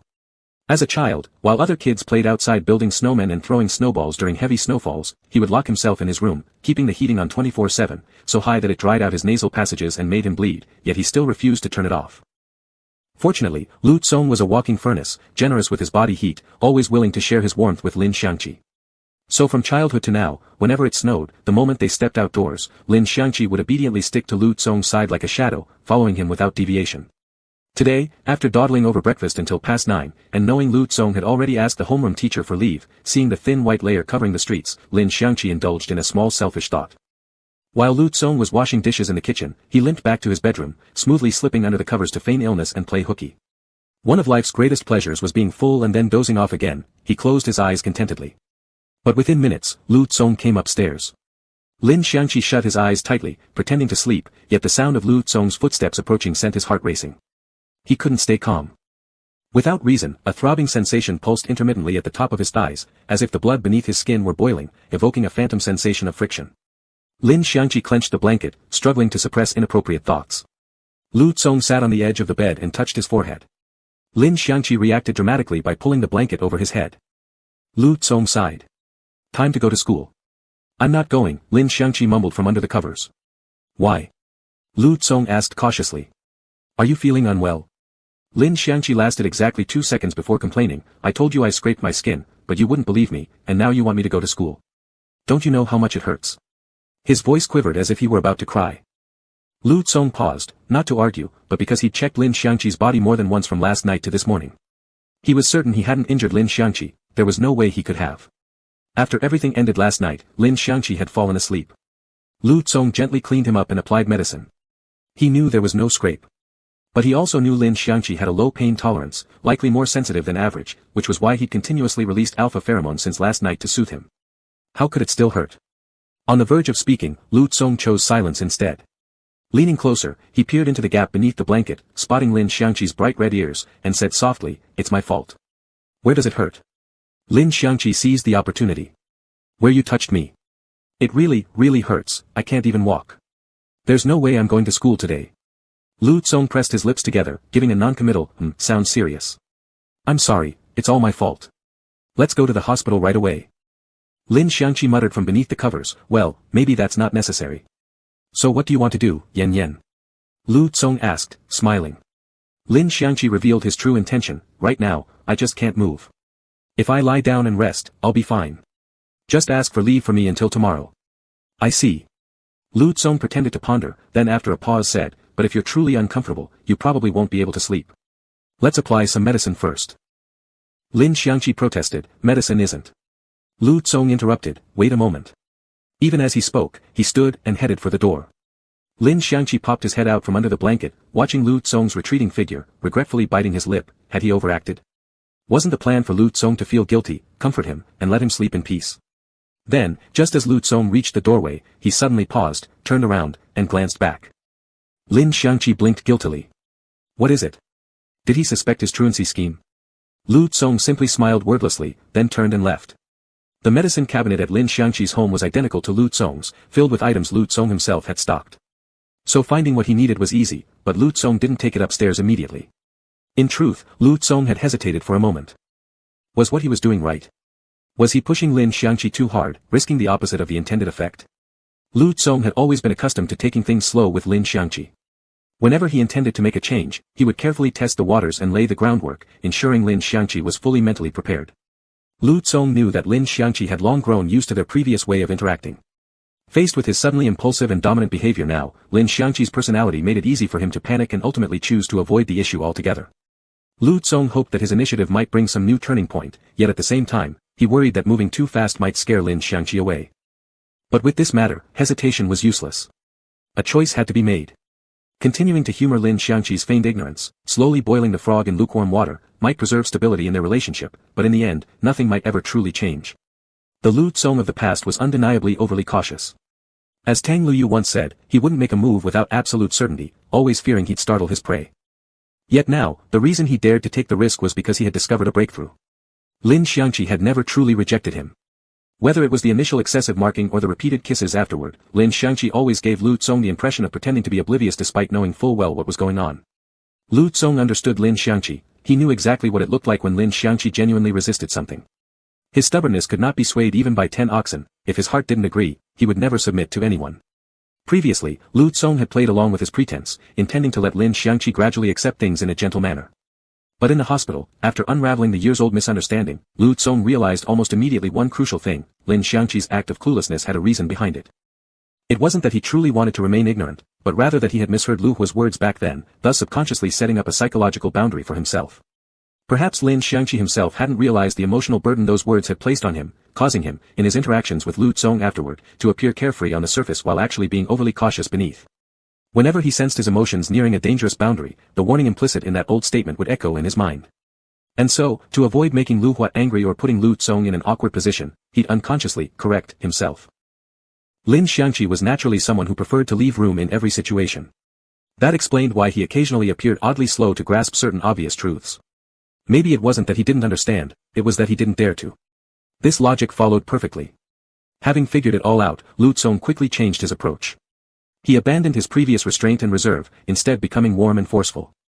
It wasn't just impatience driving him, it was also his fear that if Lin Xiangqi kept drifting along in his oblivious state, constantly scaring himself with his own thoughts, the situation would only grow more complicated. He couldn't let Lin Xiangqi retreat anymore. He couldn't give Lin Xiangqi extra time to prepare escape routes for himself. If Lin Xiangqi dared take one step back, he would advance too. If Lin Xiangqi pretended nothing had happened, he would deliberately make a scene and lay everything bare. He intended to force Lin Xiangqi to confront his own heart sooner rather than later. Lin Xiangqi was nearly asleep waiting for Lu Zong. When Lu Zong finally re-entered the room, he lazily lifted his eyelids, shooting Lu Zong a somewhat displeased look. "Took you so long. I thought you left." On the surface, it sounded like a complaint, but underneath was pure coquettishness. Lin Xiangqi himself didn't realize it, but Lu Zong heard it clearly. "I called the homeroom teacher again." Lu Zong walked over, drew the curtains shut, and turned on the warm yellow light in the room before sitting down slowly and pulling out one slender, pale leg from under the covers. Omegas were indeed naturally more delicate than alphas, skin fine and soft, so tender it bruised at the slightest touch. Even though Lu Zong held his ankle gently, there was still a sense that he could shatter it with barely any pressure. What did the teacher say? Lin Xiangqi's attention instantly shifted, completely ignoring what Lu Zong was about to do to his leg. Lu Zong remained calm. As he peeled off Lin Xiangqi's pants, he scooped out some cool ointment and began applying it smoothly to the skin. He said, "Leave is fine, but you have to finish your assignments at home." "What assignments? Ah, so cold." Lin Xiangqi flinched slightly, but with Lu Zong holding his ankle firmly, he couldn't pull away. He reminded him, "It doesn't hurt in my lower leg. Why are you rubbing it there?" Lu Zong replied calmly, "Is that so? I remember biting here." Lin Xiangqi fell silent. Lu Zong's thumb, coated with ointment, glided slowly from the top of his foot up to the calf, then toward the knee. With each stroke, he offered a quiet explanation. "Bitten here, and here too." He paused, then pointed at a faint red mark. "This one was from holding you too tightly, it left a bruise by accident. These spots all need ointment to prevent lasting marks." Lin Xiangqi blushed hotly, covering his face as he slapped one bare foot against Lu Zong's shoulder. "Apply the medicine if you must, but stop talking." "All right." Lu Zong suddenly became obedient, falling silent as promised. But his movements were excruciatingly slow, so slow it was impossible to tell whether he was still applying ointment or simply caressing. When the cool cream finally reached the two spots where Lin Xiangqi had been bearing the most strain, Lu Zong leaned down and gently blew a puff of air. Lin Xiangqi shivered in alarm. "What are you doing?" "You said this area hurt," Lu Zong replied seriously, rubbing the ointment into the crease of his thigh with deliberate care. "It's not broken skin, but the mark is deep, red all over." "Poor thing." I'm not actually in pain." Lin Xiangqi struggled weakly, but was easily pinned down, forced to plead. "It's too ticklish, Lu Kong. Just skip this part." He nearly confessed everything right then. The truth was, he hadn't been hurting for a while now. Although last night had gone on longer than expected, leaving some lingering discomfort along the insides of his thighs, Lu Zong had taken excellent care of him.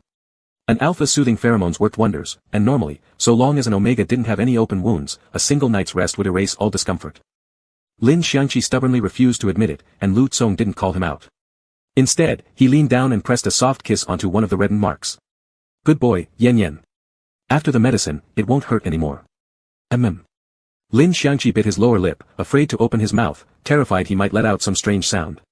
It was hard to describe what he was feeling. Lu Zong was too close, too warm, and it inevitably brought back memories of last night, of being enveloped in that wet, searing heat. Lin Xiangqi had to be honest, it had been an unprecedented kind of comfort, of pleasure. Even if he hadn't understood why Lu Zong did what he did at first, he had to admit, the sensation was addictive. How strange. He actually felt the urge to release his pheromones. Lin Xiangqi clapped a hand over the back of his neck. Though he wasn't entirely sure what it meant for his gland to act on its own like that, thankfully, he managed to suppress it in time. Lu Zong. Lin Xiangqi swallowed hard, pulling himself back from the edge of surrender. He flipped over and sat up abruptly. "You're taking too long. Give me the medicine, I'll do it myself." Lu Tsong gazed at him with innocent, gentle eyes. Can you even see properly? Lin Xiangqi looked away, feigning nonchalance. As long as my hands can reach, I don't need to see. Lu Tsong said, you're still unwell. You should lie down and rest. Let me do it. Lin Xiangqi started fabricating excuses. I'm much better now, really. This ointment you're using is amazing, I don't feel any pain at all. I can manage on my own. Lu Tsong pondered for a long moment before finally saying, all right. He pulled out a large bottle hidden inside the medicine box and handed it to Lin Xiangqi. Lin Xiangqi reached out to take it, then froze, his expression instantly stiffening. Lu Tsong asked, pretending ignorance, what is it, Yen Yen? Lin Xiangqi puffed his cheeks in anger, springing upright from the bed and tackling Lu Tsong down, straddling his rock-hard abs. He waved the bottle in fury. What kind of ointment is this? Tell me what this is. Afraid Lin Xiangqi might lose his balance, Lu Tsong instinctively braced his waist, then smiled calmly. Body lotion. Moisturizing kind. Chapter 34. Lin Xiangqi finally decided to go to school. Staying under the same roof with Lu Tsong had clearly become more dangerous than going out in a snowstorm. Lu Tsong didn't seem surprised at all by this sudden decision. By the time Lin Xiangqi had finished dressing, Lu Tsong was already standing by the front door, holding both of their backpacks, waiting patiently.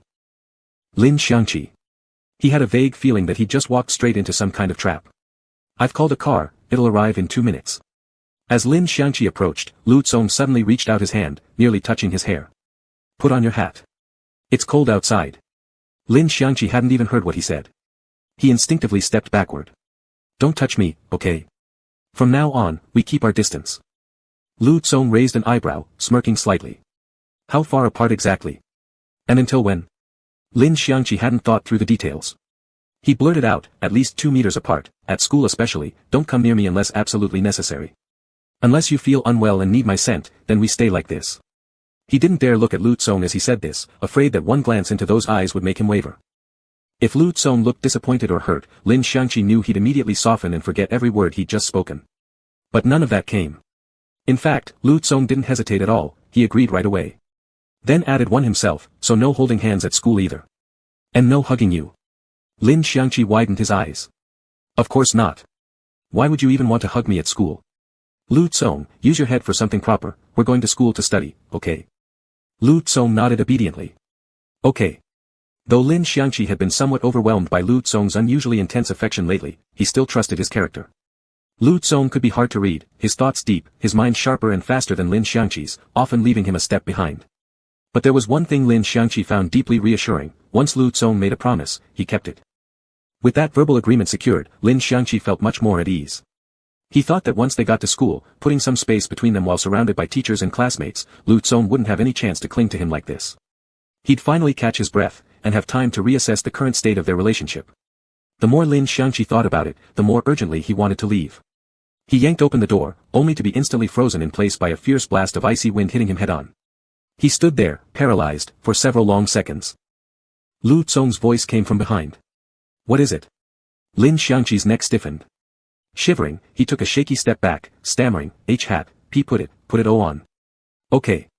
As if performing magic, Lu Tsong pulled out a woolen beanie from somewhere and handed it to Lin Xiangqi. Lin Xiangqi blinked, momentarily stunned, instinctively tilting his head forward.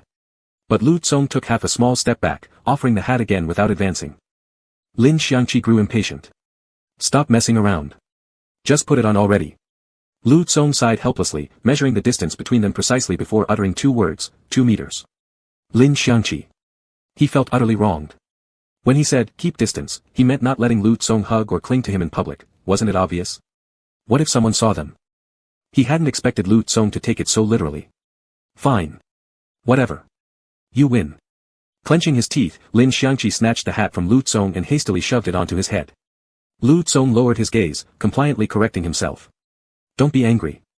If you really dislike it, I can forget about this rule. Lin Xiangqi placed his hands on his hips and let out a loud, exaggerated laugh. Ha. Me? Angry? Not at all. You're doing great, exactly like this. Let's keep our distance forever. Just then, a gust of cold wind slipped down his collar. He shivered violently and snapped at Lu Tsong, pass me the scarf. Lu Tsong handed it over, watching silently as Lin Xiangqi wrapped the fluffy scarf around his neck 3 times, his entire face buried beneath hat and fabric. But it was all superficial. The gaps in the scarf were still wide enough, cold air seeped through regardless. Without thinking, Lu Tsong reached out to adjust it for him.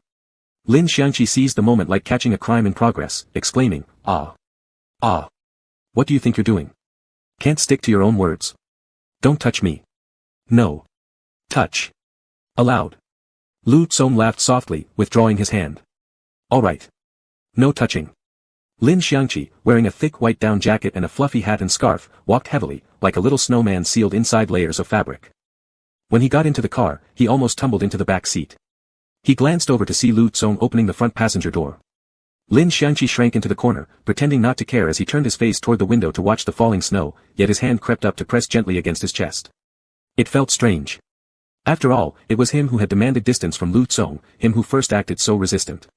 But now that Lu Tsong actually obeyed, why did his heart feel so hollow? "Attention everyone. Our beloved brother Qi has returned to the palace. Holy crap, Qi Ji, I thought I'd never see you again in this lifetime. Wah. Lin Xiangqi, are you okay? Why are you wrapped up so tightly? Are your injuries not fully healed yet? Qi Zi, why are you limping? My god. You're not seriously telling me they broke your leg? So the rumors were true, he actually laid violent hands on you." The moment Lin Xiangqi stepped into the classroom, greetings came at him from every direction. He understood their concern, but the more he listened, the more absurd everything sounded. Fine if others said it, but even Chen Qiujian, the second Lin, sat down, slung an arm around his shoulders and leaned close to whisper, "Qi Zi, if you're currently being abused, blink once." Lin Xiangqi, who had just been about to blink for fun, became so startled he widened his eyes instead. "Say something normal for once." Chen Qiujian cautiously covered his own mouth, afraid someone might read his lips, and whispered, "After the sports meet, when Lu Tsong released a massive amount of pheromones and took you away, that thing later got explained by homeroom teacher. He said Lu Tsong suddenly entered a sensory episode, causing uncontrolled pheromone leakage." Lin Xiangqi naturally knew this was a cover story fabricated by Qi Yi and Lu Tsong together to protect his Omega identity, so he didn't elaborate further and simply nodded. "Yeah, the pheromone leak was accidental. He didn't mean for it to happen. So stop spreading baseless rumors." Lin Xiangqi thought this would clear Lu Tsong's name. But unexpectedly, Chen Qiujian looked even more anxious. "Then why did he take you away during a pheromone crisis? You're an you're so fragile, and so adorable, him being in a sensory episode, wouldn't he lose control and do unspeakable things to you?" Chen Qiujian's voice unconsciously rose, drawing surrounding classmates into active discussion. "I get that Lu Tsong took a week off due to his sensory episode, but why didn't you reply to messages or come to school these past few days? Saying he didn't do anything to you? Honestly, I don't believe it." "Yeah, Qi Ji, with Lu Tsong's terrifying pheromones, even I felt short of breath after smelling them twice, and he straight up took you away. It's hard not to assume the worst. Lin Xiangqi, don't defend him just because you two are close. Tell us the truth, did he bully you? Did he beat you up?" Chen Qiujian's concern, however, was different from theirs. Everyone else assumed Lin Xiangqi was a beta, so they imagined an ultra-dominant alpha like Lu Tsong during a sensory episode might pin him down and beat him up. Chen Qiujian, on the other hand, worried that such a delicate, beautiful Omega as Lin Xiangqi might be brutally pinned down and fried on the spot. Chen Qiujian stared solemnly at Lin Xiangqi and said, "Qi Zi, if you need legal assistance, I'll take out a loan to sue on your behalf." Lin Xiangqi, get lost. Chen Qiujian, got it. Amidst the chaotic voices around him, Lin Xiangqi felt relieved that Lu Tsong hadn't followed him straight into the classroom, but had gone first to report to the homeroom teacher's office. Just thinking about that day at the sports meet, the way even teachers were helpless against class monitor Lu, it's scary. Think about it, what if one day, the class monitor loses control again? Wouldn't all of us be in danger? The more Lin Xiangqi heard, the worse he felt. Frowning, he slammed his hand on the desk. "What are you even talking about? That day, I fainted first. Lu Tsong took me to the hospital. He only realized he might have been entering a sensory episode after we got to the hospital. Anyway, Lu Tsong didn't beat me up, and he didn't break my leg." Everyone gave Lin Xiangqi a quick up and down look. Someone whispered, "Did Lu Tsong force you to say that?" Lin Xiangqi fiercely pinched his philtrum. "You guys interact with Lu Tsong all the time, don't you know what kind of person he is? How could he possibly hit anyone? You're making him sound like some kind of monster." "Qi Zi," someone replied, "maybe you're the one who thinks too highly of Lu Kang."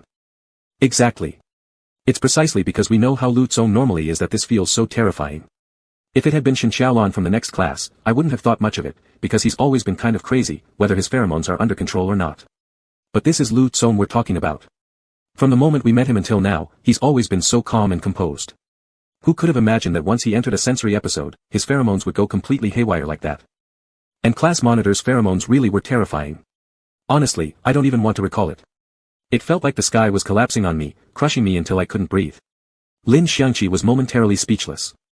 From his perspective, his classmates' worries were entirely unnecessary. Lu Tsong absolutely wouldn't lose control and hurt anyone. But if he looked at it from the standpoint of these uninformed students, their concerns were understandable. Just a few weeks ago, Shen Xiaolan, another top-tier alpha, had attacked someone on campus. It was Lu Tsong who stepped forward to protect the students present, using his own pheromones to counteract Shen Xiaolan's provocation. And now, Lu Tsong alone had flooded the entire sports field with his pheromones. At that time, aside from the betas, there had still been a small number of alphas present, but every single one had been overwhelmed.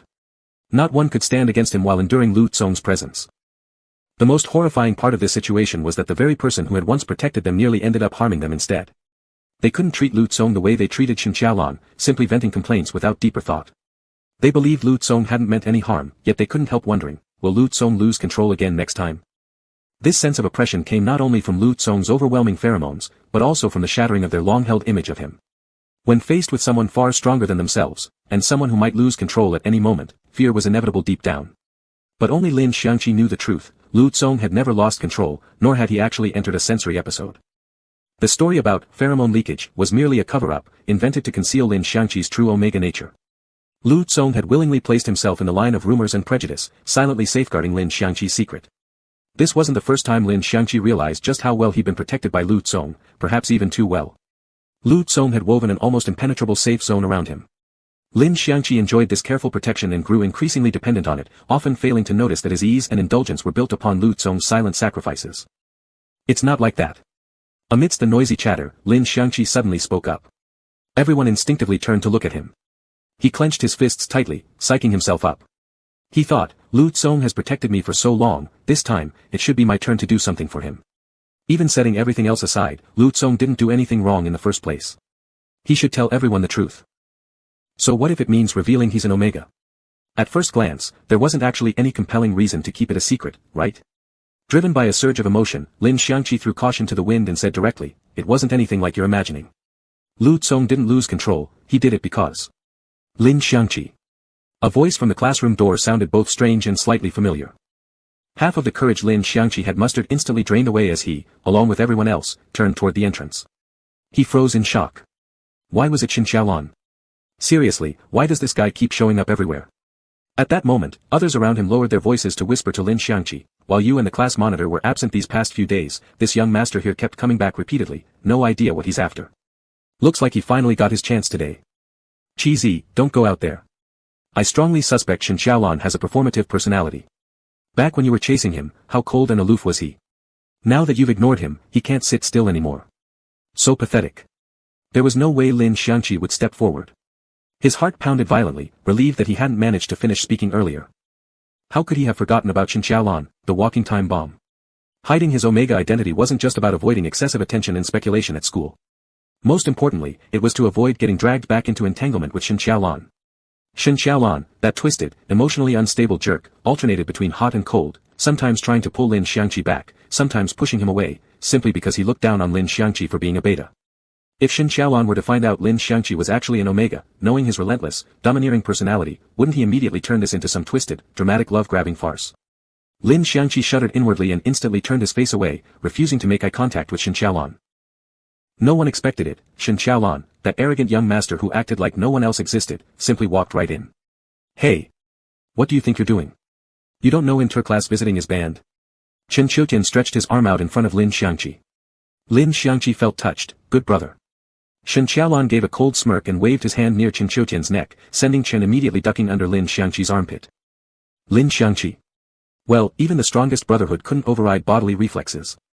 Everyone else could only watch helplessly as Shen Xiaolan advanced into the classroom, terrified that this hot-tempered alpha might snap and massacre them all. Still, a few quick-witted students had already slipped out to find a teacher. Lin Xiangqi stared at Shen Xiaolan, outwardly calm but internally panicking. Had he properly suppressed his pheromones when he left home today? Shouldn't there be barely any visible difference in his gland appearance before and after Omega differentiation? Had he exposed his true gender? You, Shen Xiaolan suddenly spoke. Lin Xiangqi interrupted defensively, I'm a beta. Shen Xiaolan, ? Lin Xiangqi lifted his chin and bluffed, you're the heir of a billionaire family, an elite tier alpha, why keep chasing after a mere beta like me? Wouldn't that be embarrassing for someone like you? Others chimed in, yeah, isn't that embarrassing? Chen Qiutian mumbled from beneath Lin Xiangqi's arm, embarrassing. Shen Xiaolan's eyebrow twitched. He shot at Lin Xiangqi coldly, do you have to talk to me like this? Lin Xiangqi, I don't want to talk to you at all. Shen Xiaolan narrowed his eyes, surprisingly not snapping, still stubbornly holding on, so now that you can't have me, you're bitter and resentful. Can't even bear to look at me. Lin Xiangqi, can you save these awkward lines for someone else? He wasn't about to play along with this ridiculous script. Shen Xiaolan sneered, don't think I came here because I care so much about you. Lin Xiangqi, who asked you to? Ignoring him completely, Shen Xiaolan continued, I heard during the sports meet, Lu Tsong lost control of his pheromones and injured you, you took a week off. Lin Xiangqi gave a frosty glare around the room. His classmates raised their hands in surrender, absolutely not us. These rumors are all spread by students from other classes. Our own class monitor, we'd never let outsiders badmouth him. Lin Xiangqi huffed, didn't think you dared. At most, they gossiped among themselves, but externally they were fiercely protective of Lu Tsong's image. After all, he was their class monitor, and had always treated them well. Shen Xiaolan tapped on Lin Xiangqi's desk, drawing back his attention, speaking in an odd tone, what kind of trash hospital did you go to? A minor injury takes that long to heal. After school today, come with me to my family's hospital. Everyone fell silent, wearing expressions of desperate curiosity they didn't dare voice. Lin Xiangqi, meanwhile, felt his heart clench in pure dread, what was going on with Shen Xiaolan? At this point in the original story, shouldn't he still be completely oblivious to his own feelings? He swallowed hard and pretended not to understand, first of all, Lu Tsong didn't hurt me. I took leave to care for Lu Tsong at the hospital. Second, we have absolutely nothing to do with each other, why would I go to your family's hospital with you? Are you trying to make money off me? Shen Xiaolan was first enraged by the first half, ready to fire back, what serious illness did Lu Tsong even have that required Lin Xiangqi's care for a whole week? But before he could dwell on that anger, Lin Xiangqi's baffling logic in the second half choked him completely. Lin Xiangqi. Shen Xiaolan rubbed his temple.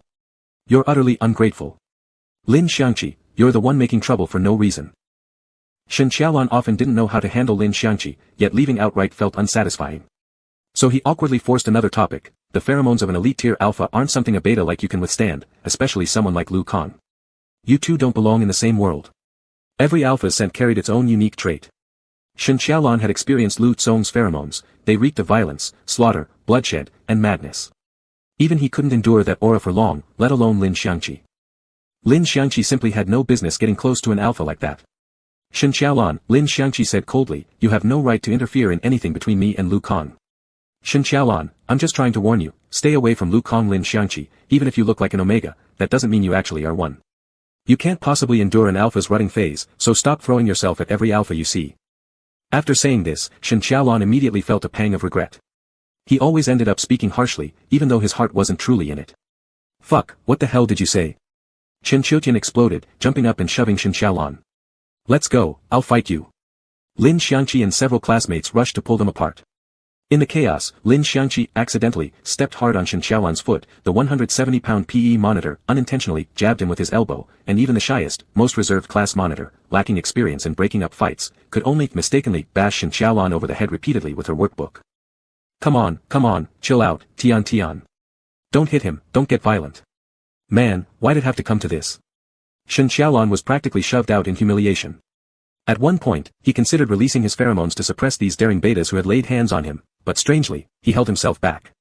He watched as Lin Xiangqi retreated behind a group of classmates, looking at him with distant, cold eyes. A sharp pain twisted in his chest. Just recently, whenever Lin Xiangqi saw him, he'd greet him with a warm smile. What had gone wrong? No, perhaps the biggest mistake was himself. Why was he so obsessed with a beta? It made no sense. Jaw tightening, Shen Xiaolan stopped himself from doing anything more absurd. He shot Lin Xiangqi one last fierce glare, then turned and left without a word, seething. Everyone burst into laughter, proud of themselves for finally making Shen Xiaolan back down. But Lin Xiangqi couldn't shake his unease. He'd assumed that by straying from the original plot, by no longer chasing after Shen Xiaolan, given Shen Xiaolan's haughty personality, there'd be no reason for them to cross paths again. Yet today's Shen Xiaolan unsettled him deeply. He deliberately struck at Shen Xiaolan's sore spots, but Shen didn't break. He endured being shoved around by everyone and still held his temper. This wasn't matching up with the canon depiction of that hot-tempered, arrogant, stubborn, prideful jerk alpha from the early chapters. It was as if fate itself were pushing them towards some unavoidable confrontation. Lin Xiangqi paled slightly. Chen Qiutian patted his shoulder, joking, what's wrong? Scared of Shen Xiaolan? Lin Xiangqi quickly pushed away his dark thoughts and laughed. Scared of him? Please, he's the one who should have been scared, he was surrounded by all of us. Ha ha ha. Okay, honestly, humiliating that rich psycho really was satisfying. Next time something like this happens, count me in. I totally wanted to yank his hair earlier, missed my chance. Lin Xiangqi chuckled along. Bet he never wants to step foot in our classroom again. When Lu Tsong returned, as usual, he carried a stack of test papers. Having a class monitor like him saved all the subject representatives a ton of trouble. Lu Tsong was simply too reliable, flawless in both work and character, so whenever teachers needed something done, they'd naturally call Lu Tsong into the office. Normally, when Lu Tsong handed out tests, students would eagerly reach forward to take them, wanting to ease his burden. But today, everyone was unusually silent. As Lu Tsong placed the tests on the desk of the first student in each row, no one reached out. They seemed afraid of accidentally touching Lu Tsong's hand, offering only cautious, polite smiles. Thanks, class monitor. Lu Tsong gave a slight nod, offering little response, seemingly unaware of their subtle distancing, or perhaps aware, but indifferent. Once the papers were distributed, Lu Tsong headed back to his seat, drawing glances from everyone. Then came the sound of chairs scraping across the floor. His desk mate chuckled awkwardly. Sorry, man. He tried to subtly shift away, avoiding physical contact. He swore it wasn't because he looked down on Lu Tsong, it was just that, what if Lu Tsong lost control of his pheromones again? Rumor had it elite tier alpha scents could linger on clothes for ages. That could be deadly. Truthfully, it wasn't just Lu Tsong's desk mate, those sitting in front, behind, and nearby were all carefully increasing the distance. Out of the corner of his eye, Lu Tsong noticed these small movements. After a pause, he said quietly, "It's fine." Then, everyone watched as Lu Tsong tidied up the books on his desk, put them into the drawer, and quietly picked up his chair and desk, moving all the way to the back row. Truthfully, no one really wanted Lu Tsong to sit alone in isolation like this. They still held admiration and respect for their class monitor, but now, mixed with that was a sense of fear. After all, they were the ones who had been closest to Lu Tsong during the sports meet. They had felt the full force of his pheromone surge more intensely than anyone else. Deep down, people naturally avoided danger. Lu Tsong didn't blame anyone. When he and Qi decided to use pheromone instability as the explanation for the teachers, he'd already braced himself for this kind of reaction. Besides, Lu Tsong genuinely didn't care much about what others thought of him. The only thing that worried him was Lin Xiangqi blaming himself. Lin always had a soft heart, so soft that he might blurt out the truth just to fix Lu Tsong's image in front of the class. After settling into the far corner of the last row, Lu Tsong instinctively lifted his eyes toward Lin Xiangqi in the front. Fortunately, Lin seemed completely unaffected, head bowed, absorbed in something, not even glancing in Lu Tsong's direction. When the class bell rang, homeroom teacher Qin Xiao walked in holding his thermos cup. Without even noticing the scene inside, he announced, "Finish the test papers I just handed out. We'll go over them in 30 minutes. Only after stepping onto the podium did he look up and realize, someone's seat in the front row was empty, while there was suddenly an extra person sitting in the corner. Once Qin Xiao recognized it was Lu Tsong, he quickly understood what had happened.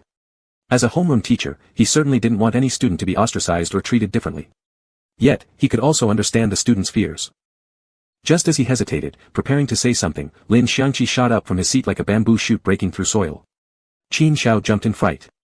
"What are you up to now?" Lin Xiangqi grinned sheepishly. "I'm just moving house." Qin Xiao. Before Qin Xiao could speak, the screech of desks and chairs dragging violently across the floor filled the room. Everyone covered their ears. "My God, my eardrums are shattered." Lin Xiangqi grumbled, "How come Lu Tsong made it look so easy, but mine won't budge?"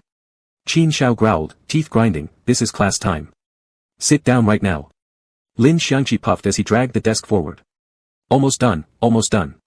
I'll sit as soon as I'm finished." Qin Xiao frowned. "Where exactly are you moving to?" "To find Lu Kong." Lin said it so naturally, as if it were the most obvious thing. "He said he'd help me catch up on lessons so I can get into Capital University. So we should sit together." Qin Xiao paused. "Is that so?" Under normal circumstances, Qin Xiao would never allow such arbitrary seat changes. But now, strangely, he found himself unable to refuse. At that moment, Lu Tsong also stood up, calmly stepped forward, took the desk from Lin Xiangqi, and carried it beside his own. His expression remained perfectly calm throughout, revealing nothing. After the absurd seat swap concluded, Qin Xiao chose to turn a blind eye. "Fine. Do your test papers first. Later, I'll reorganize the seating arrangement." The classroom quieted down to nothing but the sound of pens scratching against paper. Qin Xiao glanced subtly at the back row, and to his surprise, even Lin Xiangqi was diligently working on his test. He sighed silently, actually feeling, for once, that this kid wasn't entirely hopeless. Lin Xiangqi scribbled 4 characters in pencil on the blank space of his test paper. "I regret it." And slid it toward Lu Tsong. Lu Tsong propped his chin on his hand, glancing over. Lin erased those 4 characters and wrote another sentence, "Forget keeping distance. It's so cold in winter, I'd rather stay close to you." Lu Tsong smiled faintly, then wrote on his own paper, "Okay." Putting down his pen, Lin Xiangqi's eyes darted around, making sure teacher Qin hadn't noticed them. Then, quietly, he reached out from under the desk and poked Lu Tsong. No words needed. No explicit signals. Just from that tiny movement, Lu Tsong already understood. So he opened his warm palm and gently enclosed Lin Xiangqi's hand, wrapping around his slightly cold fingertips too. Hidden beneath his scarf, Lin Xiangqi's ears turned red. His face stayed serious, pretending to stare blankly at his test paper, mind completely blank. At that moment, Qin Shao suddenly called out, "Lin Xiangqi." Lin jerked in shock, immediately trying to yank his hand back. But Lu Tsong wouldn't let go. Instead, he tightened his grip even more. Lin Xiangqi nearly broke into a cold sweat from guilt. The first thing that popped into his mind was that no early romance pledge he had jointly submitted with Lu Tsong to teacher Qin Shao. He was so dead. Wasn't this considered breaking his promise? While Lin Xiangqi's mind exploded in gunfire and smoke, Qin Shao calmly said, "Go close the back window." Lin Xiangqi. Okay, he'd been way too nervous for nothing. Lin Xiangqi shot Lu Tsong an angry glare. Lu Tsong smiled at him and gently scratched the center of his palm. So itchy. Lin Xiangqi abruptly yanked his hand back and slapped Lu Tsong's shoulder. The slap wasn't strong, but it made a surprisingly crisp sound. Everyone jumped and turned to look. The fragile beta brutally assaulting the fierce alpha. So exciting. Lin Xiangqi stood up, shut the window, then snapped at everyone else, "Turn your heads back and get back to your papers." Everyone, oh. Qin Shao. Chapter 35. Suddenly, Lin Xiangqi became desk partners with Lu Tsong. This would have been impossible in the past. Because Lin Xiangqi had a record. When he sat with others, at most he'd sleep, space out, or draw doodles on his textbooks. Even when he shared a desk with Chen Qiutian, he'd only reply one or two words if Chen was the one initiating conversation. But when he was seated with Lu Tsong, nearly every teacher sought out Qin Shao after class and said, "That Lin Xiangqi in your class is completely out of line, don't let him sit with Lu Tsong anymore." At first, Qin Shao didn't understand. What happened? The teachers replied. "Today we had an in-class quiz. I was actually worried Lin Xiangqi hadn't paid attention in class and might copy from Lu Kong. But guess what? He didn't even need to copy, Lu Tsong just wrote the answers for him. Meanwhile, Lin spent the entire class reading joke books. My class was even worse. He leaned on Lu Tsong's shoulder and fell asleep.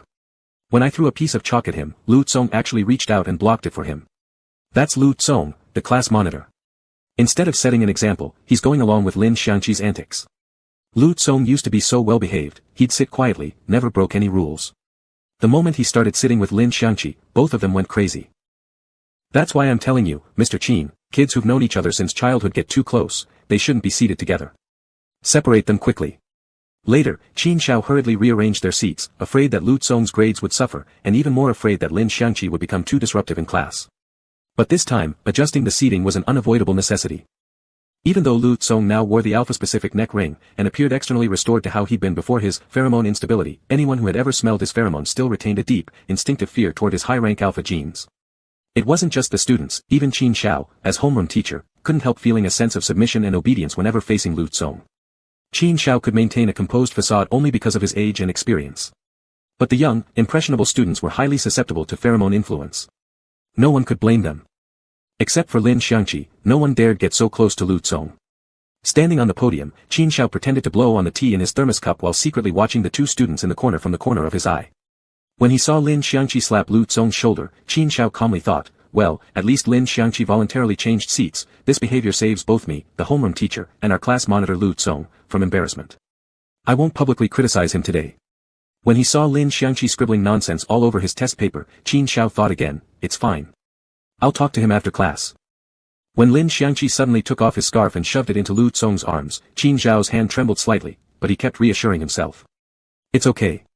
Given Lu Tsong's current academic standing, being distracted for a moment won't matter much. But then he watched as Lu Tsong set down his pen, calmly smoothed out the scarf, carefully wrapped it twice around Lin Xiangqi's neck, tucked in the gaps neatly, and then casually stroked Lin Xiangqi's head before resuming his exam. Meanwhile, Lin Xiangqi lazily rested his chin on Lu Tsong's left arm, eyes glued to Lu Tsong's writing, occasionally yawning and smearing tears from the yawn onto Lu Tsong's school uniform. At that exact moment, Qin Shao finally snapped. With a loud thud, he slammed his thermos down, causing the entire class to look up. Lin Xiangqi jolted upright, startled, staring back at Qin Shao with wide, round eyes filled with nervous innocence. Lin Xiangqi, Lu Tsong, come with me to the office. Qin Shao swept his gaze across the classroom. Everyone else keep working. The class representative keeps discipline in check.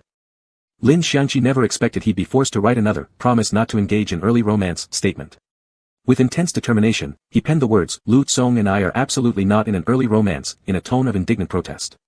He turned his head and glanced at Lu Tsong, and nearly fainted from frustration. Because on Lu Tsong's paper, it read, "I promise that early romance will not affect our studies." Taking advantage of Qin Zhao's distraction, Lin Xiangqi kicked Lu Tsong hard and gave him a sharp, warning glare. Lu Tsong feigned incomprehension, merely quirking his lips into a slight smile. Gritting his teeth, Lin Xiangqi reached out to snatch the paper, intending to correct it. But Lu Tsong pressed his hand firmly over the sheet, refusing to let go. Just as Lin Xiangqi was about to erupt, he suddenly heard Qin Zhao clear his throat and say, "Lin Xiangqi, you go back first.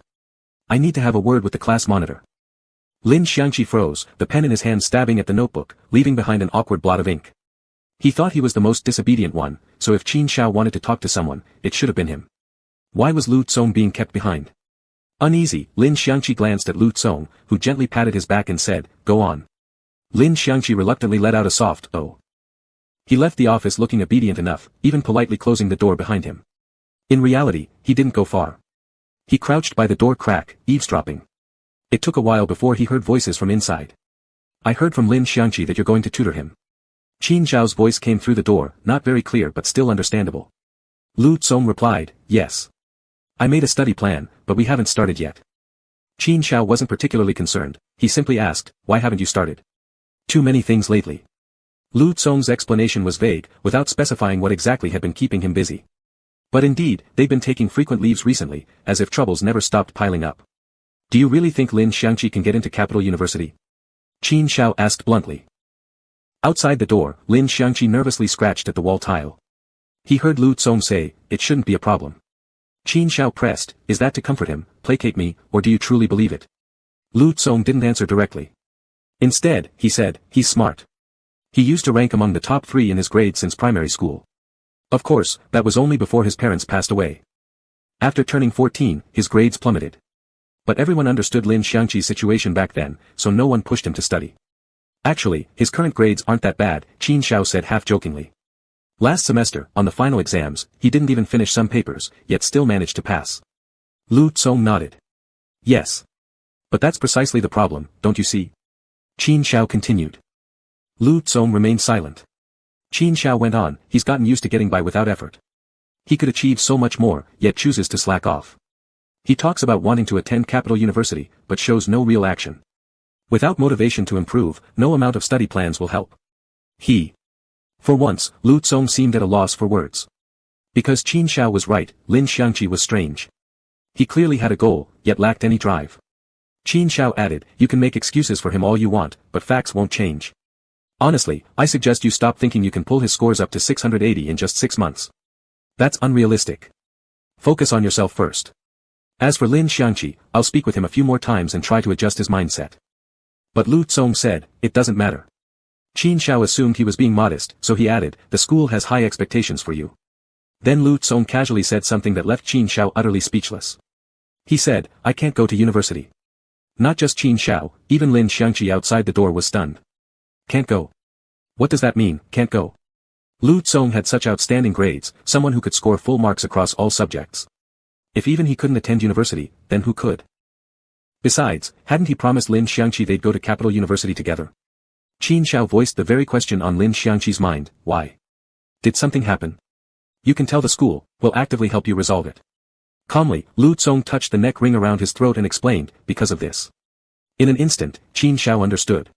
"Because your pheromone test results won't pass the university health screening?" "More or less."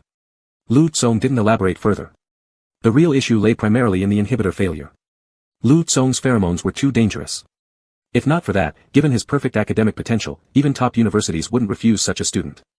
But the inhibitor's failure meant Lu Tsong would remain an unstable element from now on. And wearing the neck ring indicated he was an alpha requiring special supervision. Even with perfect scores, ordinary universities would hesitate to admit someone like him. After hearing this, Qin Zhao felt completely hollow inside. Though Lu Tsong would still take the college entrance exam, and his scores were crucial for their school, a student this exceptional being unable to attend university struck anyone as tragic. Tragic beyond words. Yet Lu Tsong remained calm. "It's fine." Qi had already secured a special position for him at the Research Institute, mainly involving support work for military weapon development projects related to pheromones. Though there wasn't much real responsibility handed over, it granted him the title of researcher. If Lin Xiangqi successfully got into Capital University, Lu Tsong could immediately accept the offer from their side and, half a year later, apply for an opportunity to further his studies at one of the Alliance-affiliated universities. By then, he would eventually enter Capital University, just through a more complicated route. But that didn't matter much to Lu Tsong. The outcome remained unchanged. After hearing this, Qin Xiao frowned deeply. It sounds like all your plans revolve entirely around Lin Xiangqi's situation. Lu Tsong didn't deny it. Are you even interested in working at the research institute? Qin Xiao asked. Lu Tsong, can't say I am. Qin Xiao, then how can you make such a decision so easily? It's not easy, Lu Tsong said lightly, glancing at Qin Xiao. When I realized I couldn't directly enroll in Capital University, I felt helpless too. I was afraid he'd give up on Capital University, or even on taking the college entrance exam, because of me. I thought about it a lot before settling on this plan. Qin Xiao suddenly felt choked with frustration. In the end, you've never once considered yourself. Lu Tsong seemed genuinely puzzled by Qin Xiao's words. He paused, then asked, is the Alliance Central Research Institute really that bad? Qin Xiao was startled. Of course not. It's a place only the smartest people in the world can get into. Lu Tsong smiled faintly. Then why do you pity me? Many things in life are far too easy for me. Getting into university or finding a job is the least significant part. It sounded arrogant and hateful, but it was the truth. Qin Xiao hadn't known until now just how influential Lu Tsong's mother was within the alliance. Surely, she wouldn't let her son end up without a future. What truly made Qin Xiao regretful wasn't that Lu Tsong couldn't attend university normally, rather, it was. He felt that both Lu Tsong and Lin Xiangqi still didn't understand what kind of future they actually wanted. Lin Xiangqi's confusion was shallow and obvious, anyone could see he hadn't figured many things out yet, so it was natural he sometimes struggled to make choices. But Lu Tsong's confusion ran deep. He had the most perfect plans, the most thorough preparations, but he didn't know what ultimate result he was striving for. He did all this simply because this outcome was the one Lin Xiangqi would find easiest to accept. Among all his students, Lu Tsong had always left Qin Xiao with the best impression. He was exactly the type anyone with eyes could tell would achieve great things in the future. And indeed, Lu Tsong was consistently outstanding, in character, integrity, and academics. He always gave off an air of effortless mastery, making people mistakenly believe he had everything under control. But only now did Qin Xiao realize, no one is perfect. Even Lu Tsong had his stubborn, awkward side. 10 minutes before the class ended, Lu Tsong returned to the classroom with Qin Xiao. Qin Xiao quickly went over the answers with everyone. When Lu Tsong sat back down, he caught sight of Lin Xiangqi's paper filled with handwriting and froze slightly. Lin Xiangqi looked up and grinned at him. What were you two talking about? Took you forever to come back. My hand's sore from writing. As he spoke, he stretched out his hand toward Lu Tsong, asking silently for a massage. Lu Tsong didn't refuse. He took the hand, gently rubbing the palm with his thumb. After checking answers, Lin Xiangqi proudly handed his paper to Lu Kong, only got one wrong, a memorization slip-up. And I didn't finish the last reading comprehension. Do you think I can still get into Capital University like this? Lu Tsong glanced quickly, it was indeed only one mistake, though this subject wasn't particularly difficult for Lin Xiangqi anyway. He praised lightly, impressive. The bell rang. From afar, Chen Qiutian called out, cheesy. Let's hit the convenience store. Lin Xiangqi usually loved going to the convenience store, sometimes buying a coconut drink or some snacks, other times going for no reason at all, just wanting a walk in some fresh air. But today, he declined, I need to review. You go by yourself. Chen Qiutian and several other boys erupted into monkey-like hoots. Whoa! Our brother Cheesy is getting serious about studying. Lin Xiangqi ignored them, carefully organizing his books and taking out the ones needed for the next class. Lu Tsong watched him silently, saying nothing. Lin Xiangqi said, lend me your notes. Lu Tsong handed them over. He watched Lin Xiangqi flipping through from the first page, quickly, efficiently, barely pausing even at complex formulas. He spent the entire 10-minute break buried in study, only looking up once to ask, I don't get this part. Will it be on the test? Lu Tsong said that the topic wasn't going to be on the exam, he had figured it out himself and jotted it down at the back, nothing important. Lin Xiangqi nodded and continued reading until the class bell rang. Honestly, Lin Xiangqi suddenly becoming so serious would seem performative to an outsider. He was flipping through notes faster than someone reading a comic book, and the change from his usual self was so stark and abrupt, with no transition at all. But Lu Tsong knew Lin Xiangqi wasn't pretending, he was truly absorbed. Lin Xiangqi's sincerity and pretense were both easy to spot. When he focused on something, he became completely oblivious to anything around him. But when he was faking it, his eyes could practically spark with mischief. At first, Lu Tsong had only been suspicious. But after an entire afternoon of classes during which Lin Xiangqi remained intensely focused, never distracted, not once whispering or passing notes to Lu Tsong, he realized, something was off. Abnormal behavior always had a cause. Lin Xiangqi must have found out something. And the timing was too coincidental, right after his conversation with Qin Xiao. It wasn't hard for Lu Tsong to guess, Lin Xiangqi had overheard what he'd said in the office. Lu Tsong waited for Lin Xiangqi to confront him. He knew Lin Xiangqi wouldn't accept the truth, that because of his pheromone type, he couldn't take the college entrance exam. But the situation was complicated, irreversible. So Lin Xiangqi would likely feel guilty, burdened by remorse and pain. He might even say something like, if you can't go to university, then I won't either. Lu Tsong prepared himself mentally. He could tell Lin Xiangqi that joining the research institute was actually a great choice. He could pursue further studies at an affiliated university for 2 years, and they'd still be together every day as always, same routines, same schedule. They could even buy an apartment in the capital, live together, and even after Lu Tsong returned to the institute in 2 years, they'd only be apart during the day and come home to each other every night. He'd thought of everything, even the tone he'd used to comfort Lin Xiangqi. But Lin Xiangqi never asked. He didn't ask anything at all. Instead, Lin Xiangqi grew more motivated, almost as if he was determined to become the top scorer in the alliance through sheer effort alone. His pen scratched across the paper non-stop. The only times he actively spoke to Lu Tsong were to ask, why is this problem solved this way? After Lu Tsong explained, Lin Xiangqi grasped it quickly, applied the logic to similar problems, and rarely made mistakes. That evening, when they got home, Lin Xiangqi said outside the courtyard, I'm going to take a shower and then come find you. At that moment, Lu Tsong assumed he finally wanted to talk. But the entire night passed. Lin Xiangqi kept studying. Though he was smart, he'd fallen far behind in his studies before, so there were many unfamiliar concepts in his notes. He turned Lu Tsong into a human e-reader. Whenever he encountered something unclear, he'd poke Lu Tsong. Lu Tsong had originally planned to help Lin Xiangqi start from the basics, but instead, Lin Xiangqi pushed forward at his own rapid pace. Lu Tsong never got the confrontation he was waiting for. And it wasn't just that night. In the days that followed, Lin Xiangqi maintained his enthusiasm for studying, and his silence about Lu Tsong's inability to attend university. So gradually, Lu Tsong began to doubt himself. Maybe Lin Xiangqi hadn't heard anything at all. Maybe he'd simply become passionate about studying overnight. Otherwise, how else could one explain why, after learning Lu Tsong couldn't go to university, Lin Xiangqi worked even harder? The December monthly exam came, and Lin Xiangqi unsurprisingly yet impressively emerged as the most improved student in the class. Though he hadn't miraculously jumped 200 points, progressing from the previous comprehensive score of 400-something to 580 was already astonishing. Considering Lin Xiangqi's grades had always been unstable, and that he'd occasionally scored over 500 before, Qin Xiao, though clearly pleased, tried to remain composed. Keep it up. That's what matters. You're smart, but too impulsive. If you can maintain this level by the final exams, then it'll prove your progress is real. Lin Xiangqi declared confidently, no problem. If I don't slip back by the finals, can I get a reward? Qin Xiao said generously, sure. Lin Xiangqi, you sure? Qin Xiao, of course. Lin Xiangqi, then I won't do my winter break homework. Qin Xiao. Before Qin Xiao could object, Lin Xiangqi had already darted away. As for Lin Xiangqi's improvement, Lu Tsong wasn't sure whether he should be happy or not. Of course, he wanted to praise him, because Lin Xiangqi really had worked hard these past days. But Lu Tsong could never figure out what purpose Lin Xiangqi's transformation was meant to serve. And there was one more thing Lu Tsong noticed. Lin Xiangqi seemed to be contacting Tang Luyu in secret. Although that wasn't quite accurate, because he wasn't exactly hiding it. Sometimes, right in front of Lu Tsong, Lin Xiangqi would send messages to Tang Luyu. Yet since Lin Xiangqi had already recovered from his illness, there didn't seem to be any real need for such frequent contact with Tang. Lu Tsong did ask him once, what are you talking to Dr. Tang about? Lin Xiangqi's answer was both simple and complicated, we talk about your heat cycle, and also about alpha and omega pheromones. This response left Lu Tsong at a loss.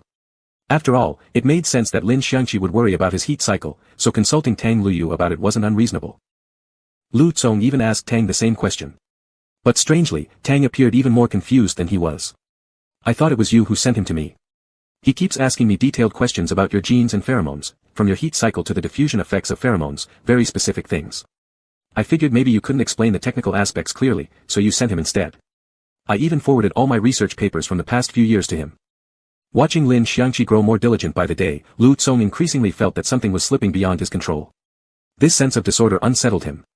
Lu Tsong had always believed he understood Lin Xiangqi. From their first meeting at age 5 until now, over 10 years, he had matured earlier than Lin Xiangqi, more serious-minded, more thoughtful, skilled at detecting subtle shifts hidden beneath people's expressions. Thus, he saw farther ahead and made every decision with greater caution. Lin Xiangqi was like a gemstone, light and transparent, naturally forming a beautiful, crystal-clear surface, inwardly innocent and pure, without impurities, easy to see through entirely. Lu Tsong had believed that, given how well he knew Lin Xiangqi, the path he'd chosen would be the one most acceptable to Lin Xiangqi, free of mistakes, and everything would unfold slowly, naturally, into an inevitable perfect outcome. It wasn't just about his plans after the college entrance exam, it applied equally to how he had always handled their relationship. From the moment he first recognized his feelings, to his decision to proceed gently and steadily, waiting for the right moment, Lu Tsong had remained rational throughout. He always knew his limits and never acted without certainty. Even though the realization of his feelings for Lin Xiangqi had come early, he could suppress them for long periods. Still, there was a time when Lu Tsong hadn't been so restrained. After entering high school, as his body matured further, the alpha heat cycles grew harder to control. He began using suppressants more frequently, and physical contact with Lin Xiangqi gradually became a torment, an indulgence of his secret desires. He often found himself staring blankly at Lin Xiangqi, reaching out unreasoningly to touch his hair, yet becoming cold and distant whenever Lin Xiangqi leaned closer, limiting himself to touching only the other boy's clothes. Qi was a mother who deeply respected her child's autonomy, but even she had once tried to persuade Lu Tsong to choose an easier path before his body reached uncontrollable extremes. You know yourself, your condition makes a military or political career the most suitable choice. In the military, you wouldn't have to suppress your pheromones so harshly, and the alliance government has paid close attention to you since birth. When you were little, you even promised us you'd consider trying. Whether his future led to politics, the military, or a research institute, Lu Tsong's genetic gifts would always open doors for him without need for conventional qualifications. Only here, staying in an ordinary school filled almost entirely with betas, did his powerful pheromones become a burden rather than an advantage. Back then, Lu Tsong's attitude had been difficult to interpret. At first glance, it might have seemed he wasn't absolutely determined. His tone was so casual it sounded like they were discussing lunch, expressing mild dissatisfaction without hostility. No, this is fine. Qi appeared to have expected this and didn't react strongly. In an ordinary family, giving birth to such an exceptionally gifted alpha would have sparked intense ambition. They would push the child toward the peak at all costs. But Qi Yi and Lu Hua had ambitions they chose to handle themselves. What they wanted, they would fight for. If they wished to climb to the top, they would do it on their own terms. They placed no excessive pressure on Lu Tsong, because he had already carried too much since birth. Those 5 isolated years in the sanatorium had filled them with guilt. So if, as he grew up, Lu Tsong wanted to pursue something of his own choosing, they wouldn't demand more. But Qi Yi knew that what Lu Tsong wanted might be hard to achieve, so she couldn't help but worry. She asked him, "What's the point of doing this?" Lu Tsong looked as if he had never considered the question before, his expression unusually blank. He understood what Qi Yi meant. Back then, Lin Xiangqi was still a beta.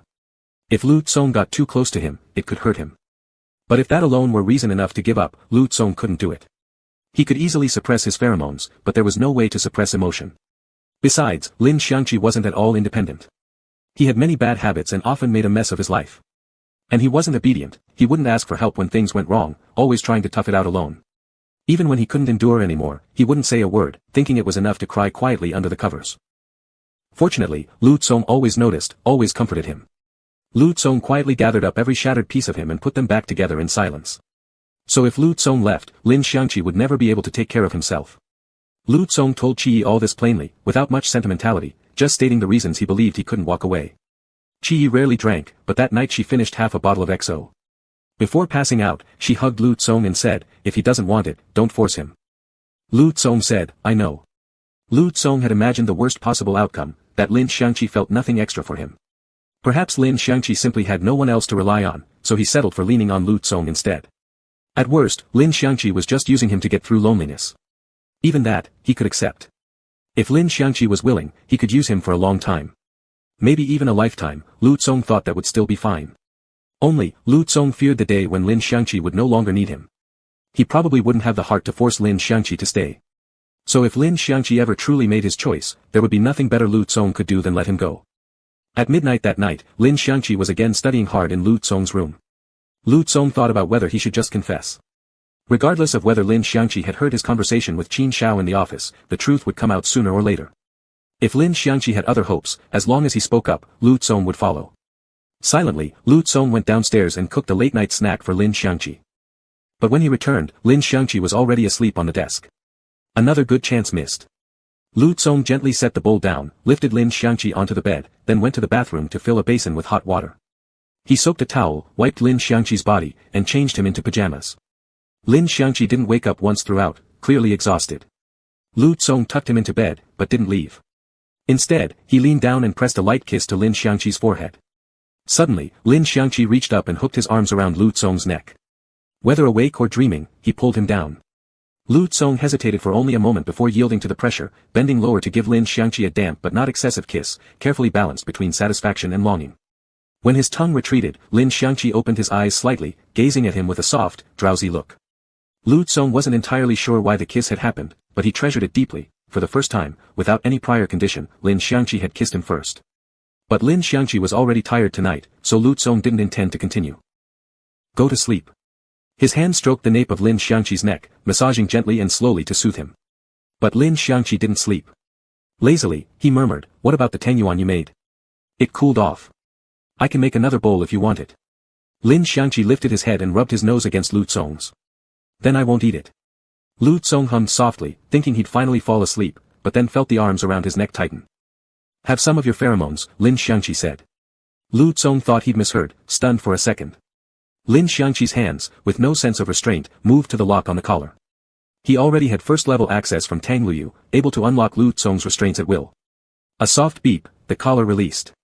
Lin Xiangqi touched the alpha's gland, already pounding wildly beneath the skin. "Hurry up," he said. "I'm hungry." The haze of confusion that had clouded Lu Tsong's sharp features began to dissipate slightly under Lin Xiangqi's touch, yet he still wasn't sure whether this moment was real or merely a hallucination born of too much suppressed desire. He released a small amount of pheromone. Lin Xiangqi let out a soft sigh and responded in kind with a sweet coconut fragrance. The fierce, sharp scent of the alpha was instantly softened by that sweetness.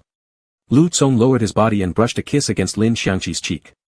A burning urgency surged through him, taut as a drawn bow, yet he still spoke calmly to the Omega in his arms, saying, "You should go to sleep." Lin Xiangqi's thick, long eyelashes fluttered. He moved closer to Lu Tsong, ducked his head, and fumbled with his hands for a long moment.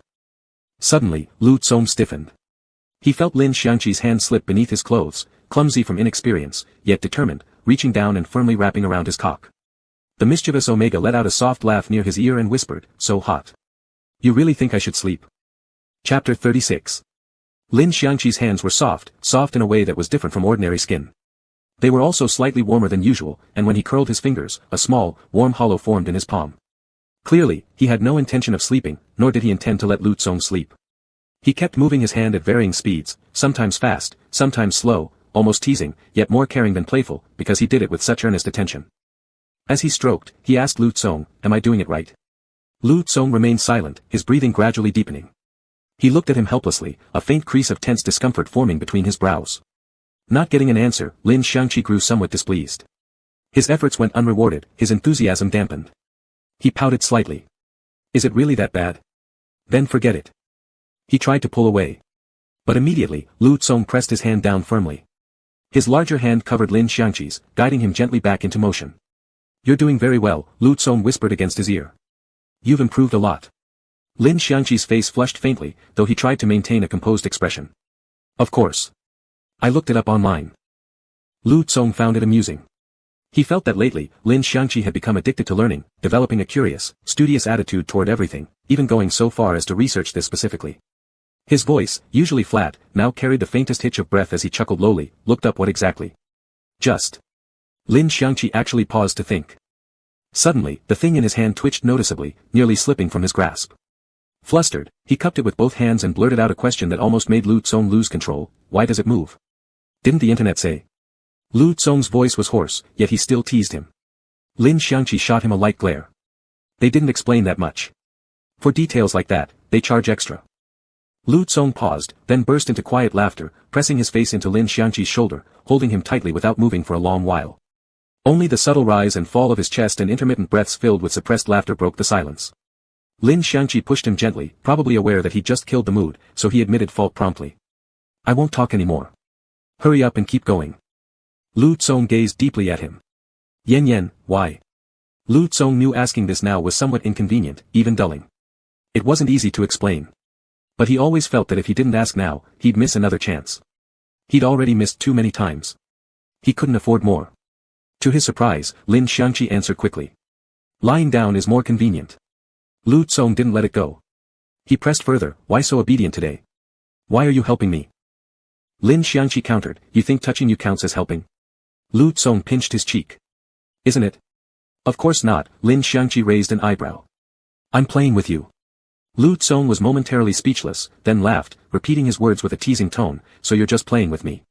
Will you let me play with you?" Lin Xiangqi tilted his chin up, leaning close to Lu Tsong's lips, but didn't kiss. Lu Tsong stared at him for a long time before murmuring, yes. Lin Xiangqi brightened instantly. He flicked out his soft, rosy tongue, brushing it lightly across Lu Tsong's lips. Good boy. I'll reward you.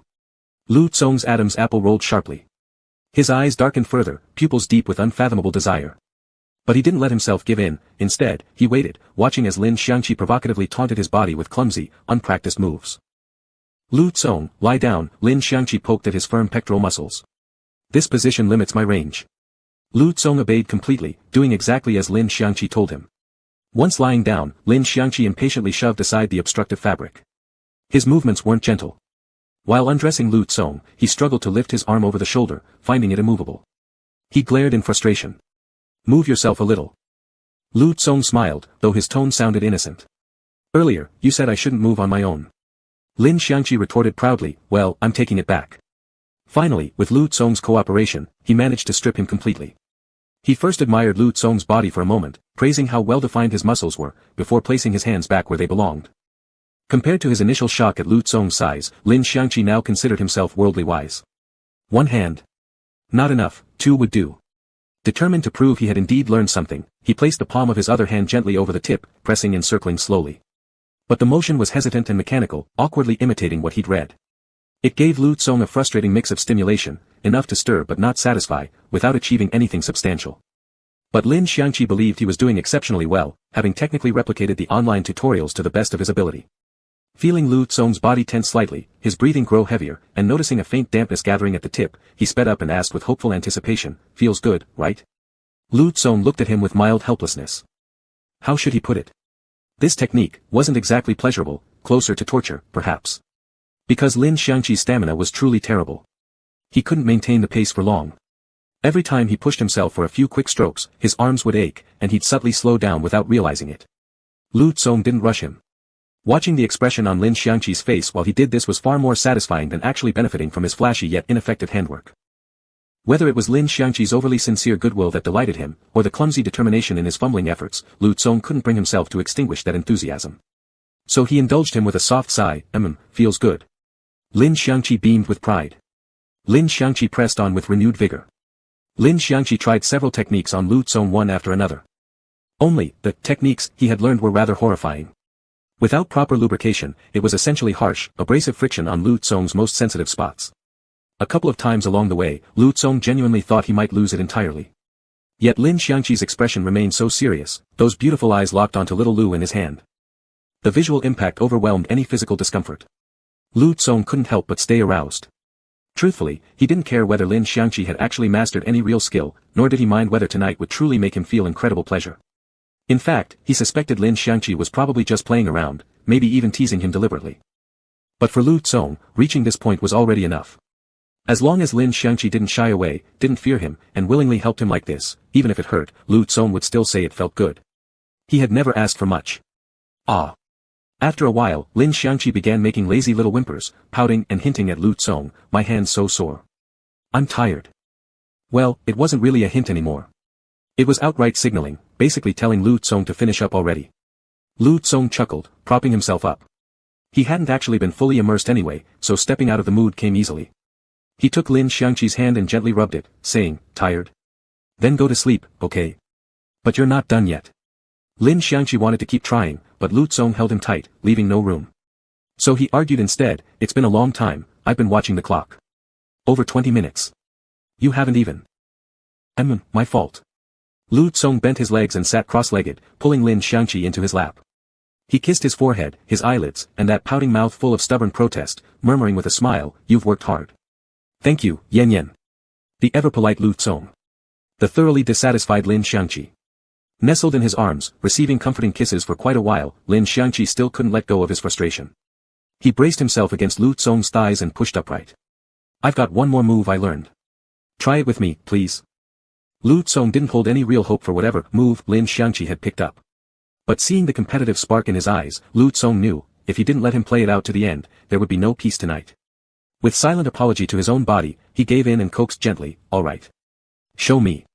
Anyway, manual techniques only had so many variations. And since Lin Xiangqi hadn't prepared anything else, just those two soft, uncalloused hands, he probably wouldn't do anything too extreme. Lu Tsong agreed purely to humor him. When Lin Xiangqi told him to lean back and sit against the headboard, Lu Tsong still wore his usual calm, composed expression. He knew Lin Xiangqi's capabilities were limited, it wasn't likely he'd need to brace himself against the headboard just to endure the stimulation. Still, he humored him and complied. The alarm clock on the nightstand read 12:48 a.m. Worried that Lin Xiangqi wouldn't get enough rest and would suffer tomorrow morning, Lu Tsong reminded gently, Yen, it's almost 1. Let's wrap this up soon. Before he could finish, he froze completely, gaze dropping sharply. Lin Xiangqi had opened his mouth, awkwardly attempting to take him in. Finding it slightly difficult, he reached out with one hand and flicked his tongue over the tip. When he heard Lu Tsong call his name, his tongue still rested there, and he struggled to lift his eyelids to look up, Lu Tsong found it nearly impossible to choose between reason and desire. His voice wavered, unsteady, you don't know how to do this. Don't force yourself. And yet, deep down, he should have known, once he said something like that, Lin Xiangqi would never back down. Hadn't he seen it before, even if he hadn't done it? Lu Tsong had done it to him last time. As someone who had personally experienced it, Lin Xiangqi should have learned just by watching. Besides, if he could understand math, how could he not figure this out? So Lin Xiangqi opened his mouth even wider, determined.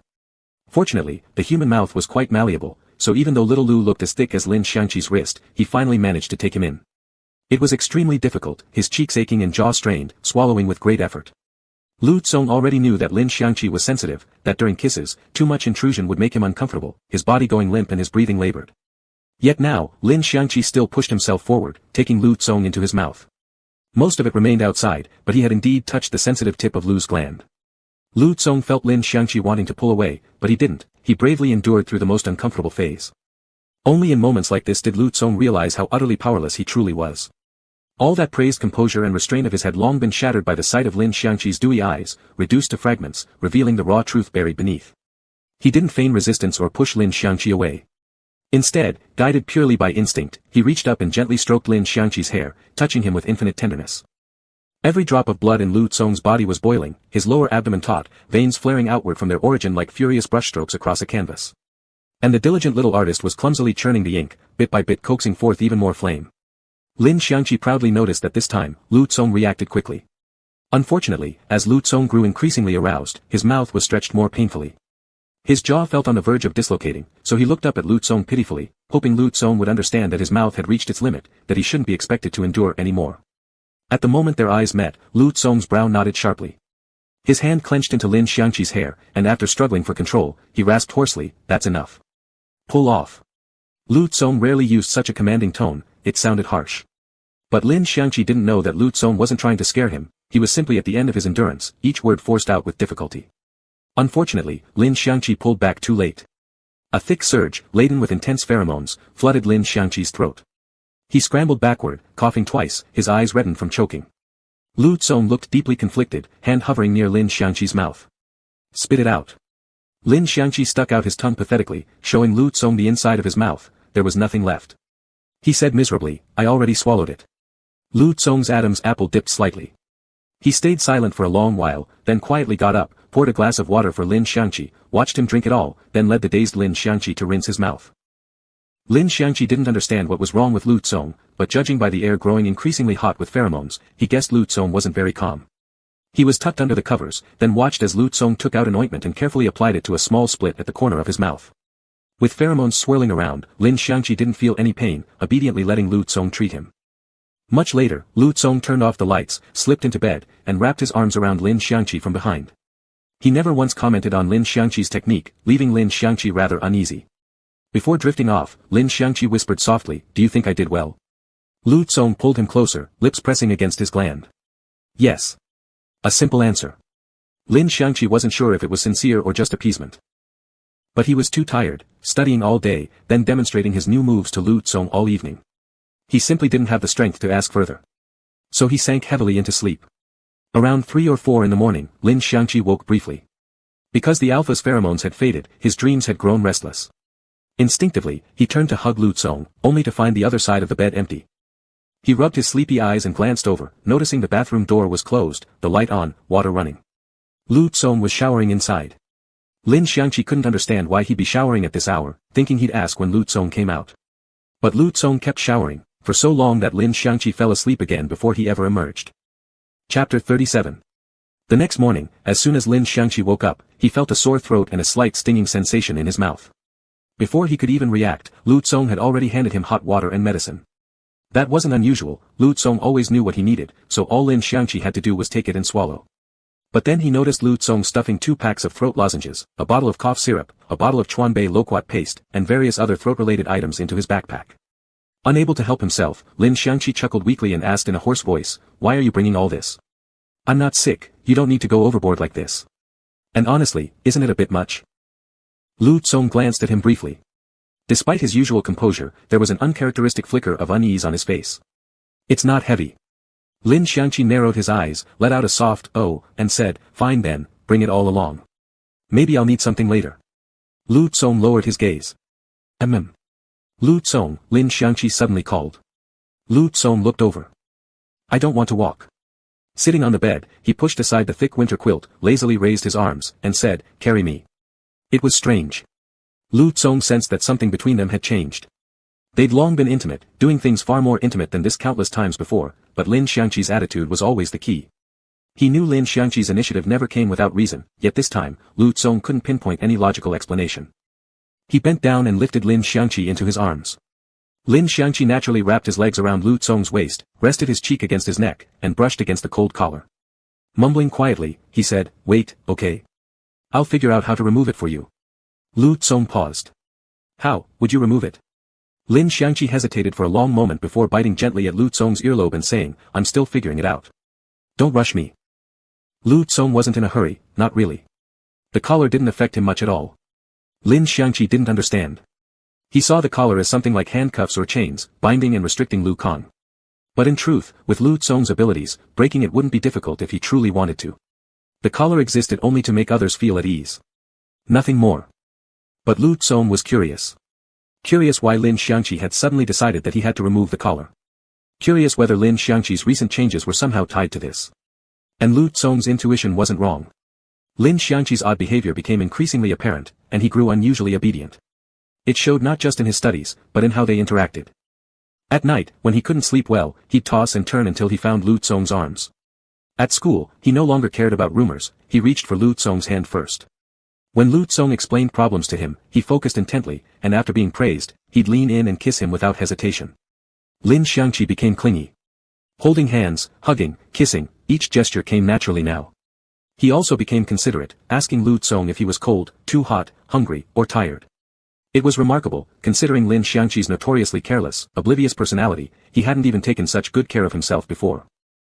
On top of that, he abandoned his old habit of saying one thing while meaning another. He began trying out straightforward, flirtatious remarks during their everyday conversations. While doing homework, he'd suddenly look at Lu Tsong and say, "I want to kiss you." Before bed, he might ask, "Do you feel like doing it today?" Sometimes he tried too hard, making suggestive lines sound stiff and rehearsed, but Lu Tsong still felt his heart flutter. That meant it wasn't all for nothing. What troubled Lu Tsong the most, though, was Lin Xiangqi's sudden interest in cooking. Lin Xiangqi had long been spoiled by Lu Tsong, used to having everything handed to him, never seeing cooking as something that concerned him. Partly because Lu Tsong was an excellent cook who had trained his palate to be picky, making ordinary food unappealing. Partly because Lin Xiangqi had a track record of cutting himself while peeling potatoes, rubbing his eyes after handling garlic, and tearing apart chili peppers barehanded, only to end up running around the house sobbing from the burn. So Lu Tsong generally kept him out of the kitchen. But one morning, before the alarm even went off, Lu Tsong was woken by acrid smoke. He rushed downstairs and found Lin Xiangqi flipping a pan in the kitchen. He watched as Lin Xiangqi turned 2 eggs into a charred mess, then sneaked the burnt remains into the trash with a sulky expression, pulled out his phone, and started watching beginner-level fried egg tutorials. His eyes understood, but when he tried again, the result was just as disastrous. Lu Tsong almost laughed, but mostly, he just felt helpless. He realized it now. Lin Xiangqi was actively, desperately learning how to treat him well. Although Lin Xiangqi had never really been unkind to Lu Tsong, he had never taken the initiative to do anything for him, especially when it came to daily life. Nearly everything, in fact, revolved around his dependence on Lu Tsong. That Lin Xiangqi had suddenly started doing these things was bound to spark speculation. Perhaps he was repaying Lu Tsong for all his past care, trying to treat him with equal tenderness and attentiveness. Only that he was terribly inept at it, so every attempt came out clumsy. Or perhaps, after learning about Lu Tsong's inability to attend university, Lin Xiangqi felt overwhelming guilt and wanted to compensate in other ways. Lu Tsong stood with his arms crossed against the kitchen doorway, watching as Lin Xiangqi's eyes turned red from smoke, struggling at the stove. He actually wanted to step forward and help, but in the end, he stayed silent, not wanting to interrupt. He didn't know what to say. Even though he was the smart one, the composed one, the one who always handled crises best, he was now the most tongue-tied of all. When Lin Xiangqi finally dumped the entire pot of oil into the trash with a miserable expression, he suddenly sensed someone behind him and turned guiltily, only to find no one at the doorway. Good. He breathed a quiet sigh of relief. At least Lu Tsong hadn't caught him wasting eggs. Lin Xiangqi had been visiting Tang Luyu's hospital every weekend for 2 weeks straight. Lu Tsong accompanied him each time, and Lin Xiangqi never refused or showed any sign of wanting to go alone. But once they arrived at the hospital, Tang Luyu would immediately assign Lu Tsong to undergo various tests, monitoring pheromone levels, physical checkups, and more. If Lu Tsong hesitated, Lin Xiangqi would fix him with such a reproachful stare that he had no choice but to comply. Despite feeling perfectly fine, he went through each procedure without protest. This time, it took another full hour. After removing the cluster of monitoring devices from his body, Lu Tsong nodded slightly at the doctor recording the data. "Where is Dean Tang?" he asked, not really caring about her location, but subtly seeking news of Lin Xiangqi. The doctor replied, "In her small office. The young boy who came with you is there too." Lu Tsong nodded, thanked her, and walked off. Tang Luyu had multiple offices, indulgently spreading herself across several rooms since the hospital was her own project.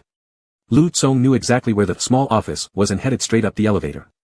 When he arrived, he found the door slightly ajar, not fully closed. He lifted his hand to knock, but then heard Lin Xiangqi's voice from inside. He was still so naive, so straightforward, asking the most astonishing question in the purest tone possible. "If a lifelong mark affects both parties' pheromones, does that mean if I were to form a lifelong bond with Lu Tsong someday, his pheromone strength would diminish?" Lu Tsong froze mid-motion. Before he could even decide how to face Lin Xiangqi after hearing such a question, his body had already made the choice for him. He silently stepped back half a step, positioning himself behind the cracked door, unnoticed by those inside.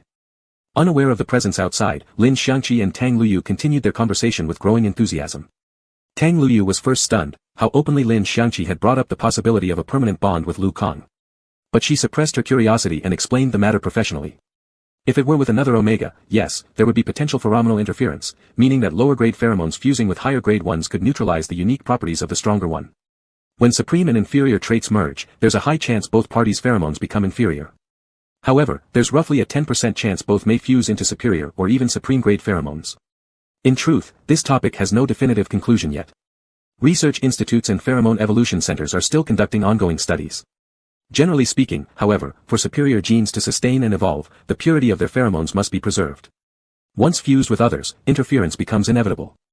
Lin Xiangqi listened intently, quickly grasping the crux of her words, "But both Lu Tsong and I are supreme alphas, and my pheromone compatibility with him is 100%.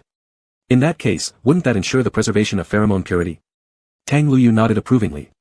"I'm glad you understand. That saves me a lot of explanation. Yes, your situation with Lu Tsong is different.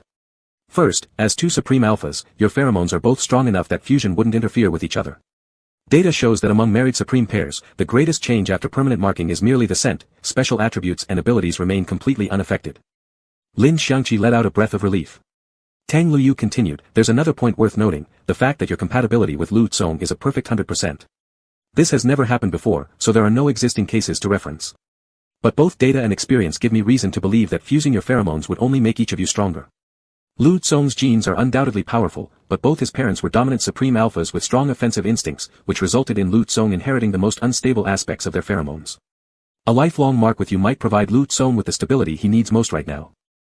In short, if Lu Tsong formed a permanent bond with Lin Xiangqi, the issue everyone had long worried about, his sensitive periods, would naturally resolve itself.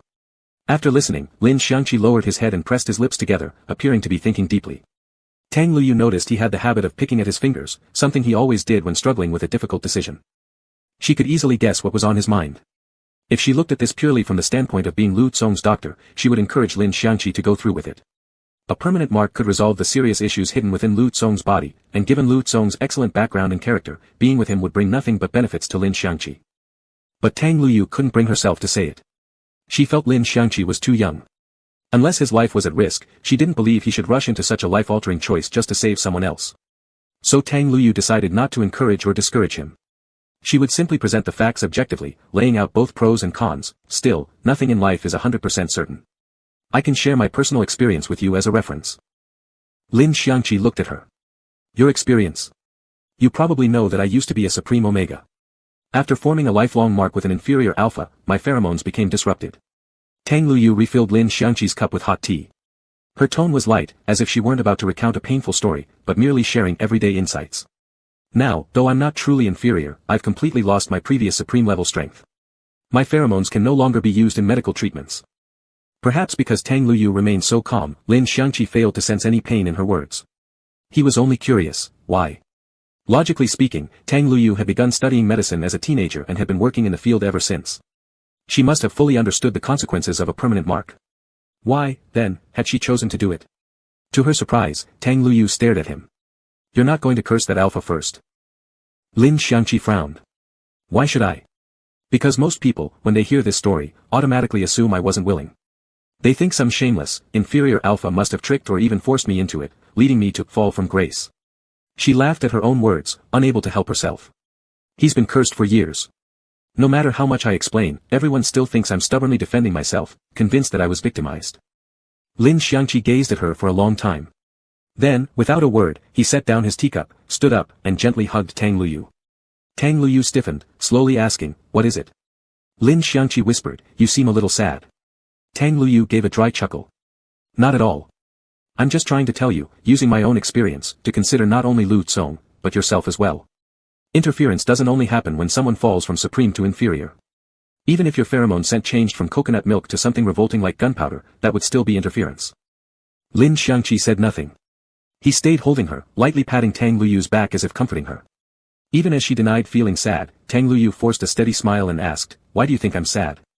Lin Xiangqi answered simply, you've been laughing the whole time. Logically, this wasn't something worth laughing about. Even if Tang Luyu truly didn't care, she should have spoken with calm detachment. But her laughter had been too bright, too excessive. Tang Luyu sighed.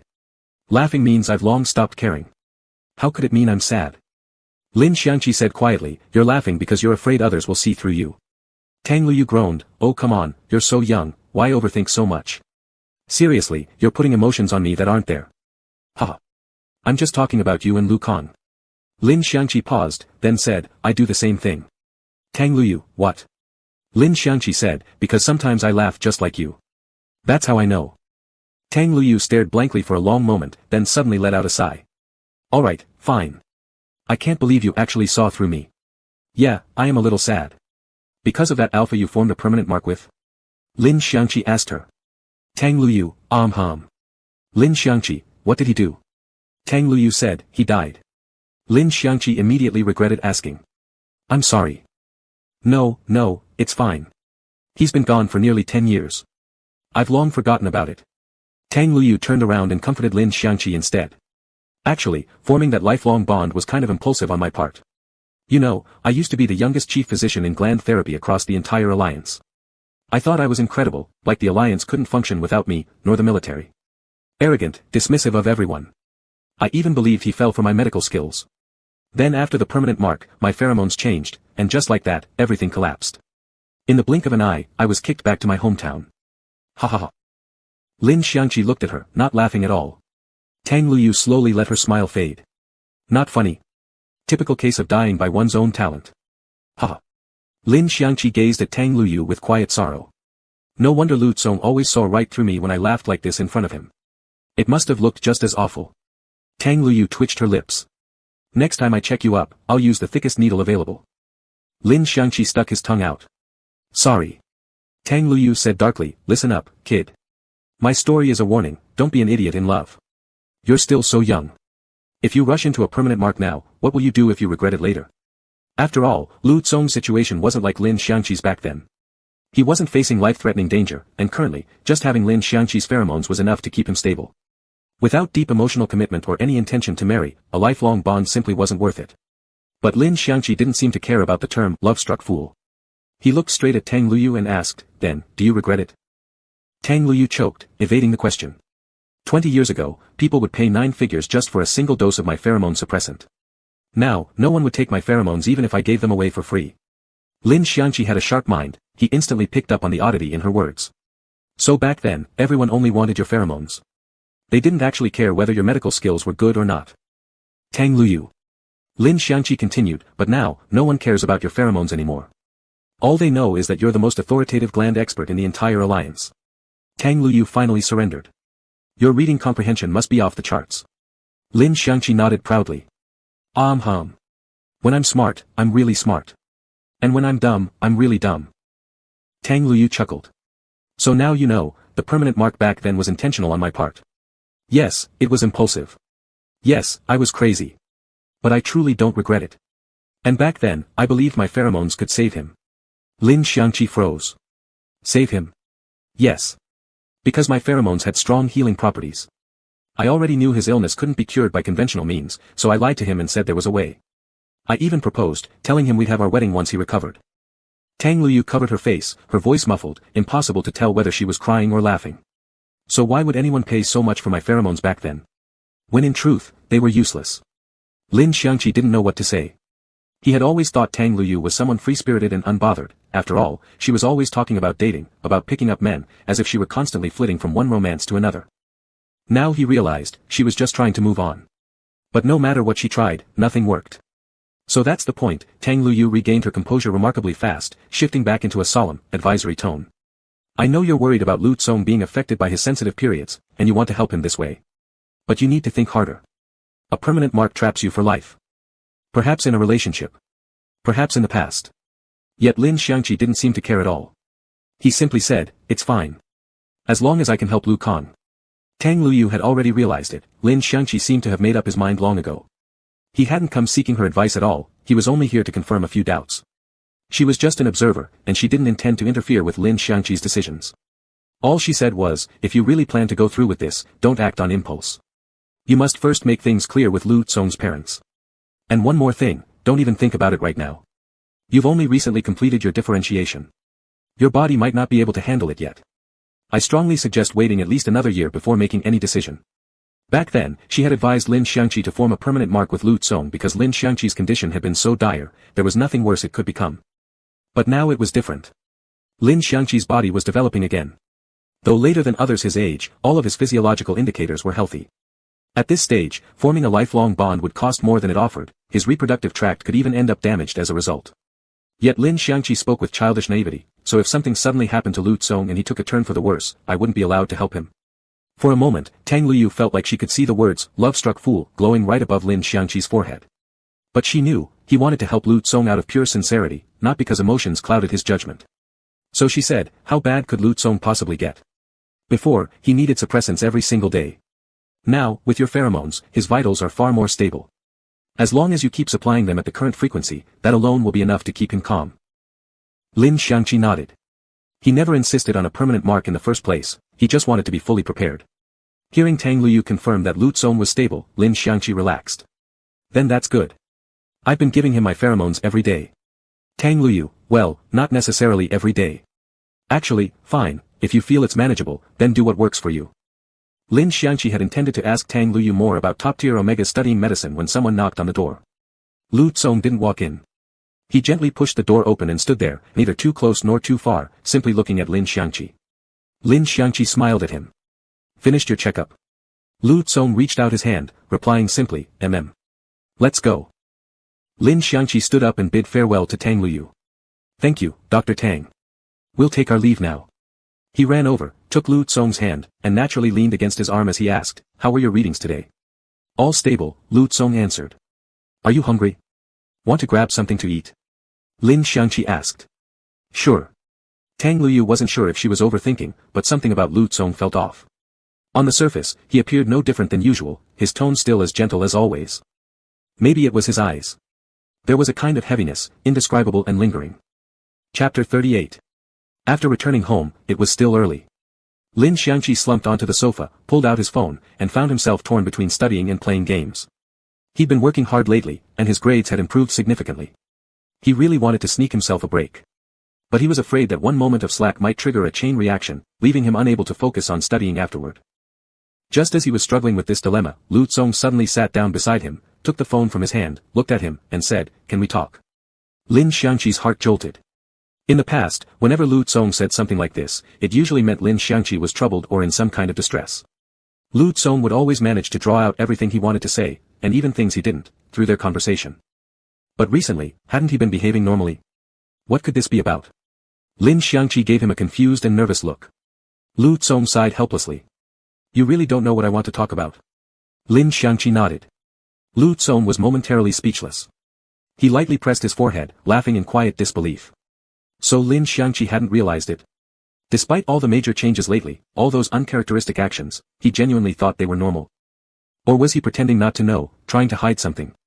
Lu Tsong brought out Lin Xiangqi's phone, looked at him, and asked, "May I?" Lin Xiangqi, though puzzled, nodded anyway. Lu Tsong unlocked the screen, opened the messages, and found the chat history between Lin Xiangqi and Tang Luyu. Until today, he had never done anything like this. He respected Lin Xiangqi and never spied on him. But Lin Xiangqi's behaviors lately had been too transparent, too easy to see through. At 8:26 a.m. today, Lin Xiangqi sent Tang Luyu a message. "Dr. Tang, are you busy today? I have a question to ask, about permanent markings and pheromone fusion." Earlier, he'd also messaged Tang Luyu about things beyond Lu Tsong's comprehension. How did you become a military doctor? Is it only possible through an invitation from the alliance government and the military department? As a high school student, what path can I take if I want to become a military doctor later? Can military doctors choose which unit or base they're assigned to? Can they stay permanently with one person? Besides that, Lu Tsong was surprised to find that Lin Xiangqi had also messaged his mother, Qi.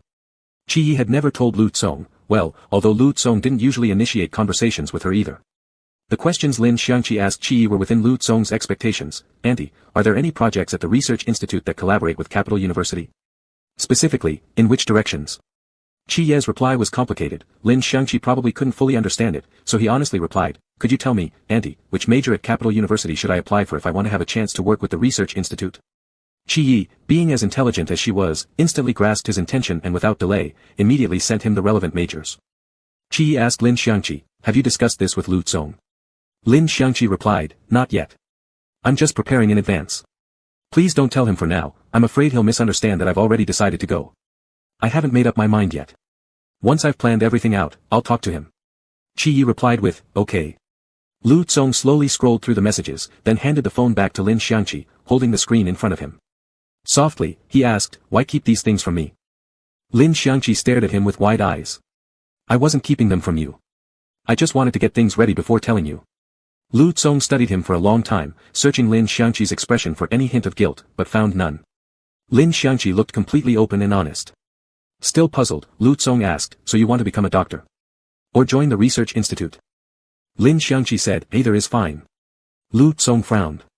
"Either?" Lin Xiangqi nodded. "Recently I've talked a lot with Dr. Tang. I think being a doctor is great. And did you know? Since I'm an elite Omega, I'll get bonus points if I apply for medical programs." Lu Tsong grew even more confused by Lin Xiangqi's meaning. He flipped back to the chat with Qi and asked again, "Then what about the research institute?" Lin Xiangqi explained, "There's a joint project between the Research Institute and Capital University, related to pheromone medicine. I've looked into it, Capital University's medical school gives me bonus points too.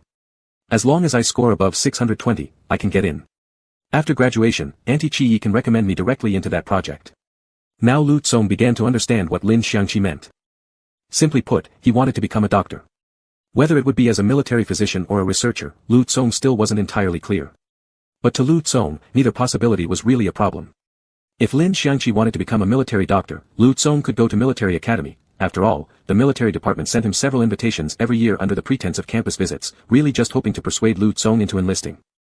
And if Lin Xiangqi wanted to go to the research institute, Lu Tsong could give that a try too, though as an alpha with such strong offensive pheromones, he might not be well suited for the pheromone medicine project, making it harder to get in. But if Lin Xiangqi wanted to go, he'd find a way. Lu Tsong quickly mapped everything out in his mind. Then suddenly, Lin Xiangqi said, "Lu Tsong, I asked Dr. Tang today, if we do a permanent marking, your pheromones could stabilize. It's just that right now it might still be a bit difficult. Wait for me a little longer. 1 year from now, we'll..." Lu Tsong cut him off. "You're making all these preparations, and then what?" Lin Xiangqi looked at him oddly. "Then we follow through with the plan, of course." Lu Tsong remained frowning. For the first time, he felt stupid, unable to understand what Lin Xiangqi was really saying. What did Lin Xiangqi actually want? What was he trying to do? Suddenly, it had become hard for Lu Tsong to tell. Hesitantly, Lu Tsong ventured one question, "You already know, don't you? That no university will admit me." Lin Xiangqi blinked, avoiding Lu Tsong's gaze. "Yes. I overheard it that day outside the office. I'm sorry. You injected excessive suppressants because of me, and now you can't attend university normally. I've wanted to apologize for a long time, but I thought just saying sorry wouldn't be enough. I needed to do something. So all your recent unusual behavior was because you wanted to do something? Lu Tsong finally asked the question aloud. Even the worst possible answer he'd imagined couldn't surpass this. All those acts of affection and flirtation, all because he felt the need to compensate. All the embraces and kisses rooted in guilt and remorse. Because he couldn't bear seeing Lu Tsong sacrifice so much for him, out of pity or tenderness, Lin Xiangqi decided to repay him as best he could. Unusual. Lin Xiangqi said confidently.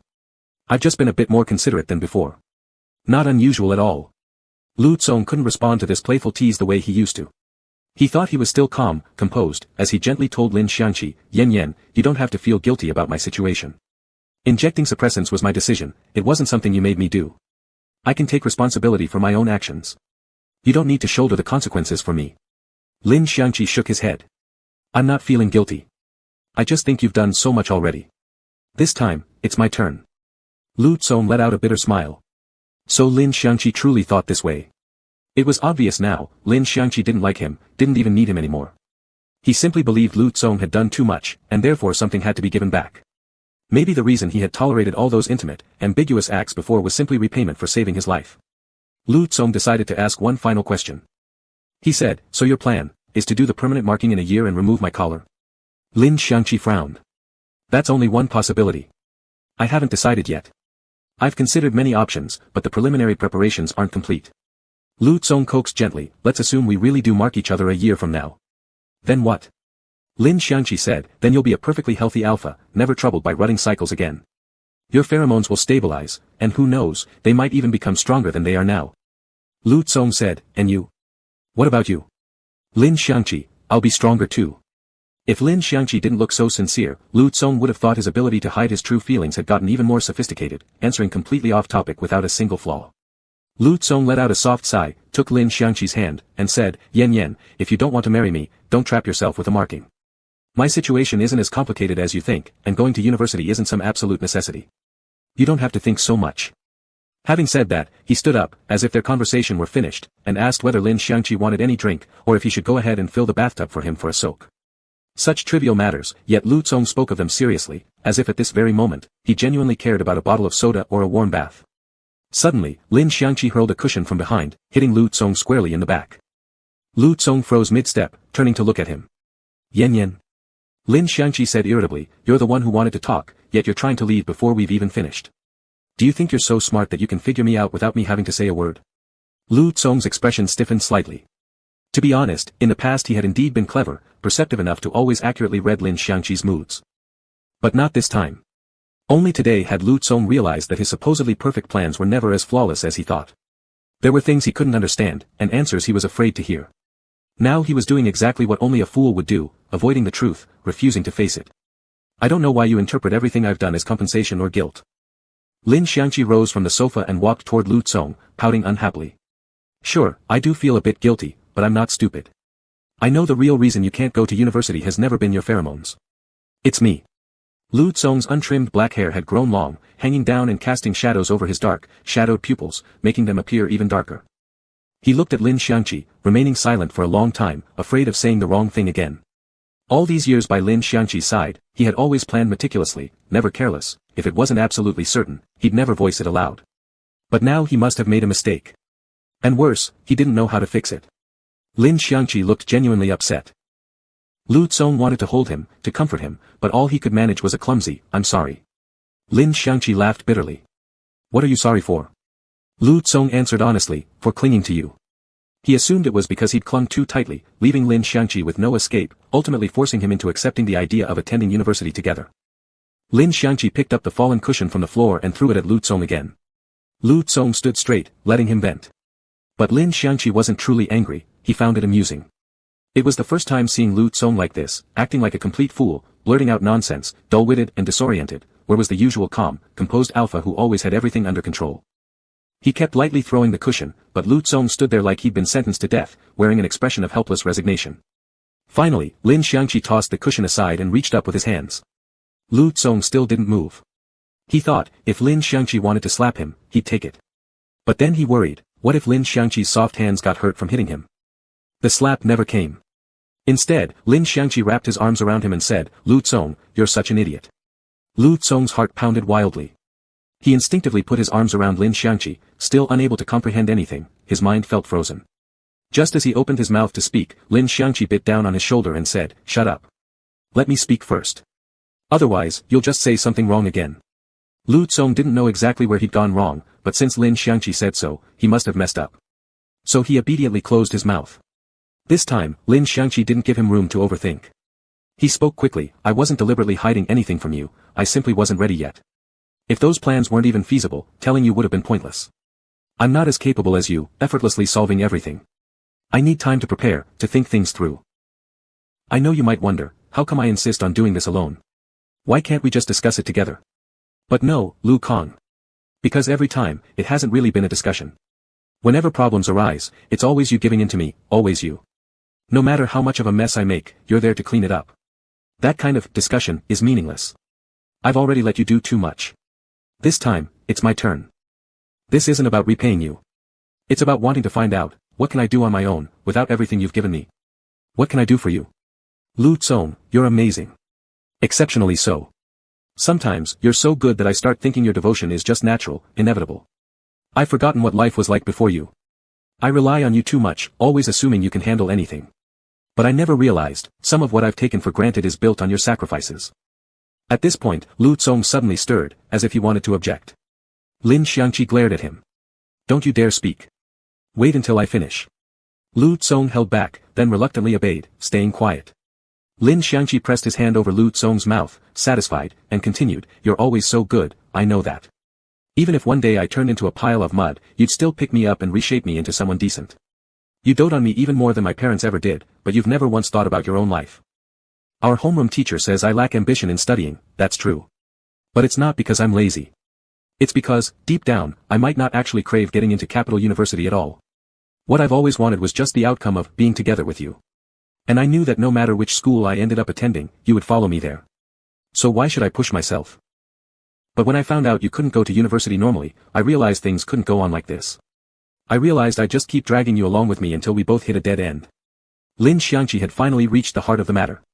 He hadn't rehearsed any of this, he didn't even know today would be the day he'd say these things. He was simply speaking as thoughts came to him. Lu Tsong looked like he desperately wanted to speak, but held himself back. He only stared at Lin Xiangqi with complicated eyes. Lin Xiangqi said, "You always say wherever I am, you'll be there too, but that's wrong, Lu Kong. Right now, neither of us truly knows what we really want. If I make the wrong choice, then you'll end up making that mistake with me. Of course, you'd say it doesn't matter, that even if the choice is wrong, as long as I'm there, you'll always have my back, right? But Lu Tsong, don't underestimate me. I, Lin Xiangqi, am not bad either. Once I set my mind to something, I can do it well." He lifted his chin proudly. This time, Lu Tsong couldn't hold back, he broke his command and spoke, "Of course you can do it. I've never underestimated you." Lin Xiangqi, "Sure." Lu Tsong closed his mouth. Lin Xiangqi took 2 deep breaths, then delivered his conclusion, "After I realized all this, I decided to change the status quo, to stop lazily depending on you. This time, I'll handle everything. And you, don't think about anything. Just make any choice you want, no matter what it is, I'll support you." Lu Tsong looked at him. He already had an idea of where this was going, but hearing it from Lin Xiangqi's mouth still stunned him. "Lu Tsong, if you want to join the research institute, I'll take the entrance exam for Capital University's medical school. Yes, we might see each other less during those years, but after graduation, I'll immediately enter the institute. We could work on the same path in the future. If you'd rather attend university normally, then let's do permanent marking. Dr. Tang told me to wait a year, it's not that long. We can consider retaking the exam or taking a half-year leave. Anyway, once permanently marked, your pheromones won't spiral out of control so easily. Without that barrier, Capital University will definitely welcome someone as exceptional as you. And if you choose the military academy, I'll apply with you." I asked Dr. Tang, "Applying for medical programs in military schools might be difficult for ordinary people, but coincidentally, I'm an elite type Omega. As long as my scores are high enough, I get many privileges. In military academies, everyone has stronger resistance to pheromones than regular betas. You won't have to suppress yours anymore." Lin Xiangqi smiled slightly. "In the future, if you go to the battlefield, I'll be your best doctor." Lu Tsong stared at him. The words were shocking enough, yet his expression remained calm, as if afraid that any strong reaction might startle Lin Xiangqi awake, causing him to take it all back. Lin Xiangqi, having poured it all out, felt much lighter inside. These plans were still barely seedlings. With his current grades, there was no guarantee he could get into a military academy or Capital University. Yet the more he spoke, the more confident he became, as if this time, it really would be Lu Tsong who leaned on him. Lu Tsong, our relationship shouldn't be about one person always accommodating the other, or one person inevitably following. We should set off together, walk out of this tiny, confined world, move forward, go farther. Trust me, I won't mess this up. Right now, maybe we don't have grand ambitions or noble ideals. That's fine. Life is long. We'll go looking. As we walk, we'll search. When we find our path, we'll climb that peak together. If we don't, we'll just sunbathe on our little road. That's good too. By this point it was already stirring enough, but seemingly struck by sudden inspiration, Lin Xiangqi added one final line, Lu Tsong, the world didn't originally write us a perfect ending. Now, let's write it ourselves. Chapter 39. Lu Tsong was deeply moved by Lin Xiangqi's final words, though he didn't know why. It should have been nothing more than an overly poetic and sentimental metaphor, yet Lu Tsong felt as if something had struck his heart violently, leaving him stunned and unable to recover for a long while. For Lin Xiangqi, speaking so much in one breath wasn't easy either. After all, these were things he could never have calmly expressed in the past. He'd been a coward for too long, standing tall now and delivering such a long monologue made him feel as if he'd squeezed his very soul out. Now, he felt significantly lighter, and smiled. I don't know why I can only say all this today. Maybe in the past, I always wanted to leave myself some room for retreat, thinking that if I didn't speak up, there'd still be room to turn back. Or perhaps it was because I was afraid, because I'd grown too accustomed to passively accepting everything you gave me. I always thought you were omnipotent, capable of handling anything, so I recklessly handed you every hardest question. When I'm with you, I feel safe enough that I never wanted anything to change. I feared that even the smallest shift might bring unforeseeable consequences. So I stayed put, avoided planning for the future, and deceived myself into wanting our relationship to remain exactly as it was. But I've known all along that running away only delays the inevitable. What I should do is accept change openly. People need to move forward, no matter whether the future is good or bad, it will come anyway. And change isn't necessarily bad, right? He smiled at Lu Tsong as he asked, unaware that tears had begun to fall. Perhaps it was because those closely guarded, unacknowledged feelings he'd kept sealed for so long had finally been spoken so freely and effortlessly today, bringing an uncontrollable sense of relief. It was also in this moment that Lin Xiangqi realized, those feelings he had evaded, suppressed, and nearly voiced but never finished, they had never diminished at all. And today, he had finally said them to Lu Tsong. Lu Tsong reached out to wipe away his tears, pulled him close, and replied to Lin Xiangqi's words, I promise you, every single day ahead will be better than the days behind. So don't worry, Yan Yan. Lin Xiangqi nodded, burying himself in Lu Tsong's arms and quietly waiting for a moment. Today, he'd surprisingly said so many things, he believed Lu Tsong would respond with even more words. But after waiting and waiting, nothing came. Had Lu Tsong actually not been shocked at all? He'd just said one sentence, and that was it. Was what he said not impactful enough? Or did Lu Tsong simply not understand? Lu Tsong, don't you have anything else to say? Lin Xiangqi prompted, somewhat dissatisfied. Say something, share your thoughts. Lu Tsong said, I'm thinking. Lin Xiangqi, thinking about what? Lu Tsong, your last paragraph. Lin Xiangqi waited expectantly, my last paragraph. Was it especially inspiring, touching, moving, heart-wrenching? Lu Tsong, it seems like a hint. Lin Xiangqi, huh? What hint? He wasn't aware of giving any. He had merely expressed his thoughts quite literally. What kind of hint could that have been? The next moment, Lu Tsong suddenly pressed his lips close and said, even though you already know, I still need to say it once more, seriously and clearly, Yan Yan. I love you. I've loved you for a very long time, since before I even understood what love was. I couldn't help it, I liked you, loved you, wanted you, helplessly and completely. So. Lin Xiangqi quickly covered his mouth. Alright, I get it. Don't suddenly say such mushy things. Lu Tsong gently removed his hand and firmly finished the last sentence, so, Yan Yan, will you be with me? Lin Xiangqi turned bright red. Why on earth did we suddenly jump from talking about college to this? Not sudden, Lu Tsong reminded him. You're the one who said you used to fear change, so you wanted to keep our relationship as it was. But now you're not afraid anymore, you want to move forward. So, Yan Yan, you've already decided to accept me, haven't you? Lin Xiangqi, He had said that, but he certainly hadn't meant it as a signal for Lu Tsong to confess, He was merely being honest about his feelings. But perhaps his feelings were exactly what Lu Tsong had just described. The desire to be brave. The willingness to embrace change. Lin Xiangqi hesitated, looking at Lu Tsong, then ruined the mood entirely by saying, but, dating too early isn't good, right? Their signed pledge was still in Qin Zhao's hands. Not good. The school doesn't encourage early relationships, and as students, I don't support secretly dating behind the teachers' backs, Lu Tsong said seriously. Lin Xiangqi's face instantly fell. He shoved Lu Tsong hard. Then why did you even talk about being together? Are you just messing with me? How annoying. Not annoying at all, Lu Tsong replied calmly. Yen, this isn't an early romance. We're going to get married, openly and officially. Generally speaking, if a pair of AOs were confirmed to have a compatibility rate exceeding 95%, it was commonly assumed that they would inevitably end up together and form a family. It wasn't just due to pheromonal attraction, but also because the Alliance Pheromone Evolution and Development Center had long ago released a study, when an extreme alpha paired with a low-grade omega, their pheromones would be neutralized by the latter, ultimately degrading into subpar pheromonal strength. However, when two extreme alphas came together, their pheromones would merge into something far superior. Extreme alphas were extremely rare.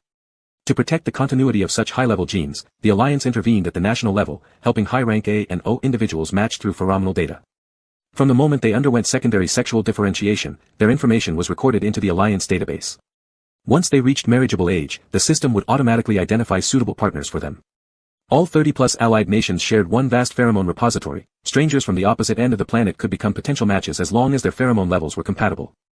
Of course, matched pairs had the right to refuse. This wasn't mandatory marriage, merely an offered option. Yet most aristocratic AO families, obsessed with genetic supremacy, readily accepted these matches, which was exactly why Shen Xiaolan had been so deeply conflicted and utterly convinced that he and Lin Xiangqi could never end up together. Lu Tsong, however, was an exception. Even when Lin Xiangqi was still a beta, Lu Tsong had already decided there would never be anyone else. As soon as he acknowledged his feelings, he immediately approached Qi, requesting his information be removed from the matching database. Qi did ask on his behalf, but the Alliance's tradition had stood for decades, it couldn't make exceptions for anyone. Lu Tsong could choose to reject any future match, but his pheromone profile would remain permanently stored in the system. Which meant that as long as Lu Tsong remained unmarried, once he reached marriageable age, numerous omegas with high compatibility would gain access to his basic personal details. And after Lin Xiangqi's successful differentiation, his data had also been entered into the database under the same conditions as Lu Tsong's. He could reject other alphas, but they would still know his name, and the scent of his pheromones. Some had once criticized this matching system as rigid, feudal, authoritarian, and heartless, placing genetics above all else while dismissing the importance of emotion. Previously, Lu Tsong had merely found the whole thing bothersome. Now, the mere thought of Lin Xiangqi being matched with some random alpha in the future, forced to live knowing how many people in the world perfectly suited him pheromonally, filled Lu Tsong with disgust toward the entire system. Legally speaking, once a pair of A and O married, their information in the database would be automatically frozen. If they underwent permanent marking and submitted an application, after verification, their records would be completely erased from the matching system. Lu Tsong nearly wanted to rush Lin Xiangqi to get legally registered this very instant, just to freeze their data. Perhaps it was too impatient, but he couldn't help himself. This was the answer he'd waited for, dreamed of countless times. Every other word unrelated to this moment flowed into one ear and out the other. Right now, Lu Tsong only cared about Lin Xiangqi's response. If the Alliance ever introduced a policy to purge love-struck individuals, Lu Tsong would undoubtedly be the first example publicly executed. Even at the guillotine, he'd wave his marriage certificate with Lin Xiangqi and shout, "I love you." Well, all of that was just overexcited fantasy. In reality, Lin Xiangqi in front of him was completely stunned by this sudden proposal. They were only 18. At an AO-affiliated school, it wouldn't be too strange, there were plenty of young heirs and heiresses getting engaged at 16 or 17. But this was an ordinary school. Speaking of marriage this early would only make the teachers, especially Qin Xiao, believe they were finished, their lives utterly ruined. Lin Xiangqi bit his finger, wanting to say something, yet Lu Tsong's intense gaze burned like fire, as if the world would erupt in flames consuming the Eastern Hemisphere centered solely on him should they not marry today. Salvation came in the form of a phone call, from the Northern Hemisphere, unaffected by Lu Tsong's inferno of love. It was from Lu Hua. And it wasn't directed to Lu Tsong, but to Lin Xiangqi. When they saw the incoming call, both of them were clearly taken aback. Lin Xiangqi's first thought was, could it be a wrong number? The fire in Lu Tsong's eyes hadn't yet died down. Interrupted by his own father at such a moment, all his pent-up frustration had nowhere to go. He gently said to Lin Xiangqi, "Let me answer it." Lin Xiangqi handed over the phone. After answering, Lu Hua boomed from the other end, "Good afternoon, Xiaolin. This year your uncle and aunt are coming back to your place for the Lunar New Year, anything you'd like as a gift?" Though the speaker wasn't on, Lin Xiangqi could still hear clearly. Realizing it wasn't a wrong call, he reached out to take the phone back. But Lu Tsong didn't return it. Instead, he replied to Lu Hua in an overly cold voice, "Dad, it's me." On the other end, Lu Hua quieted down slightly, his voice equally low and very steady, "Ah." Then neither of them spoke. Lin Xiangqi. "Br. Do you two have some kind of blood feud? Why is the atmosphere so strange?" Lu Tsong spoke again, saying, "What gifts do you plan to bring?" Lin Xiangqi shook his head vigorously beside him, waving his hand to signal that he didn't want anything. Lu Tsong switched to speakerphone, letting Lu Hua's voice come through clearly. I won't buy children's stuff, Lu Hua said, still speaking in his calm, measured tone. At this point, Lin Xiangqi softly said, Uncle, thank you, but there's no need to prepare anything special for me. It's enough that you're coming home for the holidays. Lu Hua's voice suddenly shot up several octaves, sounding almost shrill. How can that be? Gifts for the younger generation must be given. How about this, do they offer shooting classes at your school normally? I'll bring you back a couple of guns for fun. Lin Xiangqi nearly jumped in alarm. No, no, no. I don't have a firearms license, I'll get arrested. Lu Hua laughed, so what? Tsonger has one. If anyone gets arrested, it'll be him. Lu Tsong. Lin Xiangqi looked miserable. Please don't, uncle. What if it accidentally fires? Lu Hua patiently explained, don't worry, it's not military-grade weapons. Last time I gave a lecture at the Alliance Military Academy, I saw those kids training with these guns. Believe it or not, though the power is weak, they look quite realistic. Perfect for you to play with. Lin Xiangqi dared not speak, pitifully staring at Lu Tsong. Lu Tsong then said, don't bring any guns back. Keep them yourself. Lu Hua, what am I supposed to keep them for? The bullets crumble when you squeeze them. Lu Tsong, then throw them away. Lu Hua's dignified composure shattered completely, and he roared, you little bastard, what business is it of yours? Was I talking to you? Who asked you? Hand the phone to Xiao Lin, don't make me come over there and deal with you. Lu Tsong, if you return for the holidays carrying a firearm, I will file a formal complaint with the Ministry of Defense. Lu Hua. Lu Tsong, I'm hanging up. Lin Xiangqi seized the moment to quickly say, bye, uncle. Lu Hua, wait. Beep beep beep. Lin Xiangqi frowned at Lu Tsong, how could you be so rude? Your dad is a general in the alliance. There are fewer than 10 people in the world who dare talk to him like that. Lu Tsong sighed helplessly, softening his voice toward Lin Xiangqi, though his words still carried irritation, and there's only one person in the world who dares interrupt my proposal. Lin Xiangqi. Oh crap. Here we go again. But in truth, the delicate, intimate atmosphere between them had already dissipated because of Lu Hua's call. A vein throbbed at Lu Tsong's temple. He was silently furious. He knew well that once Lin Xiangqi lost momentum, his courage would retreat, and it would take a long time to rebuild it. But he couldn't pressure Lin Xiangqi. Besides, today, Lin Xiangqi had already given him far more than he'd ever hoped for. He should be grateful. Lin Xiangqi hadn't rejected his persistence, he'd even said he wanted to set off together to find their future. They still had endless time ahead, there was no need to rush. Convincing himself of this, Lu Tsong rubbed his forehead, let out a soft sigh, and deliberately steered the conversation back to school matters. I've got some brochures from the military academy, more comprehensive than what you can find online. You can take a look first.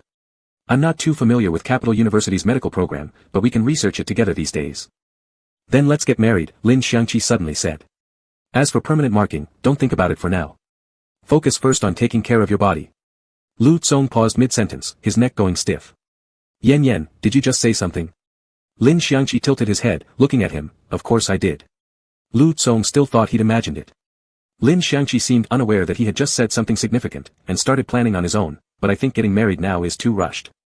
After we register, won't we have to start preparing for the wedding? But we're about to take the college entrance exam, this would distract us. How about, we wait until after the exam, when we get our diplomas? Yeah, I think that works. Getting 2 certificates in one day sounds pretty cool, wow. Before he could finish, Lu Tsong suddenly lifted him up into the air. Lin Xiangqi struggled, are you crazy? Lu Tsong didn't respond. He just kept spinning around with Lin Xiangqi in his arms. Dizzy and seeing stars, Lin Xiangqi suddenly tumbled down, only to realize he was now lying on the sofa. Lu Tsong pinned him gently in place and held him even tighter. But he didn't do anything inappropriate. He just held him, very, very tightly. Lu Tsong's body temperature was high, his breath coming fast. Even with a collar on, Lin Xiangqi could almost feel the turbulence of his pheromones. Lin Xiangqi began wondering if he'd agreed too hastily. Lu Tsong clearly hadn't expected this at all. He seemed completely out of his mind right now. Could it be that Lu Tsong had only been teasing him earlier, never actually expecting him to say yes? But Lin Xiangqi soon realized he was overthinking it. Lu Tsong hadn't failed to consider it, he'd thought about it far too much. When someone suddenly gets what they've desired for so long, they always freeze for a moment. Even Lu Tsong was no exception. Soon, Lin Xiangqi felt Lu Tsong regain his composure. He began kissing him, but unlike their usual deep, pheromone-laden kisses, today's were gentle, using only his lips. They were urgent yet tender, pressing against his forehead, between his brows, his cheeks, lips, ears, neck, collarbone, shoulders. Light and soft, but intensely desperate. As if trying to pass every spark of fire burning inside him through these delicate touches, wanting Lin Xiangqi to burn with him. Dazed by the kisses, Lin Xiangqi didn't even notice when his shirt had been pulled up. On his fair skin, more and more red marks bloomed, some from barely restrained desire, others deliberately left behind. When Lu Tsong reached his chest, Lin Xiangqi couldn't help but wrap his arms around his head, shrinking slightly and whispering, "What are you doing? Say something." Much later, Lu Tsong ground gently against Lin Xiangqi, then stopped himself at a very controlled distance. Calling him formally by full name, Lin Xiangqi. Lin Xiangqi froze, forgetting everything else, blurting out, "I'm so used to you calling me Yan Yan, it feels really weird hearing my full name like that." Lu Tsong didn't pick up on the joke. Instead, he continued seriously, "Lin Xiangqi, will you accept Lu Tsong as your lifelong partner?" Lin Xiangqi paused, opened his mouth, stuttered for a while, then murmured, "The marriage vows aren't supposed to go like that." Lu Tsong looked at him. "Is that so? Then teach me." Lin Xiangqi activated his incredible memory, recalling lines from an old drama he'd once watched, imitating them carefully. "Do you promise to love me, respect me, stay by my side, never abandon me, and be together forever, no matter whether life brings prosperity or hardship, wealth or poverty, health or illness, or whatever else may come?" Lu Tsong remained silent. Lin Xiangqi glared, "You don't want to." After a moment, Lu Tsong slowly spoke instead, "I will do my utmost to ensure your future life is filled with ease and comfort. I will provide you material abundance and spiritual fulfillment. I will safeguard your health and keep you safe from harm." He paused, locking eyes with Lin Xiangqi intently. Though he knew this wasn't a real wedding vow, he spoke with solemn seriousness. "At all times, I will love you, respect you, cherish you, stay by your side, never abandon you, and spend every moment of forever with you. So Mr. Lin Xiangqi, will you join me in spending a blissful and happy lifetime together?" Lin Xiangqi's eyes sparkled as he shouted, "Wow, you rewrote it. Are you saying that as long as I'm with you, I'll only live in good times?" "Yes," Lu Tsong nodded. His promises were always like this, seeming casual, but once spoken, he would move heaven and earth to fulfill them. Lin Xiangqi knew exactly who he was dealing with. "Perfect, I'd love nothing more than a good life." Lin Xiangqi giggled, hooking his legs around Lu Tsong's waist and shouting loudly, "I do, I do, I do." Chapter 40. Lin Xiangqi slowly opened his eyes, instinctively reaching to rub them, only to realize his hands were trapped. There was no doubt about it, Lu Tsong was holding him too tightly for him to move freely.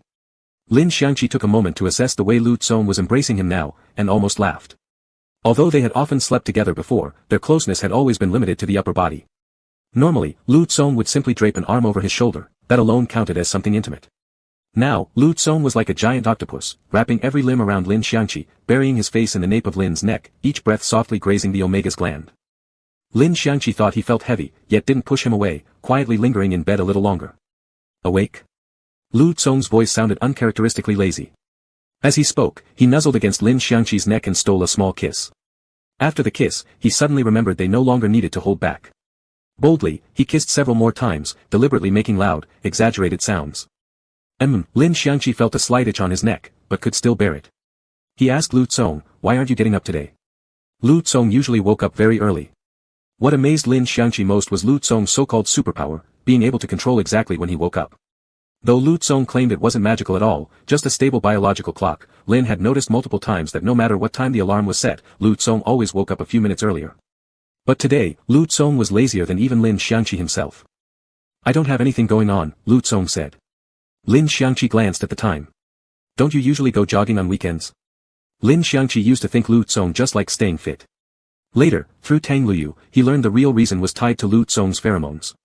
Because Lu Tsong didn't have a stable heat cycle, he had to release the restlessness inside his body through other means. Before Lin Xiangqi's pheromones could help regulate him, physical exercise and sweating were among the simplest and most effective ways. Lu Tsong paused, then said, "I'm not running anymore. I've switched to indoor workouts." Lin Xiangqi tilted his head curiously. "Because of the weather? You've never cared about the cold before." Lu Tsong pinched his cheek, speaking in a tone so natural it almost sounded rehearsed, "Because I want to stay with you." Lin Xiangqi froze for a second, then dramatically exclaimed, "Whoa." Lu Tsong chuckled. "What?" Lin Xiangqi rolled over to face him. "Where did you learn to say such sappy things?" Lu Tsong, "Just saying how I feel." Lin Xiangqi looked skeptical. "Then say another one." This time, Lu Tsong didn't reply immediately. He simply gazed at Lin Xiangqi for a while, then flipped him onto his back, pinning him down with a smile. "You sure?" There was no awkwardness between them, nor the unfamiliar atmosphere Lin Xiangqi had feared might come with a sudden shift in their relationship. In fact, the biggest change might be that Lu Tsong was growing bolder by the day. Before, he'd have to dance around the subject, now, no pretense at all, he went straight for it. Lin Xiangqi wasn't afraid of him, though. He stared back. "Trying to scare me?" Doesn't work. Lu Tsong only smiled, silent. Yet the air gradually thickened with the warmth of his pheromones.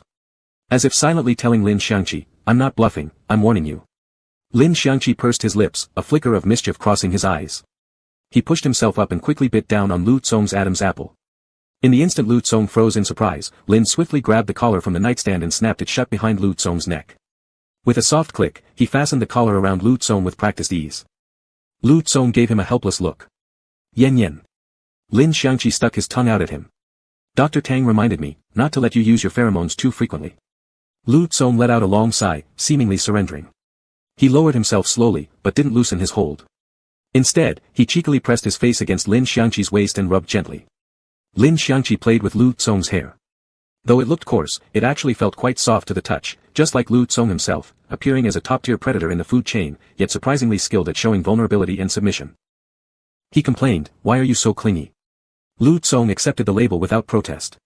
With a light flick of his fingers, he lifted Lin Xiangqi's shirt and pressed a kiss to the tender skin of his waist. I really like you. Lin Xiangqi had always thought of himself as someone with thick skin, but beside Lu Tsong, he suddenly felt inadequate. Flustered and slightly competitive, he pinched Lu Tsong's ear and asked, since when did you start liking me? Lu Tsong pressed against his lower abdomen, as if seriously pondering. After a long pause, he said, 5 years old. Lin Xiangqi burst out laughing. No way. Lu Tsong explained, I'm not lying to you. Lin Xiangqi reminded him, you were the least likable at 5. You were such a grump back then, always scowling, standing by your window every morning glaring at me. Lu Tsong, I wasn't glaring. I was checking whether you'd woken up. You were such a heavy sleeper as a kid, used to sleep until 11 every day. The first thing you did when you opened the curtains was roll your eyes at me. Lin Xiangqi, pfft.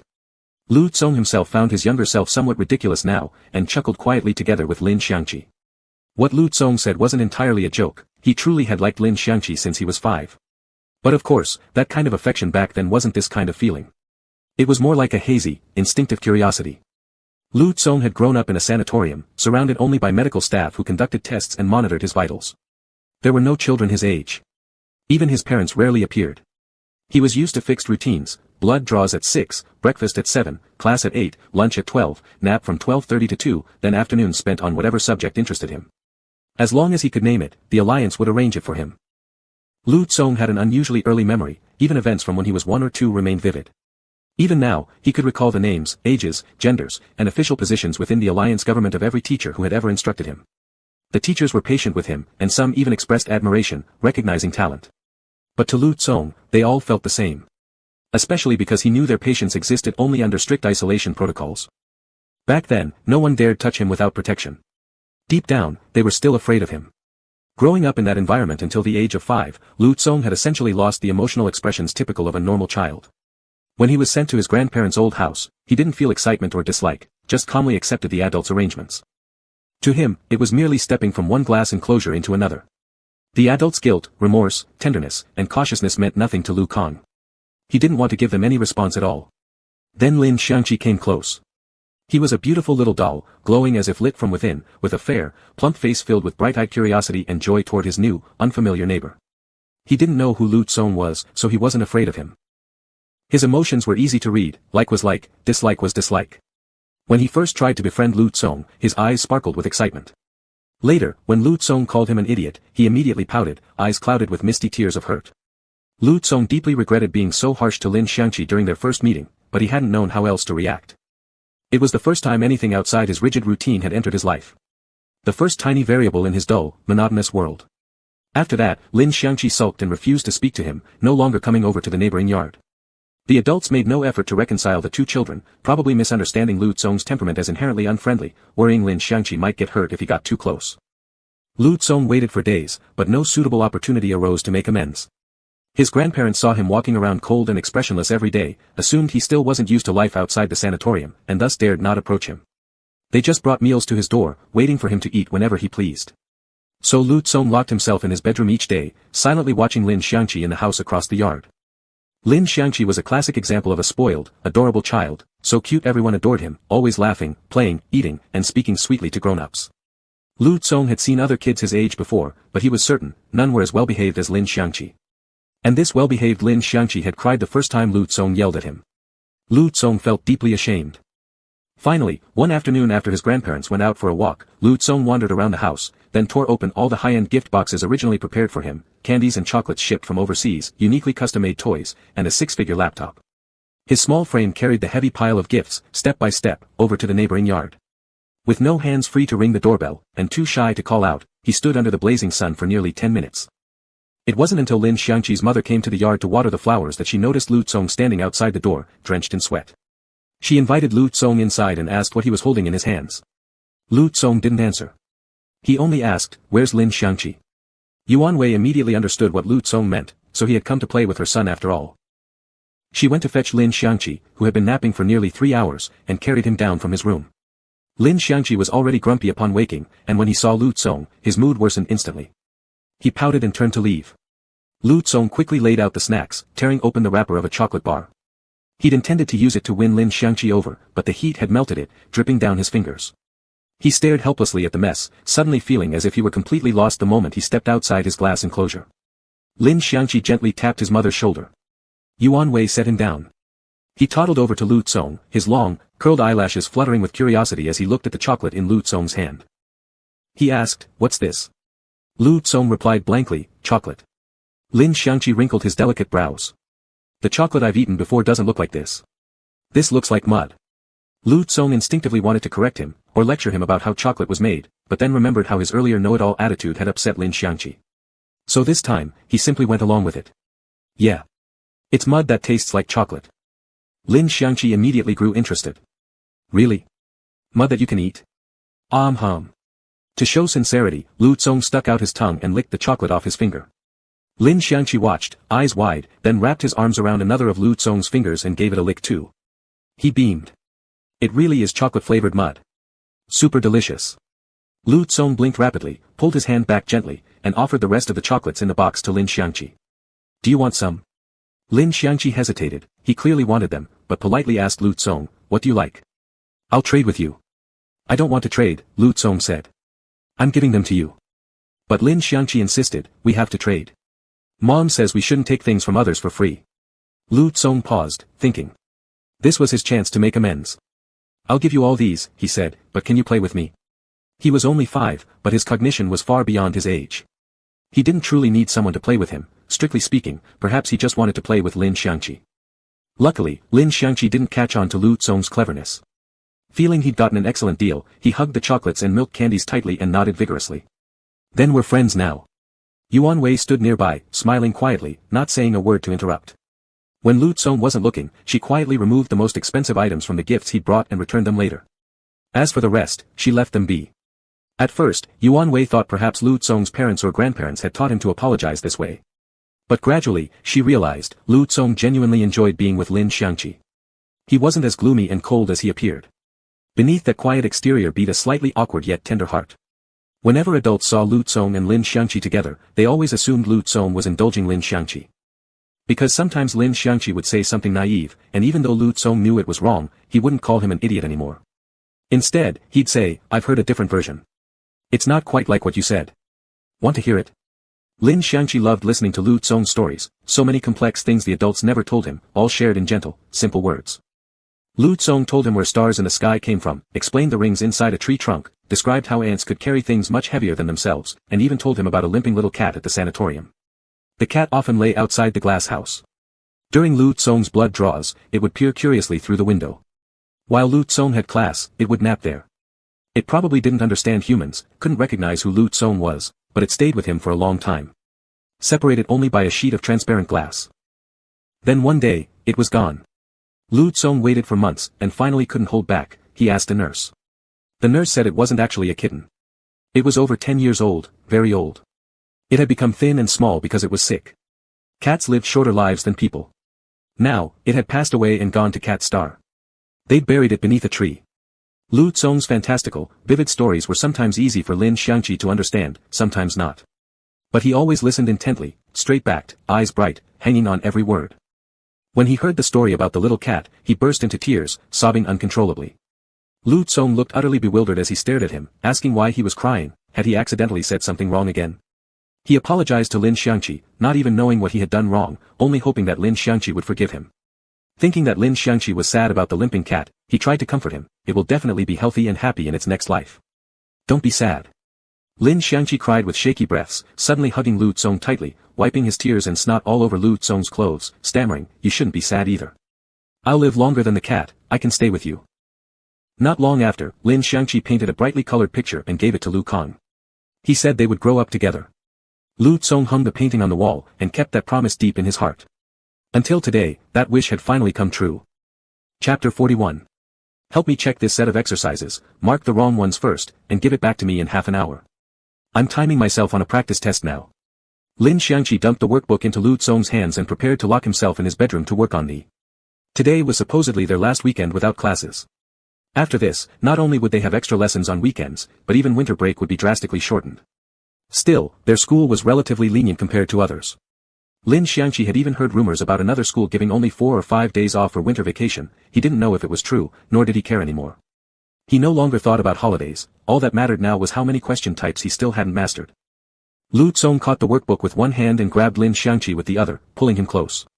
He nuzzled his lips against the tip of Lin Xiangqi's hair and said softly, "Stop studying for a while. Rest. Want to play a game with me?"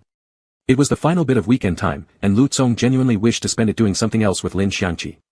What? Play games again? Lin Xiangqi stared at him as if he'd just heard a horror story, eyes blazing. There's only 1 week until finals, and 150 days until the official college entrance exam. Get real. Lu Tsong, the ever-perfect top scorer of their school, actually felt guilty. He gently squeezed Lin Xiangqi's fingers, speaking quietly, "But Yan, you've been putting too much pressure on yourself lately. Just relax a little. With your current level, hitting the admission line isn't an issue. Even resting for just a few minutes would help." Lin Xiangqi shook his head firmly. "An inch of time is worth an inch of gold, and gold can't buy back lost time. I don't have much time left to work. On the exam, those few minutes could mean finishing another multiple-choice question, don't you know that?" Lu Tsong fell silent. That sounded awfully familiar. Hadn't Qin Xiao said something like that recently? But, Lin Xiangqi softened his tone when he saw the dejection on Lu Tsong's face. He looped his arms around Lu Tsong's neck, teasing, "If you're really bored sitting here alone." Lu Tsong's dark pupils lit up slightly. Lin Xiangqi grinned. "You could write me some questions. You know best where my weak spots are. Tailor them to me. I'll come down later and keep working." Lu Tsong. "Well then, it's settled. Let's push forward together." Lin Xiangqi planted a quick kiss on Lu Tsong's lips, smirked triumphantly, and dashed upstairs. Lu Tsong stood there feeling utterly like a tom-cat toy being tossed around by someone's fingers. Chuckling, he watched Lin Xiangqi's retreating figure and called after him, "Slow down, don't trip." Ever since deciding to walk the path of a medical student through sheer hard work, Lin Xiangqi had become like someone injected with adrenaline. The laziness from before was gone, no one needed to push him to study anymore. Every single day, he seized every minute to make up for the material he'd missed, studying so intensely it was almost frightening. Though as an elite Omega, Lin Xiangqi received considerable bonus points and preferential treatment for applying to medical programs, it still didn't guarantee acceptance. He and Lu Tsong had carefully analyzed the admission scores for military medical schools and Capital University, concluding that scoring around 620 would ensure his place. After all, recruitment policies changed every year. What if this year saw tighter restrictions on medical majors? Then he'd be at risk. Lin Xiangqi knew well that his academic improvement had happened too quickly to be fully stable. There were still many knowledge gaps, and under complex question formats, his mind might blank out completely. All of this stemmed from his shaky foundations over the past 2 years.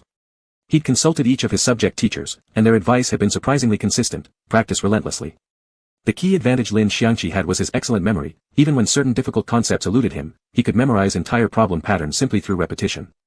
As such, Lin Xiangqi had thrown himself into mastering various question types during this period. His progress was substantial and effective. The only downside was that he'd neglected Lu Tsong, leaving the latter increasingly sulky.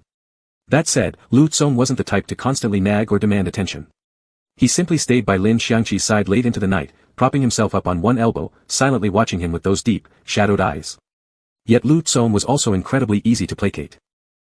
All Lin Xiangqi had to do was pause mid-problem, lean over and kiss him, then whisper coaxingly, "Could you massage my shoulders later? They're completely stiff." Immediately, Lu Tsong's expression would soften, as though he could forgive the entire world. He'd scold Lin Xiangqi for hunching over too long and hurting his neck, but his body would already be bending forward, generously returning the kiss. Maybe it was just Lin Xiangqi's imagination. But ever since they'd finally admitted their feelings, everything seemed to be going more smoothly. Academically, Lin Xiangqi hadn't encountered any major issues, and his body was becoming increasingly healthy. Even Tang Luyu had looked at him in surprise and told him that the redevelopment of his gland and other areas was now approaching that of most peers his age. More importantly, in terms of daily life, Lin Xiangqi felt he was far too comfortable. Every day now, all he needed to focus on was improving his scores, nothing else required his worry.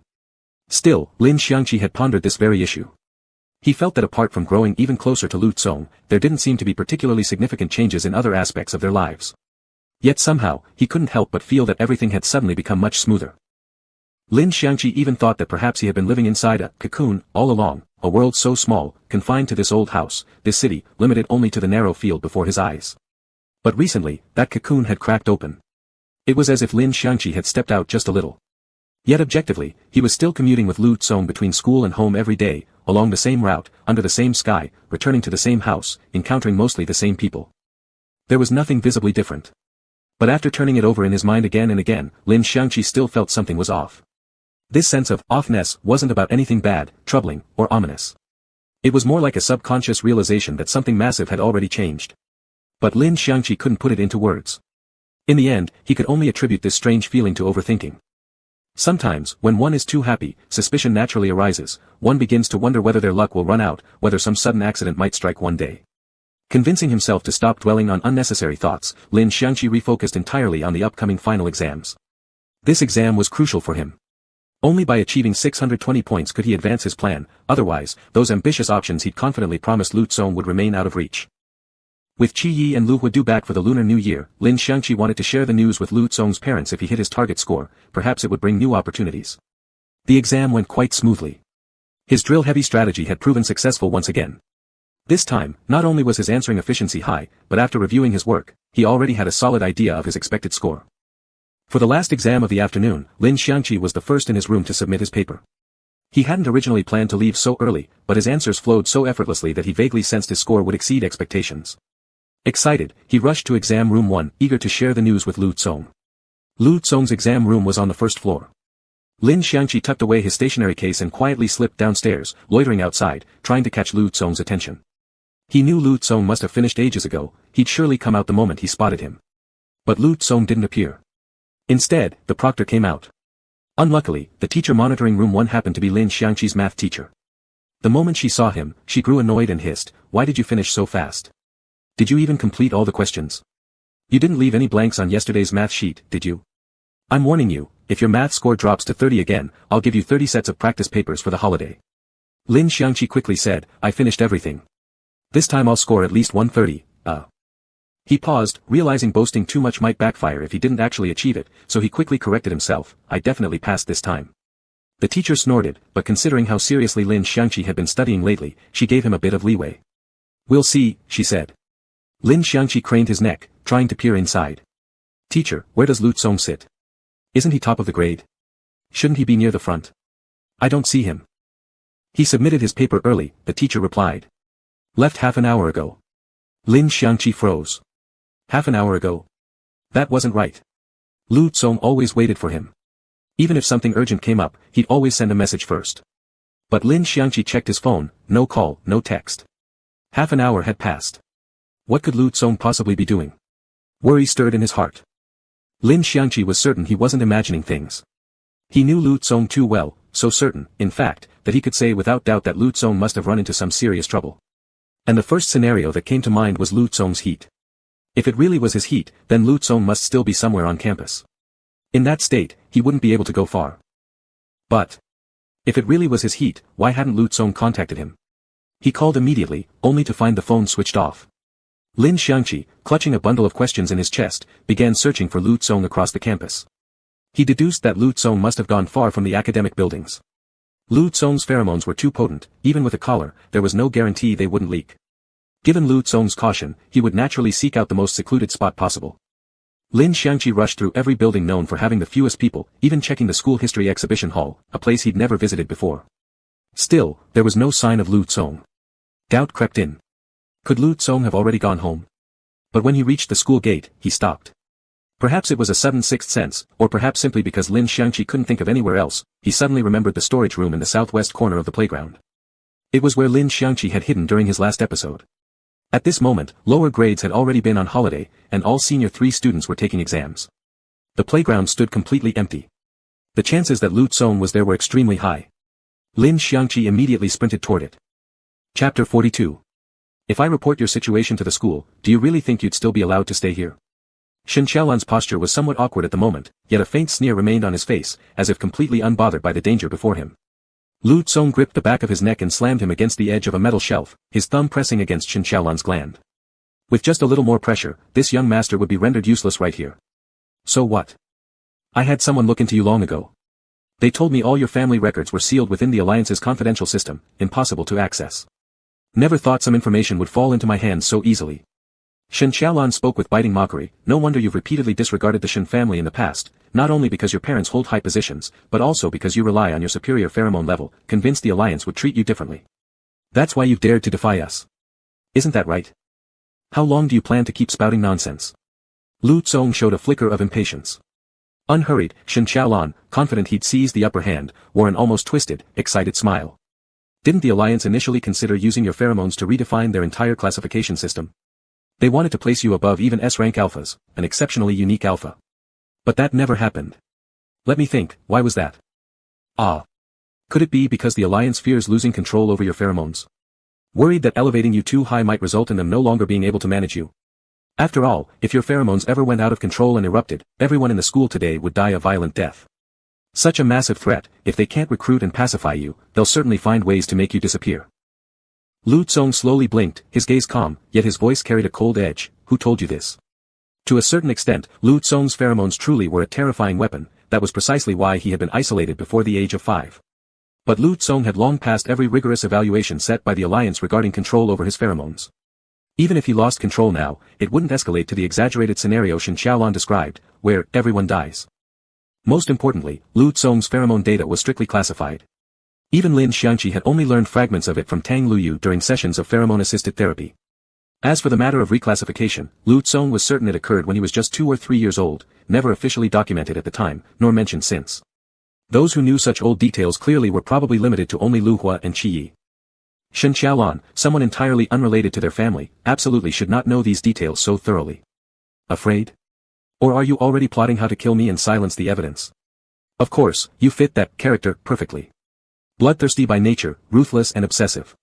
You've just hidden it well enough to make Lin Xiangqi believe you're some kind-hearted person. Shen Xiaolan seemed to speak in riddles Lu Tsong couldn't quite grasp. If he knew your true nature, do you think he'd run away? Lu Tsong remained silent for a while. Just as Shen Xiaolan believed his words had finally intimidated Lu Tsong, he suddenly heard Lu Tsong laugh, a single, soft sound. Then, the hand pressing against his gland began to apply more force. Shen Xiaolan winced in pain, nearly unable to speak. After a long pause, he managed to grind out through clenched teeth, "Go ahead, try it, see if you can actually kill me." Shen Xiaolan didn't want to admit it, but he had to face reality. If Lu Tsong truly intended to kill him, he wouldn't be able to fight back. Beyond the possibility that Lu Tsong's pheromone level might exceed his own by a rank, even among alphas of the same class, physical strength could vary drastically. Pheromones differed in inherent attributes, some scents were gentle, others sharp and aggressive, each conveying entirely different meanings. Lu Tsong's scent, from the first breath, radiated violence, brutal, blood-soaked dominance that crushed everything beneath it. Whereas Shen Xiaolan's pheromones consistently carried desire, control, and extreme self-indulgence. It was a particularly attractive aroma for omegas, which made Shen Xiaolan naturally skilled at seduction and pleasure, accustomed to admiration, but poor at direct confrontation. Every time he faced Lu Tsong, he ended up at a disadvantage. Yet Shen Xiaolan didn't appear afraid. Lu Tsong was still wearing a gland-suppressing collar. As long as he couldn't fully unleash his pheromones, Shen Xiaolan still had a chance to strike back. Shen Xiaolan believed the upper hand was in his hands. Lu Tsong was nothing more than an enraged alpha, restrained by a collar, powerless and helpless. Until Lu Tsong used one hand to snap the fragile metal ring around his neck, tossing it to the ground. A wave of intense pressure exploded into the air. "You're so eager to die, I hate to disappoint you." Lu Tsong released his grip. Now that he could attack with pheromones, he no longer wanted to touch another alpha's gland. At the same time, his pheromones surged toward Shen Xiaolan like 1,000 blades, slashing down mercilessly. In an instant, the arrogance and invincibility Shen Xiaolan had worn for over a decade shattered completely. It's impossible. He had never felt such fear before. Lin Xiangqi, jumping through the equipment room window at that moment, froze at the scene before him. Lu Tsong without the collar, pheromones thick in the air, and Shen Xiaolan writhing on the ground in agony. In that split second, an utterly inappropriate thought flickered through Lin Xiangqi's mind. Shen Xiaolan didn't look anything like how a protagonist should. But he didn't dwell on it. Instinctively, he shut the window behind him and rushed toward Lu Tsong. The situation looked dire. Lu Tsong might have been provoked again by Shen Xiaolan's pheromones, and these past few days, Lu Tsong had already been in a dangerously unstable state, teetering on the edge of rut. Lin Xiangqi realized instantly, Lu Tsong must already be in rut, otherwise, there was no way he could have removed the collar. Lin Xiangqi. Shen Xiaolan propped himself up, clearly in great pain, yet he managed to croak out Lin Xiangqi's name, warning him. Don't go near Lu Tsong. He's gone mad. Shen Xiaolan tried to reach out and grab him, but as Lin Xiangqi passed by, he shot Shen Xiaolan only a glare full of old grudges and new fury, no hesitation, no pause, and ran straight to Lu Tsong. Lin Xiangqi ran desperately. No one could understand the turmoil inside him now. He was afraid of something only he knew. In the original story, Lu Tsong had been forced to leave, all because of Shen Xiaolan. The Lin Xiangqi in that narrative had never known just how many times Shen Xiaolan had schemed behind the scenes or driven a wedge between them. All he knew was this sudden message, heavy news, that Lu Tsong had gone berserk. That he'd gravely injured Shen Xiaolan's gland, even attacked the police officers who tried to intervene. The Shen family demanded prosecution. Then came the revelation about Lu Tsong's unique pheromones. Everything turned against Lu Kang unless the Shen family withdrew their complaint. Lu Tsong faced only two choices, prison or isolation. What Lin Xiangqi remembered most vividly from that plotline was one certainty in his heart, the Lu family absolutely could have protected Lu Kang. At the very least, they could have kept him out of prison. But Lin Xiangqi had let greed cloud his judgment. He didn't just want Lu Tsong spared jail, he also wanted him to stay. So the Lin Xiangqi in that story arrogantly devised a foolish plan, to beg the Shen family, to plead with them to let Lu Tsong go. But that disposable Lin Xiangqi wasn't clever enough. He was manipulated by Shen Xiaolan. Shen Xiaolan agreed to drop the charges, but set one condition, Lin Xiangqi must remain by his side for a week. On the surface, it was punishment in place of Lu Tsong, a duty to care for the injured Shen Xiaolan. In truth, it was to keep Lin Xiangqi away from Lu Tsong, preventing any meeting. A week later, the Shen family truly withdrew the case. Lin Xiangqi believed he'd succeeded in helping Lu Tsong stay. But when he hurried home, he found that Lu Tsong had already left. Panicked, Lin Xiangqi raced to open Lu Tsong's door with a spare key. Behind him followed Shen Xiaolan, who, passing by Lin Xiangqi's yard mailbox, accidentally discovered a letter Lu Tsong had left behind. By the time Lin Xiangqi staggered out of the empty, hollow Lu residence, broken and dazed, Shen Xiaolan had already burned the letter. If Shen Xiaolan had simply hidden it and destroyed it in secret, no one would have ever known Lu Tsong had written back. Perhaps Lin Xiangqi would have continued trying to contact him, someday eventually reaching him. But Shen Xiaolan deliberately told him, in the letter, Lu Tsong said he'd long made plans with his family to attend military academy. Coming here for college entrance exams meant nothing to him. He was just playing house with you. Now that things have gone this far, he decided to leave early. See? I told you. How could an alpha of supreme value willingly stay beside a beta? Lin Xiangqi, you need to face reality. Lin Xiangqi shouldn't have believed those words. But the fact remained, Lu Tsong had left. The Shen family had dropped the charges. Why, then, did Lu Tsong still go? And so, this enormous misunderstanding became a shadow buried deep in his heart. Now, standing from a god's eye view, Lin Xiangqi remembered, he already knew about these melodramatic, clichéd misunderstandings.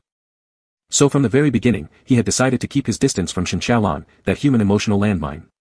This time, he hadn't even given Shen Xiaolan a chance to drive a wedge between them, and there was no reason for Lu Tsong to suddenly injure him. Why, then, had the plot circled back to this point again? As if fate itself mocked every effort he'd made until now as utterly pointless. The protagonist's halo would bulldoze through everything to force them into the predetermined ending. No, no, no. Panicked and terrified, Lin Xiangqi threw himself into Lu Tsong's arms, not waiting for any explanation. Without warning, he began releasing massive amounts of omega pheromones, trying desperately to neutralize the overwhelming, acrid scent of threat hanging in the air. Lu Tsong's breath deepened, he wrapped an arm around Lin Xiangqi's waist and murmured softly by his ear, "There are others here."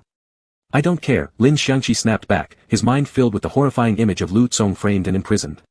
He continued releasing pheromones with fierce determination, then stood on tiptoe and kissed Lu Tsong fiercely. Soft lips and tongue pressed tightly against his, slipping inside, spreading waves of sweetness throughout. Omega pheromones had many uses, depending on the context, they could either entice and disrupt or soothe and stabilize. Right now, Lin Xiangqi wanted only to calm Lu Tsong down, to reduce as much as possible the risk of him losing control during rut.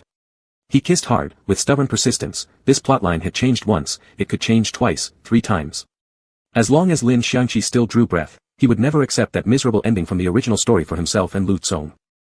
For a moment, Shen Xiaolan thought he was going insane. When he saw Lin Xiangqi kissing Lu Tsong, his heart seemed to stop, but before he could even speak, the unmistakable scent of omega pheromones flooded his senses. Among the 3 people present, 2 alphas, the source was obvious. How could this be? Everything had turned out completely different from what he expected. Since when had Lin Xiangqi even been an Omega?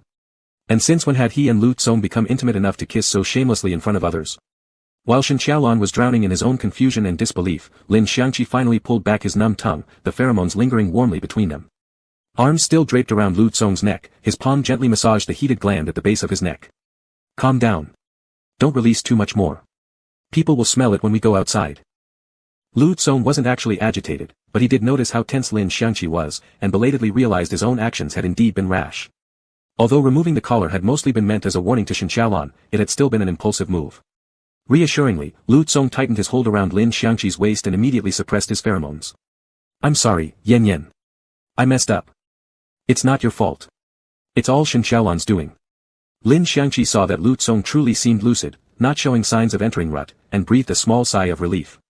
But quickly, he glanced over at Shen Qiaolan, then leaned close to whisper to Lu Tsong, let's get out of here fast. From now on, don't ever go near Shen Qiaolan when you're alone. He's pure evil. His tone made Shen Qiaolan sound like a walking plague. Lu Tsong gave a vague nod, obedient to Lin Xiangqi's words. Without sparing Shen Qiaolan a single glance, he let Lin Xiangqi take his hand and lead him away. Yet just then, the seemingly half-dead Shen Qiaolan somehow mustered the strength to stagger to his feet, attempting to chase after them. No. You can't. Shen Qiaolan's reaction was bizarre, his eyes unnaturally bloodshot as he stared at Lin Xiangqi and shouted, you can't choose him. You don't know who Lu Tsong really is. He'll turn into a madman, a complete lunatic. Lin Xiangqi, I'm trying to help you. Lu Tsong knows nothing, he'll destroy you. Lin Xiangqi originally had no intention of listening, but something in Shen Qiaolan's words felt strange. He stopped, turning to face him directly, yet carefully kept Lu Tsong behind his back. Lu Tsong watched with mild exasperation as Lin Xiangqi, so much smaller than him, took a protective stance in front of him. He didn't quite understand, but there was something oddly endearing about hiding behind his Omega, so he simply went along with it, staying put. Lin Xiangqi, listen to me.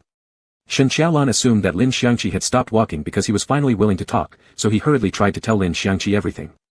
I had a dream not long ago. No, it wasn't just a dream. It was the future. Something that will truly happen. Believe me, Lu Tsong isn't a good person, he has a genetic defect. Once his pheromones go out of control, he turns into a monster. Within 2 years, he'll become a bloodthirsty madman. Before he could finish, a sharp slap landed across his face. Shen Qiaolan stood frozen in shock, unable to believe what had just happened as he stared at Lin Xiangqi. By bloodthirsty, do you mean defeating hundreds single-handedly on the battlefield, outnumbered but triumphant in the end? Lin Xiangqi mocked coldly, his expression icy as he glared at Shen Qiaolan's blatant lies. I don't care whether you actually dreamed something or are just making up these vicious accusations to drive a wedge between us. To be honest, I couldn't care less. But Shen Qiaolan, if you keep pushing Lu Tsong toward the fate in your so-called dream, I'll drag you down with him. You're welcome to try. In that moment, the slap shattered every trace of Shen Qiaolan's arrogance. He didn't get angry, he looked lost instead. Staring at Lin Xiangqi, he whispered, you know. Lin Xiangqi had no intention of dwelling on this topic. Knowing or not changes nothing. You can keep living inside your delusions. Either way, I've already woken up. It shouldn't be like this. This isn't how it's supposed to be. Shen Qiaolan wore a pained expression, confused by Lin Xiangqi's reaction. It was nothing like what he'd imagined. In those fragmented dreams of his, whenever Lin Xiangqi appeared, he always greeted him with a radiant smile, his beautiful eyes filled only with him. Why was reality so different? Could it be that the dream was truly just a dream, and everything nothing more than his own fabrication? At that moment, Lin Xiangqi suddenly sighed quietly and calmly said, Shen Qiaolan, a dream is still just a dream. A story remains only a story.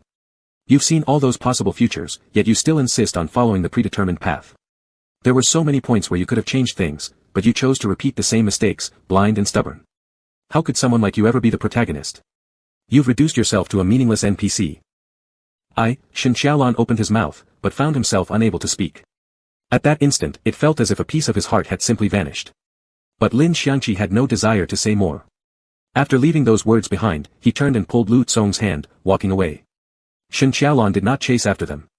Once, he believed that whatever he desired would naturally come to him, wealth, power, Omega partners worthy of him, and even Lin Xiangqi.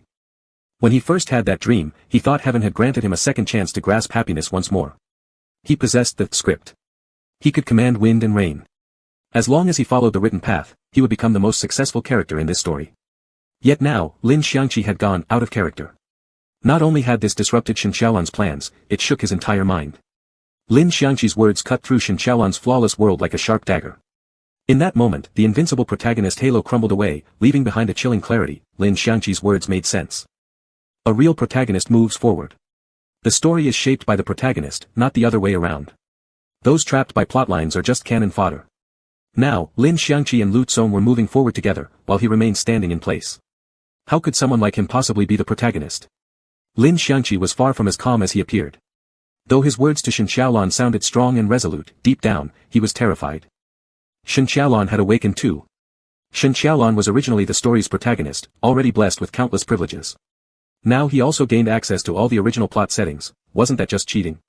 If Shen Xiaolon flew into a rage and decided to fight them to the death, who knew whether the two of them, mere antagonists, could win? Damn heavens. So that was why he'd felt so uneasy lately. You've been waiting for me here, haven't you? As Lin Xiangqi walked with Lu Tsong toward the school gate, he nearly tripped over his own feet multiple times from distraction. Lu Tsong gently squeezed his palm, trying to catch Lin Xiangqi's attention and bring him back to the present. But Lin Xiangqi remained oblivious. Yen yen. Lu Tsong leaned down slightly, murmuring close to his ear. Only then did Lin Xiangqi snap out of it, turning to look at him. Lu Tsong asked, where are we going? Home, Lin Xiangqi replied. Lu Tsong looked completely serious as he nodded. I thought you wanted to take me with you in a lover's suicide. Lin Xiangqi. The next second, Lin Xiangqi noticed the red traffic light above him and let out a yelp, jumping backward. Just now, he had nearly pulled Lu Tsong right into the middle of a busy road. Why didn't you hold me back? Lin Xiangqi patted his chest and shot Lu Tsong a glare. Were you trying to scare me on purpose? Lu Tsong chuckled, I thought you were looking for some excitement. Lin Xiangqi huffed, crossing against the red light isn't exciting. We need to obey laws and regulations. Lu Tsong said, aren't we supposed to be villains now? Villains can afford to be a little bad. Lin Xiangqi burst out laughing, but quickly composed himself, suddenly startled. Wait, don't tell me you've awakened too. What kind of twist is this? Is everyone in the world waking up? Lu Tsong wore a confused expression. Awakened? I don't think so. He added, I just heard you muttering to yourself earlier about two villains ganging up increasing our odds by double. I just made an educated guess. Lin Xiangqi instinctively asked, then what did you figure out? But before Lu Tsong could answer, Lin Xiangqi clamped a hand over his mouth. Let's talk about it at home. Lu Tsong had no objection. No matter whether Lin Xiangqi intended to tell him or not, no matter how he chose to reveal it, Lu Tsong remained as calm and collected as ever, as if nothing could possibly surprise him.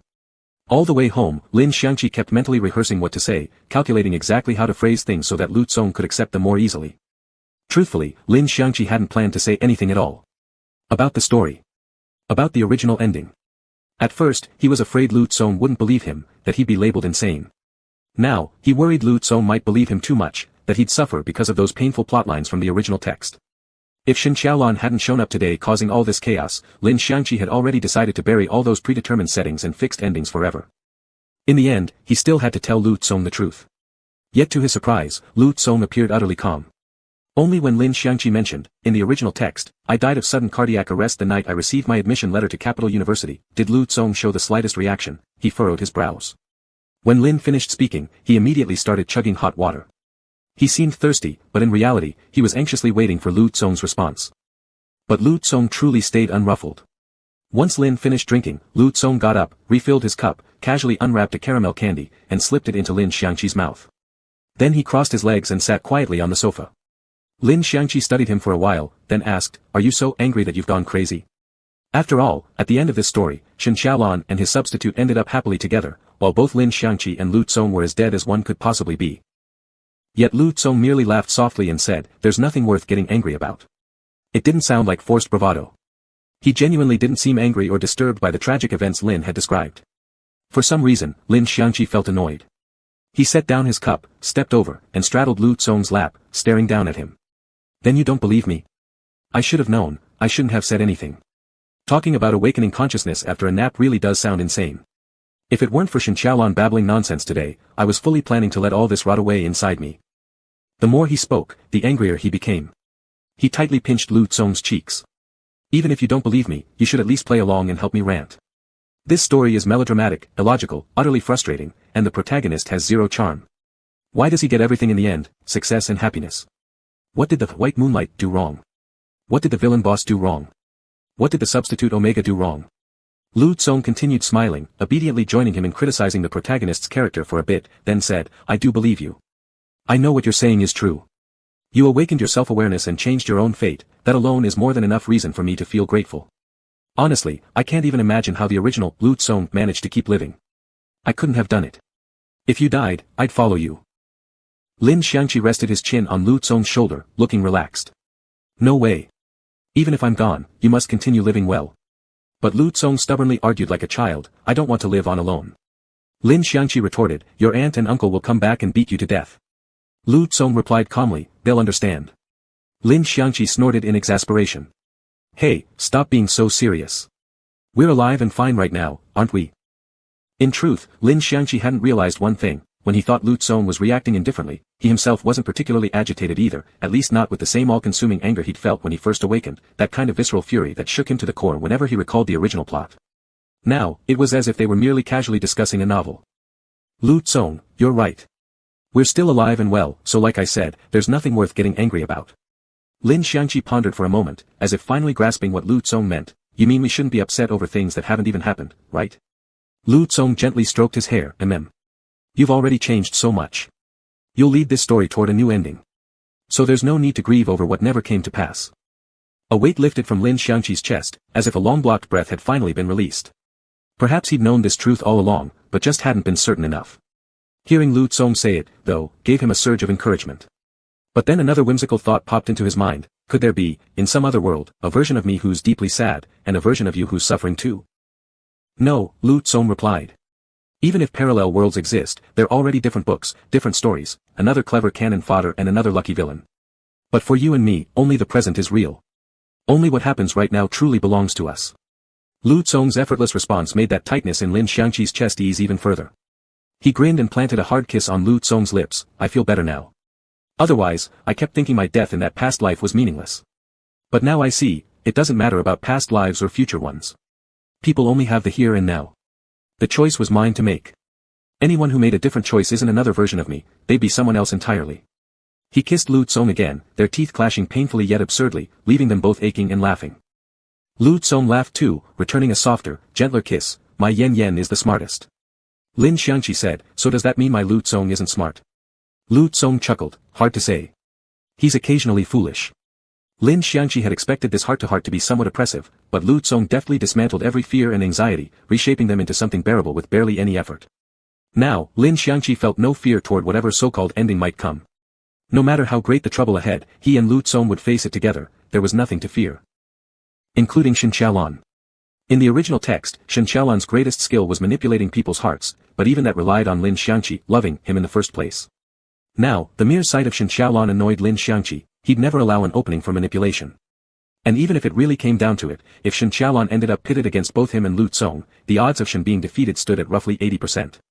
After all, the very factors that led to Lu Tsong's death in the original narrative no longer existed. Suddenly fired up, Lin Xiangqi clenched his tiny fist and declared to Lu Tsong, I will become the most powerful villain boss in the entire world. Lu Tsong found it amusing, yet endearing, so he bumped fists with him and said, go get him, boss Yen Yen. Chapter 43. Although Shen Xiaolan had given them a slight little disturbance today, it didn't seem to have affected either of their moods too much. Lin Xiangqi knew Lu Tsong had a rather gentle personality, someone who might be internally furious but wouldn't show it on the surface. So he stayed behind at Lu Tsong's house, quietly observing him for a while. After confirming that Lu Tsong indeed showed no signs of being upset or distressed, Lin Xiangqi breathed a sigh of relief. He returned home and tidied up his things. Finishing exams already left him feeling light and carefree, and now believing his scores would probably be quite good, he was especially cheerful. He decided to treat himself to a day off, no problem sets, no review sessions. He wanted to go out to watch a movie with Lu Tsong. Lin Xiangqi first sent Lu Tsong a message, telling him to pick the film, but Lu Tsong didn't reply for nearly 10 minutes. Impatient, Lin Xiangqi threw on his coat and rushed over to the neighboring yard. When he opened the door, he found Lu Tsong wasn't in the living room. Wearing his slippers, he hurried upstairs. Lu Tsong, Lu Tsong. Let's go out and play. The moment Lin Xiangqi pushed open the bedroom door, he noticed Lu Tsong had just hung up a phone call. Was it just his imagination, or did Lu Tsong's expression appear cold and sharp as he lowered his eyes? But almost instantly, he lifted his gaze toward Lin Xiangqi, his usual tenderness returning as he smiled softly. Sure, what's up? Lin Xiangqi casually asked, who are you talking to at this hour? My dad, Lu Tsong replied. He was asking what you like. Seems he's still thinking about buying you a gift. Lin Xiangqi quickly said, you absolutely must stop him. I really don't need anything, and besides, I know Mr. Lu, he buys such massive things that ordinary homes can't even fit them. Lu Tsong massaged his brow tiredly. Yeah, I'll talk to him again later. Then he asked, so, what did you want to do today? Watch a movie. Lin Xiangqi flopped lazily, practically boneless, and by the time he finished speaking, he'd already draped himself over Lu Tsong's shoulder. Okay. Lu Tsong naturally wrapped an arm around him, pulling him close, while using the other hand to open an app. He searched for recently released films, picked out a few screenings with convenient times, then asked, how about this one? Lin Xiangqi glanced at the poster. Don't want to see it. Lu Tsong, with endless patience, suggested several more. For reasons unknown, Lin Xiangqi rejected each based on seemingly arbitrary rules. Posters too dark. No. Bad actors. No. Director not famous enough. Also no. Lu Tsong humored him every time. Finally, they settled on an animated film. What about this one? Lin Xiangqi studied the plot summary carefully before declaring, this one. It's perfect for me. Truthfully, it didn't matter which movie they watched. Lin Xiangqi simply wanted a relaxed atmosphere to clear his mind. In the past, they often spontaneously went to a nearby mall after dinner and randomly picked whatever film was playing. So to Lin Xiangqi, this wasn't considered a date. But clearly, Lu Tsong took it much more seriously. Before leaving, he changed both himself and Lin Xiangqi into coats of matching color schemes. At first, Lin Xiangqi thought it was bothersome and didn't feel like changing clothes, but then he saw Lu Tsong start selecting hats that were identical in style but different in color, and suddenly understood. Ah. Lu Tsong was doing couples fashion here. Lin Xiangqi silently watched as Lu Tsong bustled around, obediently letting him dress him up, first a hat, then gloves, all subtly coordinated in theme and hue. He struggled to keep a straight face, though inside he was barely containing his laughter. Never expected Lu Tsong to be this type when in love. A bit childish, but incredibly adorable. Once Lu Tsong had dressed Lin Xiangqi perfectly, he gave him another careful look, then subtly checked their reflection in the mirror to make sure everything matched harmoniously. Satisfied, a small smile curled at the corner of his lips. Lin Xiangqi, already knowing exactly what was going through his mind, dramatically exclaimed, wow, we look like we're wearing couple outfits. Is that a coincidence? Lu Tsong maintained a calm expression. I didn't notice until you mentioned it. Huh. We do kind of look like it. Lin Xiangqi shot him a dry, knowing stare. Keep pretending. Lu Tsong leaned down and kissed him, kissing him until Lin Xiangqi's tongue turned soft and speechless, then pulled back with a chuckle and confessed, I did it on purpose. After the movie, they went out for a candlelit dinner. If not for Lin Xiangqi complaining that carrying flowers would be inconvenient, Lu Tsong had already secretly ordered several bouquets of roses. On their way home, Lin Xiangqi munched on a Tanghulu candy apple, teasing Lu Tsong, did you search online for must-do things on a date? Lu Tsong nodded honestly. Yeah. But, are giving flowers and candlelit dinners too cliché? Lin Xiangqi laughed so hard his stomach hurt. It's fine, fine. The restaurant food was really good. But next time, don't look those things up. Lu Tsong felt a bit down. Did I not do well today? Sorry. It's not that, Lin Xiangqi said, feeding him a strawberry dipped in rock sugar, then leaning close to whisper in his ear, shyly, I actually read that same dating guide you looked up. I was planning to follow it after the college entrance exam, then you beat me to it. Lu Tsong. Lin Xiangqi, hee. Both of them were experiencing love for the first time, and aside from each other, had never had any romantic entanglements. Lin Xiangqi refused to count Xin Xiaolan. Back then, he'd completely lost his mind, with no real feelings involved at all. In short, they both seemed clever on the surface, but were actually rather clumsy when it came to romance. Each wanted the other to feel happy and enjoy their time together, so they'd secretly made some endearingly awkward preparations. Lin Xiangqi sighed. Well, we're both idiots. Lu Tsong replied, our IQs are close enough, it makes communication easier. They exchanged glances and couldn't help but laugh. On the deep winter night, it was so quiet that they could hear the wind. They kept their laughter restrained, afraid of disturbing the neighbors, so they simply gazed into each other's eyes, silently conveying everything words couldn't express. Not long after, the final exam results came out. Lin Xiangqi's score was slightly higher than expected, though still within his predicted range. On parent-teacher conference day, Qin Xiao specially called Lin Xiangqi into his office for a glowing praise session, unable to contain his smile, which wrinkled his entire face. Lin Xiangqi found Qin Xiao's expression utterly horrifying, so he hid behind Lu Tsong and whispered, has our homeroom teacher mutated? Lu Tsong said, Mr. Qin is just happy for you. Qin Xiao wiped the grin off his face and gave Lin Xiangqi a thumbs up. You really did it, kid. I thought your goal of improving by 200 points was a pipe dream, but now it looks like it's totally within reach. Lin Xiangqi, pride swelling so much his tail might as well have been wagging, said, it's nothing special. I haven't even shown my full potential yet. Qin Xiao laughed.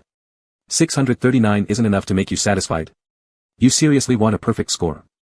Lin Xiangqi nearly blurted out a bold promise declaring the perfect score would be no problem at all. Luckily, Lu Tsong stopped him, turning to Qin Xiao and saying, "Several parents have already arrived." "Right, then let's head to the classroom." As they went downstairs, Qin Xiao glanced at Lu Tsong hesitantly, clearly wanting to ask something but unsure whether he should. Lin Xiangqi's family situation was rather unique, so Qin Xiao always pulled him aside to the office before the conference, giving him specific instructions and having a brief chat about his studies and life. But Lu Tsong's parents were alive and well, yet had never attended a single parent-teacher meeting. Every time, Qin Xiao had to call them afterward instead. Back in sophomore year, Qi once sent an assistant specifically to attend the meeting for Lu Kang. At the time, Qin Xiao assumed the man was Lu Tsong's father and addressed him directly as Lu Tsong's parent or dad. The assistant was thoroughly startled and quickly explained that he wasn't Lu Tsong's father at all. Qin Xiao had originally wanted to have a serious heart-to-heart with Lu Tsong's parents, but upon hearing that, naturally swallowed back everything he'd wanted to say. Lu Tsong's grades and daily conduct were undoubtedly excellent, but Qin Xiao felt the parents really ought to pay attention to the issue of his blocking university admission. That was why he particularly hoped one of Lu Tsong's parents would show up this time. Lu Tsong probably guessed what Qin Xiao wanted to ask, but chose to act oblivious. Instead, it was Lin Xiangqi who spoke up. "Mr. Qin, your eyeballs keep darting around, you look exactly like those shady villains from TV dramas. Plotting something again?" Qin Xiao stomped his foot in irritation. "Your mouth." Lin Xiangqi, hee.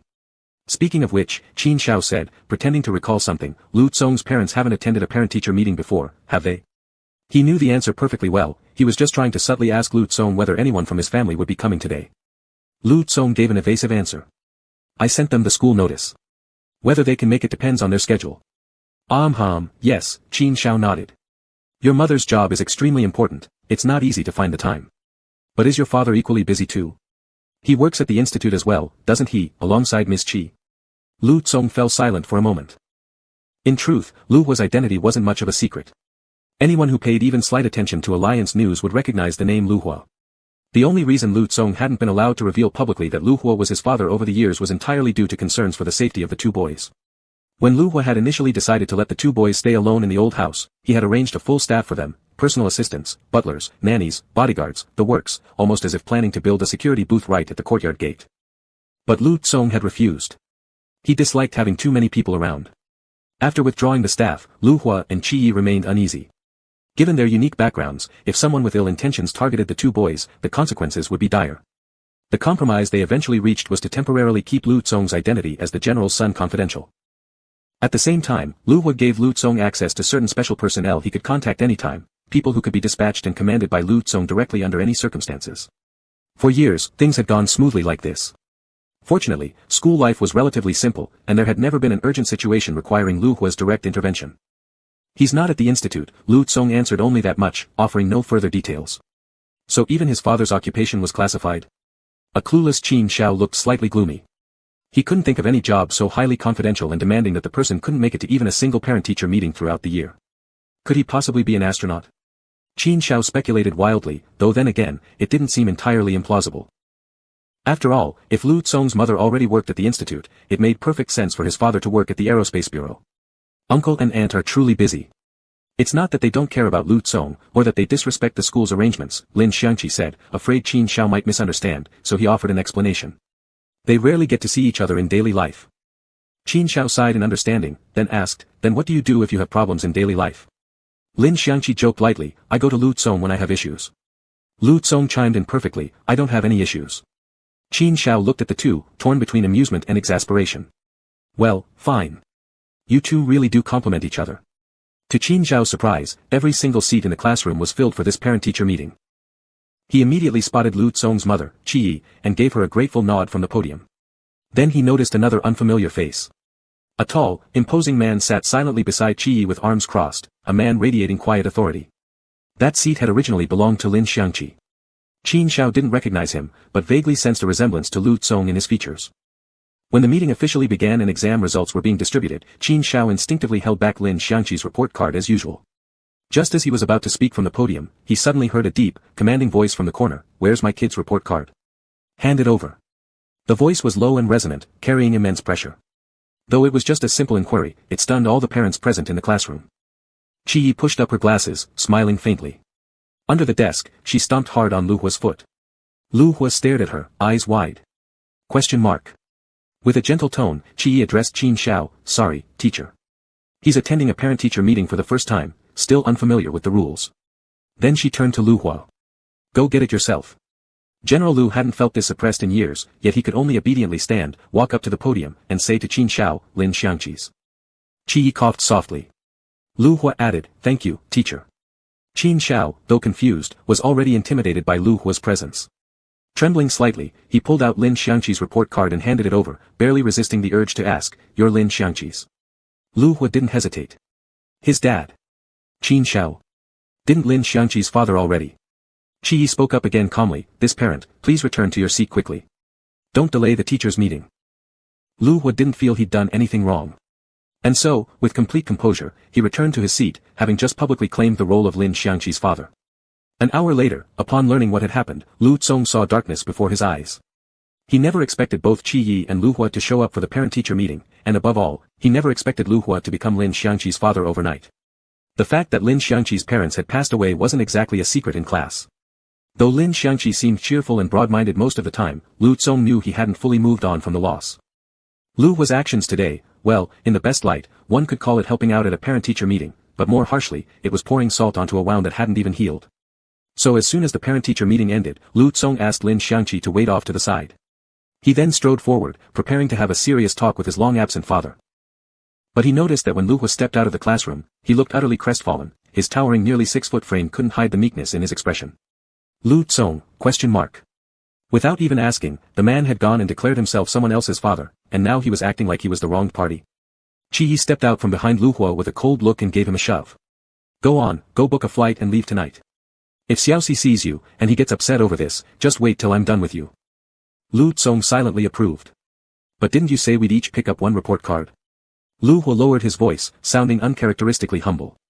When the teacher handed my son's report card directly to you, of course I had to step in and take Xiaolin's. The lenses of Qi Ye's glasses flashed coldly. I told you to take it, not open your mouth. Do you really think the teacher doesn't know about Xiaoxi's parents? What do you think people will think when they hear you? Lu Hua knew he was at fault and offered no argument. Instead, he said, I rarely come back, I haven't even seen the Lunar New Year through. You really want me to leave right now? You staying is worse, Qi Yi shot back.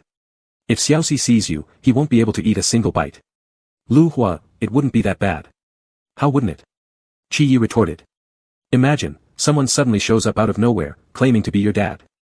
Would you be okay with that? Lu Hua thought for a moment, then decided to swallow his pride. How about I get Xiaolin a gift and apologize? Don't buy anything, Lu Tsong said darkly. If you do, I'll make sure you're punished twice over.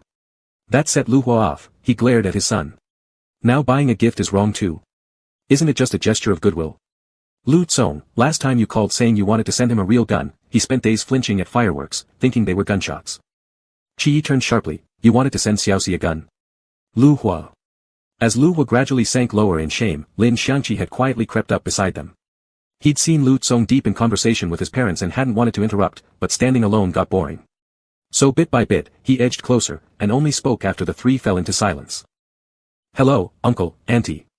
His greeting snapped all three of them back to reality. Instinctively, Lu Tsong took Lin Xiangqi's hand. Qi Yi stepped forward, positioning herself firmly between Lu Hua and Lin Xiangqi, as if blocking the sight would make the problem disappear. Xiaoqi, long time no see, Qi Yi said with a warm smile. Why are you so thin? Hasn't Lu Tsong been taking good care of you? Lin Xiangqi nodded seriously. Yeah, he's been starving me on purpose. Lu Tsong smiled at him, making no attempt to defend himself. Qi Yi gasped in mock shock. Oh, he dares starve you. I thought even if the whole world ran out of food, he'd still save you the last bite. Lin Xiangqi burst out laughing. No, he'd never starve me. I've just been under a lot of stress lately, that's why I lost weight. Then he turned to Lu Hua. Uncle, why aren't you saying anything? Lu Hua, who'd been trying his best to fade into the background, was suddenly addressed. He let out a loud, forced laugh, ha, hello. Lin Xiangqi, hello. What an awkward atmosphere. Just then, Qin Xiao finally emerged from the classroom after finishing up with other parents' questions. Unable to contain his curiosity, and despite the lingering unease he felt around Lu Hua, he steeled himself and walked over. Lu Tsong's mom, Lin Xiangqi's dad, you're still here. Would you like to come to my office for a chat? The words hit like a thunderclap. All four people present froze. Qi Yi tried to speak up, but it was too late. Lin Xiangqi had clearly heard the words, Lin Xiangqi's dad. Lu Tsong regretted not preparing Lin Xiangqi earlier when he'd gotten Qi Ye's message. At the time, he hadn't known how to bring it up, his original plan had been to warn Lu Hua not to speak carelessly and keep Lin Xiangqi in the dark. He hadn't expected Qin Xiao to blurt it out. Lin Xiangqi said bluntly, Teacher Qin, did you get the name wrong? That's Lu Tsong's dad, not mine. Qin Xiao immediately turned red with embarrassment. In his mind, he'd been desperately constructing a justification. Maybe this man was Lin Xiangqi's godfather. Adoptive father. Some kind of distant relative. He never imagined this man was actually Lu Tsong's father. Lu Hua, never one to shy away from responsibility, stepped forward and explained the situation to Lin Xiangqi, offering a sincere apology. Xiaolin, don't be upset. Uncle knows he made a mistake, I won't speak so carelessly again. Lin Xiangqi looked genuinely confused. Uncle, why are you apologizing? Well. Under the silent, scrutinizing stares of Qi Yi and Lu Tsong, Lu Hua carefully chose his words. Uncle shouldn't have taken the title of your parent without permission. Taken it? But you are my parent, you came to my parent-teacher meeting, didn't you? Lin Xiangqi's mind clicked instantly. He finally understood the awkward atmosphere he'd sensed earlier between Lu Tsong's family. They'd thought he'd be hurt by this. I was the one who said it wrong just now. Lin Xiangqi grinned, stepping forward and linking his arm through Lu Hua's. Then, turning to Qin Xiao, he said brightly, Teacher Qin, let me introduce, this is my dad. He linked his other arm through Qi Ye's. And this is my mom. Qin Xiao caught on immediately and went along with it, smiling warmly. Ah, I see. You've always been like family with Lu Tsong, his parents have treated you just like their own child, haven't they? Lin Xiangqi didn't confirm or deny. He just kept smiling. Not wanting to risk saying the wrong thing, Qin Xiao added, I should head back to my office to sort some things out. If you need anything, feel free to come find me. Qi Yi exchanged a few polite words with him but didn't try to stop him. Clearly, right now, Lin Xiangqi was their top priority. As soon as Qin Xiao left, Qi Yi gently stroked Lin Xiangqi's cheek, her voice filled with concern. Good boy, sorry to put you on the spot like that, trying to save face for your Uncle Lu. Lu Tsong also worried Lin Xiangqi was forcing himself. He often did, smiling through discomfort, making sacrifices so others wouldn't feel uneasy. The loss of his biological parents was a lifelong wound for Lin Xiangqi. Naturally, everyone assumed asking him to call someone else mom and dad would be painfully cruel. But Lin Xiangqi didn't seem strained at all, he actually looked delighted. Teasing Lu Tsong, he said, Lu Tsong, were you lying when you said we'd get married? Lu Tsong blinked. No, I wasn't lying. Lin Xiangqi smiled triumphantly. Then that settles it. We're not related by blood now, but after we marry, your parents will become mine too. Isn't that right? Lu Tsong blinked rapidly, then murmured, yes. You're right. Qi Yi stared quietly at her son. It's progressing that fast. Lu Hua stared at his son with equal shock. Exclamation point. About time you stepped up. Lin Xiangqi turned his gaze toward Qi Yi and Lu Hua. You two don't agree. Qi Yi quickly composed herself. Sweetheart, you're absolutely right. Lu Hua nodded vigorously. Exactly. The reason I spoke that way today is because I've already seen Xiaolin as part of the family. Ha. It was strange, truly strange. All three members of the Lu family were exceptionally intelligent, sharp-minded and perceptive, but each became utterly clumsy in front of Lin Xiangqi. Lin Xiangqi burst into laughter for no apparent reason and suddenly said, I really want some scrambled eggs now. Perfect, he had 3 silly eggs right here, and not even one wok could fry them all at once. On the way home, Qi Yi quickly changed into casual clothes, rolled up her sleeves, and announced she'd cooked dinner herself. She wanted to treat them to a proper meal. Though she was usually busy with work and rarely cooked, people occasionally indulged in unfamiliar tasks. Lu Hua didn't object. Feeling bad about always freeloading, Lin Xiangqi wanted to contribute. While no one was looking, he sneaked into the kitchen. Meanwhile, in the living room, father and son sat silently watching the evening news. After a while, Lu Hua took a sip of tea and asked out of nowhere, what did the Shen family do to you?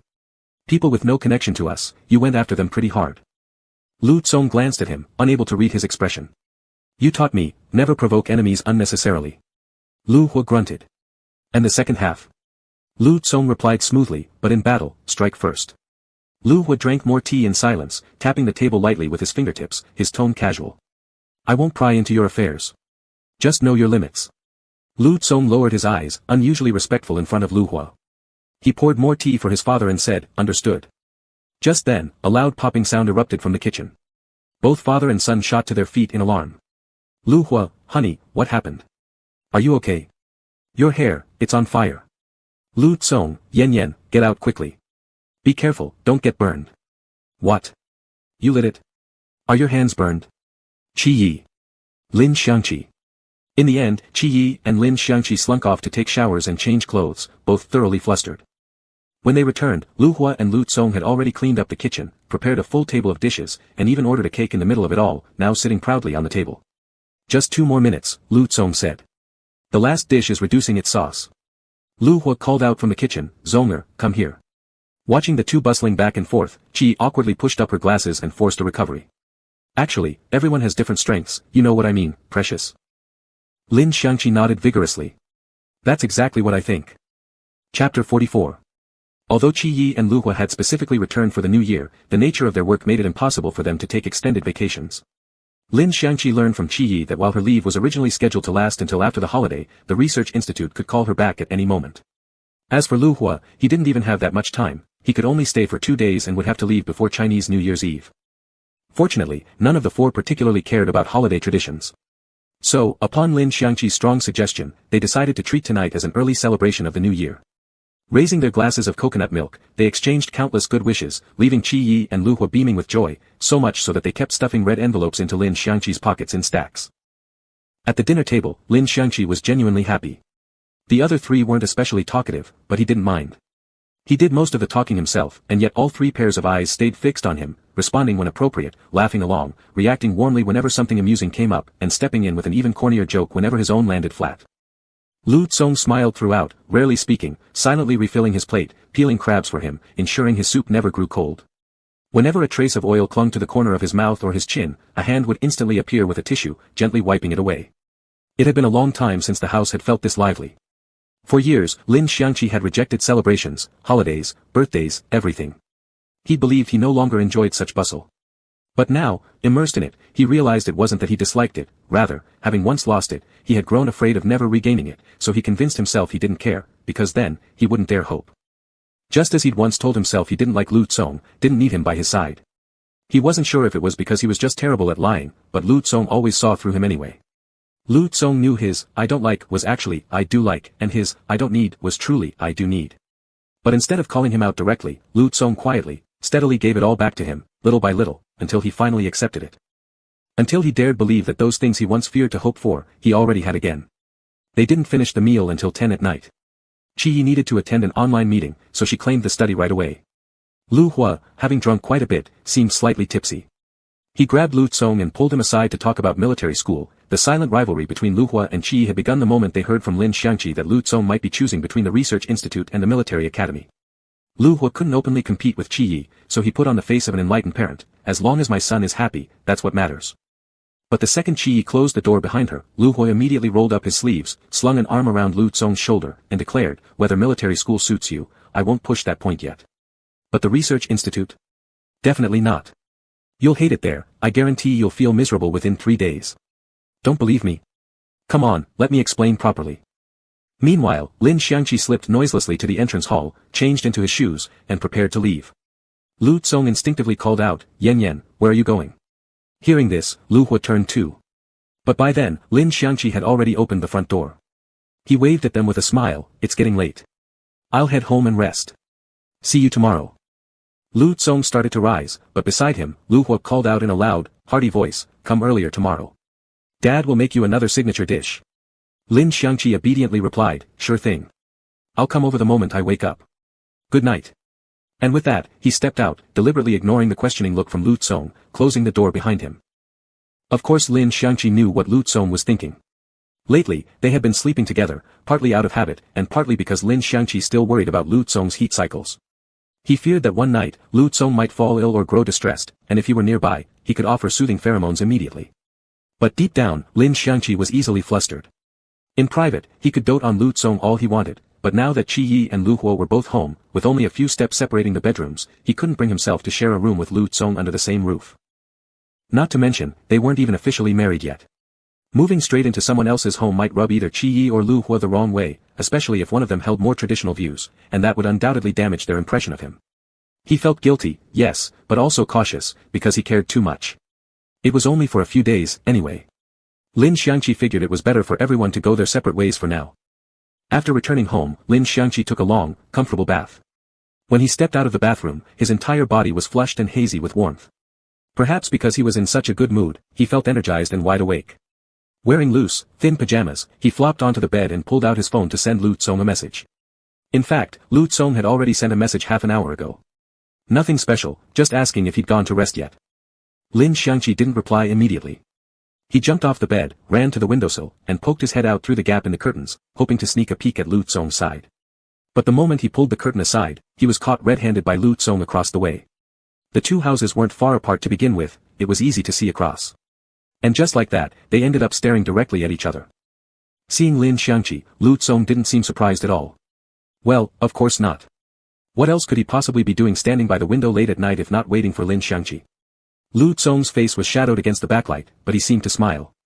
His usually upright posture took on an uncharacteristic laziness as he leaned against the window frame, lifting his arm to wave the phone in his hand slightly toward Lin Xiangqi. Lin Xiangqi understood. He glanced down at his own phone. Lu Tsong, dry your hair. Lin Xiangqi widened his eyes, instinctively touching his damp hair. Excited, he replied, are you clairvoyant? How do you even know this? Lu Tsong lowered his gaze helplessly, smiling, you always do this. Lin Xiangqi had countless little bad habits in daily life, like finding it too tiring to blow-dry his hair, so he'd stop halfway and go straight to bed. Or eating snacks before sleeping, playing with his phone after turning off the lights, things like that. None of these were serious issues, but letting them go unchecked over time wasn't good either. Fortunately, whenever Lu Tsong was around, he'd gently remind him. Lin Xiangqi was very obedient when it came to Lu Tsong, whatever Lu Tsong said he shouldn't do, he simply wouldn't. But when Lu Tsong wasn't around, he couldn't help lapsing back into laziness. Lin Xiangqi, it's only a little wet. I don't want to dry it anymore, it's such a hassle. Let's just chat. It'll dry on its own. Lu Tsong, be good. Lin Xiangqi hesitated for a long while, clearly desperate to get away with being lazy, sending Lu Tsong dozens of adorable, cutesy emoticons. But Lu Tsong, worried he'd get a headache from sleeping like that, kept urging him anyway. Pouting, Lin Xiangqi pulled his head back from the curtain gap and obediently went to the bathroom to dry his hair. When he came out, sulking, he refused to look toward the window at Lu Kang. He turned off the light and curled under the covers. Not long after, his phone buzzed. He already guessed Lu Tsong would message again, but he actually called with a voice call. He answered without checking, and realized it was a video call. Lu Tsong, wearing loungewear, had soft hair falling neatly, clearly just showered, and sat upright in a chair, meeting Lin Xiangqi's gaze through the camera lens. Lin Xiangqi rolled over, lying face down on the bed, propping the phone against his pillow and staring at Lu Tsong for a good while before letting out a soft chuckle. Lu Tsong's lips curled upward too. What are you laughing at? Lin Xiangqi propped his chin in his hands. Lu Tsong, you're so handsome. Lu Tsong clearly froze, a sudden compliment with no lead-in made him flustered. Huh? Lin Xiangqi grinned. You're blushing. Your face is red. Lu Tsong pressed his lips together, cleared his throat, and asked, why didn't you stay over tonight? Lin Xiangqi said, your parents are here. It's not really appropriate. Lu Tsong actually knew that was the reason. But he thought since Lin Xiangqi had already brought up marriage in front of Qi Yi and Lu Hua, such concerns wouldn't matter anymore. Still, since Lin Xiangqi had made the choice, Lu Tsong wouldn't insist. Because sometimes, Lin Xiangqi could be incredibly shy. Lu Tsong changed the subject. You talked with Mom today about the Research Institute project. What do you think? Lin Xiangqi had also been meaning to discuss this with him.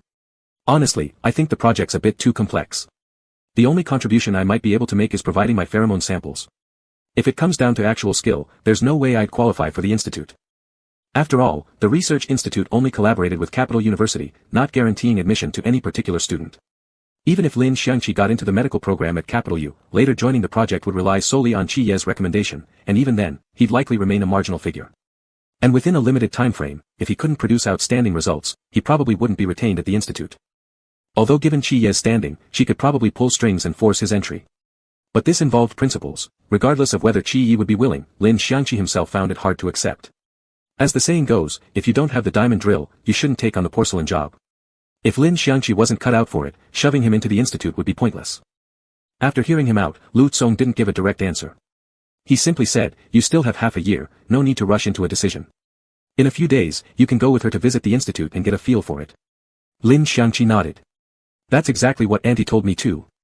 Lu Tsong, Lin Xiangqi asked, did Uncle mention the military academy thing to you? What do you think? Actually, logically speaking, us going to the military academy would be the most suitable choice. Dr. Tang messaged me at noon today, she said her senior sister is now teaching at the academy, Lin Xiangqi, after all, carried fragments of future memories, always firmly believing that Lu Tsong was destined to become a great general one day, so he could never stop talking about this. Lu Tsong didn't interrupt. He just kept watching him silently. As Lin Xiangqi continued, his voice gradually softened. The way Lu Tsong was looking at him, clearly not showing any interest in the military academy, made him uncertain, and he finally asked, hesitantly, "What's wrong? Do you not like the idea of the military academy?" "That's okay, it doesn't matter. We can go to the research institute instead. At worst, I'll just study harder under auntie." "I really want to kiss you," Lu Tsong suddenly said.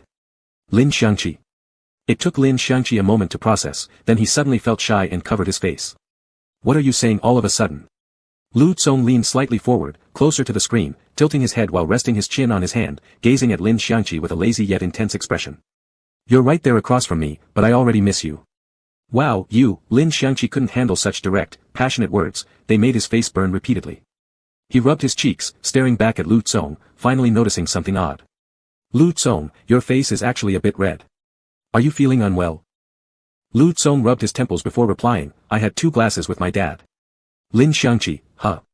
Now that he mentioned it, Lin Xiangqi remembered, when he left, Lu Hua had been talking to Lu Tsong, and there'd been a bottle of liquor on the coffee table. Lin Xiangqi had assumed Lu Hua would finish it alone, but apparently, as their conversation heated up, Lu Hua had poured a glass for Lu Tsong too. In Lin Xiangqi's memory, Lu Tsong had never drunk alcohol before. Because Lu Tsong disliked losing control or disorder, he'd always kept his distance from anything that involved surrendering his consciousness to drink. But since it was his father offering, he'd taken just a small sip. Lin Xiangqi quickly said, "I heard from Qin Xiutian that turning red when drinking might mean alcohol allergy. Do you feel unwell at all?" Lu Tsong shook his head. "I'm fine." He wasn't usually the type to flush from alcohol, this level of redness was mostly because his baseline body temperature was naturally a bit higher than average, and the alcohol had amplified it slightly. If someone weren't looking closely, they probably wouldn't even notice. Still, Lin Xiangqi couldn't let it go. "You've never drunk before, you don't even know your limit. Uncle's liquor is super strong. What if you get alcohol poisoning? Do you have hangover medicine at home? Or drink a bottle of coconut water. Flush the alcohol out." Seeing Lin Xiangqi flustered and anxious, Lu Tsong found it endearing and let out a soft laugh. Lin Xiangqi was so annoyed he wished he could jump through the screen. "You're still laughing. I want to kiss you," Lu Tsong said again, just as abruptly. "Right now." Lin Xiangqi frowned, acting like he was about to get angry, but after a moment, he mumbled, embarrassingly, "How can you kiss now?" What Lin Xiangqi meant was that they weren't together, Lu Tsong's kiss had no physical form. But maybe because Lu Tsong was tipsy, his comprehension suddenly went completely off track. He smiled and replied, "How else? Bite open your mouth, eat your tongue, then take off your clothes and kiss from your neck down to your collarbone, then keep going." "Ah." Lin Xiangqi nearly bounced off the bed in shock. Shoo. Shoo. Are you crazy? Saying stuff like that?" Lu Tsong's smile didn't fade, his expression calm, as if those wild words hadn't come from his own mouth. "But I really miss you, Yan Yan. What am I supposed to do?" "Ah, yeah."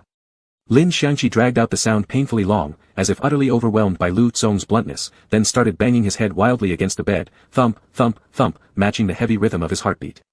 Lu Tsong was somewhat drunk, but not completely. His mind was clear, his reason intact, only his desire had been magnified. Seeing the look of mortified embarrassment on Lin Xiangqi's face, Lu Tsong realized that Lin Xiangqi was too shy to talk about such things over the phone. Lin Xiangqi's sense of modesty was a peculiar thing, it could be remarkably thick in completely unexpected situations, yet become incredibly fragile over matters that weren't even that significant. Just as Lu Tsong thought Lin Xiangqi wouldn't speak to him anymore, Lin Xiangqi suddenly peeked out from between his fingers. He leaned closer to the phone, as if sharing a secret with Lu Tsong, and whispered, "Then could you come over quietly later? Just for a bit?" Chapter 45.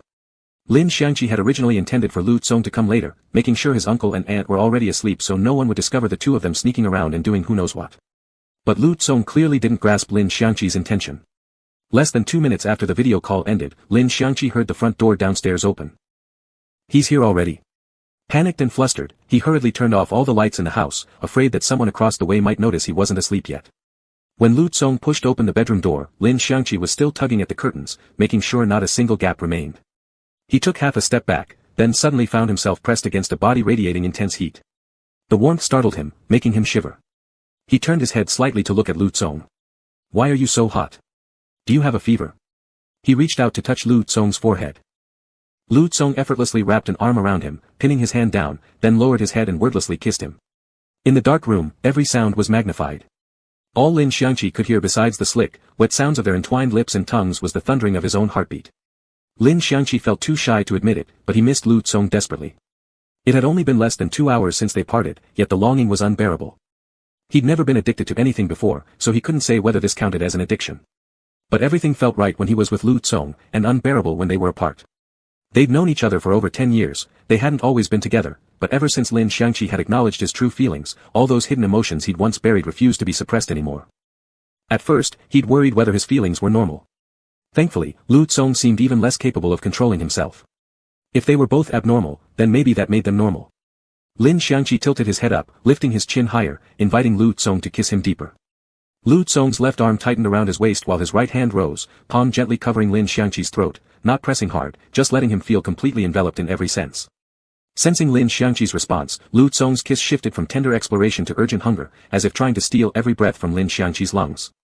He kissed fiercely, teeth grazing Lin Xiangqi's lower lip several times, sucking the soft, rosy flesh until it glistened, then releasing it only to plunge back into his mouth, chasing that shy, retreating tongue deep inside. Lin Xiangqi felt like he couldn't breathe. He leaned back slightly, trying to pull away for a breath, but Lu Tsong gave him no chance, not letting him escape even a little. When his palate was firmly stroked by Lu Tsong's tongue, an uncontrollable ticklish sensation shot through him, and his limbs went weak. Barely able to stand, he had to brace himself against Lu Tsong's arms, his back leaning fully into the other's embrace. He didn't know how long they kissed, long enough that Lin Xiangqi became dizzy, vision blurring from lack of oxygen, before Lu Tsong finally slowed, withdrawing his tongue with deliberate care, lingering on Lin Xiangqi's lips, licking and nibbling one last time. Lin Xiangqi had no strength left. Only because Lu Tsong held him upright did he avoid sliding to the floor. "Stop kissing. My mouth hurts."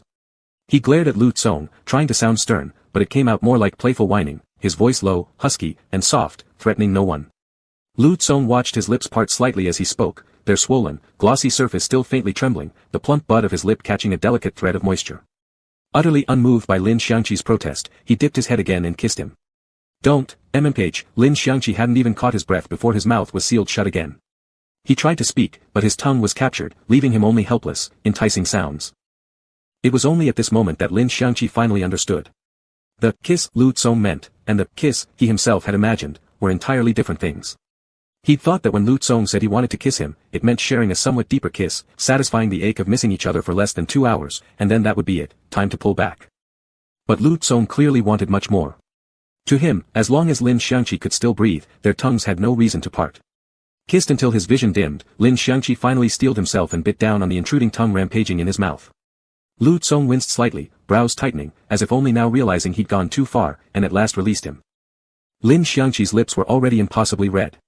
He glared accusingly, "Are you drunk?" "No," Lu Tsong said, lifting his hand to gently stroke the pad of his finger over Lin Xiangqi's lips, wiping softly. "Does it hurt?" Lin Xiangqi opened his mouth and bit down sharply on the fingertip still touching his lips, grinding it between his teeth to express his frustration. But Lu Tsong was thick-skinned and showed no sign of pain. Disappointed, Lin Xiangqi let go and said, "It's not comfortable at all, my mouth hurts. Why are you gnawing and biting me like this? That's not how you kiss someone. Does it hurt that much?" Lu Tsong leaned down again, almost pressing their lips together once more. Seeing Lin Xiangqi flinch like a startled bird, he stopped himself and instead carefully examined Lin Xiangqi's lips. "They're not even broken." Lin Xiangqi puffed out his cheeks indignantly. "It doesn't have to be broken to hurt." Lu Tsong had been sucking and swirling his tongue against Lin Xiangqi's mouth so thoroughly that now Lin Xiangqi slurred slightly when he spoke. "Then what should I do?" Lu Tsong asked him. Lin Xiangqi said, "What do you mean, what should you do?" "Just stop kissing. You should sneak back later, pretend you were just out for a walk." Lu Tsong refused flatly. "No." Firm. Unyielding. Lin Xiangqi frowned. "What do you mean, no?" "Lu Tsong, I want to kiss you." "Lin Xiangqi, haven't we already kissed? It's over now. Done." Lu Tsong shook his head, speaking gently but clearly. "We're resting because you said it hurt. It's not over." Lin Xiangqi stared at him with wide eyes, realizing Lu Tsong wasn't joking, he was completely serious. He complained, "Ever since you walked through the door, it's been going on for at least 10 minutes. 10 minutes and it's still not enough. Are you addicted or something, Lu Tsong?" Lu Tsong said simply, "Yes." Lin Xiangqi burst into laughter. "Go quit it right now." Hidden in the dimness, Lu Tsong's expression was hard to read, but his voice carried a tinge of petulance as his strong arms pulled Lin Xiangqi tightly against him. "I won't." Lin Xiangqi finally realized it, even though Lu Tsong seemed sober and didn't reek of alcohol, those 2 glasses must have still affected him somehow. This was the first time Lin Xiangqi had ever seen Lu Tsong drunk. At a glance, there wasn't much difference from usual, but when they talked, it was clear, drunk Lu Tsong had a childish side. Right now, his entire being was driven by desire, clinging endlessly if unsatisfied. Yet deep down, he remained tender, infinitely patient and careful with Lin Xiangqi. So whenever Lin Xiangqi seemed uncomfortable, he would restrain his instincts and pause. But if Lin Xiangqi kept refusing, Lu Tsong would most likely find his own way to continue, because right now, his eyes unmistakably burned with unfulfilled longing. Lin Xiangqi really wanted to tease him, but feared setting a fire he couldn't put out. After some thought, he came up with a clever idea. Suddenly, he cupped Lu Tsong's face and gazed straight into his eyes. "You really still want to kiss me?" Lu Tsong's dark, heavy gaze locked onto him, brimming with nothing but a definite yes. Lin Xiangqi said, then later, "No tongue." Lu Tsong frowned. "Why?" Lin Xiangqi cut in, "If you don't agree, then no kiss at all." Lu Tsong appeared to wrestle with a difficult decision. Finally, he muttered lowly, "Fine." Lin Xiangqi stroked his head affectionately. Good boy, good boy." Lu Tsong, ? He caught on to what Lin Xiangqi was doing and suddenly laughed. "I'm not drunk. You don't need tone like this." Lin Xiangqi didn't care. Tilting his chin up, he stood on tiptoe and lightly brushed his lips against Lu Tsong's. "So you're not behaving properly?" Lu Tsong wasn't sure what exactly he had to do with the word good, but clearly, Lin Xiangqi took great pleasure in using such a contradictory term to describe him. Lu Tsong went along with it effortlessly. "If you want me to be good, then I will be." Lin Xiangqi was thoroughly pleased. Gripping Lu Tsong's shoulders, he prepared to rise onto his toes again, but paused deliberately, softening his voice in playful provocation. "Lu Tsong. I can't reach your lips." He had hoped Lu Tsong would lower his head for him. Instead, Lu Tsong simply bent down, wrapped his arms around Lin Xiangqi's legs, and lifted him clean off the ground. Lin Xiangqi shot upward, suddenly towering over Lu Tsong. Looking up at him, Lu Tsong murmured, "How about now?" The sudden shift in height gave Lin Xiangqi an illusion of control. Wrapping his legs tightly around Lu Tsong's waist, he grinned. "Now I can reach." In high spirits, he leaned down and kissed Lu Tsong. Lin Xiangqi's kisses were entirely different from Lu Tsong's. Even though they'd kissed many times before, Lin Xiangqi had always been passive under Lu Tsong's forceful advances. His most involved response had been merely opening his mouth, so his technique had never improved. When Lin Xiangqi initiated the kiss this time, it was slightly awkward and tender, just a soft press of lips against lips, calm and uneventful, as if nothing significant had happened. Lu Tsong cradled the soft flesh of his thighs in both hands, pressing their bodies tightly together, tilting his head up submissively to meet Lin Xiangqi's kiss. He didn't grow impatient at Lin Xiangqi's hesitant, clumsy approach. No matter how slow or inexperienced, as long as Lin Xiangqi was willing to give it, he seemed utterly content. But what Lu Tsong hadn't expected was that despite lacking skill, Lin Xiangqi possessed great ambition. After a few moments of gentle pressing, he tentatively extended his tongue, probing delicately past the seam of Lu Tsong's lips. Lu Tsong's entire body suddenly stiffened, muscles tensing, his temperature rising as if boiling over with irrational excitement. Instinctively, he moved to chase after Lin Xiangqi's tongue. You're not allowed to move." Lin Xiangqi caught his subtle shift right away, immediately frowning in warning. "Only I get to." Lu Tsong sighed helplessly. "Not even a little." "No," Lin Xiangqi said firmly. "This time, I'm getting revenge." He was going to kiss Lu Tsong's mouth and tongue numb, just wait and see. With a deep sigh, Lu Tsong assumed an expression of resigned surrender. "Fine. Go ahead." Lin Xiangqi's experiment and exploration couldn't be called particularly successful, he truly struggled with the art of taking the lead. Even when he did touch Lu Tsong's tongue, he had no idea how to guide it, merely swirling aimlessly. He wasn't sure how much time passed before he belatedly realized he'd accidentally let himself be overtaken by Lu Tsong once again. But this time, Lu Tsong wasn't sucking or biting insistently, he had softened, becoming gentle instead. It felt so good that Lin Xiangqi didn't resist. The next morning, Lin Xiangqi went next door for breakfast wearing a mask. The dining room was occupied only by Lu Tsong. Qi Yi had been in meetings all night and was still asleep. Lu Hua had received a classified email at 3 in the morning and had already left by helicopter. No one but Lu Tsong saw Lin Xiangqi remove his mask to reveal swollen, reddened lips, or the hickeys barely concealed beneath the high collar of his sweater. Chapter 46.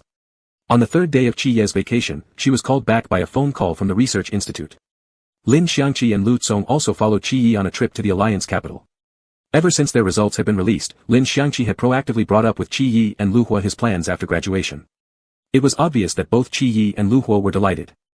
They knew that Lin Xiangqi's decision would essentially determine Lu Tsong's path as well, and whether it was the military academy or the research institute, both options were undoubtedly far better than casually enrolling in some university, picking an arbitrary major, then landing a random job. Though open-minded and liberal, they still hoped the two boys' futures would be broad and promising. Yet after talking with Lin Xiangqi, Qi Yi realized he didn't seem particularly interested in most of the institute's projects, especially since his intended path lay in medicine, while insider information hinted that future collaborations between the institute and Capital University might have nothing to do with the medical field, severely limiting Lin Xiangqi's options. Lin Xiangqi asked Qi Yi which project Lu Tsong might join if he entered. She told him it would likely be the pheromone-based military weaponry research program, because Lu Tsong's pheromones were exceptionally valuable, so much so that the institute would extend an unconditional invitation if he was willing. Hearing this, Lin Xiangqi's expression immediately grew gloomy. He knew his own pheromones were certainly unsuitable for weapon development. If the two ended up joining different projects merely as second choices, then the meaning behind their mutual decision to join the institute would be lost. With that thought in mind, both Lin Xiangqi and Lu Tsong lost much of their enthusiasm for the research institute. Qi Yi sensed the weakening resolve in the two young men and felt regretful, but didn't press them. At first, she'd hoped Lu Tsong would join the institute because, given his current situation, attending a regular university or securing a decent job at a standard company would be nearly impossible. And whenever she asked him about his plans, he always wore that indifferent, whatever will be attitude. Naturally, she had felt compelled to secure a stable path for her son. But now, with Lin Xiangqi's encouragement, Lu Tsong appeared more motivated, seriously contemplating his future without recklessness. Seeing this, Qi Yi was more than willing to respect their choice.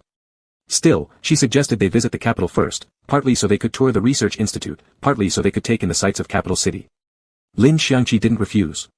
In fact, he inwardly looked forward to visiting Capital University, the alma mater of his parents. They would stay in the capital for 2 days. Since Qi Yi was busy with work, apart from taking them to the institute, she left the rest of their time for Lu Tsong and Lin Xiangqi to explore freely. At last, Lin Xiangqi stepped into the long-dreamed-of library of Capital University. All his impressions of the school came from stories his parents had told, so the moment he crossed the gates, he couldn't help comparing what he saw before him with the images he had imagined. When Lin Xiangqi borrowed the very book once checked out by Yuan Wei and Lin Buwang, and sat down in the window-side seat where his parents had once sat together, he suddenly smiled. Lu Tsong stayed quietly beside him, careful not to disturb. He had expected Lin Xiangqi to be lost in memories, perhaps sad, perhaps filled with longing, even moved to tears. But instead, Lin Xiangqi simply smiled. Not long after, he took Lu Tsong's hand and walked out of the library, then followed a secret trail that Yuan Wei had once described to him, heading toward the most beautiful grove on campus. It's still flowering at this time of year, just like Mom said. Lin Xiangqi pointed toward a particularly vibrant tree and said, "Can you see it?" Lu Tsong followed his gaze and replied, "Yes." Excitedly, Lin Xiangqi pulled out his phone, fumbled through the photo album, and showed Lu Tsong an old picture.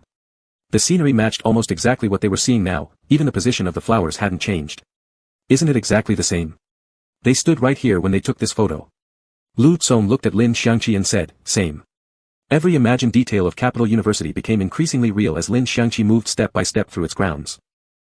His mood was truly excellent, something Lu Tsong could clearly sense. Lin Xiangqi kept pulling out one old photo after another, comparing each with the present scene. Whenever reality matched the picture, he'd share his joy with Lu Tsong like he'd discovered a treasure, then ask Lu Tsong to take a new photo of them together. If he noticed any changes, Lin Xiangqi wouldn't feel disappointed. Instead, he would simply pause for a long while, trying to find even a trace of overlap between the present scenery and the past. Of course, if there was no overlap, it didn't matter. Lin Xiangqi would still take a photo to keep. They wandered like this until the sun dipped into twilight. When Lin Xiangqi started feeling hungry, Lu Tsong asked if he wanted to go to the canteen, since that was also part of the memories his parents had left behind. Lin Xiangqi looked hesitant. Mom used to complain that their school was great everywhere except the canteen. It was terrible. Lu Tsong laughed. "Most schools are like that. We can give it a try. If it's not good, we'll just eat out." Lin Xiangqi nodded. "Okay." However, to both of their surprise, the Capital University canteen had been renovated. It looked nothing like they had imagined, spacious and clean, with an incredibly wide variety of food options. Aside from deeply discounted set meals served exclusively to faculty and students, the canteen even offered cuisines from various other countries. Lin Xiangqi counted, among over 30 alliance nations, at least half had specialties available here. Lin Xiangqi seemed dazed. He randomly ordered a few dishes. They were all delicious, but he didn't seem particularly hungry. Instead, he stared at his tray longingly, eating extremely slowly. Lu Tsong had already noticed something was off. Seeing that Lin Xiangqi truly had no appetite, he gently took the chopsticks from him and set them down. "If you don't want to eat, then don't." "Okay." Lin Xiangqi shook his head. "We ordered so much. It'd be wasteful." "Perfect," Lu Tsong said, taking the tray. "I'm still hungry." Lin Xiangqi knew Lu Tsong was doing this to spare his feelings, but in truth, he wasn't lacking appetite, he was just lost in thought, unable to focus. "Lu Tsong," Lin Xiangqi leaned on his chin and asked, "Do you think my mom and dad ate things like this back in their day?" Lu Tsong answered honestly, "Probably not. Otherwise, they wouldn't have said it was terrible." Today's Capital University canteen offered too many delicacies. Even the cheapest set meal was full of color, fragrance, and flavor, with long lines forming constantly. Students around them all seemed overwhelmingly positive. Lin Xiangqi agreed. Well, after all, this is a canteen from over 20 years later. Lu Tsong glanced at him and continued, yes, Capital University has changed quite a bit over the years. Lin Xiangqi lifted his head and looked around. In the noisy, bustling environment, he couldn't imagine any footprint his parents had once left here over 2 decades ago. After all, Lin Xiangqi suddenly said, people can't hold on to memories. Because everything keeps moving forward. Lu Tsong reached up and gently smoothed Lin Xiangqi's brow, erasing that faint shadow. Memory is still memory. Even if everything here changes, it existed, truly. But Lin Xiangqi said, yes, memory is memory. Everything changes, except memory. So even if I follow memory step by step, I can never really gain anything back. Lu Tsong fell silent, watching Lin Xiangqi. At first, he thought Lin Xiangqi was sad, that things tied to his parents were gradually being erased by time, and half of the photos he had brought out now showed places completely altered. Yet Lu Tsong sensed that Lin Xiangqi's gaze wasn't one of sorrow, but rather calm acceptance. Lu Tsong, Lin Xiangqi raised his eyes, not looking sad at all. I think I misunderstood something from the beginning. Lu Tsong asked, what did you misunderstand? Lin Xiangqi said, I wanted to come to Capital University because it was my parents' alma mater. I thought coming here would bring me closer to them, as if I could preserve a part of them. But the more I see, the more I realize memory has already been replaced by new images. I can't actually keep anything. Maybe that book they once read will someday be misplaced by some careless borrower. Maybe that grove will be transformed overnight, just like the canteen. Flowers, grass, trees, they all regrow. Time moves forward. People change. The harder I try to grasp memories related to them, the fewer I actually find. Not because the world has changed, but because I've forced today's sights to merge with the past. Lin Xiangqi spoke slowly. More than addressing Lu Tsong, it seemed he was speaking to himself. If a person endlessly chases after memories, it's like an Ouroboros devouring its own tail. The longer they chase, the more of themselves they consume. I trapped myself. Lu Tsong didn't respond immediately. Instead, he reached out and gently pulled Lin Xiangqi close, leaning in to listen quietly to his confession. I'm not sad, Lin Xiangqi said. Lu Tsong chuckled softly, I know. It's exhausting to stay trapped in memories. I've always known that, but before, I just couldn't get out. Now that I've actually come here, though, I realize I'm not so attached anymore. Especially when I found that book in the library, the image that came to mind wasn't the sorrow of my parents passing, but the joyful sight of them sitting by the window, talking together more than 20 years ago. And I thought, maybe I've already moved on. Lin Xiangqi smiled as he spoke, looking at Lu Kang, do you know why? Lu Tsong gently stroked his earlobe, feigning humility. I don't know. Can you tell me? Because of you, Lin Xiangqi said. Me? Lu Tsong asked, slightly surprised. Lin Xiangqi bumped his forehead lightly against Lu Tsong's chin. Before, I had no sense of security. I felt abandoned in this world, utterly alone. Even with you by my side, I was always bracing myself for the moment you might leave. That's why I couldn't move on, because all I had left was memory. But now I'm not afraid at all. I know I'm not empty-handed. I don't only have the past, I also have a future. I don't only have my parents in memory, I also have you right in front of me. So nothing can hold me back anymore. Lu Tsong caught the deeper meaning behind his words. He ran a hand through Lin Xiangqi's hair and asked, in a tone that made it clear he would accept whatever answer came, so you've made up your mind? Lin Xiangqi nodded.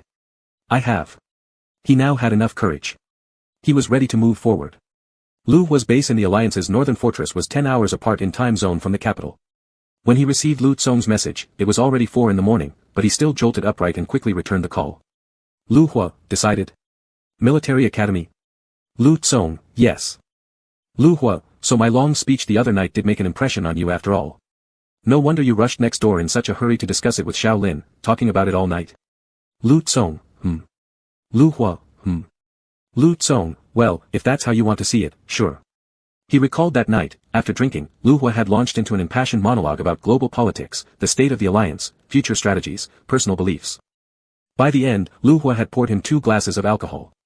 He drank them, then used dizziness as an excuse to go upstairs and video call Lin Xiangqi instead.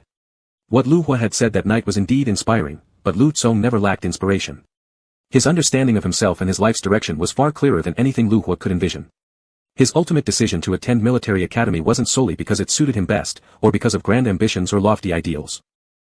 It was simply that, after careful consideration, both he and Lin Xiangqi believed this path would let them go further, see more, achieve greater things, and spend less time apart.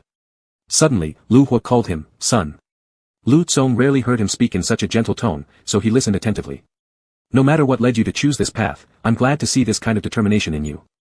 In life, few things are truly worth holding on to, but since you found one, seize it, and walk forward steadily. Lu Hua didn't explicitly mention the name Lin Xiangqi. His words seemed to be about supporting Lu Tsong's choice to enter military academy, yet every sentence carried another layer of meaning. After listening, Lu Tsong smiled and replied without hesitation, I will. Chapter 47. With his goal set, Lin Xiangqi finally felt at peace. He spent the entire holiday reviewing and doing practice problems. Although Qin Xiao had promised to waive part of his homework if he performed well, Lin Xiangqi had prepared no fewer exercises for himself than the assigned workload. Lu Tsong, on the other hand, appeared relatively relaxed. His grades were consistently excellent, and he met all physical standards without issue. As for the concern regarding pheromones, Lu Hua personally vouched for him, taking him through a special military medical examination to prove that he could still control his pheromones even under particularly challenging conditions. However, this exam was quite complex, less of a checkup and more like an assessment, requiring 3 separate sessions in total. One had already taken place during winter break, another would be required before the college entrance exams, and a final one before official enrollment. The purpose was to observe whether Lu Tsong's ability to regulate his pheromones remained fully up to standard across different periods. Lin Xiangqi wasn't particularly worried about the outcome. According to the original novel's setting, the military academy was practically desperate to recruit talent like Lu Tsong, they'd surely be eager to approve him quickly. The only real uncertainty lay in Lu Tsong's heat cycle. But lately, Lu Tsong had been in a very stable condition. As long as his heat didn't suddenly flare up the day before the assessment, there shouldn't be any problems. Everything was progressing exactly as planned, and Lin Xiangqi had even started looking forward to the college entrance exams. Of course, there were some minor unexpected developments. Shen Xiaolan suddenly disappeared. Lin Xiangqi didn't realize it until nearly 2 weeks after school resumed. At first, he had thrown himself entirely into studying, with no energy left to pay attention to the people or gossip around him. He tuned out all idle chatter among classmates and school rumors. Sometimes, even when Lu Tsong tried to talk to him, he'd have to wait until Lin Xiangqi's pen stopped moving. Only Chen Qiutian dared to barge right in front of him without regard for timing, delivering his message with zero build-up. After 2 full weeks of meticulous investigation, I can now confirm, Chen Xiaolan has transferred schools. Chen Qiutian crouched dramatically in front of Lin Xiangqi's desk, like a scout returning from reconnaissance. So focused was he on passing along this intelligence that he completely failed to notice the cold, sharp look coming from Lu Tsong nearby. Lin Xiangqi's hand froze mid-problem, the pen tip stabbing a deep ink dot onto the paper. Transferred, he asked. Are you certain? Chen Qiutian stayed in character, Your Majesty sees clearly, I dare not speak falsely. Lin Xiangqi pondered deeply and asked, what happened?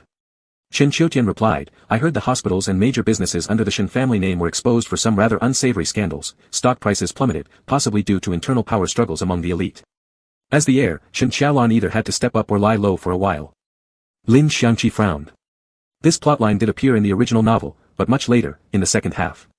More importantly, in the book, it was Shen Xiaolan himself who exposed those secrets. By that point in the story, the Shen family was already collapsing.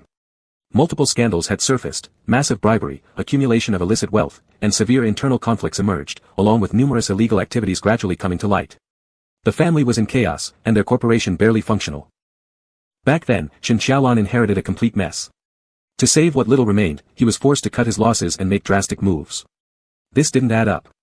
Lin Xiangqi felt something was off. He asked Chen Qiutian, who told you all this? Chen Qiutian immediately perked up. Haven't you been online lately? All trending topics are about the Shen family. They're the wealthiest clan in the alliance, the scandal is huge. Most of their enterprises have been seized. Rumor has it several board members have already been arrested. If its dominating social media and assets are being seized, then the Shen family must truly be finished. Lin Xiangqi had no sympathy for them. In the end, they'd brought it upon themselves, their downfall was inevitable sooner or later. But what troubled him was how vastly this development deviated from the original plot. This arc was supposed to be a pivotal turning point in Shen Xiaolan's growth as the protagonist. The worst parts of Shen Xiaolan's personality stemmed from the toxic environment created by his family. He needed to destroy the Shen family himself, which would become his defining moment of character redemption. Yet now, Shen Xiaolan was still just an 18-year-old high school student, a full decade away from officially taking control. At this stage, he lacked both means and capital, and couldn't even reach the center of the family's power structure. Aside from acting out randomly at school, venting rebellion and seeking attention, there was nothing he could actually do. Lin Xiangqi couldn't believe such a massive upheaval could have been orchestrated by Shen Xiaolan. But if it wasn't Shen Xiaolan, then who had exposed those unspeakable scandals? The Shen family was at the peak of their power and influence. How could someone have managed to uncover the dark secrets of the richest clan in the alliance? And what about Shen Xiaolan? Where had he gone? The original story never mentioned him transferring schools again before the college entrance exams. This is so strange. Lin Xiangqi muttered. Where did his protagonist's aura go? Chen Qiutian said, Qi Zi, how can you be so calm? Isn't this shocking? Lin Xiangqi gave him a look, smiled faintly, then pulled out a handful of milk candies from his pocket and handed them to Chen, patting his head. For your excellent reporting. Go play now. Chen scampered off happily with the candy. At that moment, Lin Xiangqi suddenly turned his gaze toward Lu Tsong, looking at him seriously. Lu Tsong, did you? Lu Tsong slowly sat up straight. Lin Xiangqi said, take my mistake notebook. I need it, I can't find it anywhere. Lu Tsong paused slightly before saying, no. Lin Xiangqi shrugged casually. Oh, then maybe I left it at home. I'll look for it tonight. Without hesitation, he picked up his pen again and continued working on the next problem. He seemed completely indifferent to the Shen family matter, as though he didn't care at all where Shen Xiaolan had gone. Lu Tsong gazed at him deeply, quickly suppressing the flicker of unease in his eyes. When the countdown to the college entrance exams reached 30 days, Lu Tsong needed to undergo his second military medical examination. This time, he would be gone for 3 days and face more complex evaluations. The checkup wouldn't just test his ability to control his pheromones, it would also examine how his gland reacted under extreme conditions. Worried that Lu Tsong might suddenly enter heat during the assessment, Lin Xiangqi proactively offered to go with him. But Lu Tsong didn't agree. The location was too remote, the weather harsh. He insisted Lin Xiangqi stay home and wait. Lu Hua also disapproved of Lin Xiangqi going along. An alpha who couldn't leave without his omega would appear insecure about controlling his own pheromones, an impression that might negatively affect the review. With no choice, Lin Xiangqi gave up, but he still couldn't shake his concern. So, on the night before departure, Lin Xiangqi took the initiative and asked Lu Tsong to mark him. Although marking between an alpha and an omega involved injecting the alpha's pheromones into the omega's gland, during the process, the alpha's gland also absorbed a significant amount of the omega's pheromones, which would remain in their body for a period through intimate fusion. Lin Xiangqi's thinking was simple, they could mark each other throughout the entire night, just like during Lu Tsong's first pheromone-assisted therapy session. That way, at least for the next 3 days, Lu Tsong wouldn't enter heat. But Lu Tsong couldn't accept this well-intentioned offer. Gland activity was strictly prohibited within 24 hours prior to the examination. Lin Xiangqi pleaded with big eyes, but what if? Lu Tsong smiled gently, pulling him into his arms and soothingly ruffling his hair. Don't worry so much. Even if I do enter heat, I can still pass the evaluation. Lin Xiangqi didn't believe him. How can you be sure?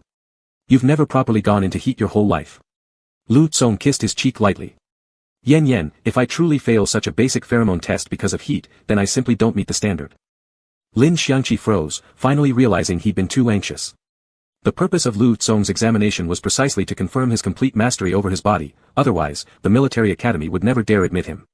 And Lin Xiangqi had nearly urged him to cheat. Alright, I was overreacting, Lin Xiangqi said, taking several deep breaths to calm himself. I believe you can pass. I'll be waiting for you. Good. Wait for me.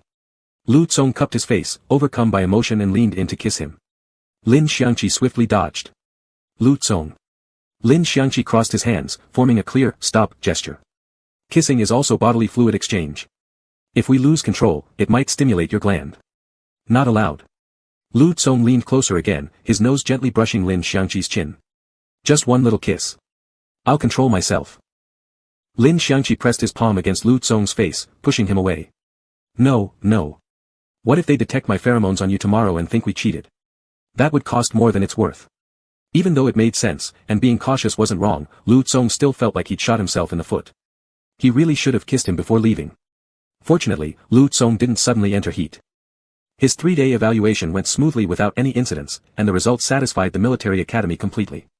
But Lin Xiangqi rarely spent such a long time apart from Lu Tsong, so he had trouble sleeping these past few days. Even though they talked every day, and sometimes even video called when schedules allowed, it still wasn't the same as being together in person. Lin Xiangqi realized for the first time that he was truly incapable of taking care of himself. Without Lu Tsong around, he stayed up late, woke up late, arrived at school much later than usual, zoned out during class, and fell back into his old habit of solving exam questions without reading them properly. He forgot to eat breakfast, half-heartedly grabbed lunch with Chen Qiuqian and the others, and ordered takeout for dinner, unsatisfying and uncomfortable. The good news was that Lu Tsong would be back this afternoon. From the moment he opened his eyes, Lin Xiangqi started counting down. In the afternoon, he went alone to the supermarket, bought all kinds of snacks and fruit, preparing to welcome Lu Tsong home. The supermarket was crowded. At first, Lin Xiangqi just felt it was packed, but later on, somehow, he vaguely sensed someone's figure always tailing him.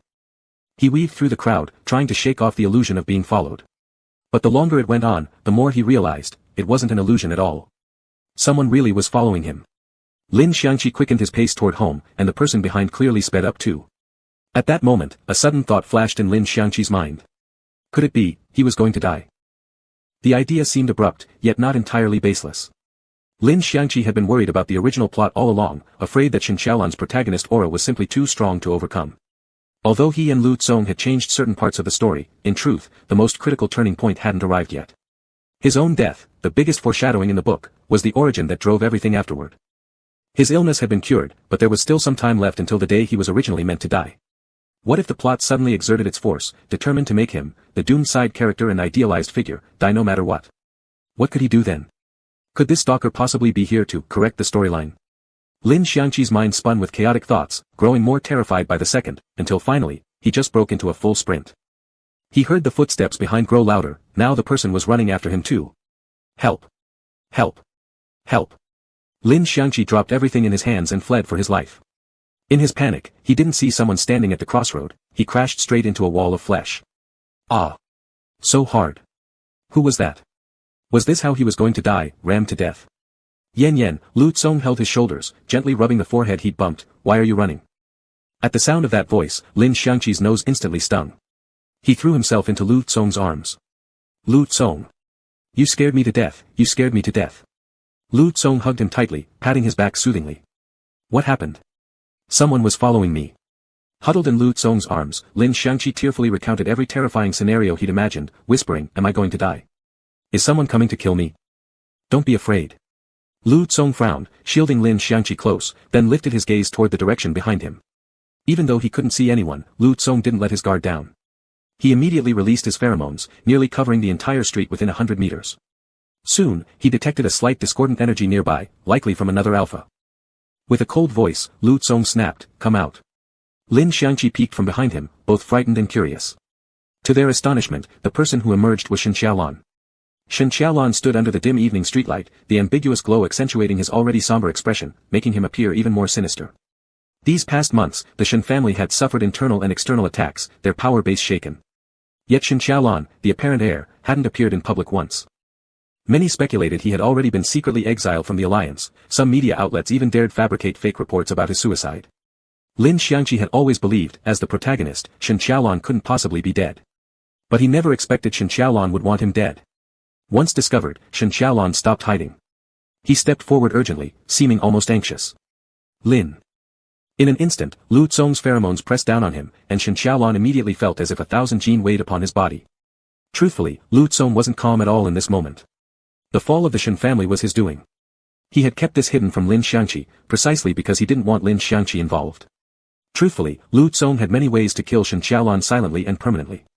But in the end, there was no need. Although in the original story, they were destined to be mortal enemies, in reality, Shen Qiaolan hadn't actually pushed Lu Tsong far enough to trigger a killing intent.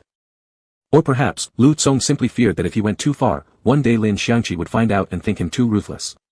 So Lu Tsong had spared Shen Qiaolan's life. Even a dead camel is bigger than a horse. After all the corruption was stripped away, the Shen family still retained some foundations. He assumed they'd send Shen Qiaolan away, making it nearly impossible for him to ever re-enter Alliance territory. He never expected Shen Qiaolan would show up here. Lu Tsong wasn't afraid of Shen Qiaolan taking action. If he tried to harm Lin Xiangqi, killing him would be effortless. But what Lu Tsong truly feared was Shen Qiaolan revealing the truth. If Lin Xiangqi found out how ruthlessly Lu Tsong had acted behind his back, would he be frightened? Would he feel disgust? Would he? Lin Xiangqi, I have something I need to say to you. Shen Qiaolan, oppressed by Lu Tsong's presence, involuntarily bent forward, hand braced against the nearby wall. Lu Tsong subtly intensified the pressure of his pheromones, wishing to silence him forever at this very moment. Yet suddenly, Lin Xiangqi's hand gently touched Lu Tsong's gland, soothingly stroking it. Lu Tsong, relax a bit. You're releasing too much pheromone, what if someone walks by? Lu Tsong immediately reined in his pheromones and meekly lowered his head. Sorry. Shen Qiaolan finally caught his breath. Just as he was about to speak again, Lin Xiangqi cut in first, hands on hips, defiant as ever. Shen Qiaolan, whatever you're about to say, let me make one thing clear, you came after us first. We don't attack unless attacked. Beside him, Lu Tsong slowly turned his head to look at him. Shen Qiaolan finally seized the chance to speak. The Shen family is finished. I'm no longer an heir. Lin Xiangqi interrupted directly. It was all me. I had the original plot's memories, so I knew everything about your family. I orchestrated it all behind the scenes, so what? Lu Tsong's expression shifted instantly, but Lin Xiangqi quickly covered his mouth and continued addressing Shen Qiaolan. Let me tell you this, I and Lu Tsong together are the ultimate villains. Whether you're a protagonist or not means nothing. Dare to come after us again, and you die. Lu Tsong's breathing grew shallow, his heartbeat erratic. One thought consumed his mind: Lin Xiangqi knows. Lin Xiangqi knows everything. At that moment, Shen Qiaolon let out an ill-timed laugh. Both Lin Xiangqi and Lu Tsong frowned, puzzled. I suppose this time, only I saw it. Only I, Shen Qiaolon said quietly. So is this my punishment? Lin Xiangqi grew increasingly confused. What are you talking about? You know, the dream changed, Shen Qiaolon dropped the bombshell. I'm no longer the protagonist. Lin Xiangqi and Lu Tsong exchanged glances, each reading the same thought in the other's eyes. Has Shen Qiaolon gone mad? Are you okay? Lin Xiangqi cautiously asked. Is your head clear? Should we take you to the hospital? When you first realized you were just cannon fodder in this world, didn't you think you'd gone insane too? But look how it turned out, Shen Qiaolon said with a faint smile. Perhaps it was the stark contrast between his current state and his once arrogant demeanor that made him seem strangely believable. Lin Xiangqi couldn't help but ask, curiosity piqued. So, what did you dream this time? I dreamed I was just a disposable side character interfering with the protagonist's love story. But the protagonist's bond was too strong, their hearts already united. I couldn't break them apart, so I retreated, humiliated and broken. He spoke with unmistakable self-derision. Lin Xiangqi sensed something odd. Who exactly are the protagonists? Shen Qiaolon uttered just two words, you two. Lin Xiangqi. Lu Tsong. Lin Xiangqi looked at Lu Tsong and said, let's call 120. Lu Tsong nodded. Okay. They strongly suspected Shen Qiaolon had suffered a mental breakdown after the fall of the Shen family, and had simply dreamed a delusional nightmare. Although Lin Xiangqi himself was also an awakened side character, he hadn't had any dreams about the future since then. Every moment of his story with Lu Tsong was a new chapter, something they built step by step on their own, free from any script or predetermined setting. So Shen Qiaolon's claim of having yet another dream was extremely hard to believe. Shen Qiaolon, I know the fall of the Shen family must have shocked you deeply. Look, if you get checked out and there's anything wrong, we'll cover your medical expenses. Lin Xiangqi was genuinely worried that Shen Qiaolon had lost his mind. After all, a deranged protagonist could still pose a real threat to the two of them as villains. Yet Shen Qiaolon appeared strangely calm. Since you've seen the original story, you should know that this was exactly what I intended to do in the future. It's just that you two struck harder and faster than I expected, left me completely off guard. But competition always has winners and losers. This time, I lost, to you both. I accept it. Lin Xiangqi stared at him. You still want to try again? Shen Qiaolon shook his head. You misunderstand. I didn't come here today because of the Shen family. Lin Xiangqi, can I have a few minutes? I'd like to talk to you alone. Lu Tsong stepped forward half a pace, blocking Shen Qiaolon's line of sight. Speak briefly. Here. Shen Qiaolon seemed reluctant to meet Lu Tsong's gaze directly.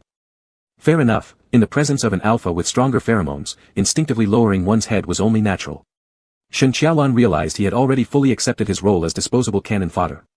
He let out a wry, almost absurd sigh, then asked Lin Xiangqi, can you tell me, how is a piece of cannon fodder supposed to save himself? Lin Xiangqi, huh? Who could understand this? He really wanted to call 120. But Shen Qiaolon didn't seem to be joking.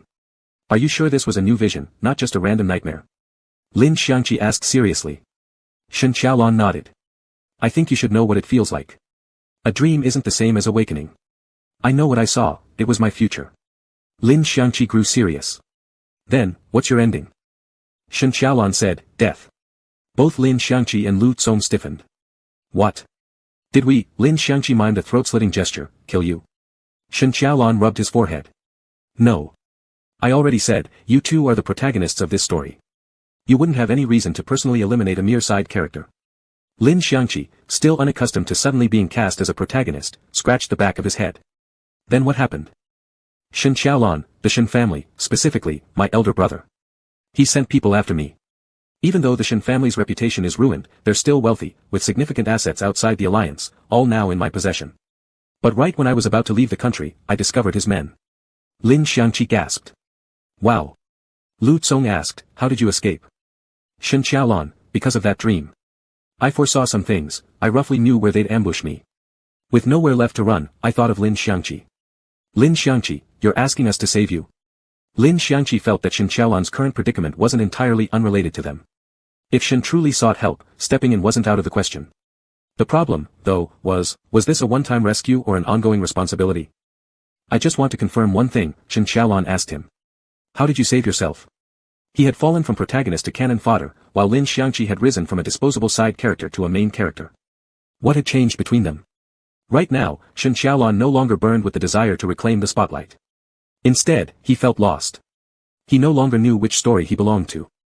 In the previous story, he appeared to have love and career perfectly balanced, but deep down, the one he truly desired was the Moonlight in his memories, Lin Xiangqi, who had long since perished.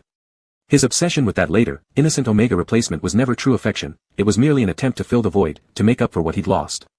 In the new story, seeing Lin Xiangqi and Lu Tsong living happily together suddenly made everything feel hollow. Because he understood clearly, this kind of bond, even if stolen, would never truly belong to him. Shen Xiaolon didn't know where to go from here. Lin Xiangqi paused in thought, then suddenly stepped forward. Lu Tsong instinctively reached to stop him, but Lin Xiangqi smiled and gently shook his head. It's okay. Lin Xiangqi walked up to Shen Xiaolon and said, if what you're saying is true, then first of all, thank you. Lin Xiangqi looked at him, his gaze gentle yet firm. But if the story really has changed like you said, then it means all these so-called settings are nothing more than frameworks we've imposed on ourselves. Protagonist, cannon fodder, plot, ending, none of that matters. What truly matters is the change you're making right now. That's what reality is. Shen Xiaolon paused. What do you mean? Lin Xiangqi, you already know what I mean. Because I succeeded, I proved that nothing can trap someone who truly wants to break free. And you, Shen Xiaolon, are still trapped inside the story. That's why you're asking me to teach you how to get out. Shen Xiaolon didn't deny it. Yes. Lin Xiangqi, stop thinking about the plot. Stop caring about the story. Think about yourself.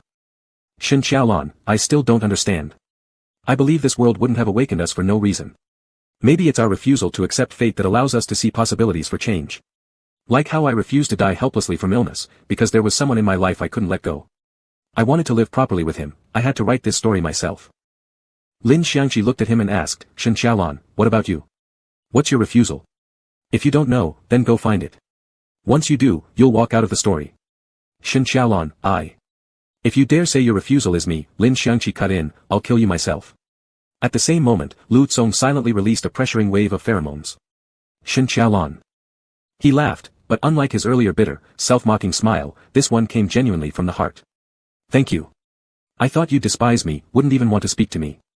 Lin Xiangqi admitted honestly, it's the version of you in the story I hated. But if you can rewrite your own character setting, maybe it'll be okay after all. Shen Xiaolon, I'll try. I'll write a real story, one that's truly mine. Lin Xiangqi, good luck. But don't come bothering us again, got it? Lu Tsong stepped forward, expressionless, and said to Shen Xiaolon, otherwise, I'll kill you. This time, Shen Xiaolon wasn't afraid of Lu Tsong at all, because he could sense it clearly, there was no killing intent in Lu Tsong's pheromones. He realized, coming to see Lin Xiangqi this time had been the right choice. In the end, they temporarily took Shen Xiaolon in, but not for more than 2 hours. Lu Tsong seemed unusually eager to get rid of him. As soon as night fell, he made contact and immediately arranged a military helicopter to escort Shen Xiaolon beyond the alliance border. To ensure Shen Xiaolon's survival, Lu Tsong even assigned 2 elite-class alpha mercenaries as his personal bodyguards using his own network. The reason for his sudden consideration, and the shift from hostility to reluctant protection, was likely because before leaving, Shen Xiaolon had told him. Though the story may change at any moment, in my dream, I saw that the 2 of you will live a happy life till the very end. I think, that part won't change. Chapter 48. By the time June arrived, the classroom had grown sparse.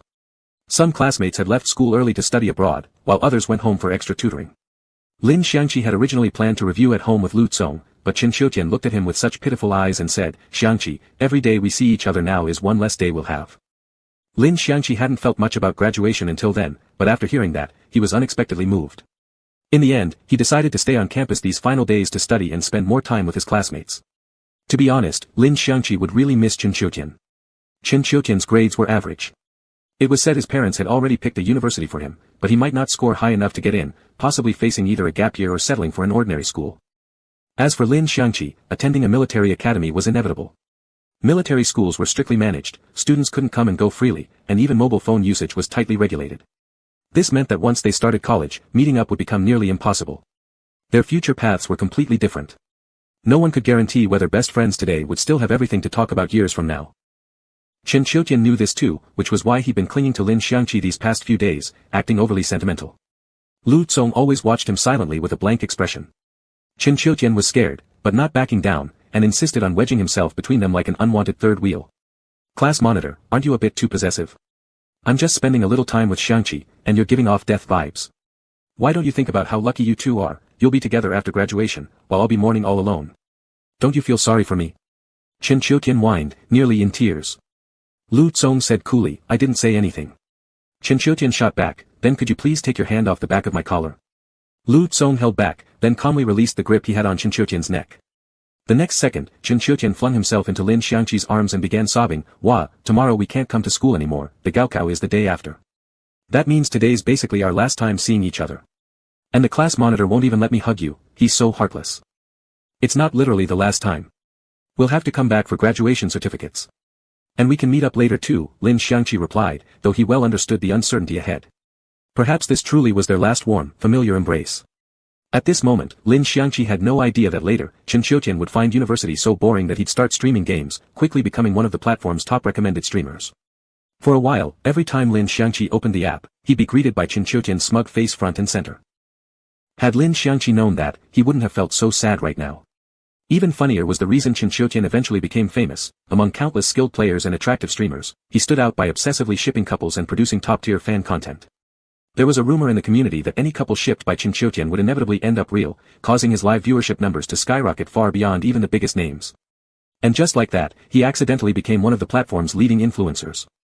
Of course, all of this lay far in the future.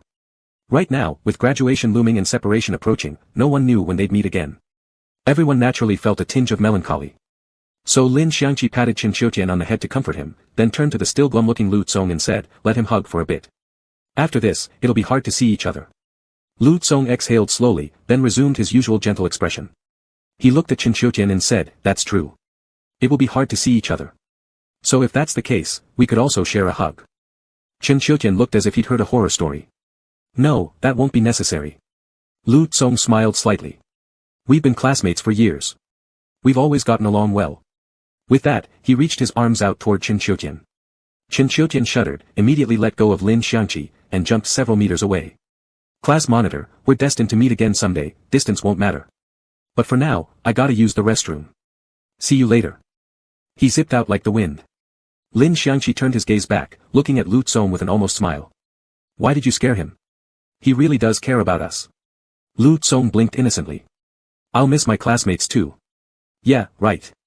Lin Xiangqi narrowed his eyes, suddenly leaning close to Lu Tsong's ear and whispering, Chen Qiutian's right, your possessiveness is kinda intense. Lu Tsong couldn't argue. Whenever he saw Lin Xiangqi getting too close to someone else, he couldn't help feeling irritated and uneasy. These emotions had been concealable and controllable in the past, but as his relationship with Lin Xiangqi evolved, things he once thought tolerable now began to irritate him. After a moment of silent contemplation, Lu Tsong looked at him and replied, please bear with me. Lin Xiangqi smiled. The closer they drew to the final exam, the less anyone in the classroom actually studied.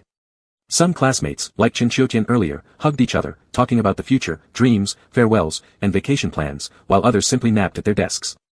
You don't believe me, but my possessiveness is stronger than yours. Lin Xiangqi spoke so softly, his words carrying subtle implication, that the classroom fan blew them away, nearly inaudible. Yet Lu Tsong clearly knew what he said, lowering his gaze to meet his eyes. I don't believe it. Dark eyes burned with intensity hotter than the summer sun. Lu Tsong whispered, then prove it. Lin Xiangqi glanced around suspiciously, checking carefully like a thief to confirm no one was watching, then quickly murmured into Lu Tsong's ear, you'll find out later. The college entrance exam arrived as scheduled. When it came to Lin Xiangqi's results, everyone seemed more anxious than he was himself. Before the scores were even released, Tang Luyu sent messages every day, sometimes sharing the latest admission policies for military medical students, sometimes forwarding special enrollment guides for exceptional omegas. Qi Yi and Lu Huo were comparatively more composed, but still occasionally hinted to Lu Tsong, tell Xiaoqi not to stress too much. Just take it easy. They asked this hoping to hear one simple reply from Lu Tsong, he did great. He's under no pressure. In contrast, Lin Xiangqi remained remarkably calm. Truthfully, the moment he finished writing the last paper, he already knew, he had aced it. On that afternoon when exams ended, the sun blazed fiercely. Lin Xiangqi moved with the tide of students pouring outward. Crowds surged from all directions, his ears filled with cheers and cries of disappointment. The 39-degree heat left him dazed, and people bumped into him from every side. Suddenly, a hand grabbed him. Instantly, a safe space formed around him. Without needing to think, he knew who had drawn near. For a brief moment, Lin Xiangqi seemed to forget he had just finished the Gaokao, forgot the countless students and parents around, forgot they were in public view. All he felt was a sense of finality, profound exhaustion, and an overwhelming desire to hold Lu Tsong. So he did exactly that. Lin Xiangqi turned and tightly embraced Lu Tsong, indifferent to whether anyone was watching, burying his face against Lu Tsong's shoulder. I'm so tired. I don't want to walk anymore. Lu Tsong wrapped an arm around his waist, raising a hand to gently stroke the back of his head, soothing him. I'll carry you. Lin Xiangqi stood on tiptoe, pressing his face close, heavy with childish pleading. Amid the shifting crowd, he saw nothing else. I want to be held. All right. Lu Tsong bent down, scooped his legs up, and lifted him into his arms.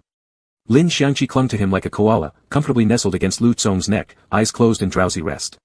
Perhaps some stared, maybe even snapped secret photos on their phones, but neither Lu Tsong nor Lin Xiangqi cared. They only focused on moving forward, step by step toward the future. On this path, nothing mattered except each other. Sure, Lin Xiangqi was being a little spoiled, but he was also genuinely exhausted. For months, he hadn't allowed himself a single moment of relaxation, because he knew he carried not only his own future, but Lu Tsong's as well. They had promised to attend the military academy together, there could be no misstep on his part. Lin Xiangqi had to keep improving, so that Lu Tsong could rise alongside him. And so, he had given it his all. Thankfully, he earned a result worthy of such effort. When the scores were released, Lin Xiangqi shocked everyone by scoring an outstanding 652. With this score, regardless of whether the military academy's bonus policy for exceptional omegas changed this year, his admission was virtually guaranteed. On the day they collected their diplomas, Chen Qiujian called Lin Xiangqi several times, urging him to come to school quickly. He wanted to have dinner, take photos together, and give Lin Xiangqi his farewell gift. But Lin Xiangqi was sitting in front of the mirror, wiping tears. Wah! Lu Tsong, wah, what should I do? Leaning against the doorway, Lu Tsong chuckled softly. You look adorable. Lin Xiangqi glared, eyes red with indignation. I'm not cute. I'm gonna go slash that damn hairdresser. They had long ago made a pact, to stop by and pick up their marriage certificate on the same day they collected their graduation diplomas. Although Lin Xiangqi pretended to be calm, he had already been too nervous to sleep for 2 days. Lu Tsong appeared composed, but deep down, just like Lin Xiangqi, his heart fluttered with anticipation whenever he thought about it. Yet despite their inner excitement, life remained largely unchanged, they ate when hungry, drank when thirsty, and carried on as usual. Lin Xiangqi, perhaps because he cared so much, felt that not doing something special before registering their marriage would make the occasion feel insufficiently solemn. So he steeled himself, got up early that morning, and went to get a perm. He deliberately didn't tell Lu Tsong, sneaking off by himself. He'd meant to surprise him, but ended up walking out laughing and running back in tears. He cried on Lu Tsong's shoulder for a long time, pitiful and whimpering, until Lu Tsong was genuinely heartbroken watching him. Lu Tsong looked at Lin Xiangqi through the mirror. In the past, Lin Xiangqi's hair had been soft and straight, obediently falling into place when left unstyled, its healthy natural black color making his already fair skin appear almost translucent. After the perm, his hair curled with a gentle bounce, the bangs playfully lifted, matching perfectly with his big round eyes. Lu Tsong thought the new hairstyle suited him well, cute and full of vitality, accentuating Lin Xiangqi's delicate features and giving him an overall youthful glow. But Lin Xiangqi himself was dissatisfied. According to him, he'd originally wanted a mature, dignified look, even planning to have Tony apply gel and slick his hair back. He was going to get married, after all, how could he not act more mature? It's all that Tony's fault. He decided on his own that I wouldn't suit a serious style, so he secretly gave me this look instead, wah. Who does he think he is? It's my head. My own head. The more Lin Xiangqi thought about it, the angrier he became. He shouldn't have taken the bait of a free deal. Right after the perm, everyone in the salon kept saying how good he looked, snapping photos and videos, and Tony got so excited, offering to waive the fee if Lin Xiangqi let them post the footage online. Easily swayed, unable to say no when praised, Lin Xiangqi agreed to the photos and walked out of the shop. But when he got home and looked in the mirror, seeing this hairstyle on himself, he just couldn't stand it. This doesn't look anything like a mature man. Lu Tsong stepped behind him, wrapped his arms around his waist, and kissed beside his ear. What counts as maturity? Well, Lin Xiangqi initially meant to say, a suit, tie, slicked back hair, but upon seeing Lu Tsong's reflection in the mirror, he paused, then said instead, just like you. Even though they were nearly the same age, Lu Tsong only a few months older, the difference in their demeanor was night and day. No matter how young Lu Tsong looked, he never came across as immature or naive. His gaze was steady, his expression calm, and his words and actions always measured and poised. That kind of composure naturally inspired trust. In contrast, Lin Xiangqi now seemed to broadcast immaturity from every pore. Judging by appearance alone, people might struggle to believe he was even an adult.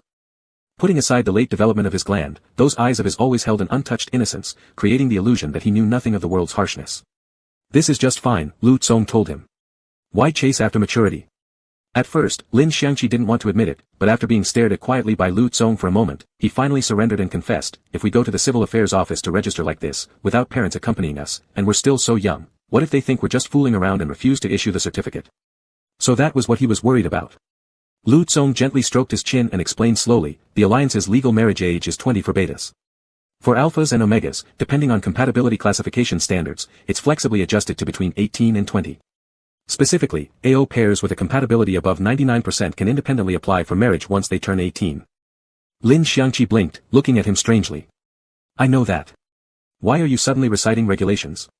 I'm telling you that we are completely within the law, justified and reasonable. No one has the right to reject our application. Lu Tsong kissed him lightly.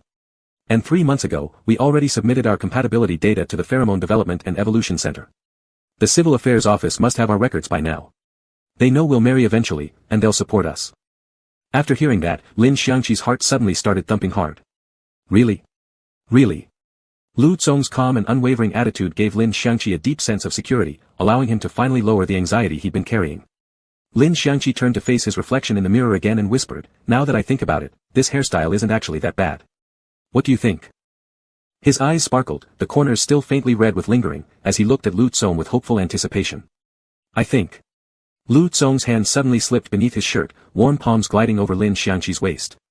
We don't necessarily have to pick up the graduation certificate today. Lu Tsong rarely spoke like this, his voice low and breathy, as if suppressing something. Lin Xiangqi didn't immediately grasp what he meant. All he felt was that ticklish sensation where Lu Tsong touched him. If not today, then when? Do you have other plans? Hey, stop touching lower. Ignoring his protests, Lu Tsong continued unbuttoning Lin Xiangqi's pants. Only then did Lin Xiangqi realize what he was about to do, slapping Lu Tsong's hand away. No way. We need to leave now. Lu Tsong pressed his lips against Lin Xiangqi's gland, rubbing and giving it a slow lick. Let me take care of you for just a moment. It'll be quick. Lin Xiangqi elbowed him lightly. Yeah, right. Every time you take care of me, you end up needing ages for yourself afterward. I barely slept last night. Yen, you're being unreasonable, Lu Tsong murmured, biting him gently. I didn't even do anything. Lin Xiangqi disagreed. You rubbed against me. Don't think I don't know, you always end up on my leg. I wake up half asleep in the middle of the night and you're still at it.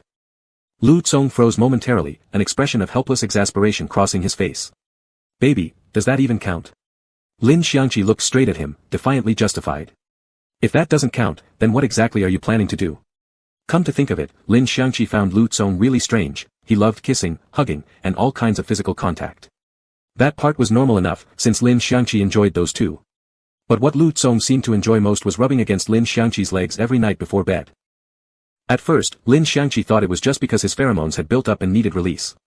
He'd even helped Lu Tsong manually a few times, but each time, Lu Tsong struggled to climax, whether from dissatisfaction or some physiological issue, Lin Xiangqi wasn't sure. After all, Lin Xiangqi himself usually came within minutes. Hearing him talk like this, Lu Tsong looked like an innocent criminal who'd picked up money off the street only to be sentenced to death for no reason. In a hoarse voice, he defended himself, there's so much more I want to do. He certainly didn't want Lin Xiangqi thinking their future life would amount to nothing more than leg rubbing. Whether Lin Xiangqi truly didn't understand or was deliberately teasing Lu Tsong, he casually said, it's not like I'm stopping you. But we're running out of time. We have to go register first, then head to school, we might even have dinner together tonight. You can do whatever you want after we get home.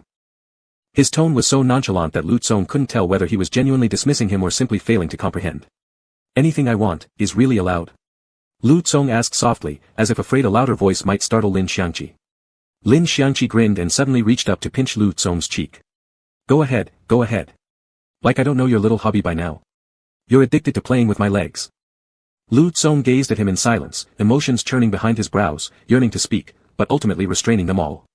After a long pause, he finally spoke, voice low and measured. Baby, tonight. I'll see it through to the end. Lin Xiangqi shrugged easily. Whatever. By then I'll probably just fall asleep from exhaustion, won't even care about you. Lu Tsong lowered his eyes with ambiguous intent and brushed a kiss across his lips. You can try. Let's see if you can actually fall asleep. Chapter 49. Unlike the solemn and sacred ceremony Lin Xiangqi had imagined, obtaining a marriage certificate was merely a procedural formality, with no complicated process involved. But Lin Xiangqi deeply regretted not bringing pre-taken photos. Because he was too nervous, afraid that outside photographs might be deemed non-compliant and rejected, he insisted on taking the pictures on site. Only upon arrival did he realize that one couple after another was already queuing ahead of them. Holding Lu Tsong's hand tightly, Lin Xiangqi's palms began to sweat. He kept checking his phone, muttering over and over again, "Are we going to make it? What if we can't get it done today? I just heard a lady ahead complaining that the photos taken here don't turn out very nice. Will our wedding photo end up ugly? If we go out to take it now, would it even be too late? It's all my fault. I researched so much beforehand, but the photography quality really varies from one civil affairs office to another." Lu Tsong tilted his chin up and gently brushed his lips against Lin Xiangqi's, silencing his anxious monologue. "You're handsome. No matter how you're photographed, you'll look good. There's no rush, the people ahead are moving quickly." Just as he spoke, the next pair of newly matched Alpha Omega partners were called in. Lu Tsong added, "See? It'll be our turn soon." Lin Xiangqi bit his lip and nodded, trying hard to stay calm. Yet this time, for some reason, the couple inside was taking unusually long. After a considerable wait, they still hadn't emerged. Lin Xiangqi's briefly settled heart began to race again. He glanced at his phone once more, about to speak, when another light kiss from Lu Tsong silenced him again. "Be good. Don't worry so much." Lin Xiangqi pursed his lips.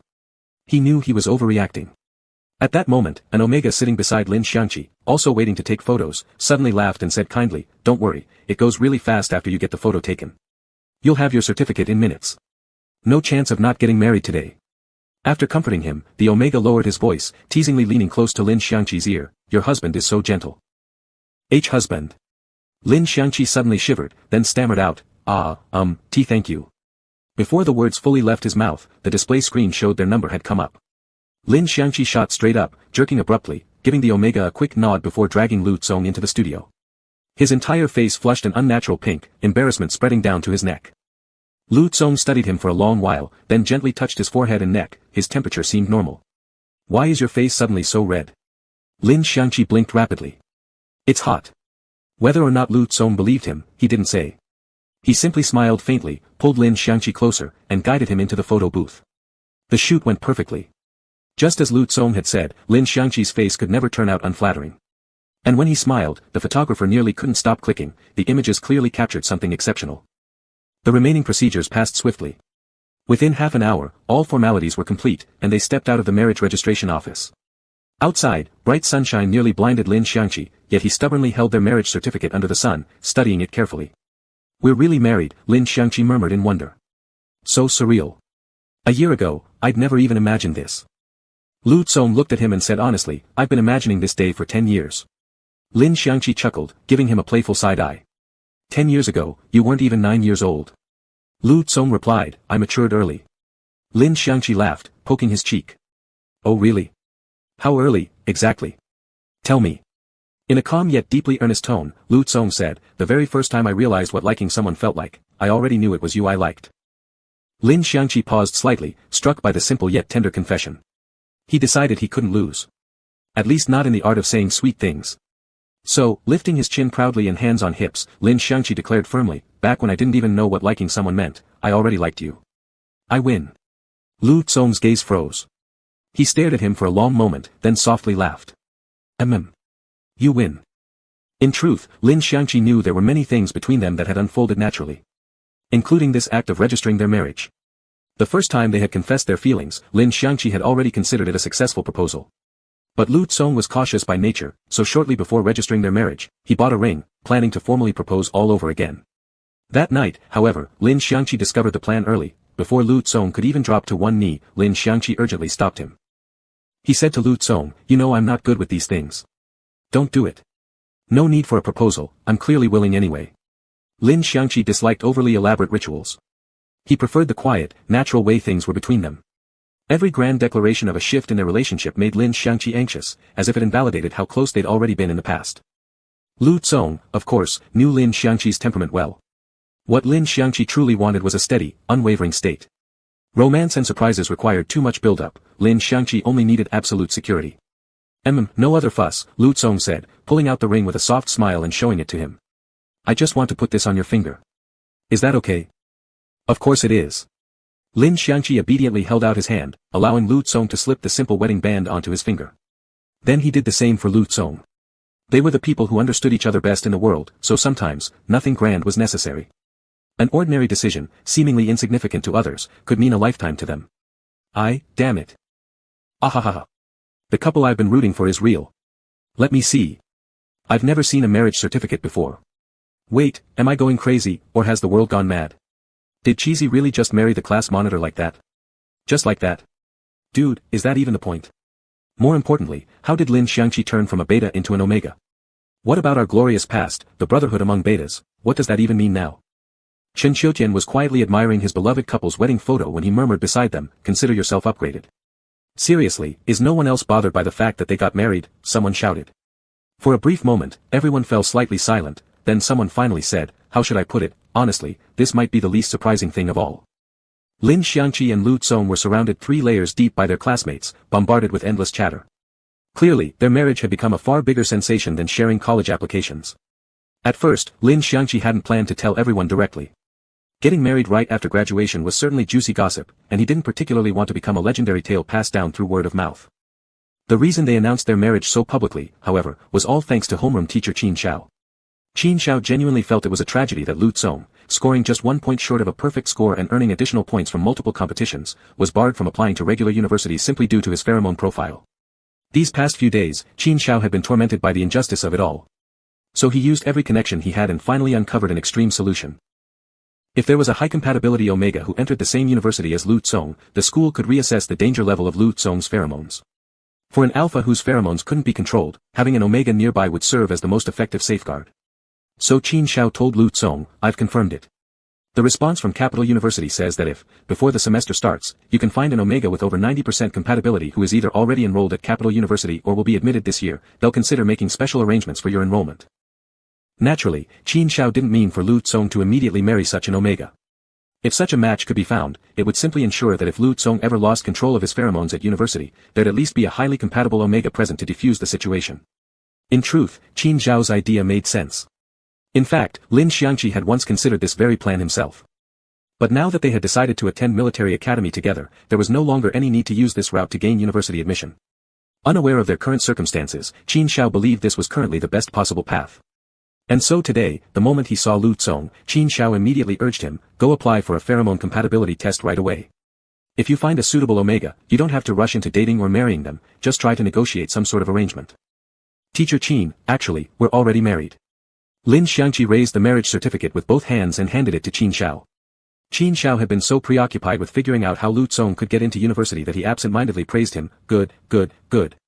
You're amazing, did great on the exam too, definitely deserves recognition. Then he turned back to Lu Tsong and continued, but it's such a shame for you, Lu Kong. With your scores, if you can't attend university, I won't be able to sleep for the rest of my life. As long as there's a way, I suggest you try, wait. Qin Xiao stiffened his neck and turned around to look at the marriage certificate in Lin Xiangqi's hand. 2 minutes later, students inside the classroom could clearly hear the earth-shaking shouts coming from the office upstairs. What? You're married? What? You're an omega? What? So that day during the sports meet, it wasn't Lu Tsong whose pheromones went out of control, it was you going through secondary sexual differentiation. What? You're going to military academy? And you've already received early admission notices? Lin Xiangqi pinched Qin Xiao's acupressure point to revive him, while Lu Tsong quietly handed him a cup of tea. It took Qin Xiao a long time to recover.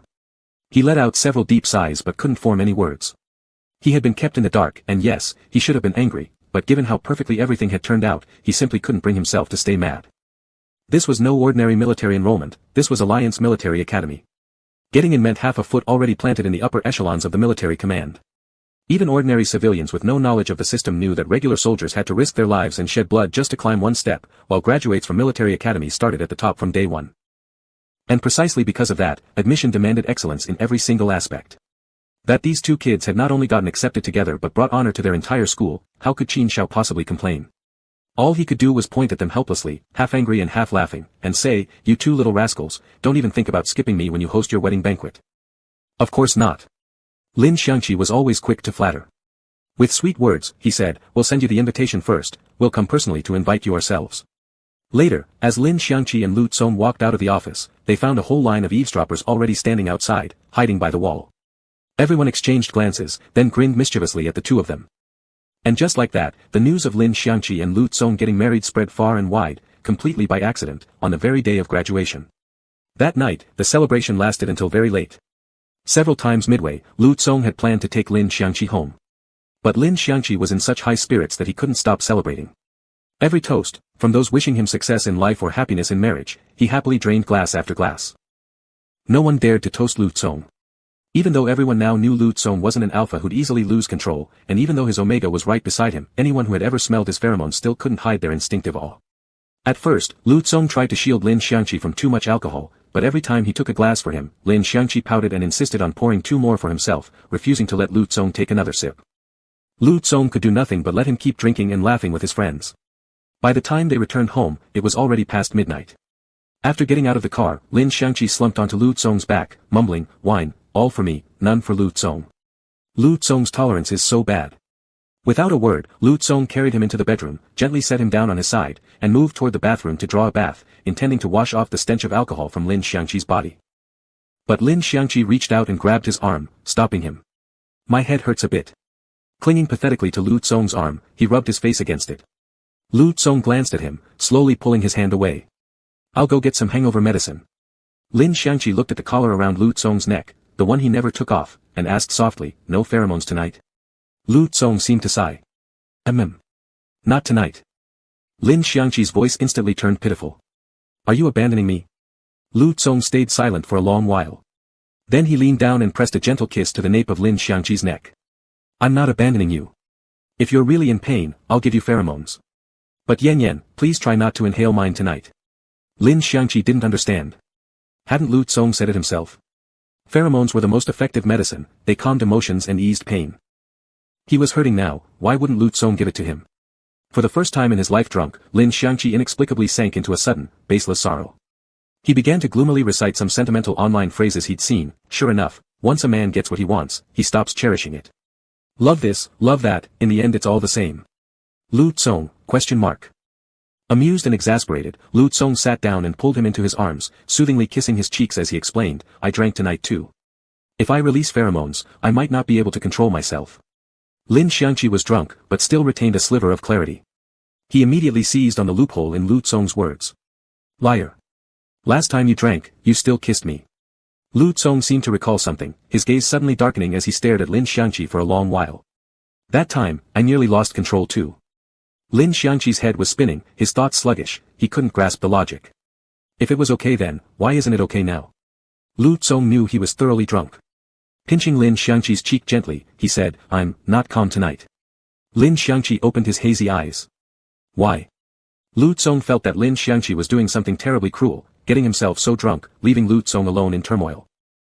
"Because it's our first day as married men," Lu Tsong caressed his face, speaking slowly and deliberately, "and I'm too happy.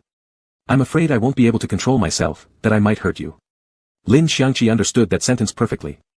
He reached up and wrapped his arms around Lu Tsong's neck. "But I want you to kiss me." Lu Tsong lowered his head, strands of hair falling forward. Even so, they could no longer conceal the turbulent emotions burning in his eyes.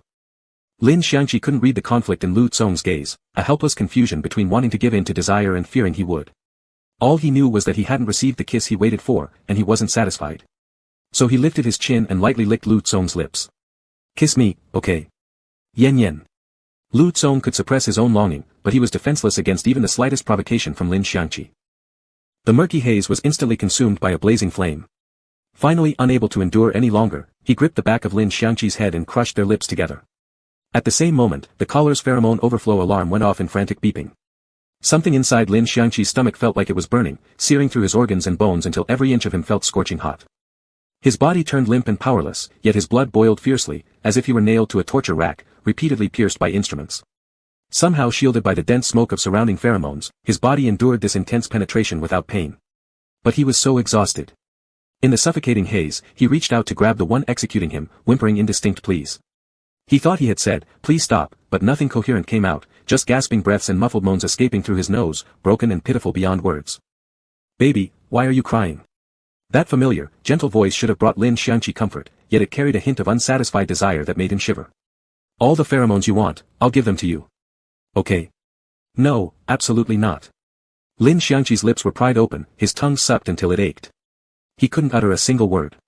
Only when Lu Tsong kissed him to the point of oxygen deprivation did he finally let go, pinning Lin Xiangqi in place with a hand pressed firmly on his slender waist. No matter how much Lin Xiangqi struggled, he could only submit to Lu Tsong's relentless assault. Cough. Lin Xiangqi barely managed to catch a breath, but the next second his sobbing plea was shattered by another thrust, each word fragmented and scattered. Inu. Lu. So pitiful. Too pitiful. Lu Tsong lifted him up, pulling him deep into his embrace, tenderly stroking his back. Why are you crying so hard you can't speak? Is this position tiring you? Shall I pick you up, okay? The moment Lu Tsong stood up holding him, Lin Xiangqi in his arms suddenly trembled violently. His lower back stiffened, and sharp yet hoarse cries broke from his throat in jagged bursts. This night stretched endlessly. Dimly, Lin Xiangqi felt as though he had died and revived several times over. When he regained consciousness again just before dawn, realizing it wasn't over yet, despair flooded in, and with it, a desperate attempt to save himself. Lu Tsong's fingertip gently traced the bite mark he'd left on Lin Xiangqi's collarbone, his eyes filled with tenderness, though his movements showed not a trace of softening. Suddenly, the unconscious Lin Xiangqi finally opened his eyes. The corner of Lu Tsong's lips curled into a smile once more. He leaned down and kissed Lin Xiangqi gently. Good morning, baby. We still have the entire day ahead of us. Let's take it slow. Then, Lin Xiangqi whispered softly, I don't want it anymore. Lu Tsong froze, as if he hadn't heard correctly.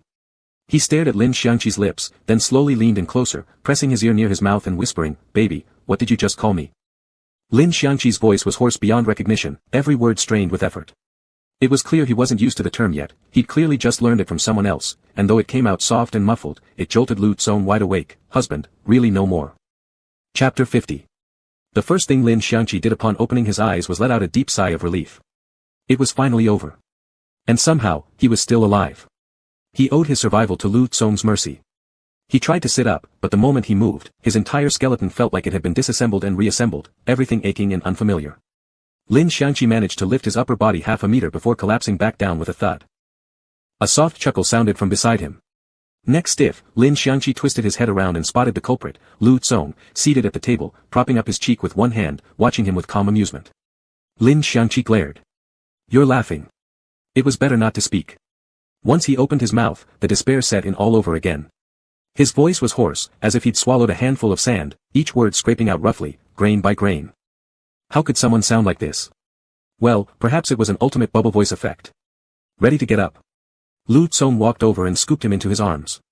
Lin Xiangqi gave him a reproachful look. 1,000 words churned inside him, he desperately wanted to accuse Lu Tsong of last night's behavior, but at the same time, the man sitting here now seemed more worthy of criticism. Were you just going to sit there and watch me the whole time? I went downstairs at noon and made some food, Lu Tsong explained, but you didn't wake up, so I left it. Hearing that, Lin Xiangqi grew indignant. After doing this to me, you didn't even stay in bed with me. You actually went off to cook on your own. Just like those trashy alphas people complained about in the short videos he watched, eat, wipe their mouths, and vanish without a trace. Lu Tsong looked down obediently, wanting to apologize, yet still forced to point out one inconvenient truth, Yen, it was you who kicked me off the bed. Lin Xiangqi blinked. Huh. There was that. He was such a frail little omega, how on earth had he managed to kick Lu Tsong, of all people, off the bed? That must be a lie. Lu Tsong lowered his gaze toward a certain spot below his waist and smiled bitterly. Right here. Lin Xiangqi shot upright. What? Frantically, he reached to lift Lu Tsong's shirt, enduring his aching waist and sore legs as he inspected carefully. Did I damage anything? Even though that particular part of Lu Tsong had nearly killed Lin Xiangqi on the bed, fearsome as a weapon, he could still empathize as another man, imagining exactly how painful it would feel to be kicked there. Lu Tsong gently pressed his hand down. I deserved it. I messed up. Privately, Lin Xiangqi agreed.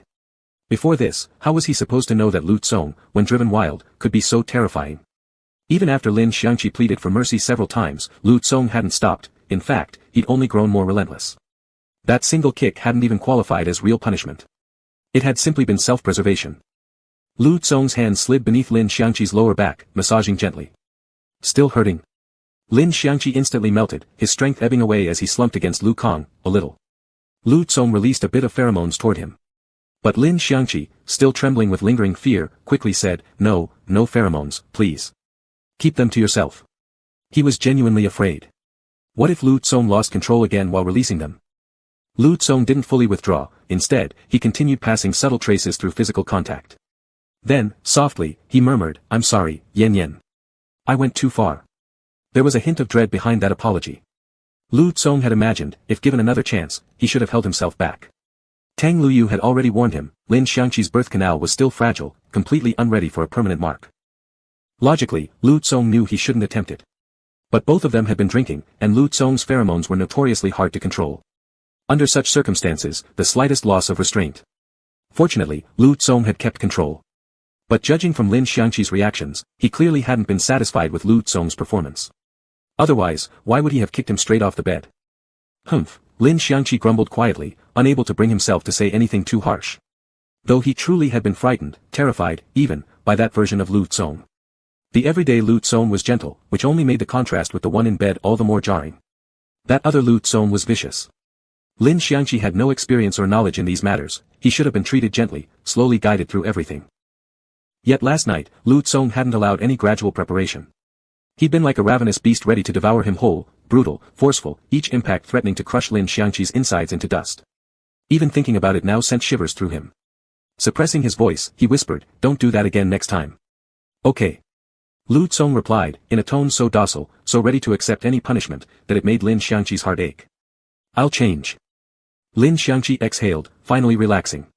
The next moment, Lu Tsong said, "Let's try again tonight." Lin Xiangqi. Did he hear that wrong? Lin Xiangqi stared blankly at Lu Kang. "What did you just say?" Lu Tsong said, "We'll try a different position this time. I'll go slow and gentle, won't hurt at all." Lin Xiangqi confirmed he hadn't misheard. "Lu Tsong, are you even human?" Lu Tsong, "I am." Lin Xiangqi, "You just said you'd change." Lu Tsong nodded seriously. "Technical issues require more practice to improve." "Wait, that's not what I meant by changing." Motivated by Lu Tsong's eagerness to learn and constant desire for improvement, hardly a single night passed in peace during the following days. After his 12th round of intensive training, Lin Xiangqi finally couldn't take it anymore, he decided to go back to his own place to sleep. But Lu Tsong pulled him into his arms, bowing his head submissively, pleading, "Yan, I was wrong, I'll change." Lin Xiangqi's legs were still trembling. His body was covered in marks from where Lu Tsong had kissed and bitten him. As he pushed at Lu Tsong's chest, his shirt rode up, revealing a stretch of smooth, pale skin on his waist, on both sides, clear imprints left by large, forceful hands. "You say you'll change every time, but each time you get worse than the last." Lu Tsong gently kissed his cheek. "I really have changed." Lin Xiangqi flared up again. "All you've changed is the position and location." Lu Tsong, and the angle. Lin Xiangqi. God damn it. This alpha is beyond saving. Lin Xiangqi strongly suspected that Lu Tsong was addicted to his body, and worse, Lu Tsong didn't even deny it. Sometimes Lin Xiangqi wondered if he had accidentally released pheromones, driving Lu Tsong into such obsession. But the way Lu Tsong clung to him, touching and admiring him as if unable to let go, seemed entirely unrelated to pheromones. Honestly, he wasn't completely powerless to refuse. At his core, Lu Tsong was extremely accommodating toward Lin Xiangqi. If Lin Xiangqi truly shut down or showed resistance, Lu Tsong would never force anything. It was just that whenever Lin Xiangqi tried to resist halfway, he'd catch the look in Lu Tsong's eyes, hungry yet restrained, and his heart would instantly soften. Besides, it wasn't like it felt bad. Lu Tsong's persistent practice had indeed yielded results. The last few times had clearly gotten much better. In the end, it was all because Lin Xiangqi himself was too soft-hearted. This state of affairs continued until early July. For some reason, Lu Tsong began to pull back after that. He was still clingy, always needing to be with Lin Xiangqi, treating him just as well as before, with no noticeable change in behavior. Yet Lin Xiangqi felt that Lu Tsong had grown strangely cautious around him. Some things were obvious, for instance, their kisses grew shorter. Lu Tsong would stop mid-kiss and urge Lin Xiangqi to breathe, as if afraid he might suffocate. Also, they hadn't done anything more intimate these past few days. Though Lin Xiangqi had originally been worn out from Lu Tsong's insatiable appetite and secretly wanted a break, he hadn't expected Lu Tsong's withdrawal to happen so abruptly. Trying to sound casual, Lin Xiangqi asked, "Not doing it today?" Lu Tsong replied, "I'm afraid you might get hurt." Lin Xiangqi looked at him oddly. "When you were pounding me so hard before, why weren't you afraid then?" Lu Tsong fell into deep, shameful silence. If these signs were merely Lin Xiangqi overthinking, there were also other incidents, like when Lin Xiangqi choked on water, and Lu Tsong suddenly insisted on taking him to the hospital. When he spent a little too long in the shower, Lu Tsong broke the door open to check if he was feeling unwell. When he dozed off on the sofa from exhaustion, Lu Tsong immediately scooped him up, carried him to bed, and took his temperature. Simply put, Lu Tsong seemed excessively anxious about Lin Xiangqi's physical condition. But Lin Xiangqi had always been perfectly healthy. He couldn't fathom why Lu Tsong had grown so strange lately. And today, Lu Tsong's behavior was even more conspicuous. Because he had stayed up too late playing games with Chen Qiutian last night, Lin Xiangqi had overslept this morning. Usually awake by 9, he didn't wake until 10. Since he had already graduated, and this was the final stretch of freedom before military school, sleeping in wasn't unreasonable. Yet Lu Tsong forcibly woke him up. Lin Xiangqi, eyes barely open, groaned, bugging me. Not bugging. Lift your arm.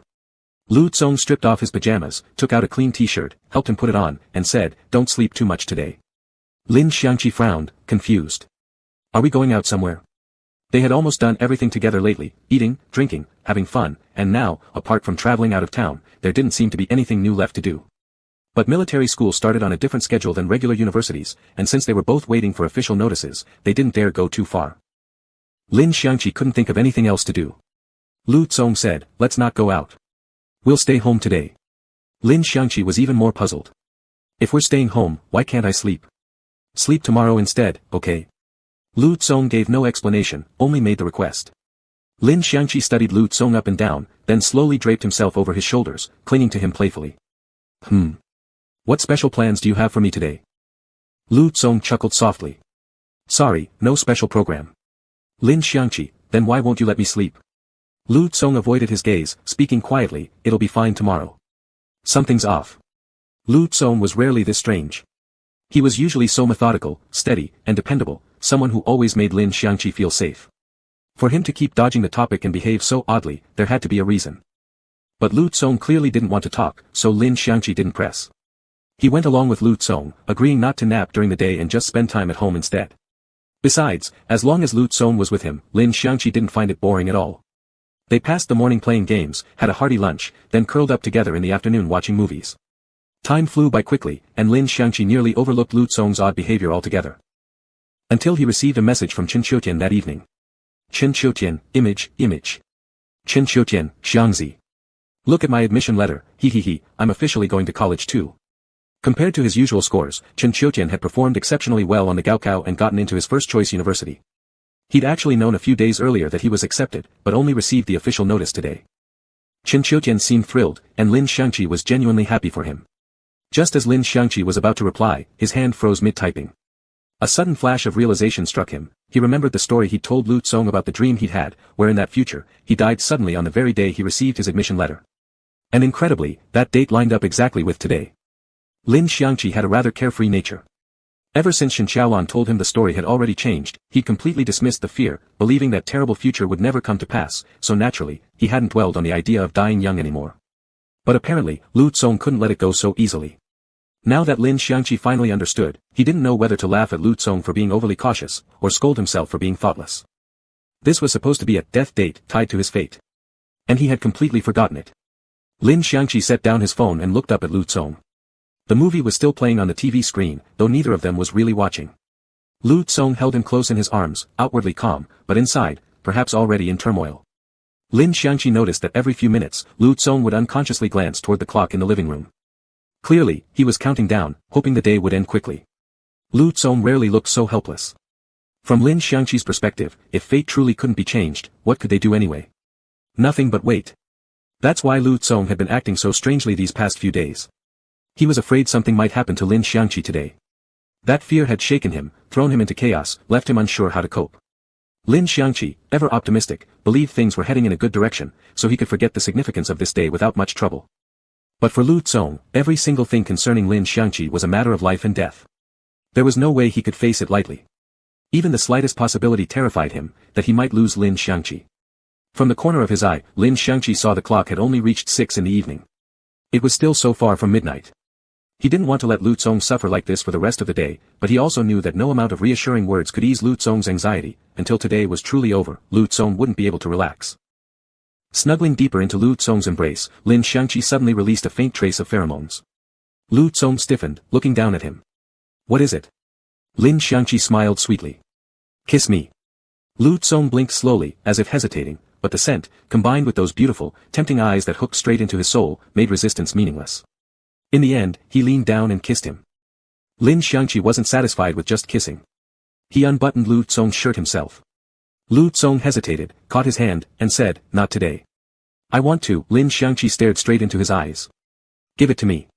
All this time, intimacy had always been led by Lu Tsong, while Lin Xiangqi played hard to get, half resisting, half yielding. This was the first time he had taken such initiative, his actions carrying an unmistakable, teasing allure. Lu Tsong's breathing grew uneven. Before he could speak, Lin Xiangqi had already flipped over and straddled him, undoing the rest of his buttons.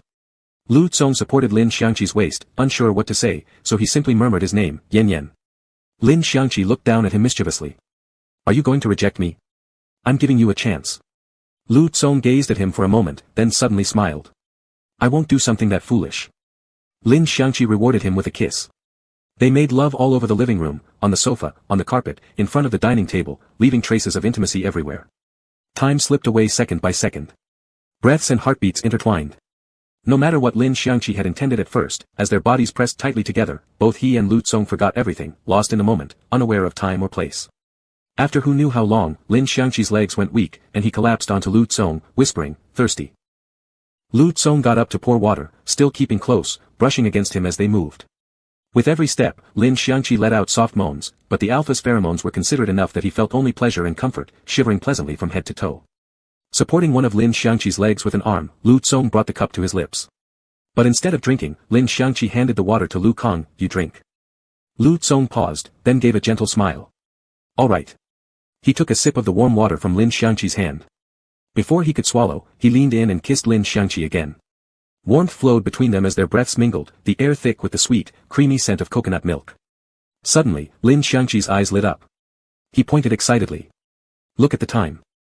Lu Tsong blinked, glanced at the clock, and realized it was already 2 in the morning. In that instant, he understood exactly what Lin Xiangqi meant. Lin Xiangqi's laughter rang beside his ear. See? Lu Tsong, I've really moved past that ending. I'm perfectly fine. That story was truly over. Nothing could bind them anymore. Lu Tsong let out a slow, relieved sigh, pulling Lin Xiangqi tightly into his arms, burying his face in the crook of his neck. Yeah. I was overthinking it. Lin Xiangqi stroked his hair, nuzzling against his cheek with a grin. Don't worry about it ever again. We're definitely going to live long, happy lives. Lu Tsong chuckled softly. Grow old together. Lin Xiangqi grinned wider, nodding vigorously. Together, together. Lu Tsong looked at him deeply, then kissed him once more.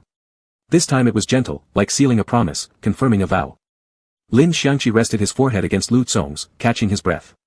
Then he murmured, come to think of it, if you were to personally write the ending to this story, what kind of ending would you want? Without a moment's hesitation, Lu Tsong answered, an ending with you.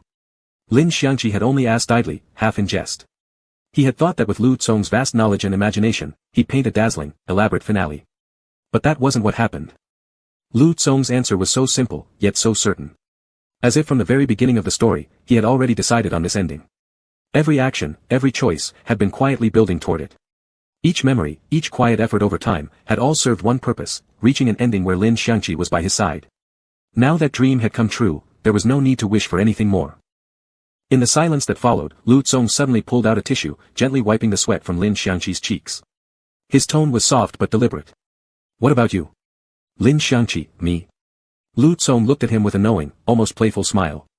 You once said the story didn't originally have our happy ending, so you'd write it yourself. At the time, I didn't quite understand what you meant.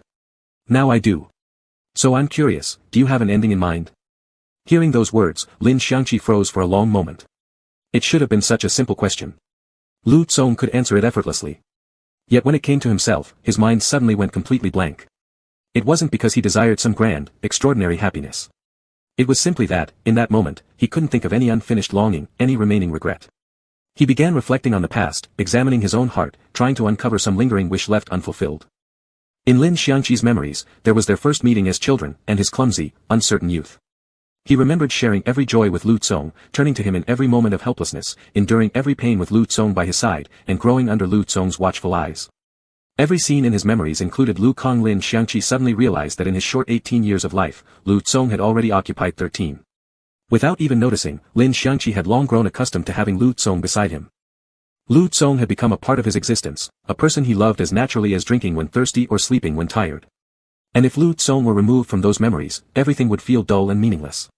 When this realization dawned on him, Lin Xiangqi smiled brightly, arriving at an answer just as certain as Lu Tsong's. Right here, right now, everything before my eyes is the best ending I could ever imagine.